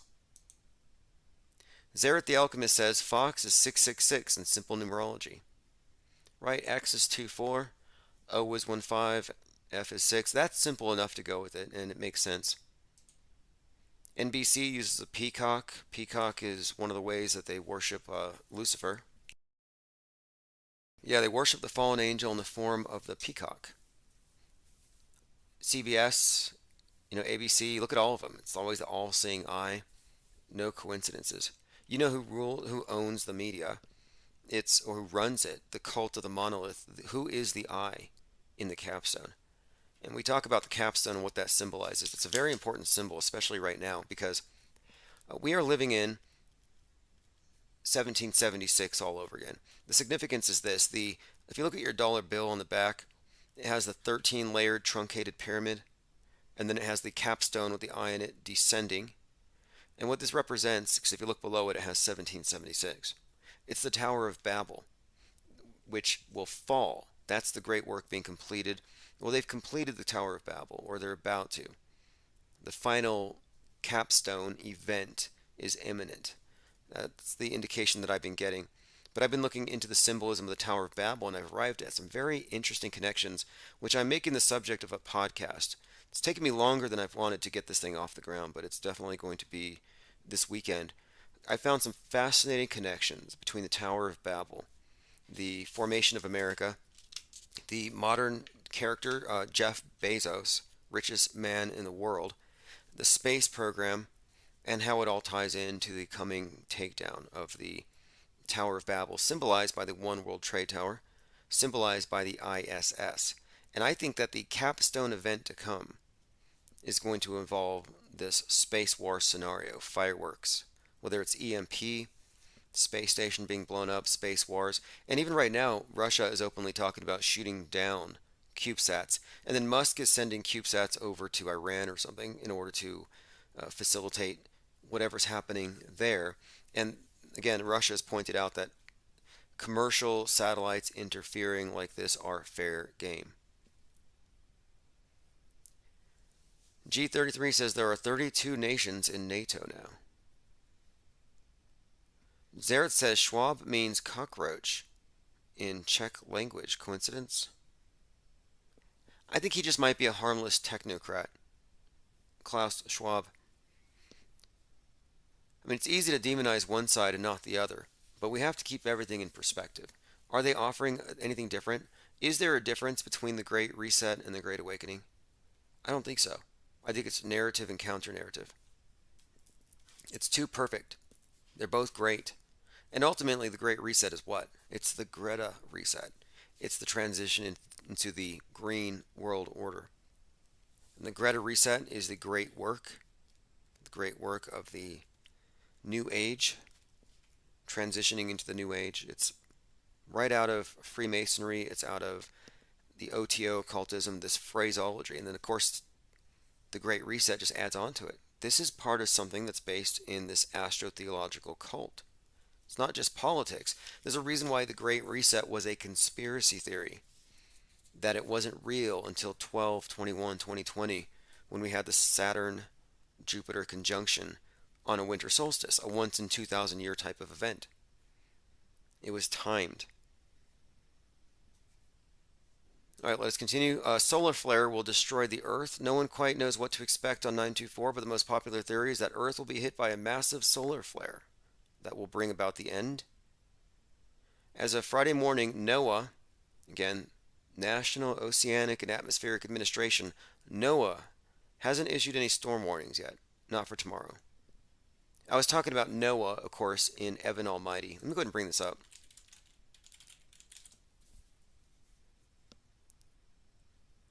Yeah, Evan Almighty, a newscaster. Was he a weatherman? He got messages from God. He's played by Steve Carell. A 2007 comedy film, a spin-off of Bruce Almighty. Of course, Bruce Almighty is Jim Carrey, often associated with the dog star symbolism. Sirius, the dog star. Here we go. On his first day working, he's talking about Evan in the movie Evan Almighty. Says the number 614 starts appearing everywhere throughout his daily routines. He comes to realize 614 is from the book of Genesis, where God instructs Noah to build an ark for the coming flood. God appears to Evan and provides him with a robe and warns him that the flood will happen on midday. Fascinating. Again, floods, Noah's Ark. It's such a reoccurring theme. In fact, in the 100, which I had mentioned, the show called the 100, their spaceship is actually called the Ark. And it was comprised of 13 various nations that had all created this international space station. And in season 1, episode 13, 113, that's the number of the One World Trade Towers opening. And 113, that's how many seconds the Challenger exploded, 1 minute 13 seconds. Season 1, episode 13, the space station called the Ark, comprised of 13, fell. That was some of the first predictive programming that I saw in mainstream entertainment for space junk, for stuff falling from the sky. It was right before the 100 came out, and then Moonfall. All right, let us continue. G33 references Manly P. Hall, The Secret Destiny of America. That's been my take on it. You know, the Twin Towers were going to be replaced by a new one called the Trade Tower. It was going to be called the One World Trade Center Phoenix. Like, they were going to put Phoenix in the name of it. Why didn't they? Probably would have been too obvious. But my point is, America is written into the storyline as, I think, the challenger to the world system that will be brought to its knees. Already has been. That was 9/11. But I think America is a phoenix, that the eagle is just a way of concealing what this country, what this nation's really about, the whole purpose to it. I think it's all part of a bigger story that the Challenger will be destroyed. Look at the names in the space shuttles. The Columbian Endeavor to discover the new Atlantis, all Challengers will be destroyed. William Cooper put that together. That's what I would call a metascript. It's a story that's told over a period of years. And when you look at that event and the coincidental timing of it and other related explosions with NASA, you can see it's all just ritual and theater. I'm going to go over this one more time. Metascript breakdown for the autumn equinox 2022.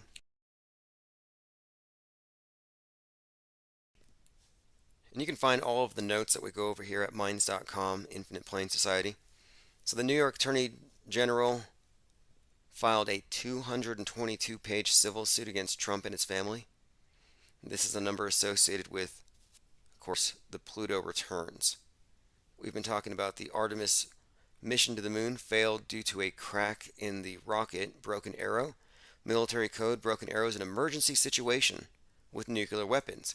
President Putin said, "Those who are trying to blackmail us with nuclear weapons should know the wind patterns can turn in their direction." That is an obvious reference to nuclear fallout, something that we've seen predicted in Game of Thrones, Stranger Things. This is from the EPA.gov's website. Fallout can circulate for years until it gradually falls down to Earth or is brought back by precipitation. The path of the fallout will depend on the wind and weather patterns. Now, this was again foreshadowed in Stranger Things when Hawkins cracks open. Game of Thrones, when winter arrives. Winter is coming as a reference to nuclear winter, the dark winter, or what is it? Dark Winter, The Division, Tom Clancy. Again, Tom Clancy is a big meta scripter. He wrote 9/11, Hunt for Red October, which is in play right now as well. But this prediction for nuclear fallout makes perfect sense. It might even be an excuse to lock us down and repeat 2020 with a different excuse. It would even be stricter. I think it'd be much stricter than merely locking down because of a virus where some essential people could go out. Because in the event of fallout, they wouldn't be able to take these chances. A few other interesting connections. Again, the Queen dies 911 days after 3/11, the novel Corona Day, and also 1,776 days after the first Q drop. So from Q drop to Queen drop, 1,776. This is one of the reasons why the QAnon thing has been reinvigorated. Arent'T says Clancy was an industrial war machine PR guy. There's so many worth pointing out. Another one is Roland Emmerich from Independence Day. And the significance there, you have the capstone. You have the look at the cover of Independence Day, and I'll show you what I mean. The capstone on the pyramid, the eye in the triangle, that is the top of the pyramid, but it's the same exact symbol as the UFO descending onto the Space Needle. It's the same symbol as the capsule on the rocket. The capstone on the pyramid, capsule on the rocket, the descending UFO. It's the same exact symbol. Now, the eye in the pyramid, it's a glowing pyramid. And if you look at the images of the aliens descending, it's always lights in the sky first. Very significant. Now, if you look at the cover of Independence Day, you have the UFO descending, and it's going to blow up the building. Well, if you look at the building, there's a light that goes up into the mothership. Now, if you know the significance of Isis and Osiris, the dead sun god, and the obelisk replaced today by the rocket, and the goddess being the night sky. That's why you see the goddess with the robes covered in stars. Isis, like the ISS in the sky. Isis is the goddess of the sky. The symbolism here of the UFO descending onto the building should be obvious, but mainly what you're seeing is this capstone event, I believe. The UFO, the tractor beam, that's what the Space Needle represents. Yes, it's, and also, by the way, the obelisks are also called needles. Cleopatra's needle. And it's a reference to, of course, resurrection. And in the modern context, heaven has been replaced by outer space. So here you have your outer space saviors or destroyers. I mean, it's kind of hard to tell. It depends on whether you believe or not. But the idea, this is all just a replacement for the rapture, of course. It's biblical. You know, the QAnoners are fond of saying it's going to be biblical. It is. In the same sense that climate change is biblical. It doesn't validate the Bible. It was templated off the Bible. Recycled story. But my point is, Independence Day is about these things descending down. And this movie was cited by many as, oh, 9/11 looked like the movie Independence Day. Not a coincidence that people make these associations. But the director of Independence Day, who gave us a lot of the visual imagery that we would need to process 9/11. Oh, it's an alien invasion, outsiders. The director that was tasked with giving us this imagery by putting it into our minds, by basically it's a big data dump. That way we have a frame of reference that they can toy with. That's what they do. This director gave us Moonfall, which just came out. And Moonfall is actually just in, I think it's on HBO right now. So as we speak, people's minds and imaginations are being presented with the sky falling. And earlier I was talking about the I Can't Breathe story. The I Can't Breathe anagram, the phrase, the slogan, how it connects the police oppression necessitated by this system, to the destruction of the environment and the destruction of our atmosphere, and we can't breathe. Well, the movie Moonfall has this situation where the atmosphere is being destroyed because the moon's falling. And there's this character, this child is screaming, I can't breathe. And one of the older characters sacrifices his life and gives her his mask so she can breathe. And this is all just symbolic of the youth, of course, this youth revolution. The old have to be euthanized so the young can live. There's not enough air, artificial scarcity, that kind of thinking. Young versus old. How dare you? That's what that meant. How dare you ruin the environment for us? That's the communist strategy of dividing the young and the old.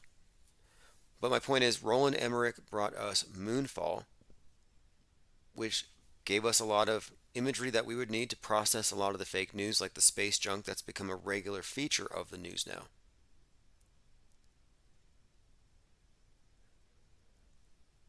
Miguel 2010 says, anyone remember the last episode of The X-Files? More programming. Yeah, I'd like to see. I haven't seen it, but I know there's an episode I found where someone was explaining to Mulder that the UFOs that kidnapped her, that probed her and all that, the aliens were in fact human beings, like government workers or something. That the aliens were humans, which makes a lot more sense. Occam's razor, what's more likely? And this may be a reason why you rarely see movies where human beings are flying in flying saucers. They're always in some kind of jet propulsion, some kind of X-Wing fighter. Why is that? They don't want you to have that association. I mean, this is mind control. It is mind control when they curate the contents of your mind and present you with limited options that they control. Okay, we talked about the predictability of Nick Fuentes, claiming Nick Fuentes is one of these actors portraying himself as a white nationalist. Doesn't do a very good job of it. I don't know why he hasn't been completely discredited by his browser history. And I'm not judging, but this is a white nationalist, very hardline ideologue. But one day he shared his screen and he had all kinds of, I'll just say, very inclusive adult materials, stuff that really goes against his idea of a pure nuclear family. Very strange and contradictory. But my point is, this is a friend of MTG, Marjorie Taylor Greene. This is Nick Fuentes saying that we need to get rid of Congress, get rid of elections, and just put Trump in for life. We need to have something like a white uprising, politically speaking, gain control of social media, Maybe just get rid of Congress altogether after that happens. Here's the pathway. We have one more election where white people can make the decision. The white people got to make the right decision, and then Trump's got to get in there and never leave. That, to me, at this point, is a pathway. So it's time to shut up, elect Trump one more time, and then stop having elections. Now, my question for Nick Fuentes would be, does getting rid of Congress involve these military tribunals? Like, that's the troubling part. They get to smear anybody with any kind of opinion that goes to the right of Mao as this guy. Like, you're one with him. And this is a friend of MTG. This is insanity. 1 degree separated from all of these right-wing pundits that are friends with Kyle Rittenhouse. I mean, to me, these are basically walking, guilt by association operatives. Their objective is to make you guilty by association, just by, like, Eric Dubé was like one of these. When the flat Earth topic blew up, a lot of people were questioning NASA. Then Eric Dubé comes out and he's like, yeah, the Earth is flat, but you got to look into Hitler. And he spends hours talking about the need to ethnically purify Europe.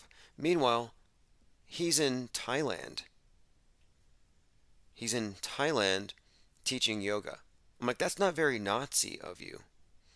That's not what Hitler would be demanding of you. You're telling other people, go back to Europe and defend your homeland, and then you're over there.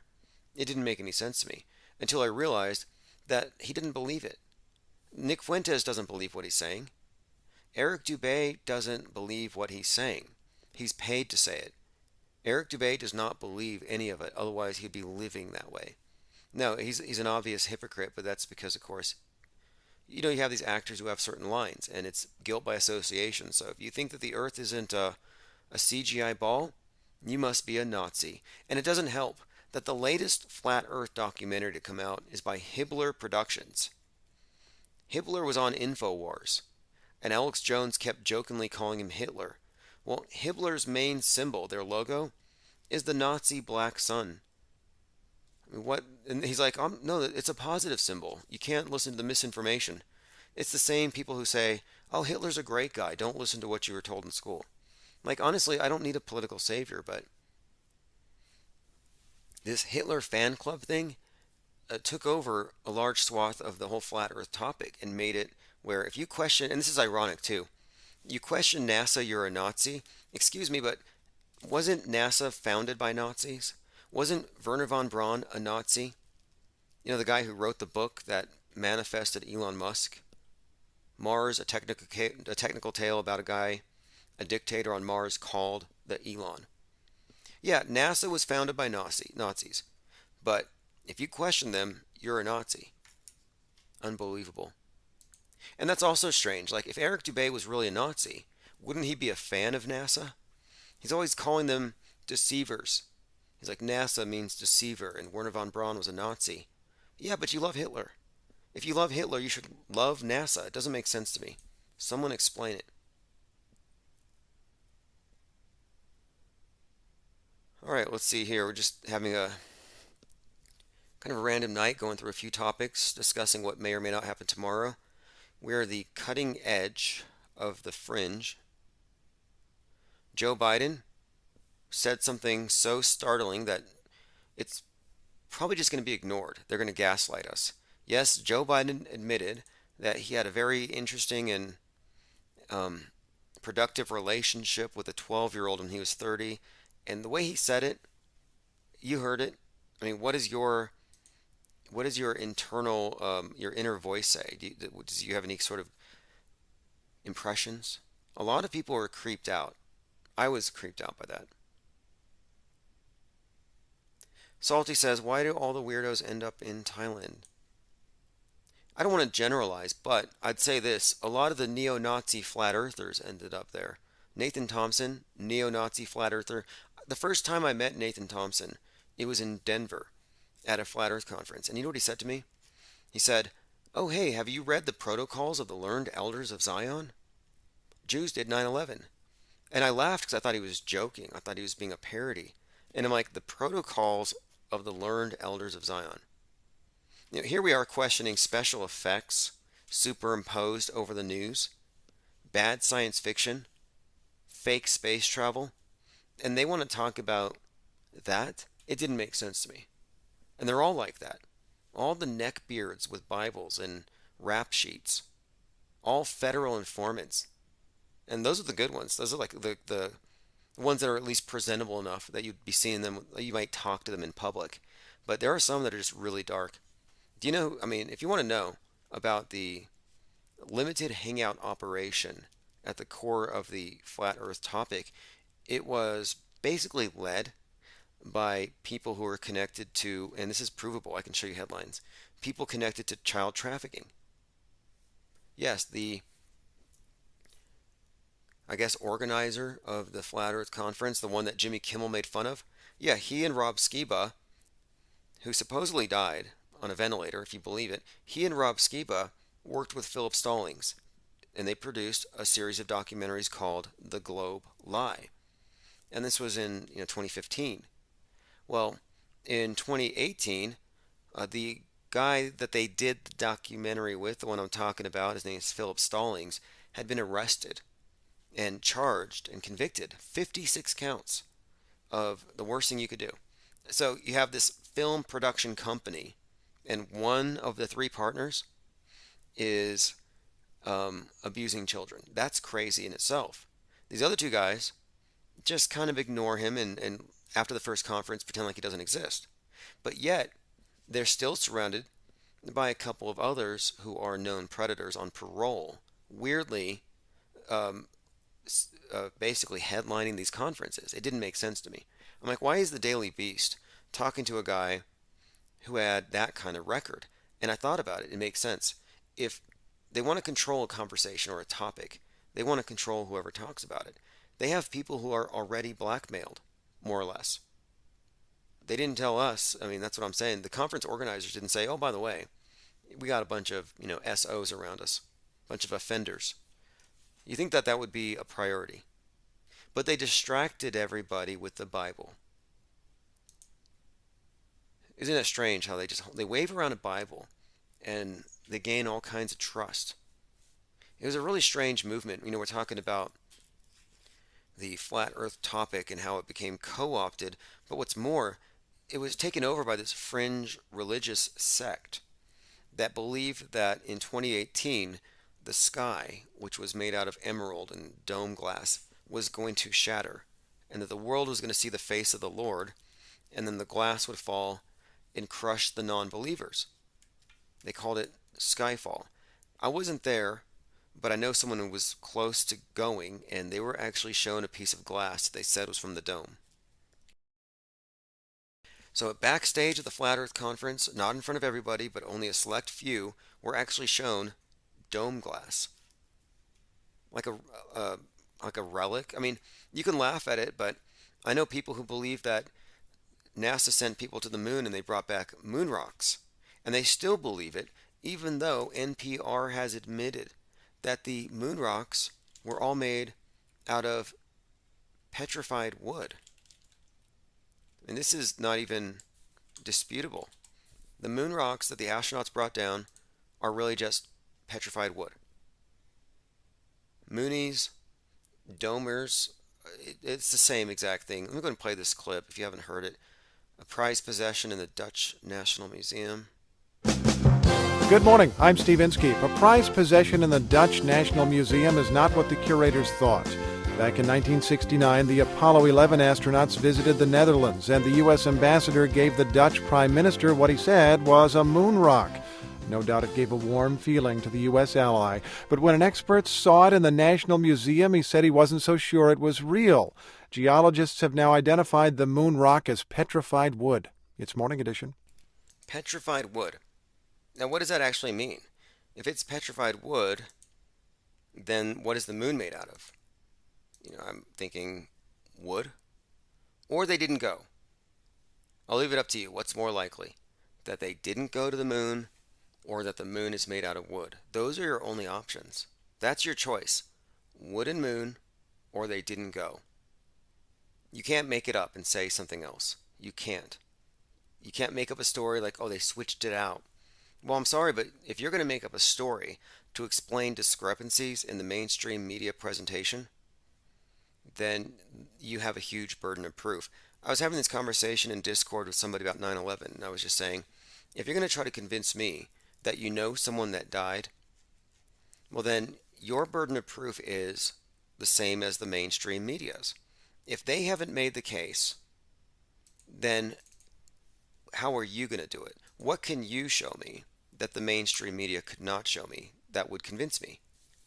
And I think that's an important burden of proof to recognize that it's not on me to prove it false. It's on you to prove it true. If you can't prove it true with evidence, then I'm not obliged to even treat it as anything other than something just to dismiss, hearsay, or see-say.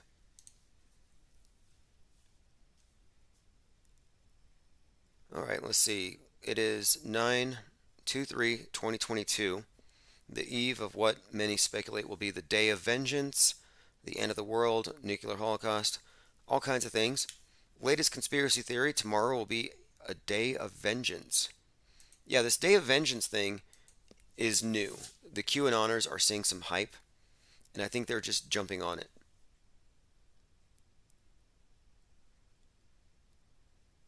All right, going through your comments. Spirit says, walking my dog right now, no fallout in Europe, 924. I'm suspecting it's going to hit the Pacific coast here. It's probably going to be Seattle, if I had to guess. Not that I hope. The end isn't near, but I mean, look, they have to put out crisis actors like this guy who set himself on fire. If there was really such a threat, if it was really such a dire circumstance, they wouldn't need crisis actors. They wouldn't need martyrs. They wouldn't need actors to go out and reenact what isn't really happening. Again, environmentalist sets himself on fire in a tennis court wearing a t-shirt that said, "End UK private jets." Meanwhile, Australia is going to treat denial of climate change as a mental disorder.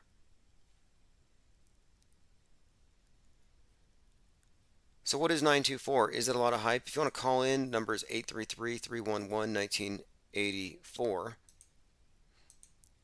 Is this, here's what I suspect. I suspect this could easily be manufactured intentionally to discredit media analysis that takes into account conspicuous numerology, conspicuous predictive programming, conspicuous foreshadowing.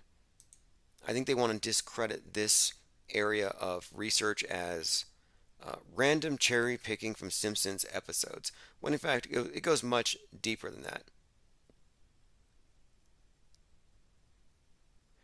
I used to call it doom boofing, but yeah, there are people who are praying for doom.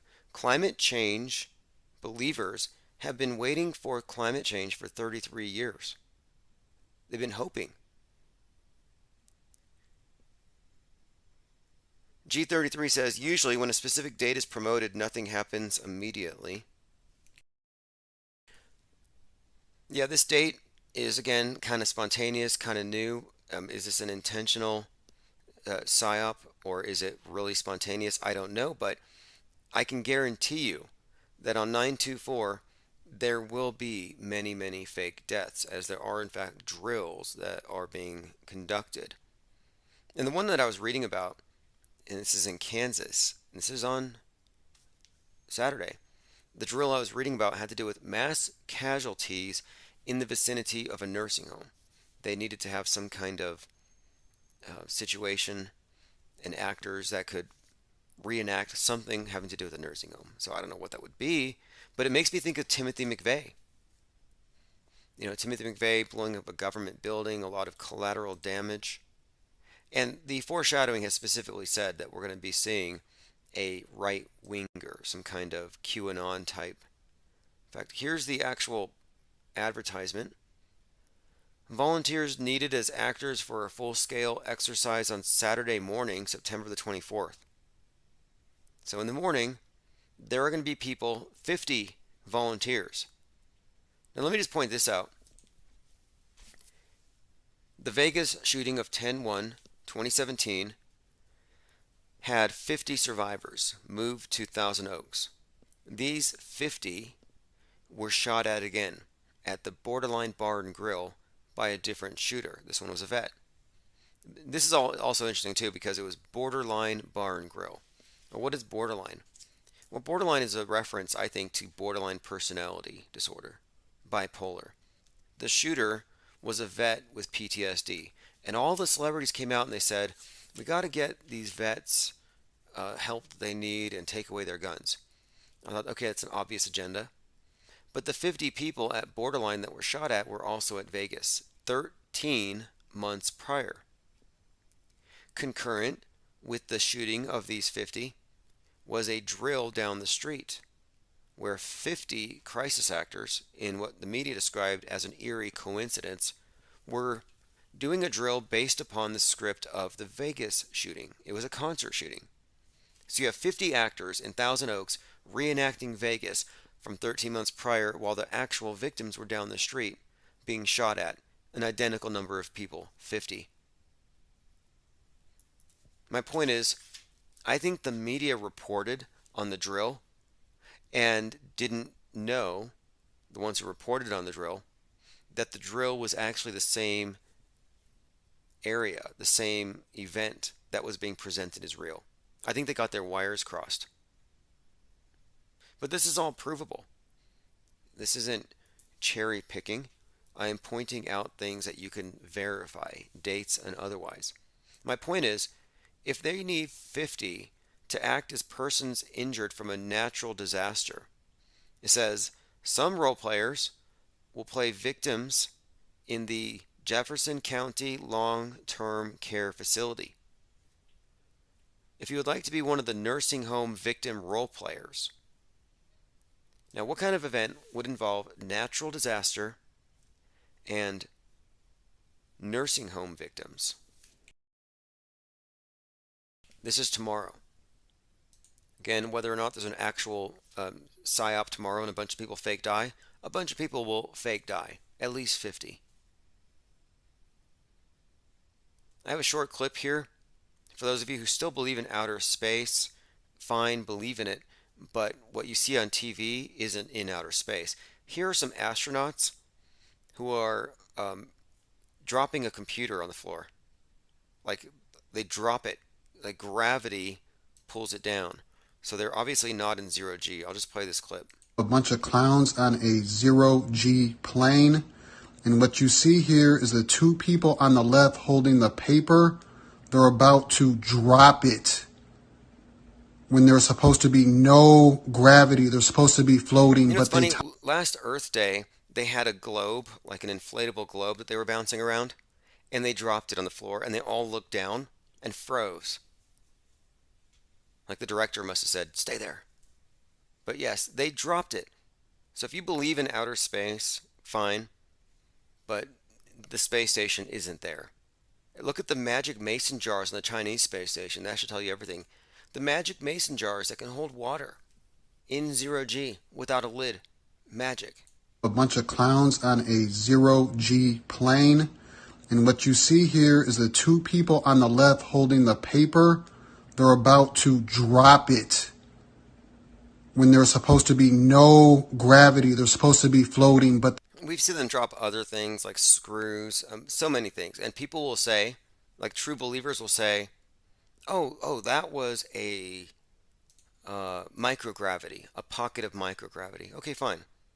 A little bit of gravity fell in the or went through the ISS and it pulled the screw down. Fine.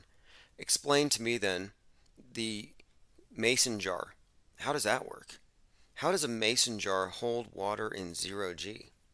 It looks almost like Masonic theater. Maybe it's all just a hoax. By the way, if you're looking on the screen, I have the environmentalist who set himself on fire. The end is near. Eco-activist on fire mugs. I put a link in the chat. Apparently it hurt. The fire was hot and he couldn't hang. Right, people are convinced the world's going to end tomorrow. I'll continue to follow this story. It's still developing. Eco-fascist burning himself. Our president is losing his filter. Trump has gone full Q, really stepping up his QAnon outreach. He's overtly Q, posting memes of himself with the storm, where we go one, we go all, etc. Artemis leak is ongoing. This is from yesterday. Confirmation that the liquid hydrogen leak started right at the start of the fast fill. They were doing a test of their Artemis rocket, and they said it's still leaking. Not looking good. Still waiting for Trump to get arrested. Still waiting for Hillary to get arrested. Here's an interesting one.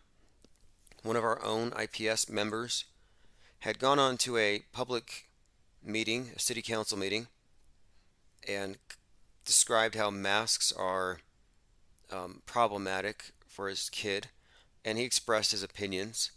He said the whole thing was a hoax. He even said nobody died, nobody cried, referring to the pandemic. And it seemed like there was some retaliation because he did not want his kid to wear a mask to school, and the SWAT teams showed up and kicked his door down. October 16th, 2020, 24 hours after the interaction at the school, a SWAT team broke down the door to the plaintiff's home, pointed a gun at his wife's face, demanded she leave into an ambulance. Police officers smashed windows, destroyed the glass patio door. 2 exterior front hallway doors, ransacked the plaintiff's home and caused other destruction. They took his phone, deleted videos. Anyway, the criminal case was dropped. They tried to sue him, or go after him for a lot of things, but it got dropped. But now he is filing a tort claim seeking damages for the cost of the suit, attorney's fees, punitive damages, statutory penalties. And he names a dozen or more police officers and the Hudson County prosecutor. That's in Hoboken. And Hoboken was the first place where the COVID lockdown started. Hoboken, New Jersey, ground zero for the lockdowns.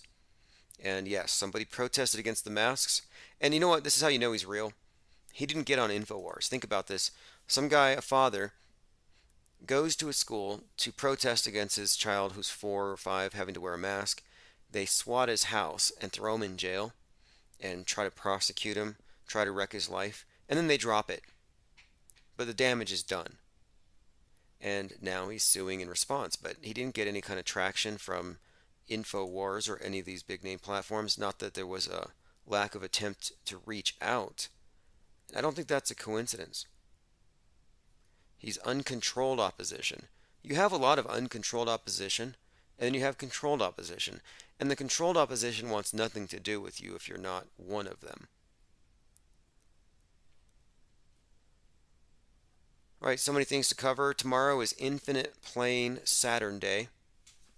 We will continue along these lines, and also we'll be following along with the fake deaths, whether they occur in the context of mass casualty drills or fake deaths in the context of a mass staged massacre of some kind. Who knows? Maybe it'll be the nuclear tsunamis. I'm not holding out hope. I think that humanity has been cowed by the media, and it's merely a question of, is bluffing enough? Do they just need to threaten it? Is the possibility enough to control people, or are they going to have to go full on Project Bluebeam, faking a nuke, faking fallout, and ordering us to be locked down for our own safety? And you know what? If they do, you're not going to be able to sell gas masks. Remember what they did after when COVID started? You couldn't sell hand sanitizer. You couldn't sell any PPE. They monopolized that immediately. They didn't want this to be an economic opportunity for anybody but Bezos, who made $33 billion the first quarter.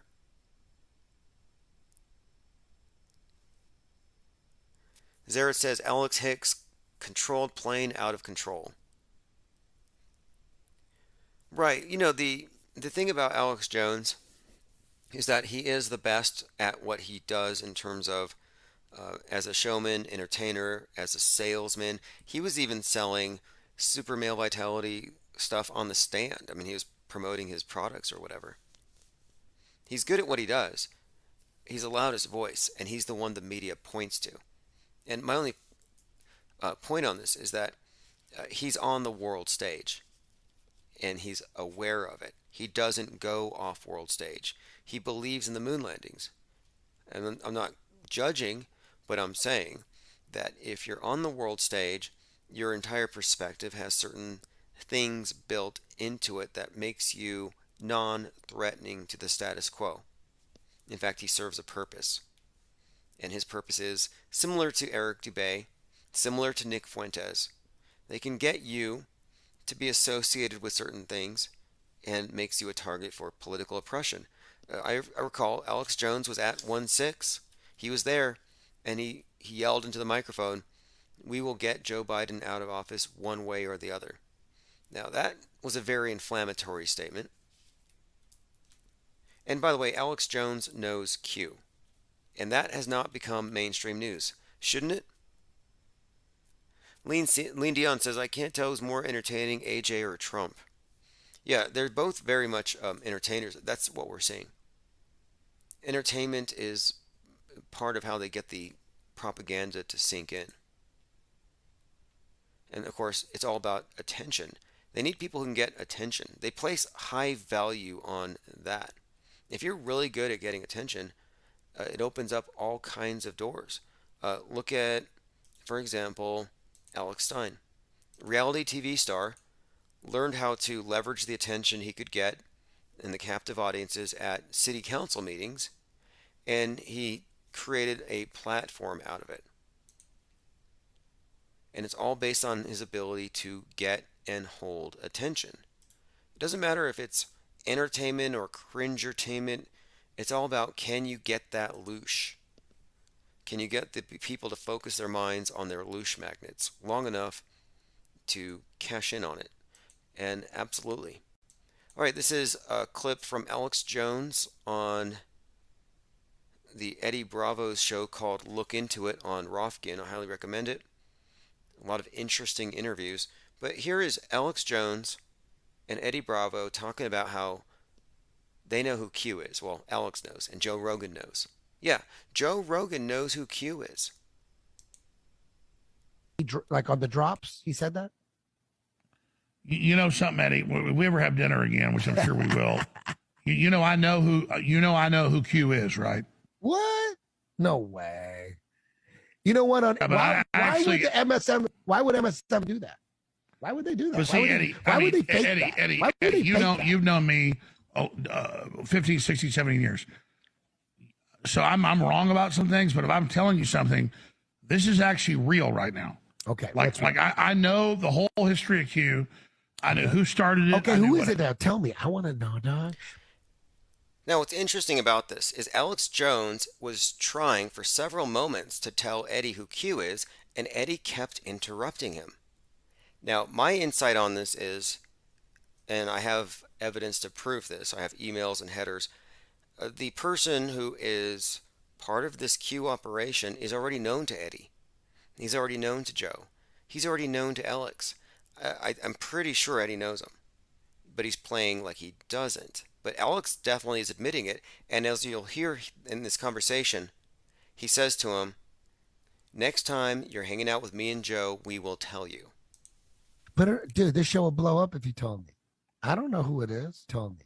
I don't know who it is. He says, I don't know who it is. Well, here's an email from MGTV, very famous channel. This is a guy that doxed David Hogg before he was repurposed into Anonymous Q, QAnon Patriot, and then he became George News. Friend of Ron Watkins, owner of 8kun, the website. You know the website, 8kun.org? It's on the HBO documentary. MGTV owns the URL. He owns the domain, rather. But he said he's talking about me. I don't know who it is. This is MGTV in an email that I had. Again, this is part of a chain of emails. But in this one he explains, I will be at the Flat Earth International Conference with Eddie Bravo and Joe Rogan. Nobody knows we're turning up, driving out more info soon. Again, MGTV, Marcus Goldfinch Television, the guy that doxed David Hogg. who later became George News and posed as JFK. The whole JFK coming back to life story comes from George News, this guy, who brags about knowing Eddie Bravo, brags about knowing Joe Rogan, brags about knowing Alex Jones. I don't think this is a leap here to point out that this is who Jones is referring to here. Who is? Well, You here's know the his deal. name? You know his first and last name? Will you let me tell you? Oh my God! You're gonna tell me on the show, dude? Rockfin stalking a blah blah blah. Well, I don't want to break people's confidences, but let me have a 5-minute rant, and I will tell you everything but their name. Okay. What? So Alex Jones knows, but he doesn't want to break a personal confidence. He'll say everything but the name. Again, I'm 99.99. I'm 1,000,000% sure, actually, if that were possible. I do know. I have fingerprints. We actually have the connections, but it hasn't been mainstreamed yet. It needs to be. That's all I want. Next time we're out eating steaks with our good buddy Joe Rogan. Oh my God. And this is from just a couple months ago. Now, why does Joe Rogan need to be there when Alex Jones tells Eddie Bravo who Q is? Can anyone explain? Now, I know the answer here. I know the answer here. Now, this person who I'm mentioning, and I can prove it all. I have it all at marcusgoldfinch.icu. The reason why I was able to determine who this person was is he was filing copyright strikes against my channels to shoot me down. And I sued him over the copyright strikes, and during the lawsuit I submitted what's called a DMCA subpoena, and I was able to find out who was behind the email addresses. And that gave me a lot of information really fast. He wasn't expecting it, and I found that he had this email address that was connected to the White House Dropbox. I figured out he was part of the White House Communications Agency. Then I found out a lot of other things. I didn't really understand the utility of the information. I didn't know the significance of of Q. I thought it was a joke, or JFK Jr. I was like, why is this guy pretending to be JFK Jr.? I thought it was hilarious. But later it started to unfold. I started to understand. And then he started sharing things, like he had video clips showing classified government documents. He was sharing documents that had like 17 on it, where we go one, we go all. He had lapel pins from Mike Pence. He got a key to the White House from Trump. He had email exchanges with Ivanka he was sharing. He's friends with Gene Ho, the personal photographer of Donald Trump, the personal photographer of Donald Trump Jr., who's now putting out the magazine in print. I mean, we've made all these connections years ago. That's why he's hiding. But the instant he comes out, here's the thing. The person that they're describing here, the reason why they're probably protecting him, he committed identity theft, felony level identity theft against me. He did so by abusing YouTube's legal department's confidence and trust by claiming that he was me. I have the emails. I got the emails. That's what I'm saying. I got the emails. I got the headers. It's actionable. It's indictable. He could be put before a grand jury. I mean, this is if you ask me, this is a big story for the anti-Q crowd. If anyone wants to make Trump look even worse at this time, you do very well to out Marcus Goldfinch as Q, because here is a guy who's committed felony identity theft. He could be indicted, and he's rubbing elbows with Trump and has been for the last couple of years. He's been on Air Force One. I mean, we have evidence, we have pictures, we have all of it. It would be a scandal. Plus, it would scandalize Alex Jones. Look, Alex Jones is being ripped to shreds right now by the QAnon, by the Sandy Hookers. If the Sandy Hookers really want to take him down a notch, expose the fact that he knows Q and he's holding this information back. He's withholding this information. So is Joe Rogan. Joe Rogan and Alex Jones are two major targets. So is Trump. You would think that the identity of this criminal, this cyber criminal, would be ammunition to be used against them. And that's why I'm bringing this up. And I've shared this with the 1-6. I've shared this with everybody from Vice and the Daily Beast. It's known. And the instant this comes out, they're all going to report on it. And they all have the facts. They all have the story.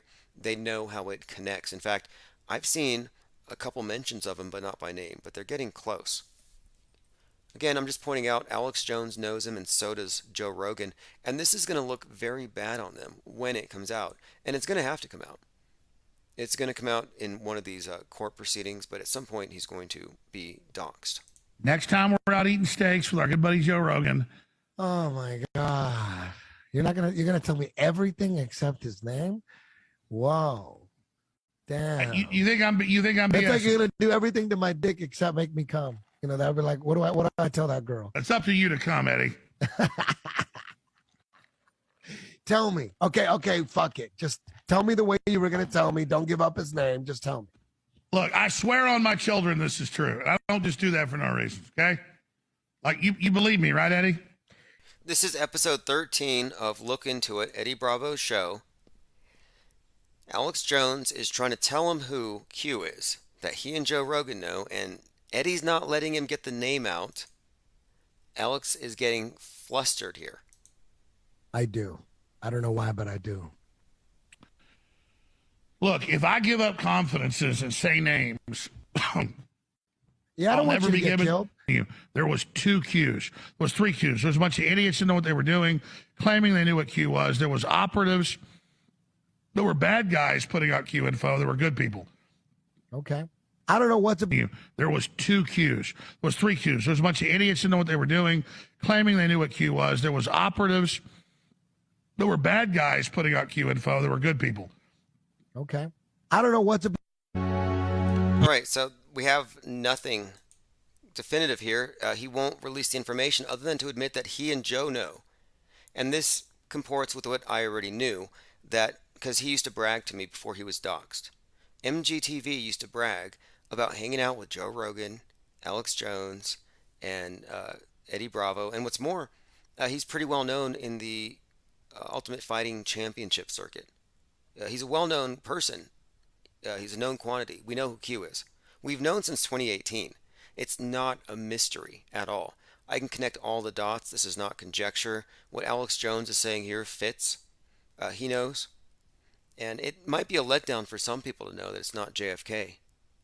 It's an actor who was in Fast and Furious, Lord of the Rings, King Kong. It's an actor who's done stunt work, body double work. An actor who was in fact, he was the Red Power Ranger as a stunt double for many years. Very well known.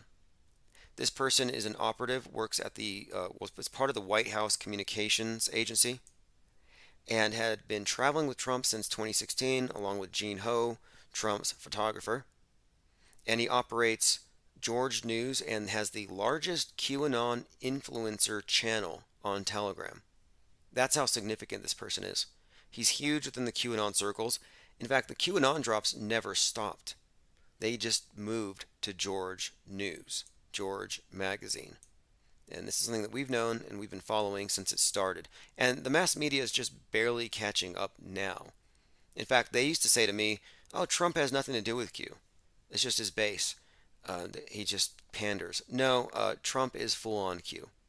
He is behind this psyop 100%. And it will come out. It has to. I don't see how he avoids it. We're talking about the person behind it. There's no way to obfuscate it. It's been proven by... In fact, I'll go ahead and go through some of these points. I rarely talk about this anymore because this is a research project that has been going on. I mean, we've been digging for several years. Then there's the legal aspects of it. And I attempted to have him sued at his office for his...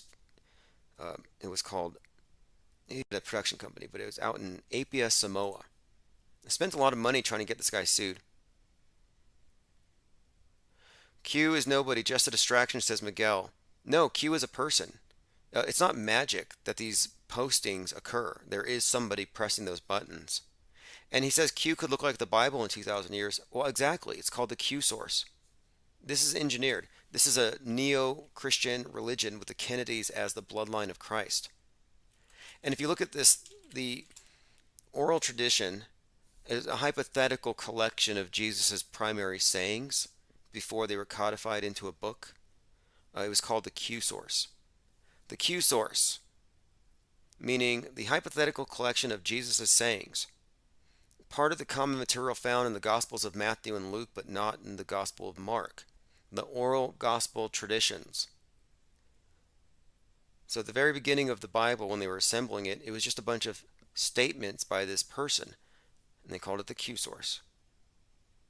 But the person who's behind Q, I've already identified. So basically, I found this person's identity by using a DMCA subpoena filed in response to hundreds of false copyright strikes. But let me go through a few things. The very first Q posting starting on 2017, this is in October, the user Q Clearance Patriot, known only as Q, but he was called Q Clearance, and that's like a power company thing. But he claimed to be high-level military intelligence, and he would leave clues in his drops. Now, one of the things that I was able to do is confirm a few things. Like, here are some photos that he's posted where he gets these coins. This is from the White House Military Office, Airlift Operations. He often gets these coins from generals. He gets the lapel pins from, like, the vice president. But he's in the White House. He's in the White House Military Office. Then you have the George News website, which was all anonymous Q. A lot of these anonymous Q accounts were repurposed to George. Ron Watkins, the guy that many believed was Q, and his dad, Jim Watkins. Here they are in an actual exchange, and you can read this here. George News communicating with Jim Watkins. And in this communication, Jim says something about, I'm mad about you having stolen or taken 8kun.org, and then he was making an arrangement to give 8kun back to Jim Watkins. Like they communicated on Q Patriot pretty much openly. Jim Watkins says, even George News is not immune. They've been subpoenaed by the Uranium Princess and the Buffoon. We have quite a lot more. The 8kun.org address and the YouTube channel Anonymous Q were launched 2 years ago, exactly 2 years to the day that George News was launched. Goes on. The Telegram is full of videos of somebody in direct access to POTUS, sitting in Marine One with staff, walking onto Marine One, riding into Mar-a-Lago on Inauguration Day. Yeah, this person used to do these geotags wherever he was.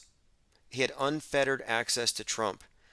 George News's headquarters is in Trump Tower and Mar-a-Lago. In fact, I was planning to try to get him served at Mar-a-Lago. He had access to classified documents. He had the White House Dropbox in his name, or it was his Dropbox. This person is, again, at Mar-a-Lago. And he admits as much on his Telegram account to his nearly 300,000 followers. Again, 8kun.org is the home of the Q posts, and it's owned by George News. On his channel, here we go, it says, they bring you updates from the State Department, the DOD, WHCA, WHMO, Know Your Mill. So again, he's from the White House Communications Agency. Others have found the same information. Unfettered access to Trump. And then you have this. There's a Q drop where he says, hello, George. And many took this to mean, watch JFK Jr.'s magazine. And here's a clip from the George News website, his YouTube channel, where they released this long series of videos called The Bloodlines. And this is a lot of the QAnon lore. The George News live streams where they suggest the Kennedys are part of an ancient war against the evil bloodline rulers of the earth. The Kennedys are noble blood and royal, according to William Cooper. Again, George News is an extension of the magazine owned by JFK Jr. You can read people's comments. When J Jr. comes out, the storm will be here. JFK is Jesus. George News has 288,000 followers on Telegram. Again, this is a confidant of Donald Trump, black hat hacker. He was definitely part of the anonymous thing. but the number of followers is very significant. Now, the channel owner of George News, and I have the lineage you can show, it was actually Marcus Goldfinch, who was MGTV, who was responsible for this. The person who had a trending video, the #1 trending video on YouTube, August 2017, that was exposing David Hogg as an actor. So he had his access. He somehow managed to get some kind of reel, all kinds of videos from David Hogg, and he was putting it out on his channel before YouTube pulled him, and they apologized for his video going to #1. It's a real person very close to Trump who keeps their QAnoners informed with these little drops. Jim Stewartson acknowledges that George News took over the Q drops and proofs, and this was in 2021. Hey Jim, George News has replaced Q. They have proofs. Look into it. And then here you have georgenews.org, where he was sharing emails that he had with the FBI DC field office, Ivanka Trump, Pentagon, POTUS Live Pool. And on his Telegram account, he would often show us where he was. Here he was at the Media Logistics for President Trump's Air Force One arrival, January 2021, West Palm Beach, Florida. He would be at all these press conferences. Then we have his Social Blade profile that verifies that this is the same person. And I've traced this person back to when he was on the board of directors of EAS Myoplex. I also know that his brother works for Pat Robertson. Very interesting connection there. But he was known as QAnon, Anonymous Q, FBI Anon, and now George News. And of course, he leads all these people to believe that he's going to bring JFK Jr. back. Here's from the GreatAwakening.win. I never knew George News, aka the Anonymous Collective, is now stating that JFK Jr. is alive. And there's this big thread about it. I have a post here from George News talking about it. Here's an image from his Telegram where Donald J. Trump gave George News, aka Marcus Goldfinch, a key to the White House. He would often live stream the news conferences and provide a lot of behind the scenes material. George News, U.S. Senate Committee on Homeland Security, #17 for Q, the best is yet to come. Yes, here's an actual video where he's sharing classified government documents, and this alone should be considered to be criminal.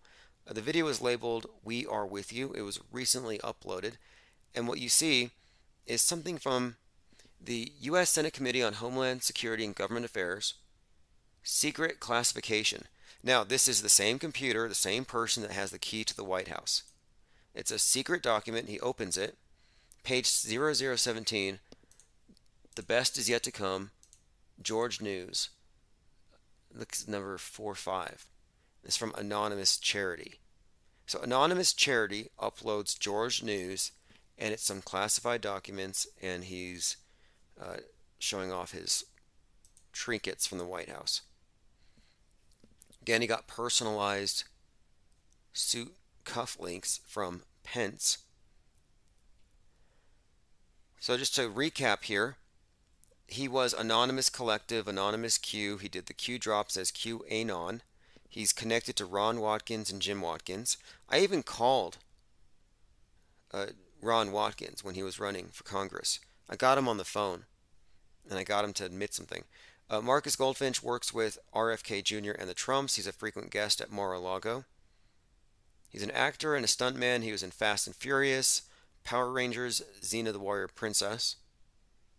Among his Twitter accounts, Collective Q and Anonymous Q.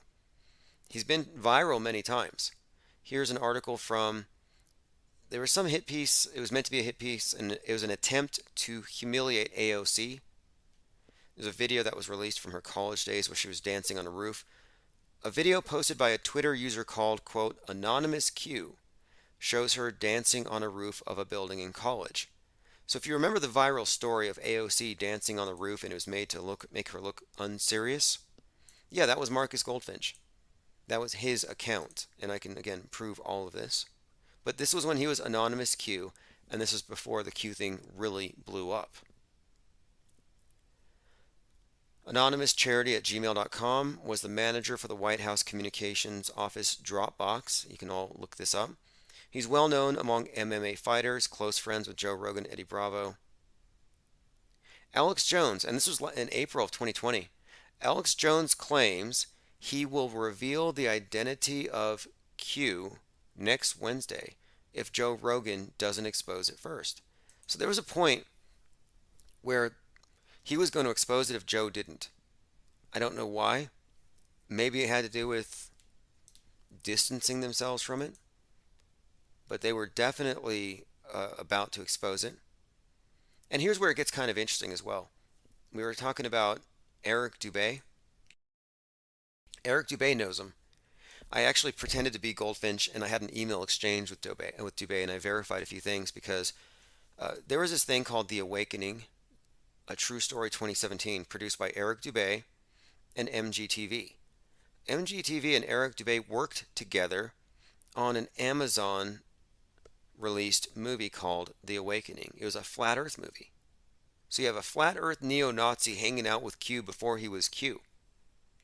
And of course I verified their business relationship. Not a coincidence. We also have many, many Telegram drop locations placing him at Mar-a-Lago, the Oval Office, among other places. And during 2020 he was all over the White House, and we have lots of pictures. This is why he's so credible. This is why he has 288,000 followers on Telegram. They know he's an insider. Now, this is also interesting. He worked as a Google administrator. He manages an account called YouTube TV Live, but they used to shut down our YouTube channels live, and he would delete comments if we talked about him, and it would say, deleted by Google administrator. I mean, that's the kind of connection that he has. Jay Diggs says Eddie Bravo was close to Dubé as well. Yeah, they all know each other. Now, I do have this lawsuit, and here's why I sued him. He purchased 40 web domains in order to take traffic away from me. 40. I filed a trademark suit against him, and this is separate from his cyber stalking. This is separate from the felony identity theft. This willful infringement, just the statutory damages places at easily $350,000. That's one of the reasons why we need to bring him out. It'll be very good for the channel. A New Mexico-based author and internet radio using the name Tim Osman in the filing speaks on a talk show called The Flat Earth Report and is part of an organization called the Infinite Plane Society. He alleges that the accused entity registered domains commonly used to identify him, preventing him from registering them and using them for his own purposes. Yes, this met all the requirements. There's like 9 different boxes you got to check off. And it is a valid domain squatting case, malicious domain squatting, serious property crime, in addition to many other things. Now let us continue. I'm pointing out that he was friends with Dubé. Now here he is on Eric Dubé's website bragging about something here. He's bragging about this, about how he purchased these domains. Listen to this. This is crazy. He admits that he purchased a domain for $10 and stole a bunch of traffic. Anyway, my point is, yeah, he gloats about it. Marcus Goldfinch managing the White House Communications Office Dropbox. And it went by the name Anonymous Charity and Anon Comms. All the Q drops, they were all in there. Then, of course, I have the emails from him to me, and there's many emails back before he was doxxed. But my point is, we figured this person out before he was actually Q. My claim is that this is the QAnon source for 2,500 postings over 3 years. He's an actor, journalist, filmmaker, and a propagandist for Trump. His brother works for CBN, Christian Broadcasting Network, and Pat Robertson directly. Very far-right types. And this is very consistent with the QAnon assumptions about celebrities, Democrats being satanic. To reiterate one more time, he's known to Jones, Alex Jones. That's very important. He's admitted to cyber theft. I have emails here where he says, listen to this. This is infuriating, but I own the domains infiniteplanesociety.org, timosman.com. He goes through all the domains that he stole. And this is an email. This email here is one that he never thought I would get my hands on. But listen to this. This is pretty egregious. Here's my reply that got his YouTube channel terminated. He made 70 plus complaints. Anyway, he's explaining how he pretty much won. He managed to drive me off YouTube. He said, I started hitting Infinite Plane Society channels hard. So far, 32 channels terminated and 80 individual videos were taken down. I download all his content, and when his channel's terminated, I become the official rights holder on YouTube. If he tries to upload the same videos, I already have them uploaded, so I can take them down for infringement under the option of someone uploaded my creation. He's frustrated. My Tim Osmond channel is branded so well that YouTube gives me the benefit of the doubt. My takedown rate goes up, and my trusted status with YouTube's algorithm does too. I have copies of all Infinite Plane Society music on SoundCloud. Even 15 seconds is enough for me to warrant a copyright strike. Again, he was using music from our channel uploaded onto SoundCloud in order to shoot me down during live streams. And this is just a heads up. I mean, I don't like to, I'm not going to plan until this is actually happens, but I have this idea that every single musician whose music was claimed by him has a claim. So when I get this ball rolling, when I have him indicted for identity theft and I start filing these complaints and we start collecting, I'm going to make sure that everyone who got infringed upon gets paid, and that includes everybody on Infinite Plane Society's music roster that was a part of this operation to shut the channel down. Now this is where he admits to YouTube's legal department, and this is the actual email. Again, I have the headers here. YouTube has this email. I'm sorry, YouTube's legal has this email. Like, I've already discussed this back in 2018 with YouTube's legal, and this is pretty bad. This is an email he sent October 30th, 2018 to YouTube's support at youtube.com. Dear YouTube, I am the legal owner of Infinite Plane Society and Tim Osmond. These are my brands. That's me in the video speaking.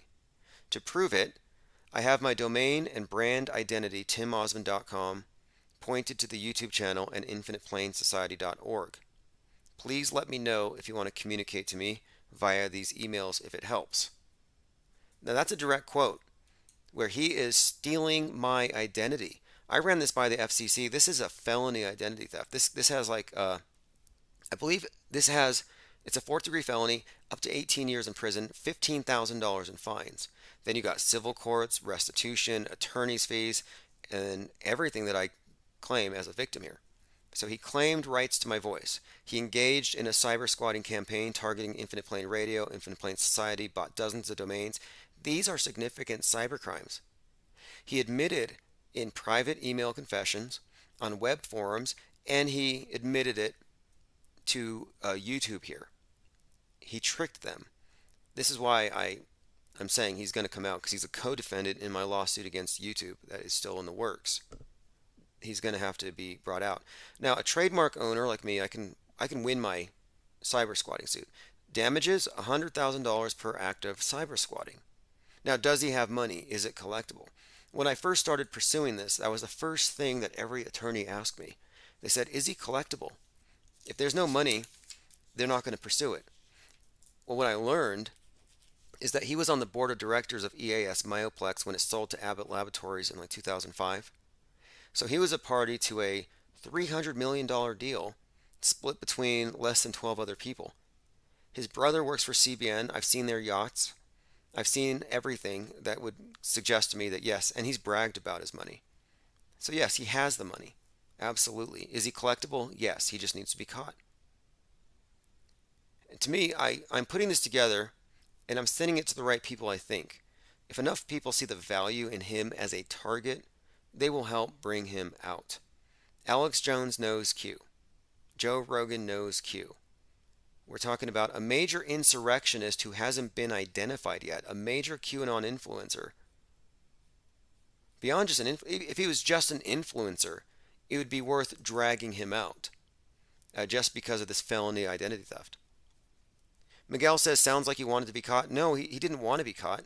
I got this email through means. I got the DMCA subpoena to find out who he was, but no, he avoided being caught. This was it was an effort of several dozen of us to actually find out who he was, and I wasn't his only target. My point is, he's a black hat hacker who was then brought into this QAnon thing and hired to do this George News thing and working with the Trumps. But no, we brought him out, and he's still hiding. He doesn't want to be caught, obviously not. As far as what it will take, I'm not quite sure. It seems like the mainstream media types are very simple, and this is too complex of a story. I've told it a million times. I have all the connections. There's nothing that can be buried here, and I'm just waiting until the political utility of him as a target becomes such that somebody says, hey, let's drag this guy out because it'll look really bad on Alex Jones and Joe Rogan and Donald Trump at the same time. And it will probably prevent Trump from any attempt at re-election. I mean, this is devastating stuff if it gets out. This is what I said to the Daily Beast last year. I said, this proves that Trump knows Q, that there's no plausible deniability. They ignored me.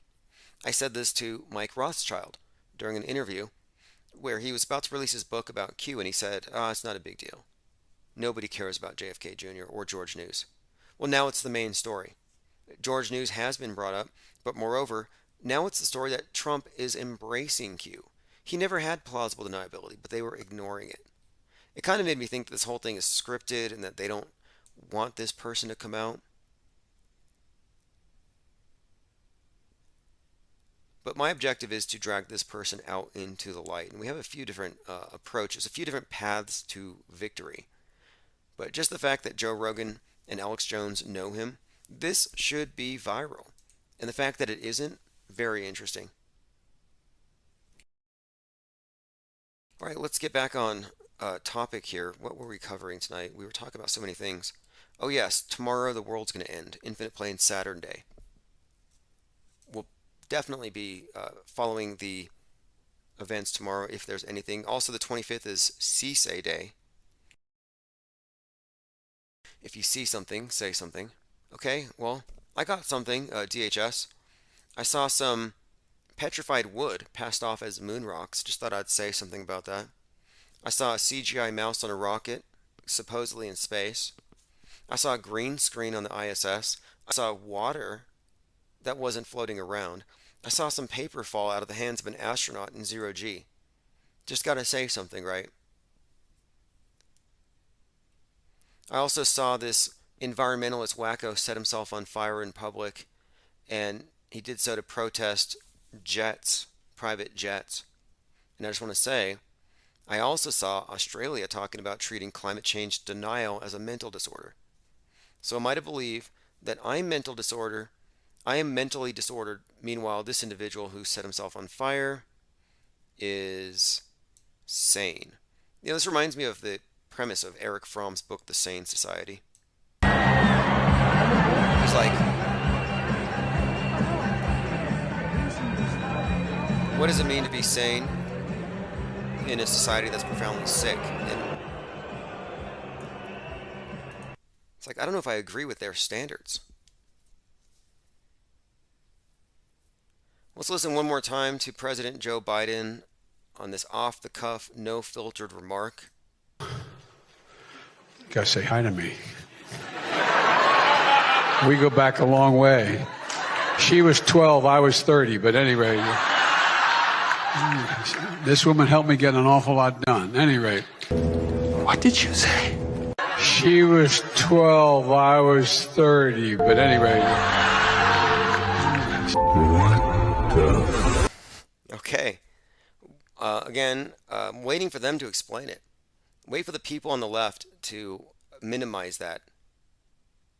Unbelievable. Let me play this clip here. This is just a short video showing something called satelloons. For those of you who believe in orbiting satellites, take a look at this. Has hundreds of these satellite balloons up in the air right now. I never knew these NASA satellites existed before Flat Earth. Have you seen them? Google and many other companies have fleets of these balloons as well. Look up Project Loon. The fact that NASA and its subsidiaries hardly discuss these so-called satellites was a huge proof for me because it evinces a deliberate effort to conceal the fact that space satellites don't exist. The whitewash of these balloon satellites is evidence that they are lying about space satellites. We're not taught about satelloons. Very seldom do you ever hear about these things. That everything purported to be done by orbiting satellites can be accomplished with balloons. These high-altitude balloons can carry 8,000 pounds and include telescopes, radar equipment, 8,000 pounds. You know, if they want to drop a fake space station, they could probably do it. But think about that, 8,000 pounds. And when you look at the convoys of satelloons being sent up at night, it looks just like the SpaceX orbiting satellites. And what's more likely? Let's just take out your Occam's razor. You have a piece of hardware. What's more likely? That you want it 200 miles above your head at 17,000 miles per hour going around the world, or you have it on a balloon just gently floating up there, remote controlled, where it can stay up for months and months at a time. Communications equipment, internet, etc. Here's one that almost killed some people. Yeah, 8,000 pounds. These things are gigantic. They can carry this. And you compare it to what they show us as far as the satellites in space, and we get CGI, we get colored pencil, we get crayons drawn by Don Petit. Rudimentary crap.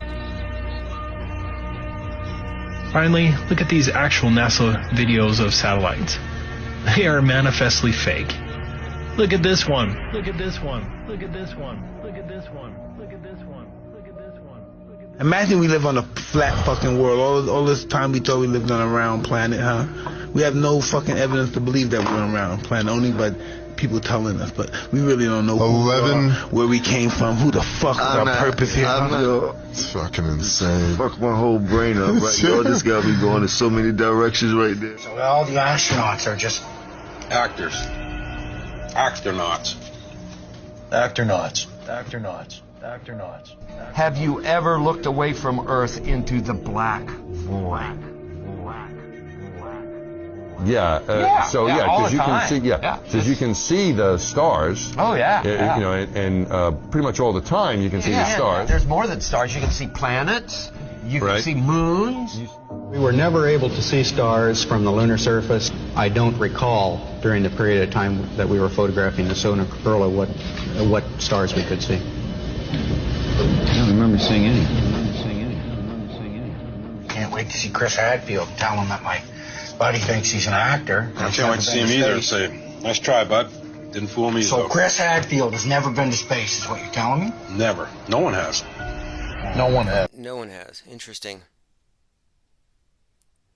Interesting. Again, non-believers, just because you don't believe it doesn't mean you have to know what is. You don't have to believe that you're on a flat earth just because you don't trust their garbage imagery as the world that we live on. I just think it suffices to say that they are hiding something, or they could be misrepresenting something. Infinite Plane Radio. Okay, looks like we may have a slight glitch here. Hang on one second. Hey, can you hear me okay? Yeah, I'm surprised I got through. Okay, excellent. Hey, what's up? Tomorrow, 9/24, a whole lot of hype. But this hype is being used for the QAnoner fringe to suggest that it's a day of vengeance. Do you have a take on this? Well, you know, I listen to, I guess I make it a point to listen to NPR's nightly news. Comes on about 7. And because you don't really have to listen to it too closely, but if you see how much time is allocated to which narratives, you really get a feel for how these, I guess, the DC elites, I don't know what you'd call them really, because a lot of them are like stage actors. They're not the people making the decisions. But even though obviously on a global basis, probably fewer and fewer and fewer people listen to something like NPR. It, like I say, if for inside the Beltway around DC, or for the certain cultural circles in places like California and New York, it really does reflect their point of view. So to get to the point about NPR, they come on with the broadcast, and of course they're going to talk about Ukraine, but they spent damn near 20 minutes, which is like easily more than a third of the broadcast, talking about QAnon and Trump's rallies with people holding up one finger. And in other words, they're really flogging that QAnon narrative and basically now completely identifying Trump with QAnon and all that implies and how dangerous this is and how it's cult-like. And that's their narrative. And then about another 10 or 15 minutes of it was devoted to the appointment of this guy named Gregory Robinson, who is the new head of NASA. Yeah, they spent a lot of time interviewing this guy, and of course emphasizing over and over again what a wonderful precedent it was that an African American was being put in charge of NASA, and and they, basically his thing, what they asking him was, well, what are NASA's main goals and what realignments and shifts are you going to make in NASA? What is NASA going to do? And it was. Are you familiar with this guy, Greg Robinson? I'm going to look into him, but one thing about NASA recently is, all of the military satellites just recently went under the control of Space Force, and I thought, right, they're consolidating. They got into that. What is that about? Are they getting ready? They definitely got into that, and I mean, to me, it's just sort of a remilitarization or a reemphasis of the militarization of space, and it's supposed to be consistent with recreating the Cold War. That's something. Do they really think that they could trot out? I'm old enough to remember when the Cold War started to wane, when people started to realize it was getting old, in the late 70s, well into the 80s. Of course, Reagan pumped up the Cold War again. But, well, look, we just had Gorbachev die, and I thought, you know what? He's associated with bringing the Cold War to an end, and then he dies. I wonder what that could mean. And then you have the Queen dying associated with World War II ending. There, you can see how there's also this. I'm getting the indication here that 9/11 is kind of wearing out. They're closing the Ground Zero Museum. Like maybe they're getting ready for something else. And you mentioned NPR focusing on QAnon and pushing that out there. Nobody who listens to NPR would know if they weren't being told. It's not in their frame of reference. And if they're hyping it, it's because they want it fresh in their minds because it's probably going to be the scapegoat for the next major event. Well, even NPR admitted, because part of it was they were interviewing people on the ground at a political event in, I guess it was North Carolina. I don't know if it was Turning Point USA or Mike Lindell's, one of these, one of that. And interviewing Republicans at this, conservatives at this event. And a lot of them were saying, well, we don't have anything to do with it. We're Trump supporters, we're MAGA people, but I'm not into that QAnon. Even NPR had to admit that a broad swath of these Trump conservatives really had nothing to do with QAnon and, really didn't relate to it at all. Yet at the same time, Trump has now retweeted QAnon memes like hundreds of times. I was watching a video where somebody, went into that. And that takes us back to the theme that I like to emphasize, which I think is really, elaborated in movies like, as I say, The Day of the Locust, or the novel by Nathaniel West, which is about Hollywood in the Great Depression, and explains the concept of the cast of thousands and how cast of thousands could turn into a real riot. At the very end, they show that.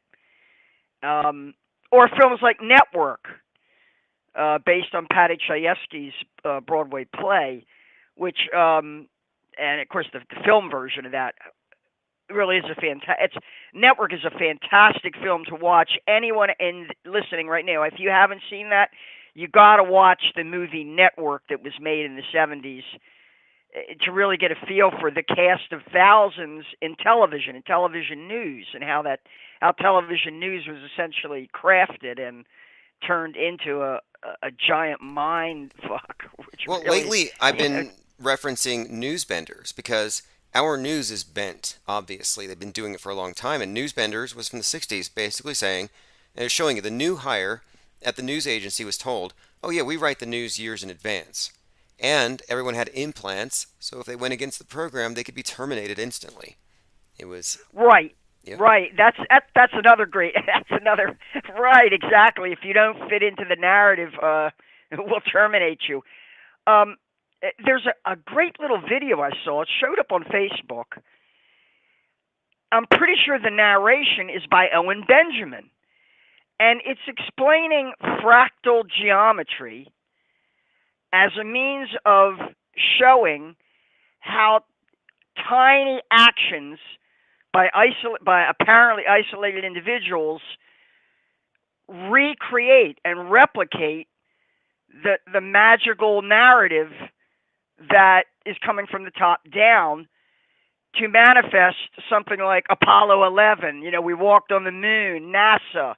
You know, NASA as a good example of a true day of the locust. You know, a cast of thousands. He explains how is it at various different levels at NASA.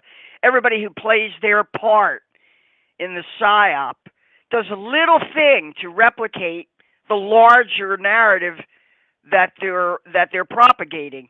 In the same way that you have this feature of what they call self-similarity in fractals. He proceeds to show that by drawing 3 dots on a piece of paper, you can always create these triangles. And then, God, I wish I could. I don't know what the name of the video is, but I'm pretty sure it's Owen Benjamin narrating it. And it's one of the best explanations of this idea of a cast of thousands. You know, a cast of dozens becomes a cast of thousands, becomes a cast of millions. There's definitely the element here, especially prevalent within the Q thing, that we're dealing with alternate reality games, LARPing. Yes, that's it. ARGs, which is essentially where there is a bit of a game, an interactivity that you have to engage it for it to work. But it does involve people, and this is why I'm saying the Q people have a point. They do have a story. They are following breadcrumbs. The real question is, though, are they being played, or are they part of this? Trump is playing them. Trump is clearly playing them because, you noted for a few years there, he kind of left it alone. At one point, I understand they actually were making people at his rallies take down their Q signs. They were asking them not to bring the Q signs. But now he's completely flipped on that, and look, I don't think for one instant that Trump himself is doing these tweets. He's probably not even computer literate enough to do that. He's got a staff, or he's got, you know, as you've indicated before, people like the Watkins boys, or, you know, that whole, I could go into the whole origins of that, because to me, there's a direct line of descent from Cicada to Pizzagate to QAnon. I mean, one just follows logically right to the other. And there was a whole team of YouTubers out there that were tracking Cicada when it showed up. And then really, as Pizzagate started to emerge, so I could tell you all the names of the people that were involved in it, that were basically busting QAnon at the very beginning. At the very beginning. Nathan Stoltman of Lift the Veil, for example, had this guy on named Barak the Scribe, who was a South African. He was sort of anonymous, and he said, "Oh yeah, we invented Q." And then Unirock at one point caught some of the grifters who were, because Q is a circle of grifters. Jerome Corsi was involved, Ann Vandersteel. In other words, it was a business plan, a business marketing plan. Yes, a Pentagon psyop, of course, but set up as a business marketing plan with heavy Zionist involvement. That's one of the things that was clarified early on, that QAnon was a way for, in a sense, the Mossad and the Zionists to keep control of the alt-right and to keep the alt-right in the Zionist camp. And so, for example, some of the earliest QAnon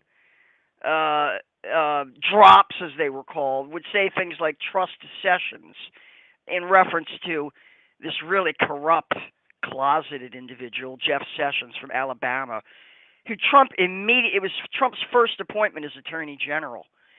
And then Sessions recused himself from the Mueller investigation, and then he turned out to be a total, he was a total swamp creature. So he was replaced by an even bigger swamp creature, William Barr, who was appointed to replace him by Trump. So right away, and the other was trust the plan. Trust Sessions and trust the plan. And at another point, there was a Q drop that made reference to regime change in Iran. Now, that's a Zionist trope. That's a Zionist meme. Everybody knows that. So we could clearly see that there's there's a Mossad involvement in propagation of Q Interesting. from the very beginning. I will say this. From the very beginning. The hardline white nationalist types who are anti-Zion, like Nick Fuentes, they want to get rid of Jews in government, etc. Right. It seems like Q is a way of introducing that kind of nationalism, but not having that kind of baggage. I think Q is a more inclusive nationalism, and they don't. Right. It's toothless. It's toothless. Right. But notice what themes we've gotten from Q that we didn't have at the beginning. Death fakers. That wasn't there at the beginning. QAnon people were not going about talking about so and so was a fake death, but I noticed now that's a regular theme among the QAnon people is so and so. John F. Kennedy Jr. faked his death, and who else do they say is a death fakers? They're now on board with the whole death faker thing. Tupac's at every Trump rally. So is it's bad these days. Right. But now, General Flynn is very interesting to me right now because he was bragging about his role in PSYWAR and doing PSYOPs in the past, like in the Middle East. And it looks to me, in my view, I think General Flynn might have been tasked with radicalizing the far right in a way analogous to the way that radical Islam is presented. So the great Satan became the deep state. The Quran radical is the QAnon radical. Well, even before that, to me, General Flynn and this Church Universal Triumphant thing and these weird chants and the very obvious occultic and stuff that he does, that's kind of like he's replaced Michael Aquino and the church, wow, great connection. You're right. Set, what was it? Temple of Set. Michael Aquino's Mind Wars. Right. And Michael Aquino, John Alexander, and the other one was Anton LaVey. For a long time, that was talked about. They've all kind of died off, or they're gone now. And now we got General Flynn kind of riding that angle, getting people to chant with him at these rallies. And NPR, that's the weird thing. This narrative is the narrative that is being propagated by the liberals, the so-called liberals, in the mainstream media. And NPR is like a flagship to me. They're like if you look at the mainstream media as a fleet of ships, NPR is like the flagship for the fleet. It's leading the fleet. I agree, and that's one of the reasons why Infinite Plane Radio. If you look at the site, I put IPR, and I took NPR's little logo, right? Because in a way, what we're doing, they're the Funhouse mirror version of what we're doing. Reality discernment. Yeah, it sounds good. We play the role. We're going to be the flagship of the Auto Hoax Army, right? That's Precisely. What we are. We're the command center for the Auto Hoax Army. But they keep trying. If you look at the QAnon, like the Trust, which was run by the Bolsheviks and Felix Dzerzhinsky, we talked about that. Which there's another great video out there of Russ Winter. Russ Winter runs a site called Winter Watch. And he is on top of a lot of these psyops. He really has a very good analysis. And from the beginning, he's had one of the best analysis of the QAnon thing, as replicating the strategy of the Trust organization that the Bolsheviks started, which is a completely phony opposition So they could corral any potential opposition that might emerge into this organization that they were running. This whole idea of, Lenin's quote that the best way to control the opposition is to lead it, which is something I think that the Bolsheviks didn't invent that. They learned it from the German general staff and from the British. They learned it from, how the intelligence agencies of the major imperial powers, and they adapted this strategy very effectively, enough so that anybody who was in any way opposed to them in the early days of the Soviet Union could immediately be identified and lumped in with this organization called the Trust, especially abroad. They had a real annoying problem of a lot of czarists and opponents who fled abroad and were living in the capitals in London, Paris, and Berlin, and they wanted to be able to keep track of them.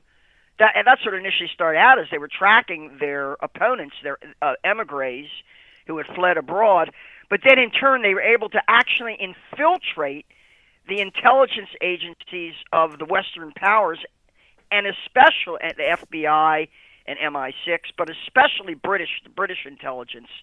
The Bolsheviks were able to completely penetrate British intelligence with this trust operation. And it is a model for QAnon. It's the idea of preaching false hope, because part of the trust, Union of Russian Monarchists, involved getting these intellectuals, people who would have been sort of opponents or dissidents against the Bolsheviks, other socialists, liberal Democrats, monarchists, who to get them into this idea of, well, yeah, we can work with the Bolsheviks. There's a secret group inside the Bolsheviks that are opposed to Stalin, and we'll work with that White kind Hats. of thing. Okay. The White Hats, yeah, they were really into that. You mentioned Cicada and Pizzagate as like predecessors to QAnon. When those came out, absolutely. The individuals. I'll name some of the. Yeah, because I can name the individuals involved. Yeah, like they're classic grifters. QAnon was a grift from the very beginning, because you saw that it was the same old, Benjamin Fulford and David Wilcox and a lot of the what do they call that? David Wilcox, the secret space program. You remember the secret space program, and that Q is some kind of he's the only person with clearance who can speak for this coming revolution, and they're going to take out the deep state. But I was told about this by the Cicada. Sex slaves on Mars. The children hijacked the sex slaves on Mars. Robert David Steele, another death faker, we think. I was told, trust the plan. It's a prospiracy instead of a conspiracy, which is bad. This is one where there's good, because the conspiracy means there's bad guys working against us. I was told, no, it's a prospiracy. There's good guys working for us. And this was before Q, but I was already being told about this kind of stuff. And you're right, Operation Trust was from 1921. It was a counterintelligence operation by the state political directorate of the Soviet Union.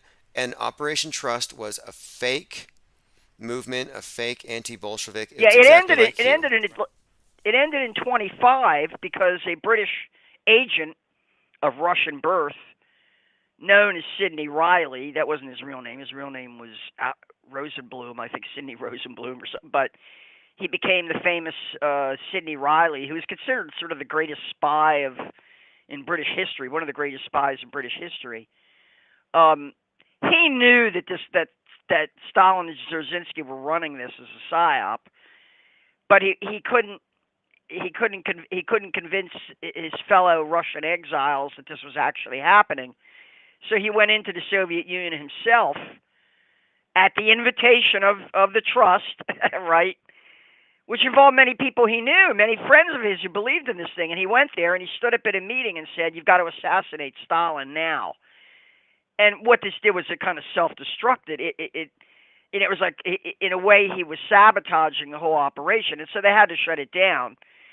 And there's a great series that showed on public television, done by the BBC, called Riley Ace of Spies, based on a sort of journalistic account of this. And it involved R. Bruce Lockhart, who was the British ambassador to Russia at the time, or acting British ambassador, who I think died in this whole business early on. But because there was a lot of real violence, real kinetic violence taking place, people killing each other, assassinations, culminating in the attempt to assassinate Lenin, which I think was real. I think Lenin really was shot. I don't think that was faked at all, because the damage that was done to him was just as I think that Reagan may have actually been shot by Hinckley.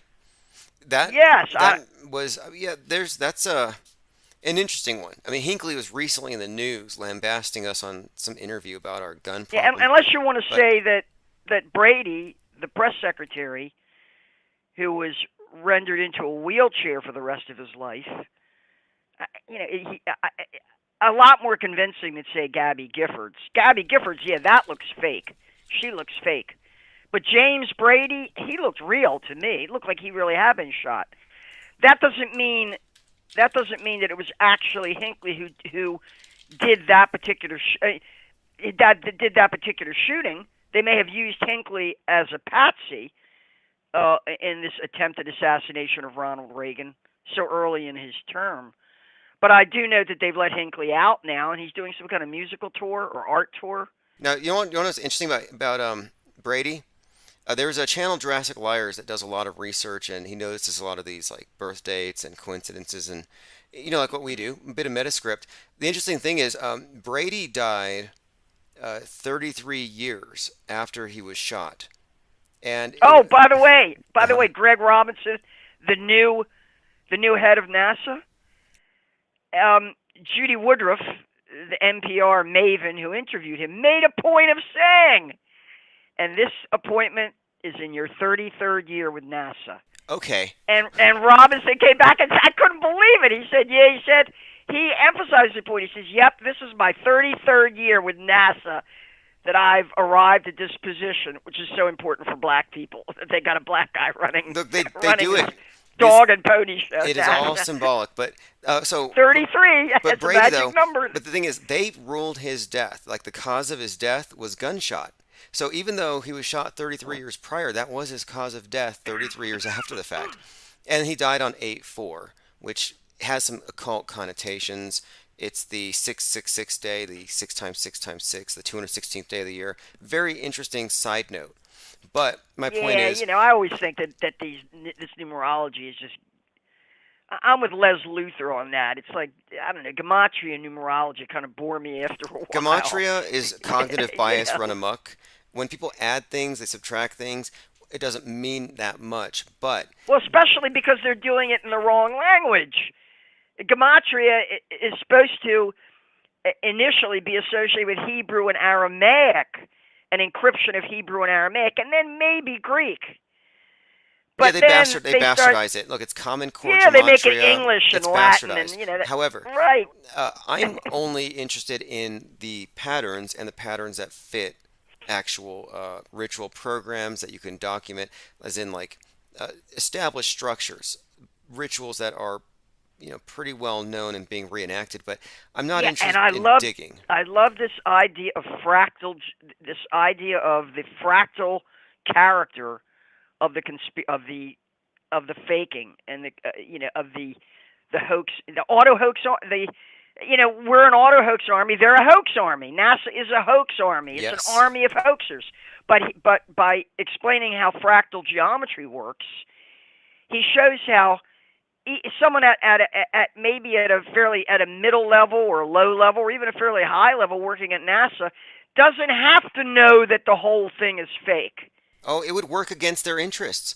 I honestly believe that if the people who are like middle of the mid pyramid, they're not all the way to the top, if they know what's too high above them, they wouldn't be able to, like, for example, there's this thing that Johnny Carson used to do. He said, don't waste it in the hallways. What he referred to is he wouldn't talk to his guests in the hallways before the show. He wanted their first interaction to be real and spontaneous in front of the audience, because if everything's told the second time in the evening, it's going to be depreciated. It's not going to look as real. They lose that impact. And I think that is kind of what's at work here, that it's hard for you to lie about something if you know the truth. And I mean, it's right. Easier to lie if you don't know, and especially if it's a lie that would destroy your worldview. And I think the whole thing is such a fake job. The whole thing is so phony.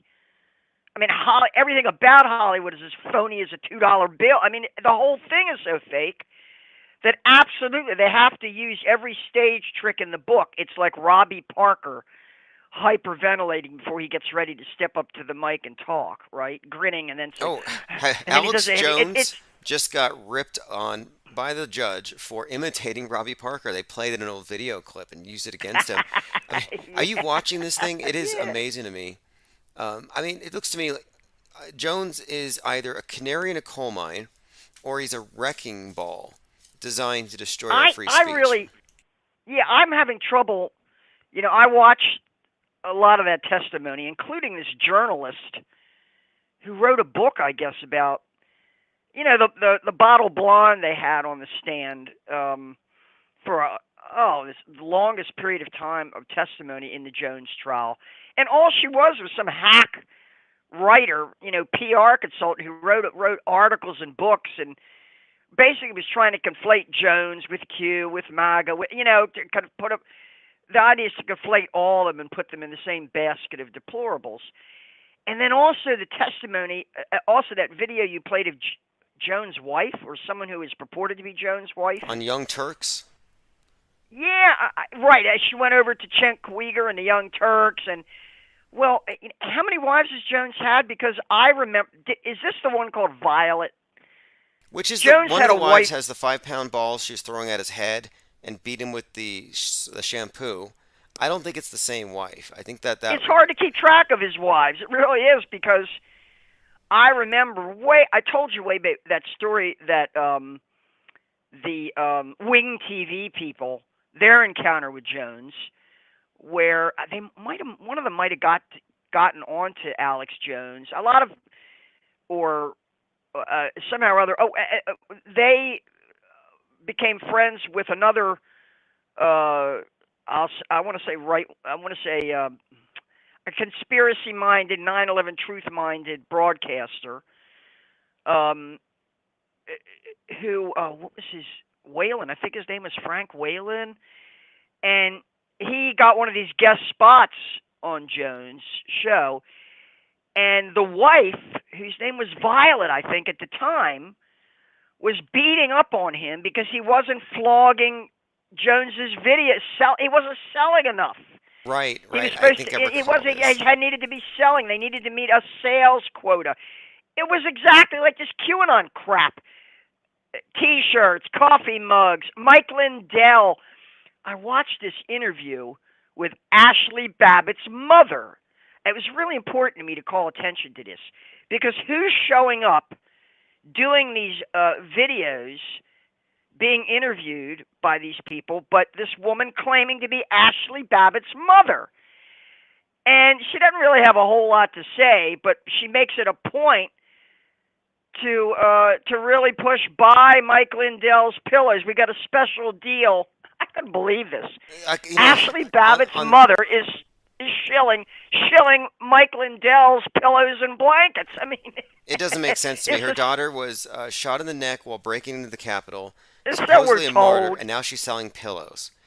Well, the Ashley Babbitt thing, to me, it's like Building 7. It's like all those people who are still clinging to the box cutter narrative of 9/11. Yeah, 19 crazed Muslim student pilots armed only with box cutters managed to evade NORAD and hit the Pentagon and take down 3 skyscrapers. You know, that ridiculous, stupid Hollywood script. It wouldn't even pass muster as a Hollywood script. It reminds me of that exactly, the ridiculousness of what they're claiming. You know, the way they conflate things, like January 6th is like 9/11. You know, and it's that Watergate. kind of thing. But it's Watergate now as well. Yeah, but Watergate, 9/11. They're running out of ideas. So all they can do is rerun old script. Cold War. They're going to rev up the Cold War again. It's Civil War again. Constant then it's state World right. War. Like, what's worse to you, Civil War or World War III? Because they interchangeably Well, yeah, that's what they want. these. They want a permanent scenario like that in Ukraine. Of course, there are enough people who are old enough to remember Iraq and Afghanistan. Why are they going to fall for Ukraine after Iraq and Afghanistan? They're not. They're running out. Well, They're running out. They're running out of scripts. They're running out of ideas. My take on it is we've seen numerous drills, DHS, mostly pertaining to right-wing threats, domestic violent extremists. All the predictive programming is winter's coming, nuclear winter, Game of Thrones, Stranger Things. And climate lockdowns. This is important. Yep. The latest interview with Bill Gates, he's proposing climate lockdowns. He's saying they'll be necessary because there'll be energy shortages. We're going to have disruptions of the supply chain in places like California, brownouts, rolling blackouts. And so the next phase of the lockdown is going to be the climate lockdown. There's already been proposals in like the Irish Parliament to have like no driving days. Or, yeah, they said we already got trained. They said you already know how to lock down. We taught you during COVID. Now we can lock you down for anything. And this is the thing. It's going to be for meteors, for space junk, for fallout. Right. Turn off your hot water. Turn off you can't recharge your vehicles. Turn off your air conditioner. There's radioactive fallout from the nuclear tsunami that hit Seattle, so you can't use your AC this month. I mean, that's what they're going to do. They're going to lock us down for climate, space junk, meteors, fallout, and not in that order. Yeah, they'll put it all together. We've got a permanent state of war, so they're going to rev up the Cold War again, that old script. They can reuse all the old scripts from the Cold War. There'll be white Al-Qaeda or vanilla ISIS, blue-eyed Al-Qaeda. They're going to be pushing that, except instead of it being raghead terrorists, now it'll be these white redneck terrorists. Yeah, it's interchangeable. It's not. QAnon to Quran, the incels replace the terror cells. Everything's been replaced. Deep state to Great Satan. What's the difference? We're just waiting for the new OBL, the new Timothy McVeigh, and I think the stage has been set exactly for that. And the Riddler is the archetype. The Batman movie. And the question is, can they continue to trigger this cast of millions every time they pull one of these things? You know what? I'm losing faith. I'm losing faith in them. They've had some outrages. Like they shot a guy 46 times, 8 cops. They shot the guy, Amir Locke, just kicked the door down and shot him. We've had outrages from the Breonna Taylor shooting. Well, how about Newsweek telling us that 4 Capitol Hill police officers have committed suicide because of January 6th? Who's going to believe that? That's a so-called Newsweek, for Christ's sake, saying, oh, yes, at least 4 Capitol Hill police officers have committed suicide because of the experience of January 6th. And now, apparently, I just saw an article, I couldn't believe it, a community crisis in Parkland, Florida, over suicides related to the Parkland school shooting, including the one who was interviewed who said, oh, yeah, I ran into Nick Cruz as we were evacuating the school. I can't remember her name. Yeah, that's right. She was on, I think it was Dean Ryan. He had interviewed her. And I thought, wow, here's a person who's an eyewitness that could exonerate Nick Cruz, and then she conveniently dies before this trial. Of suicide. I didn't know that part, but wow. Yeah, that's what they're saying. She committed suicide. And like regular media sources are saying this, the Washington Post, and there's no way that everybody, the people who embrace this and believe it, well, they're brainwashed. They're brainwashed. I found they're already brainwashed. I found it here. We have their names. They got rid of the actress, or they got rid of the witness who easily. They said she feared being in the classroom. What a joke. This is the one who laughed, and she said, I was joking with Nick Cruz when we heard the gunshots. Yeah, we're on as we were evacuating the school, I was walking next to Nick Cruz and said, hey, Nick, that could have been you that did that, and making a joke out of it. And Nick didn't like that joke much. He said, what? He said, what are you talking about? And speaking of this, we don't know. They went on to do die-ins, playing dead in supermarkets and stuff. But I don't know if you caught this, but there was this fake movement called Birds Aren't Real. And it was being used to discredit people calling the news fake. It turns out that the Birds Aren't Real fake movement, which goes around the country, it's well-financed. Yeah, it's a bunch of Parkland High students who got behind that. Right, and also, you've dwelt a little bit on the fact that it was one of the QAnon people that exposed David Hogg. Is that right? Yes, absolutely. It was the QAnon person, MGTV, and this again was right about the And you used time the phrase crisis actor to describe David Hogg. he Was that did. the first? And it trended. The number one trending video on YouTube started the crisis actor meme going viral because it was So already what they're being doing used. is Hmm. they scramble to stay ahead of the curve. They scramble to stay ahead of the curve.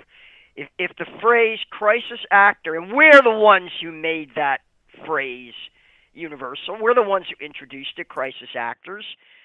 You know, the true auto hoaxers and the fakeologists were the ones who put that notion out there. And for the longest time, they ignored it. And then they realized that crisis actor was spreading so rapidly among people that they had to get ahead of the curve. And so you got the QAnon people now, just like death faking. They've jumped on board with death faking. They jumped on board with crisis actors. They've jumped on. You know, it's That like makes they're perfect endorsing sense. our That makes perfect analysis. sense. I think you're onto something here. Where, like you're saying, we were talking about the crisis actor phenomenon. We're noticing the drills concurrent with these events from 2012 to 2018, mostly undisturbed, kind of fringed, but they didn't pay attention to it. And then the David Hogg story becomes the number one trending video on YouTube because of this MGTV QAnon guy. And after that, now the word crisis actor was banned. And then you're right. It's almost like they want to mainstream the ideas they want to control and take those ideas out of the hands of the people who have organically discovered these things. It's a Well, that's co-opt the whole game. purpose of that's the whole purpose of this Alex Jones trial. Why bring up Sandy Hook again? You know what I'm saying? Why go through all that again? Because wouldn't they rather people forget about something like 9/11 or Sandy Hook? Right. They don't want people they don't want Exactly. people really looking at that closely. As soon as you start to look at it, you see all this like Robbie Parker and Wayne Carver You and called it months ago. Gene You Rosen. said, are they going to blow? Is there going to be blowback by bringing this up again? Won't it cause people to look into how fake it is? And now we're seeing, no, they brought it back so they could deal a death blow. Well, they're calculating. They know already. Look, some people are catching on. You think about this. They're sitting up there thinking. They're measuring. They're out there measuring on social media how many people are catching on. And then they're saying, well, that means we got to recruit a whole new army of dummies, of jackasses, who won't look at things that closely. They won't bother to actually go out and research it. They'll just swallow whatever we say. And that's how we keep ahead of this. So with the Alex Jones business, they're using him to try and recruit new dots in that fractal diagram, new individual dots of people who are going to embrace the Sandy Hook myth for the first time, who maybe weren't paying attention to it the first time around, or maybe weren't even born yet, or who knows? Well, it's been about 12 years, but maybe they were younger when Sandy Hook I see happened. what you're saying. They have to. This is an outrage. This is a manufactured outrage, and Alex Jones will be the face of this questioning of shootings, which now seems. I mean, right. It doesn't. And the only people who fall for that, think about this. Only the most shallow people will fall for that. Because anybody who even digs a little bit into 9/11 will see Building 7, and they'll see all the other stuff that's out there. If they dig, these psyops reveal themselves because they're so sloppily done. They're poorly done. And they use these cheap, shitty crisis actors. Anybody who even looks a little bit into Sandy Hook is going to say, as phony as the $3. This is so phony. The gags. Or Parkland. Yeah. Right, but they got to recruit people who don't look at the details, who don't even want to know about the details. I had experiences that confirm this for me. And I'll go back and recollect this. And I ran into this time and time again. At the time of 9/11, like I say, millions of us knew it was an inside job, but we didn't entirely understand all the details of that. Maybe we didn't have a really deep understanding of the way TV fakery was used. But by 2005, we knew it. And then September Clues came out maybe about 2006, 2007, which was a complete formal statement of how the real-time fakery was done by TV news.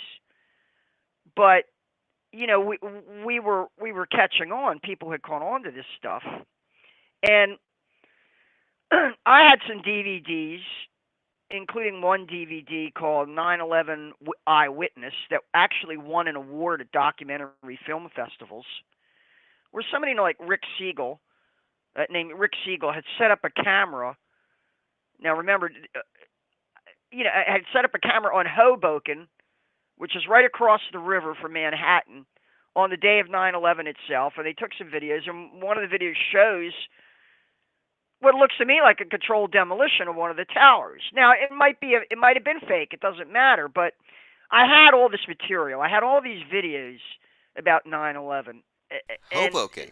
Hoboken is the first town in America that was, I think it was one of the first ones to have the curfew, when they were getting into the lockdowns. But, okay, interesting. So well, that's New Jersey. New Jersey is mobbed up. New Jersey is so dirty and corrupt and mobbed up. It's the Sopranos. Really, that's what that whole area of the country. But the thing is, I had an encounter. I was, this would have been about 2009, 2010, sometime between 2008 and 2011. I was working at the Social Security complex in Woodlawn, Maryland, and I was a contractor. And I ended up working for Lockheed Martin. It's really ridiculous. But, yeah, I ended up, believe it or not, becoming an employee of Lockheed Martin for about 3 or 4 years there. But I would work with the federal employees, and, I got to know some of them pretty good. And there was one who I, became friendly with, and we would talk. And this was a guy, he was African-American, quite a few years younger than me. But he was a big family, church-going Christian guy, and talked a lot with me about his experience in the military. He'd gone in the military, and then he'd also gone into the reserves and the National Guard. And he'd always talked about the stuff he did over in Europe, how he worked for NATO over in Europe, and how he was a part of the Cold War. He was remembering the details of these operations he participated in that had to do with the Berlin Wall and the Cold War. So somehow or other, the question of 9/11 came up. And I said, oh, well, that was clearly an inside job. Those were controlled demolitions. And he said, no, that's ridiculous. He wouldn't believe it. And I said, well, I brought in one of these. I guess they were DVDs by then. I don't think it was VHS. Yet in the beginning there was all these VHS tapes, but then they became DVDs. And I brought in one of these DVDs. And the next day, and I came in and I said, at work, I pulled it out. We got in a discussion again, and 9/11 came up, and I pulled it out and said, hey, will you take this home and keep it as long as you like and watch it and tell me what you think of it? Do you think this guy's fault? Tell me what you think of this. How real do you think this is? Because it surely shows what looks like a controlled demolition. And wouldn't you know, he put his hand out and pushed it away. I couldn't believe it. It's like this. It's this kind of thing. You're sitting in a sports bar. You're sitting up at the bar at Wings to Go, eating your chicken wings. And some guy's over there furiously working away at his slab. He's got the fancy, smartphone or iPhone, whatever. He's got the fancy smart device. And you get into discussion with him about 9/11. And you say, well, bring up WTC7 and tell me what you think of it. And he refuses to do it. How many times have you had that experience where someone has got... Yeah, they got the slab in their hand. I said, well, why don't you look at this YouTube video and tell me what you think of it? No, I don't want to do that. No, I'm not going to do that. And that I had that experience happen to me so many times. And like I say, with this one guy who claimed to have all this military experience, and he'd been on the insides of the Cold War in Europe. And here I'm literally handing him the DVD saying, keep this as long as you like. Tell me what you think of it. And he pushes it away. Instead of saying, all right, look what he could have said. He could have taken it and said, well, thanks, I'll look at it, and then tossed it in the back of his car and not even opened it up, and then came back and said, yeah, I wasn't there. He could have done anything. They Live. But no. The movie They Live, you have to fight them to put the glasses you on. Have to, scene. Yes. He doesn't want the glasses. When they probably would have had to have fought the guy. And when they do that, when you're sitting next to him at the sports bar, say, well, look at this video. Tell me, like, here, do a Google on Robbie Parker, because that's still out there. Several versions of it are out there, but the YouTube of Robbie Parker stuff. And someone says, no, I got the computer right here, but I don't want to look at it. No, I got the internet right here, but I don't want to look at that. This guy literally pushed it. He pushed it away. He physically pushed it away. That's how much he did not want to know, did not want to see, did not want to ask, did not want to question. And that perfectly explains this cast of millions. You've got a nation of cowards. America is a nation of cowards. Forget that they're prostituted. We already know that. Forget the fact that all the cops and the firemen who knew those were controlled demolitions in New York City, they knew that. They knew about Building 7. They knew about 7. They knew about all that. But they wouldn't get near it with a 10-foot. They wouldn't get near it. There was that. They didn't want to talk about it. There's something about none are as difficult to convince as those who are paid not to know. If I can find the expression, but it's a definition of propaganda. Propaganda is not written to convince those who need to be convinced. It's written to reinforce and justify and prop up the excuse, the rationalization of the people who don't want to know. They don't want to look. They don't want to be confronted with any of this. And they're making a willful, deliberate decision. They're putting their hand out and pushing it away. And I've seen it happen over and over and over again. And this is that cast of millions. Are you suggesting that now ignorance is an option? Because that's what I've been getting at this. I'm thinking, you can't be patriotic. And I will say this to anybody out there, anybody in uniform, anybody who's got that flag, who puts that American flag outside their house. I will say, in order to be patriotic, you have to be stupid. You have to be ignorant. Your patriotism requires you to be stupid and ignorant and to avoid the truth at all costs, at any cost. You can't handle the truth, and you don't want to know it. And no matter how obvious it is, no matter how direct and in your face it is. I mean, right, insultingly in your face. You have to refuse to see it. You have to put blinders on, like one of those horses with blinders, so that you can't look from side to side. You can't look outside of the official narrative because you want to be part of that narrative. You're desperate to be part of that narrative. And let me tell you what really hammers this home to me. Out on Facebook, there's this guy who runs something called OMNICHAT News. It's just he and his son going around all over the country videotaping a half hour, 45 minutes, whatever, of a street scene in a little town in Arizona or in Michigan or in Wisconsin or in Philadelphia. Anywhere they show up, they'll go to a United States Post Office or they'll just be on a regular street. And their thing is to challenge the limits of what you can video in a public space, because invariably the cops will come out and say, what are you doing videotaping here? You can't videotape here. And the guy will say, no, we know the law. This is a public building. We are allowed to videotape right up to this point. They've actually gone inside HHS offices and post offices to show, to say this is a public space. You cannot stop us from videotaping here. And sometimes they get arrested. It's called OMNICHAT News. It's just him and his son doing this. OMNICHAT Press. Someone here pointed out in the chat. Yeah, OMNICHAT Press. Okay, yeah, okay. yeah. They're very you say revealing. Because on Sunday, the DHS has this thing called Say Day. If you see something suspicious, say something. And I was looking to see, it's part of that. Well, what is it to be? What does it mean? What do they mean by report something suspicious? What it means is they can have their cameras. Yeah, exactly. They can have their red light cameras, their CCTVs, their hidden microphones. NSA, as Edward Snowden told us, can track every single shred of telecommunications that you have no privacy. They can open up your mail, but you can't go out on the street, on a public street, in a public space with a video camera to a United States Post Office or to a HHS office or to a DHS office.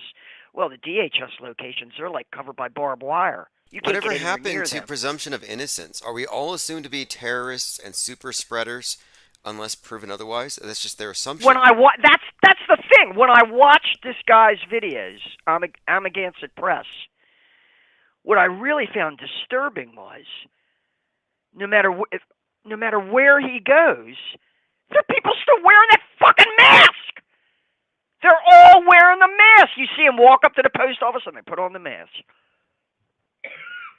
Yes, that's a lifelong thing for many of them, and to me, it's a political decision. It's a religious garment. It's ideological. It's virtue signaling. They're enlisting in the cast of thousands and the cast of millions. They want to be part of that Yeah, narrative, to your no point matter how about that, crazy. when we talk about LARPing and alternate reality games, well, when everyone's wearing the uniform and we're all doing the goose step 6 feet apart, yeah, we're basically, like you said, we're unpaid crisis actors. Well, we got our STEMI checks, but yeah, it took a lot of cooperation, and I think they sort of paid us to go along with the program. But How else could you have the President of the United States, and people see this, at the Global Fund, this event at the United Nations, and I just saw the latest one, Biden stumbling around on the stage, literally turning around confused in a state of dementia praecox, and not knowing where he is and fumbling around, and everybody's pretending not to see it. Right. The emperor isn't wearing any clothes. The emperor isn't wearing any clothes, but everybody. Well, that's the classic example. The emperor, the Pied Piper, No, the the emperor Pied with no Piper of clothes? Hamlet, and I was wondering about I think you nailed it, because one, he's walking around and everybody acts like it's normal. And then earlier today, he points to a woman in the audience and he says, "I remember you when you were 12 and I was 30." And everybody laughs. And I'm thinking, there's something off about this. The fact that they're playing along with it, they're gaslit, and I think you nailed it. It's the emperor has no clothes, and they do the same thing with Trump. Trump can make any stupid asinine statement, and all his followers will rush to explain it away. Oh, it's 5D chess. And if you don't buy that, it's 8D chess. That's right, exactly. He's trying to show, he's pretending to be stupid. He's pretending to be a jackass. Well, what about his going around shilling for this vaccine on behalf of Pfizer? Now there is a countercurrent to this cast of. See, here's the thing. Our side, the auto hoaxers and the fakeologists, we got a cast of thousands now too. We got a cast of millions. Actually, the anti-vax movement has a cast of millions. And the reason why I know this is because there is a Facebook page called, it started out as We Will Not Be Silent, and then it changed its name to Died Suddenly News. Died Suddenly News. And people come there and they speak in coded language. Are they the ones that use carrots? They use carrots? Yes. Well, they were using carrots, and now apparently the censorship algorithm has decided that the carrot emoji has to be censored because it's being used to stand for the injection. Real. This is real. I mean, a couple years ago, they were censoring the emoji of a bat and a bowl of soup side by side in the YouTube. And Keck was another one who they censored, right? Was Keck considered racist? Or I think it became that. And now they're censoring carrots because the anti-vaxxers are using carrots instead of the vaccine in their communications. Now they're going to the part where they're outright at war with memes, not just words, but memes. Okay, this many or they'll say, "Yep, it's instead of the carrot now they'll say, my father-in-law took the tea 3 times and then he died." And what I'm seeing is it's just they got thousands upon thousands upon thousands of people who are coming. And like I say, they could all be making it up. I don't know that it's real or not. I'm not saying that it's real or not, or whether it's real or not. But the anti-vax movement already has an army, a cast of millions who are claiming damage from these experimental injections. And then you have the other side. I remember in 2020, if somebody fell off a ladder, oh, they died of COVID. If somebody passed out because they're wearing a mask and then they crash into a pole, oh, they died of COVID. And, but whatever it is, we should be able to talk about it. And the fact that they have to get rid of the carrot emoji, it suggests something, desperation. Well, think about how degraded and debased the relatives and family of these people who died must be, because every day you'd hear somebody say they wanted to put COVID on the death certificate, but we knew Dad died of cancer, or Dad died of a heart attack, or his brother was killed he was in a motorcycle accident, but because they tested him positive for COVID, they're counting it as a COVID death, and we objected. But most people don't object. Really, the population is so debased and so degraded and so prostituted that, let's say you have an elderly relative who's been sick for a long time and then dies, and they say, oh, another COVID death, because we use that phony PCR test to say they had the COVID, and therefore we're going to count this as a COVID test. Think of it when you think of the people who objected to the falsification of those death certificates bearing false witness to death. He said, no, you can't do that. You can't use my loved one's death as a way to simply advance your propaganda by considering a COVID death. He didn't die of COVID. Dead crisis actors without their permission. I thought that was a problem from the beginning, that Right. Yeah, you have real people whose deaths are being categorized. And I pointed out how they were using external morgues to make a show about regular dead bodies. But instead of having them tucked away in the hospital morgue, they were wheeled out into these external morgues. And it was all theater to create the perception of an inflated number of deaths. But my point on it was they didn't give their permission to be used as props to inflate a body. They were drafted. Yes. They were drafted into an army of crisis actors. And you wake up, you pick up the newspaper and you read the obituary and read that your grandpa died of the COVID. And you say, well, that's not true. So what do? You write letters to the editor, you call and complain, you get on Facebook and say this is a lie. But like I say, think about the people who will just shrug their shoulders and say, well, okay, I'll go along with it. They will. Think about They'll the go along people with it who when they say climate change killed you. Oh, it was climate change that killed them. Yeah. And then after that, it's going to be Yeah. misinformation led to the climate change death. Well, here's how they're going to do it with the mask. And this is what really freaked me out, because watching these Amagansett news videos and seeing how many of these people, because he was out there in August and September. I mean, he's been out there the last couple months, and all these people are still wearing that stupid mask. It's unbelievable.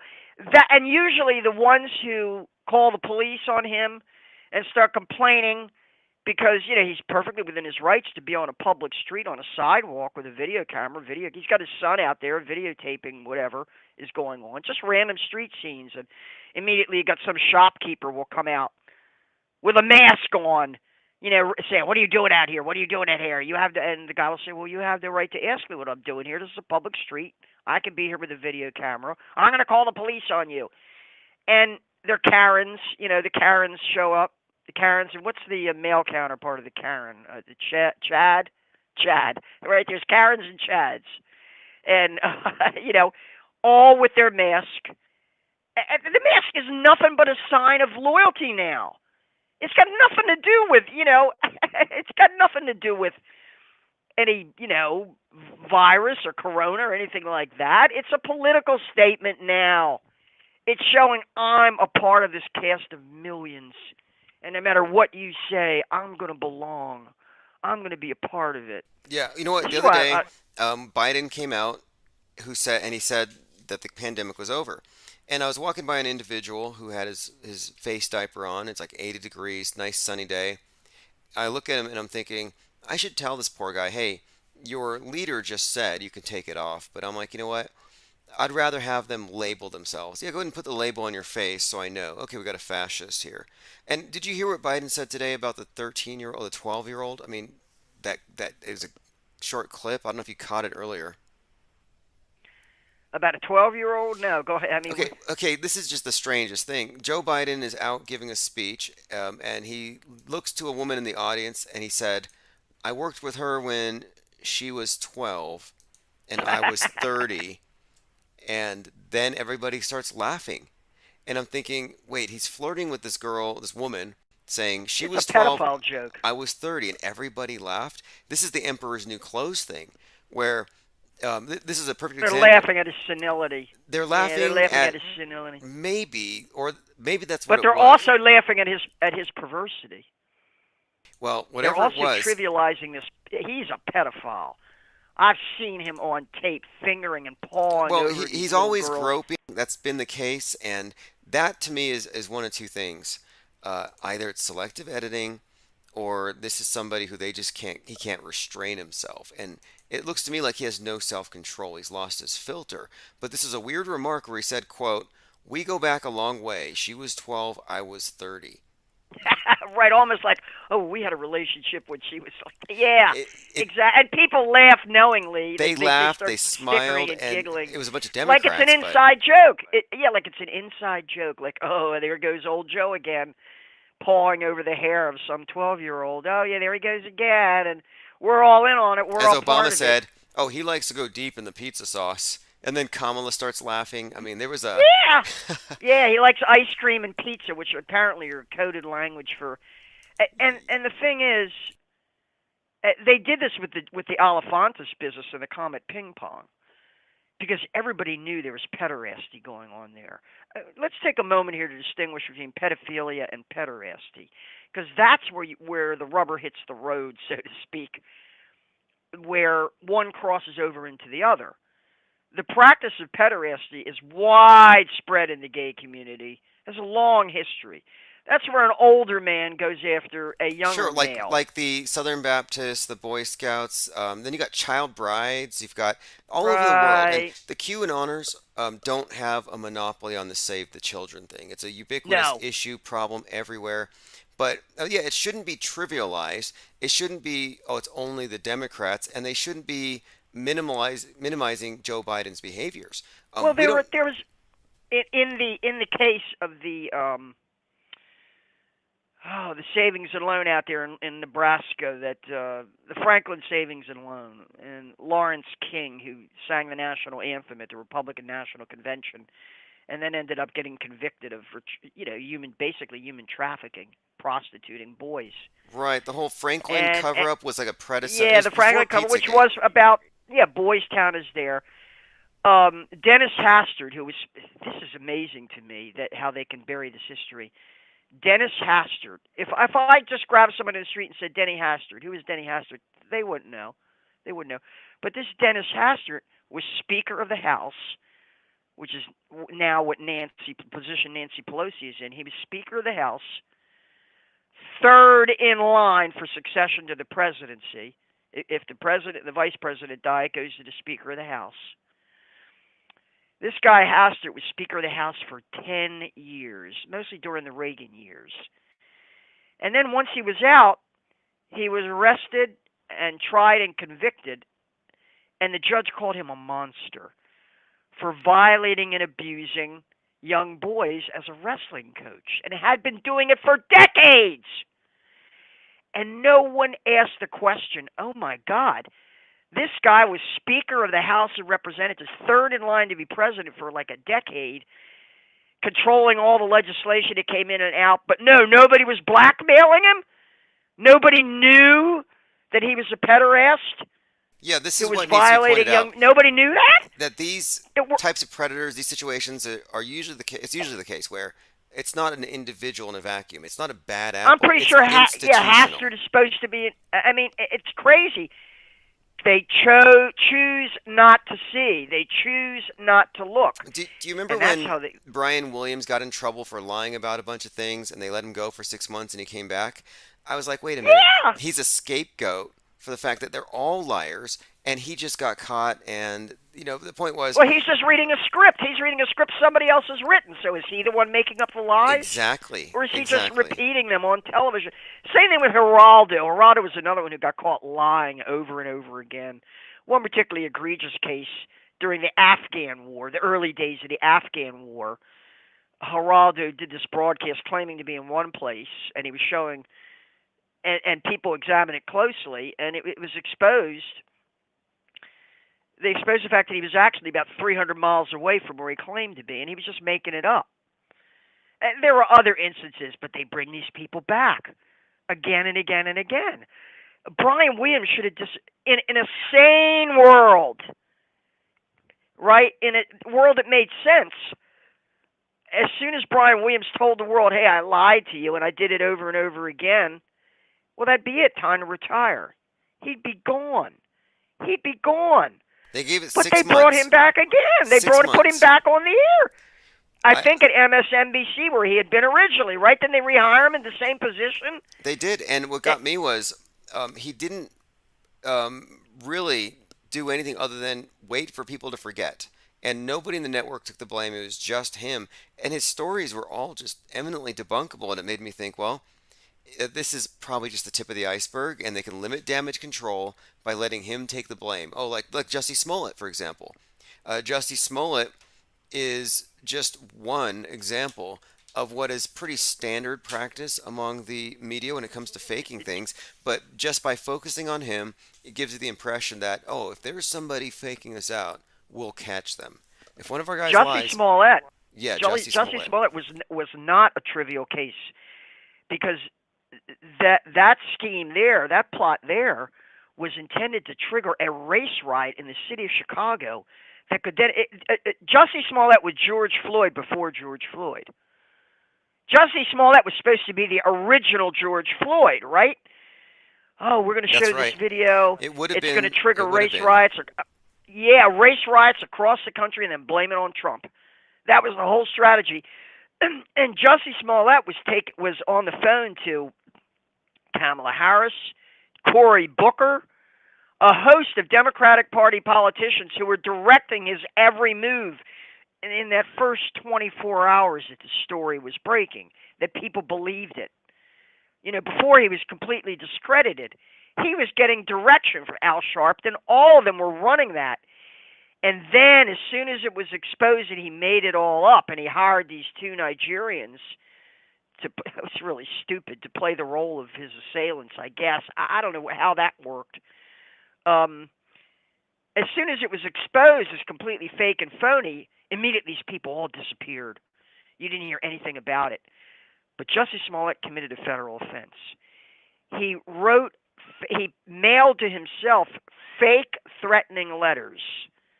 This reminds me a little bit of the anthrax letters of Wow, he wrote letters himself too.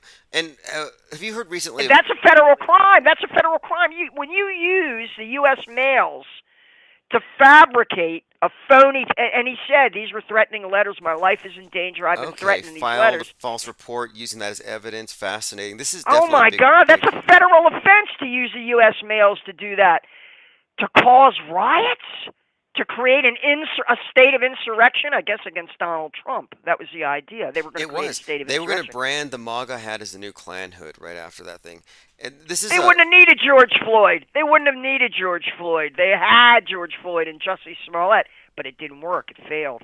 Have you heard of, lately I've been referring to Gavin McInnes as Gavin McSmollett. Yeah, McSwat. McSmollett, yeah. Gavin McSwat. To me, I'm like, that's low. We already know the political left fakes hate crimes against itself for sympathy and clout. When I see people on the right doing it, it's very shameful. Especially to his credit, Owen Benjamin outed Gavin McInnes. Yes. Is that right? Owen Benjamin outed McInnes, and McInnes said it's over between us. You should see if you can get. I think it would be appropriate to formally request maybe an interview with Owen Benjamin where he can elaborate and explain his paradigm, his model for the cast of thousands, the cast of millions, using fractal geometry to describe how even the smallest individual in an outfit like NASA or in the 9/11 PSYOP or in Sandy Hook or Parkland, how even one individual, just through their small part in it, manifests this fake narrative, makes it real somehow, makes it have real kinetic force in the world. It's a very interesting explanation of this, and since he's arrived at this now, he's now, as I say, putting out his own paradigm or his own model for how this works. It'd probably be good to interview him on this and have him, explain it in detail, because I think it makes perfect sense. It explains everything. People are in on it. They're in on it. And that means at a certain level they know they're in on a big lie.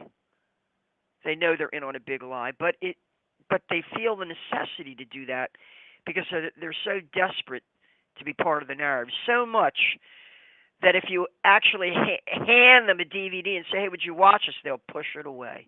They'll say, "No, I don't want to look at that." Very interesting book I think it's Howard Bloom, the Lucifer Principle, a scientific exploration of the forces of nature, and it gets into the idea of groupthink and how when you have a group of people, it essentially becomes what he calls a superorganism, where the individual will now defend the interests of the group because the group is the unit of value, not the individual, and that this type of groupthink is very defensive, and no individual wants to be the one that destroys the integrity of the group. So they're all like T cells. They are the immune system of the It's cult. organic.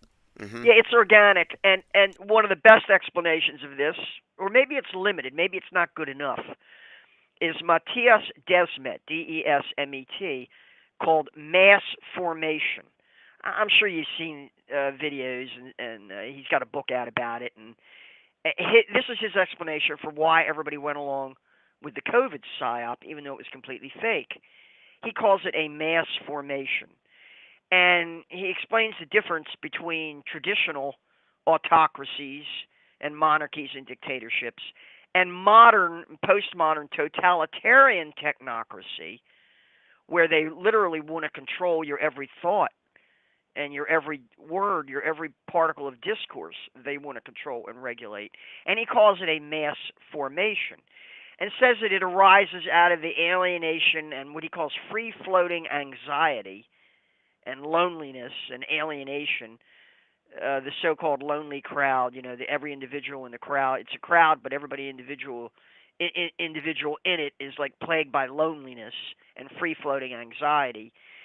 And in order to provide an explanation or a target for this free-floating anxiety, you create a myth, a psyop, a COVID plague, and then everybody's able to reintegrate with the collective and able to reassociate themselves and for somehow or other maintain their connection to society in general by embracing this fake narrative, this phony mythological narrative. Could this explain why there seems to be some kind of a need or a desire for a doomsday? Like today, now in 924, there's this spontaneous conspiracy theory that there's going to be a doomsday today. And it seems like a lot of people want it. And I get the vibe from some people of disappointment when something doesn't happen. Like, oh, we were hoping for the sky to fall, it didn't. Like, it's almost like they want another 9/11. Like they want that sense of belonging, I guess. But I Well, call imagine you're in the Right to Life crowd, right? And these are people who they've been campaigning against abortion for like 30 years now, and sort of in the political wilderness, ever since Roe v. Wade. No one would listen to them, and now all of a sudden they're back on the map, and they matter. And imagine that you've been out there picketing abortion clinics for the last 20 years. And, feeling kind of never expecting to get anywhere. And now all of a sudden the Supreme Court reverses itself, and now you're there. This is your world now. It's like you're riding high now because now, the court sided with you. And now, you know what I'm saying? Now you're real. Now you're actually happening, whereas before no one was paying a whole lot of attention to you. Think about that mind. If you're one of these single issue people that is obsessed with abortion, I mean, you don't even want people using women using a morning after pill. You don't want that, You're that extreme, you think that a morning after pill is killing a baby, in the first 24 hours. Imagine you're one of those people with that mindset, and that's all you care about. That's all you care about.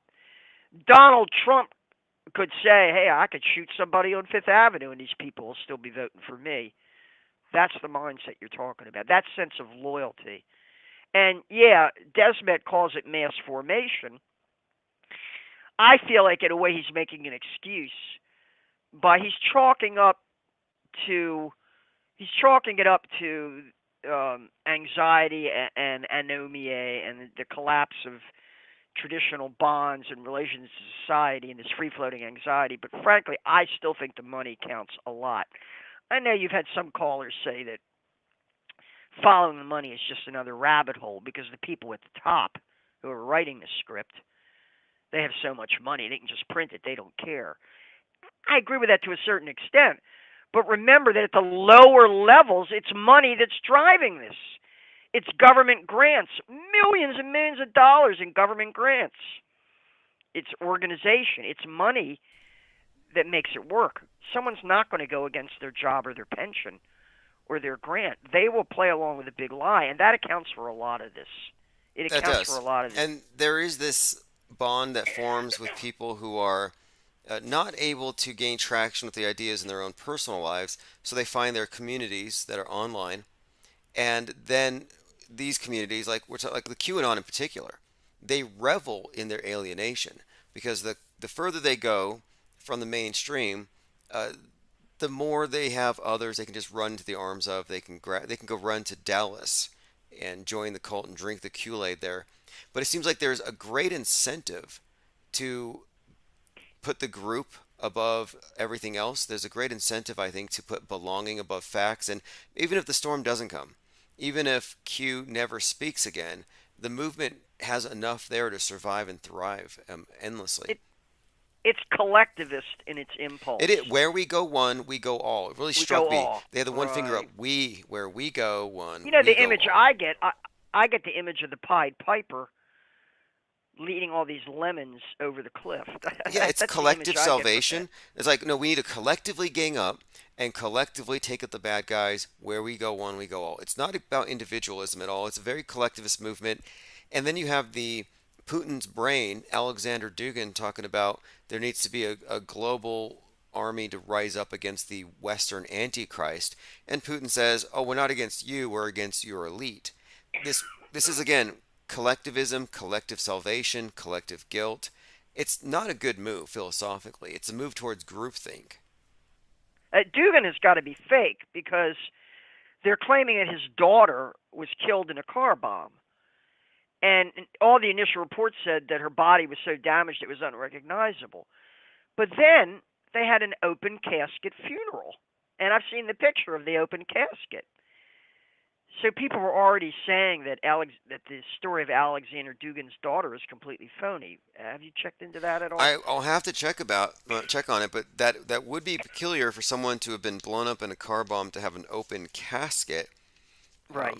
It's a maybe with good restorative arts, but generally, I would say no. I'll have to look at the picture, but the guy and definitely... they're even saying that there are interviews with Dugin after this event where he has another one of these displays of inappropriate emotional affect or lack of emotional affect that you would have expected if his daughter really was killed in such a violent, tragic way.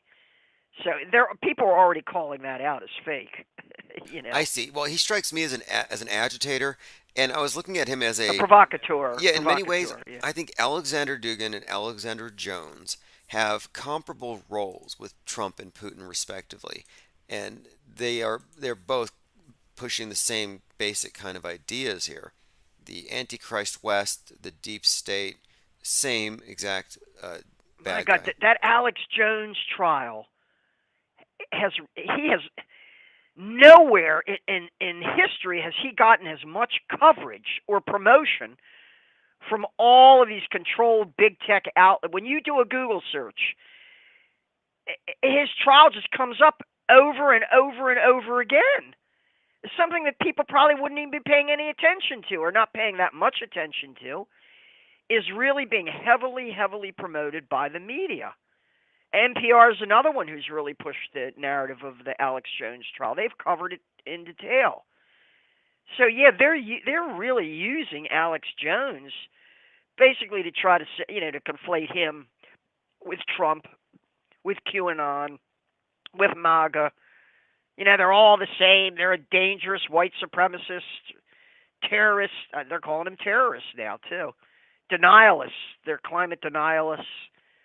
They're January 6th unbelievable. denialists. Australia is like, it's a mental illness to not believe in climate change. And then you have a climate change fanatic setting himself on fire. I mean, yeah, it's going to get wackier and wackier and wackier. What Desmet calls mass formation, I call cult formation. Because it's all these little cult, this splitting of society, the fracturing and fragmentation of society into these divisions, these cults, where you got true believers, and and the ones who are going to put on the mask, they're going to wear that mask.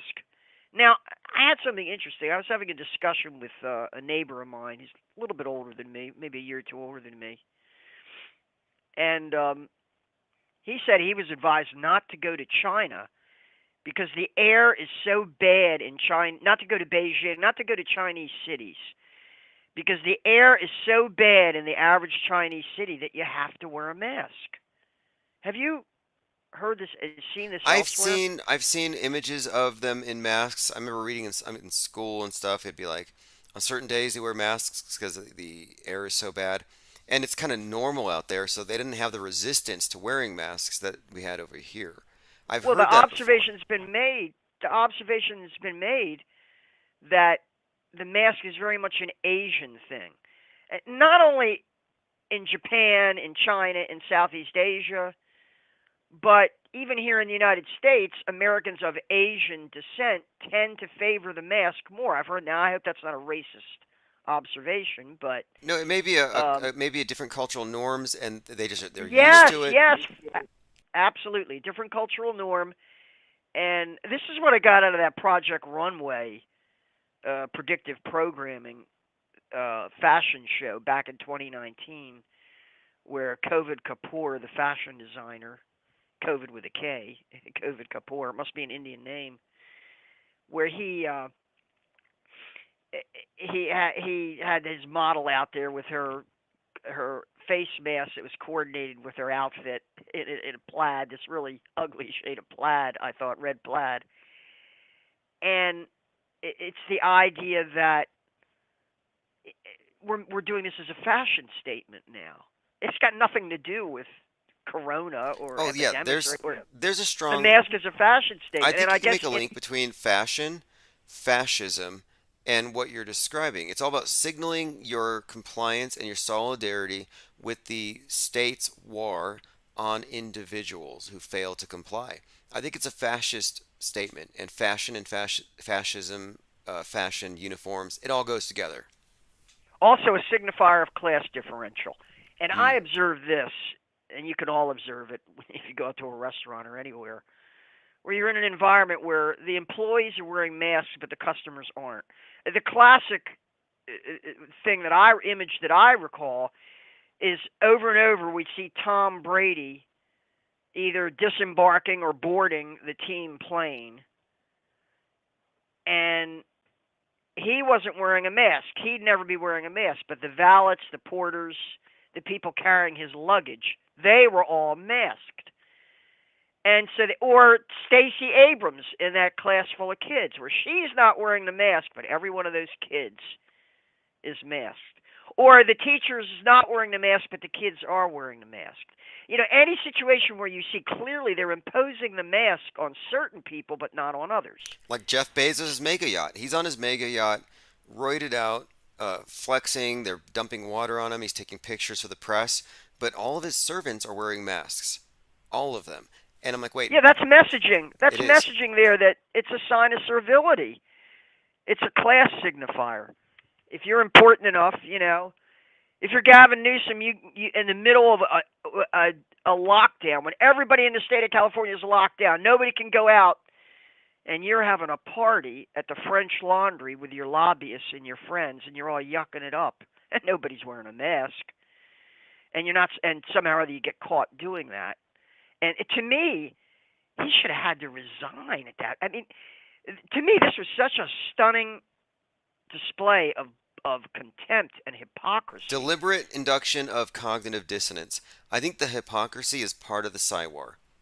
Yes. It forces you to internally just say it or see it for yourself. Like, see the emperor as wearing clothes. Like, we're all looking at the naked emperors, but they get you through cognitive dissonance to not consciously recognize this fact.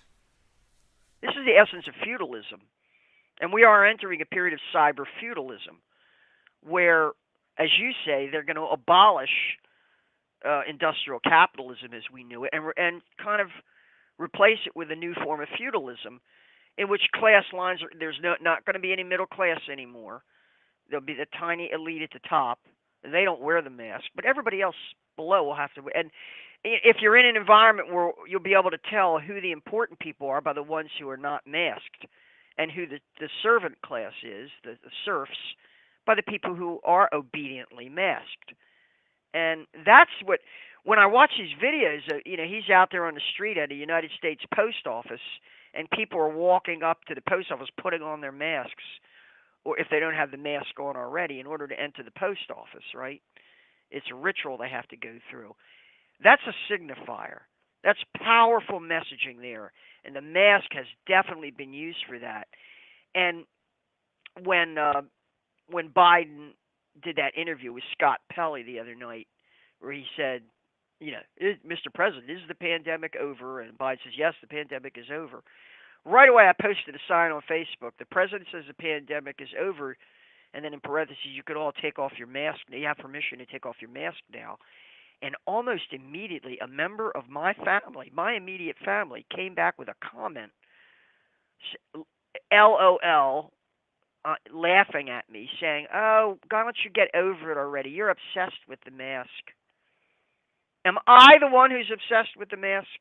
Oh, God, Do I no. sound like the one who's obsessed with the mask? No, and get over it already. In other words, get over it already. Get over it already. You're obsessed with this mask thing. Why do you care so much? And stop paying attention. Don't notice. Says the Don't Karens. notice what's happening. I mean, that's the Karen class, or the ones who are enforcing it, suddenly minimizing it. No way. They don't get a pass. Trivial. Yeah, they want to trivialize it. They want to say, well, it doesn't really matter, but you should anyway. Well, maybe you should. Maybe you should. Oh, it doesn't really. Why are you making a big deal out of it? Why are you reminding us that in perfect lockstep we all obeyed and put that stupid mask on? And let me point this out. Fauci told us the federal judge that struck it down, the mandates that the TSA no longer enforced, it was on 4/18/2022. It was Judge Muzzle, or Muzzle. Take off your mask, says Judge Muzzle. I mean, it was... And you think they picked a judge with that name? I think so. It was also said this person was not even qualified. It was a Trump appointee, 33 years old. They don't know why she was picked. And then on that day, she's the one, Judge Muzzle, is like, okay, no more masks. Take off your muzzle. Very interesting coincidence and name there for sure. We're really entering into the realm of idiocracy. That's what's happening here. They're going to reduce the population of the West to an idiocracy. They have to. They have to make people go along with some of the most crazy, dumbass shit you will ever imagine, that you'll be smacking your forehead saying, what the hell is going on here? They're going to have you slapping your forehead with, well, one of the most egregious examples that I'm seeing now is the story out there about this teacher in Canada, in an Ontario public school, supposedly a shop teacher, an industrial arts teacher, who's wearing these giant prosthetic breasts. Wears a costume, this crazy costume, a blonde wig, and I've seen it. I've seen that, and the story's really taken. The story is like real? going viral. I mean, I've been in shop class, and one of the first things we were told was if you have long sleeves or long hair, take it off and secure it. And I see this thing. With They got a long picture. hair. They got a picture of him with the long sleeves and the wig. On a chainsaw, or a buzzsaw, completely violating. Actually, these prosthetic breasts are so large they would easily get in the way of. I mean, it's crazy what's going on here. And I saw an interview with the head of the school board, who's black, justifying this, saying, "Well, we have to respect individuals and." We know this would never have been allowed in a public school. Never in a million years. Is it some kind of a psyop to create a resistance? Is it some kind of a sick joke? Yes, they want a backlash. A big part of this. Because look, I would backlash especially against it, the transgender, especially the gay and the transgender stuff. That's what I mean. They're conflating it with that, and this is a lone weirdo. What I mean is, you do not wear a wig and then go work on a buzzsaw. This could have dragged the person's head into the saw, could have created an accident. Right, it's crazy. It's crazy. This teacher, if you want to call him that, is violating every common sense rule in the book. I mean, it's crazy that this story is even happening. That's why I say they had to put him up to it. It They seems had to like put it. this I was individual thinking up to about it. Maybe they're creating psyops in order to create a backlash that they can then point at and say, look, they're being irrational. Like, for example, Oh yeah. there were all kinds of books that the right is trying to ban with good reason. We're talking about books that are target marketing children with adult themes. No problem banning that stuff. There shouldn't be. Yet the ACLU is saying, oh, the right wing's trying to ban books. They're burning books. And I'm thinking, the left has spent the last 5 years bragging about how they're deleting the internet, deleting content left and right, censoring all the platforms. They're the book burners. But now they have a problem with burning books because it's a handful of books that are just targeting children with things that are beyond their comprehension. Such hypocrisy. They calculate a part of the Loosh quotient, Loosh being the quantity by which we measure the influence of the illusion. And I say that Loosh can be translated into time and money. You know, how much money are they spending to propagate this psyop, and how much time are people spending? Yeah, how much of your attention? How much do you pay attention? It's currency to them, and you pay it.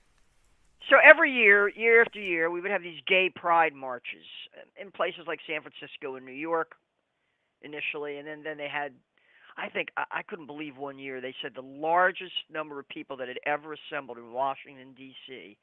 was for a national gay pride march.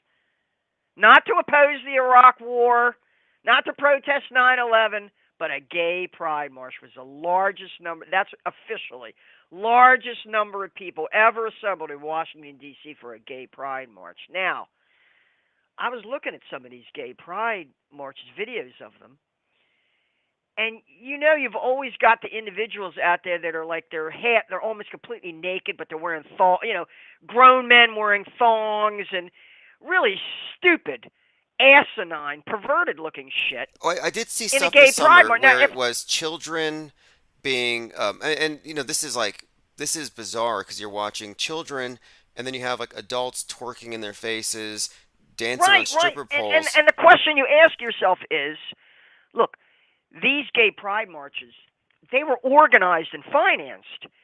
And the people organizing them and planning them surely would be sitting around a table saying, hey, you know, we shouldn't allow the most extreme, you know, grown men in thongs and stupid stuff that's going to be very questionable. It's just going to alienate people. If we, you know, we want equal rights for gays, but here we're putting this out there in the street and making ourselves look stupid and perverted and crazy, all we're going to be doing is alienating, you know, the uptight people out there in flyover country that, you know, they don't want their kids exposed to this shit, and they think it's freaky and perverted. And why are we alienating? You know, in the beginning, when the gay pride movement started, they'd all get out there in suits and ties, and you know what I'm saying? Well, and look, commenter points something out here. Men walking around in all fours in dog outfits while children are nearby. So that I saw some pictures, and the children are thinking, okay, this is a costume. They're thinking Halloween. Yeah, oh yeah. And no, we're talking about these weird leather dog outfits, which I don't know if it's bestiality, whatever you want to call it. It's about degrading. It's leather. It's and look, if someone's into being degraded, masochism, whatever, like, yeah, that's behind closed doors. But here they are putting it in front of children, and the children obviously can't comprehend it. Yeah, and they then their insist parents, on putting it in the street. They put it right out there in the street. But which it's is their so, parents who are allowing it. And these are the same type of parents who would be laughing at Joe Biden and his weird joke about the 12-year-old. Yes. And I'm thinking, okay, yes. This is not just I mean, there's a psyop aspect, creating some sort of a culture war, creating fiction, creating blowback. And then there's just the pathology of it, the moral ambivalence, the inability of people to recognize something that's inherently inappropriate. I'm like, it's not going to lick itself was the sign in that bar where children were. And, you know, I'm just like, okay, this is definitely meant to provoke something. And then you have the reaction from Patriot Front, and they make it look like any kind of response to this is tantamount to terrorism. And so what are they trying to do here, in your view? Or is this just trying to destroy your ability to express opinions, to express dissent, whatever it is? The essence of the cult dialectic is to create a backlash. That's the whole idea. Why else would you be provoking people like that? If you were trying to win people over, like I say, you put on a nice suit, you'd look a little bit conservative. You'd say, hey, all we want is equal rights, and we don't want to be discriminated against, blah, blah, blah. But no, instead you're going to put the most, like the kids out there where you're slipping dollars in their G-strings. This has been a weird year. We've got human meat burgers for vegans. We've got children being target marketed to with highly sexualized themes. We have Joe Biden losing it. The Emperor's New Clothes is what you know. Yeah, that's what you were talking about. The Emperor's New Clothes. That's what we're looking at. The fact is, the Emperor's naked, and you have all these people pretending, and then the kid who's there to say the Emperor has no clothes is being censored. Yeah, it's putting it in your face. They're going to put it in your face now. They're not even going to be subtle about it. They're just going to they're going to punch you right in the face with it and expect you to either pretend not to see it or to endorse it or approve of it or just get used to normalization. It's about normalization. That's what the occulting of the world is about. And the COVID thing was, in a sense, the sort of the opening shot in that, because get everybody to wear a mask. Look what we're going to be able to do. We're going to get everybody to wear this mask, and some of them will be wearing that mask for the rest of their lives. We're going to get them to want to line up for a shot every other month because they think they're not getting enough. Because they already had that with the gays. Was AIDS get into the gay. Like AIDS was sort of like a trial run, I think, for the global AIDS of COVID. I think AIDS was the prototypical cult formation. Absolutely, mass formation and cult formation. That's what AIDS was. And now, of course, you got people in that community that they eat antibiotics like candy. So what do you think's going to happen to their health? Well, I think it's interesting too how it's so politically divided, left, right, guns versus needles, and they're definitely pressing all the right buttons to get each side antagonized against the other, and the sides are irreconcilable. You can't have the Patriot Front talk to the library drag queens. It's never going to be a calm, rational conversation. They've created this. It's sort of it's polarization. Yeah, it's expertly done. It's absurdist. It's idiocracy, and it's almost like parody. Like there was this parody church a few years ago called the Church of Euthanasia, and they said, "Save the planet, kill yourself. Either engage in suicide, cannibalism, or non-procreative sex." That's what like their tenets were. That was the slogan of punk rock. That was from they took that from the Church of Euthanasia, and the Church of Euthanasia's tenets have gone mainstream. Yeah, the mainstreaming of insanity. That's really what it is. It's the mainstreaming of insanity. You want to talk cognitive dissonance? It's even worse than that. And how do you raise kids in an environment like that? You can't. You got to pull them out. People should be pulling their kids out of the public education system now. They should have done it yesterday or last year. It's totally compromised in most places. It really is. There's going to be a fight. This is going to be one of the more interesting aspects because you've got these people that, they want to run their businesses. They want to pursue their professions and their jobs.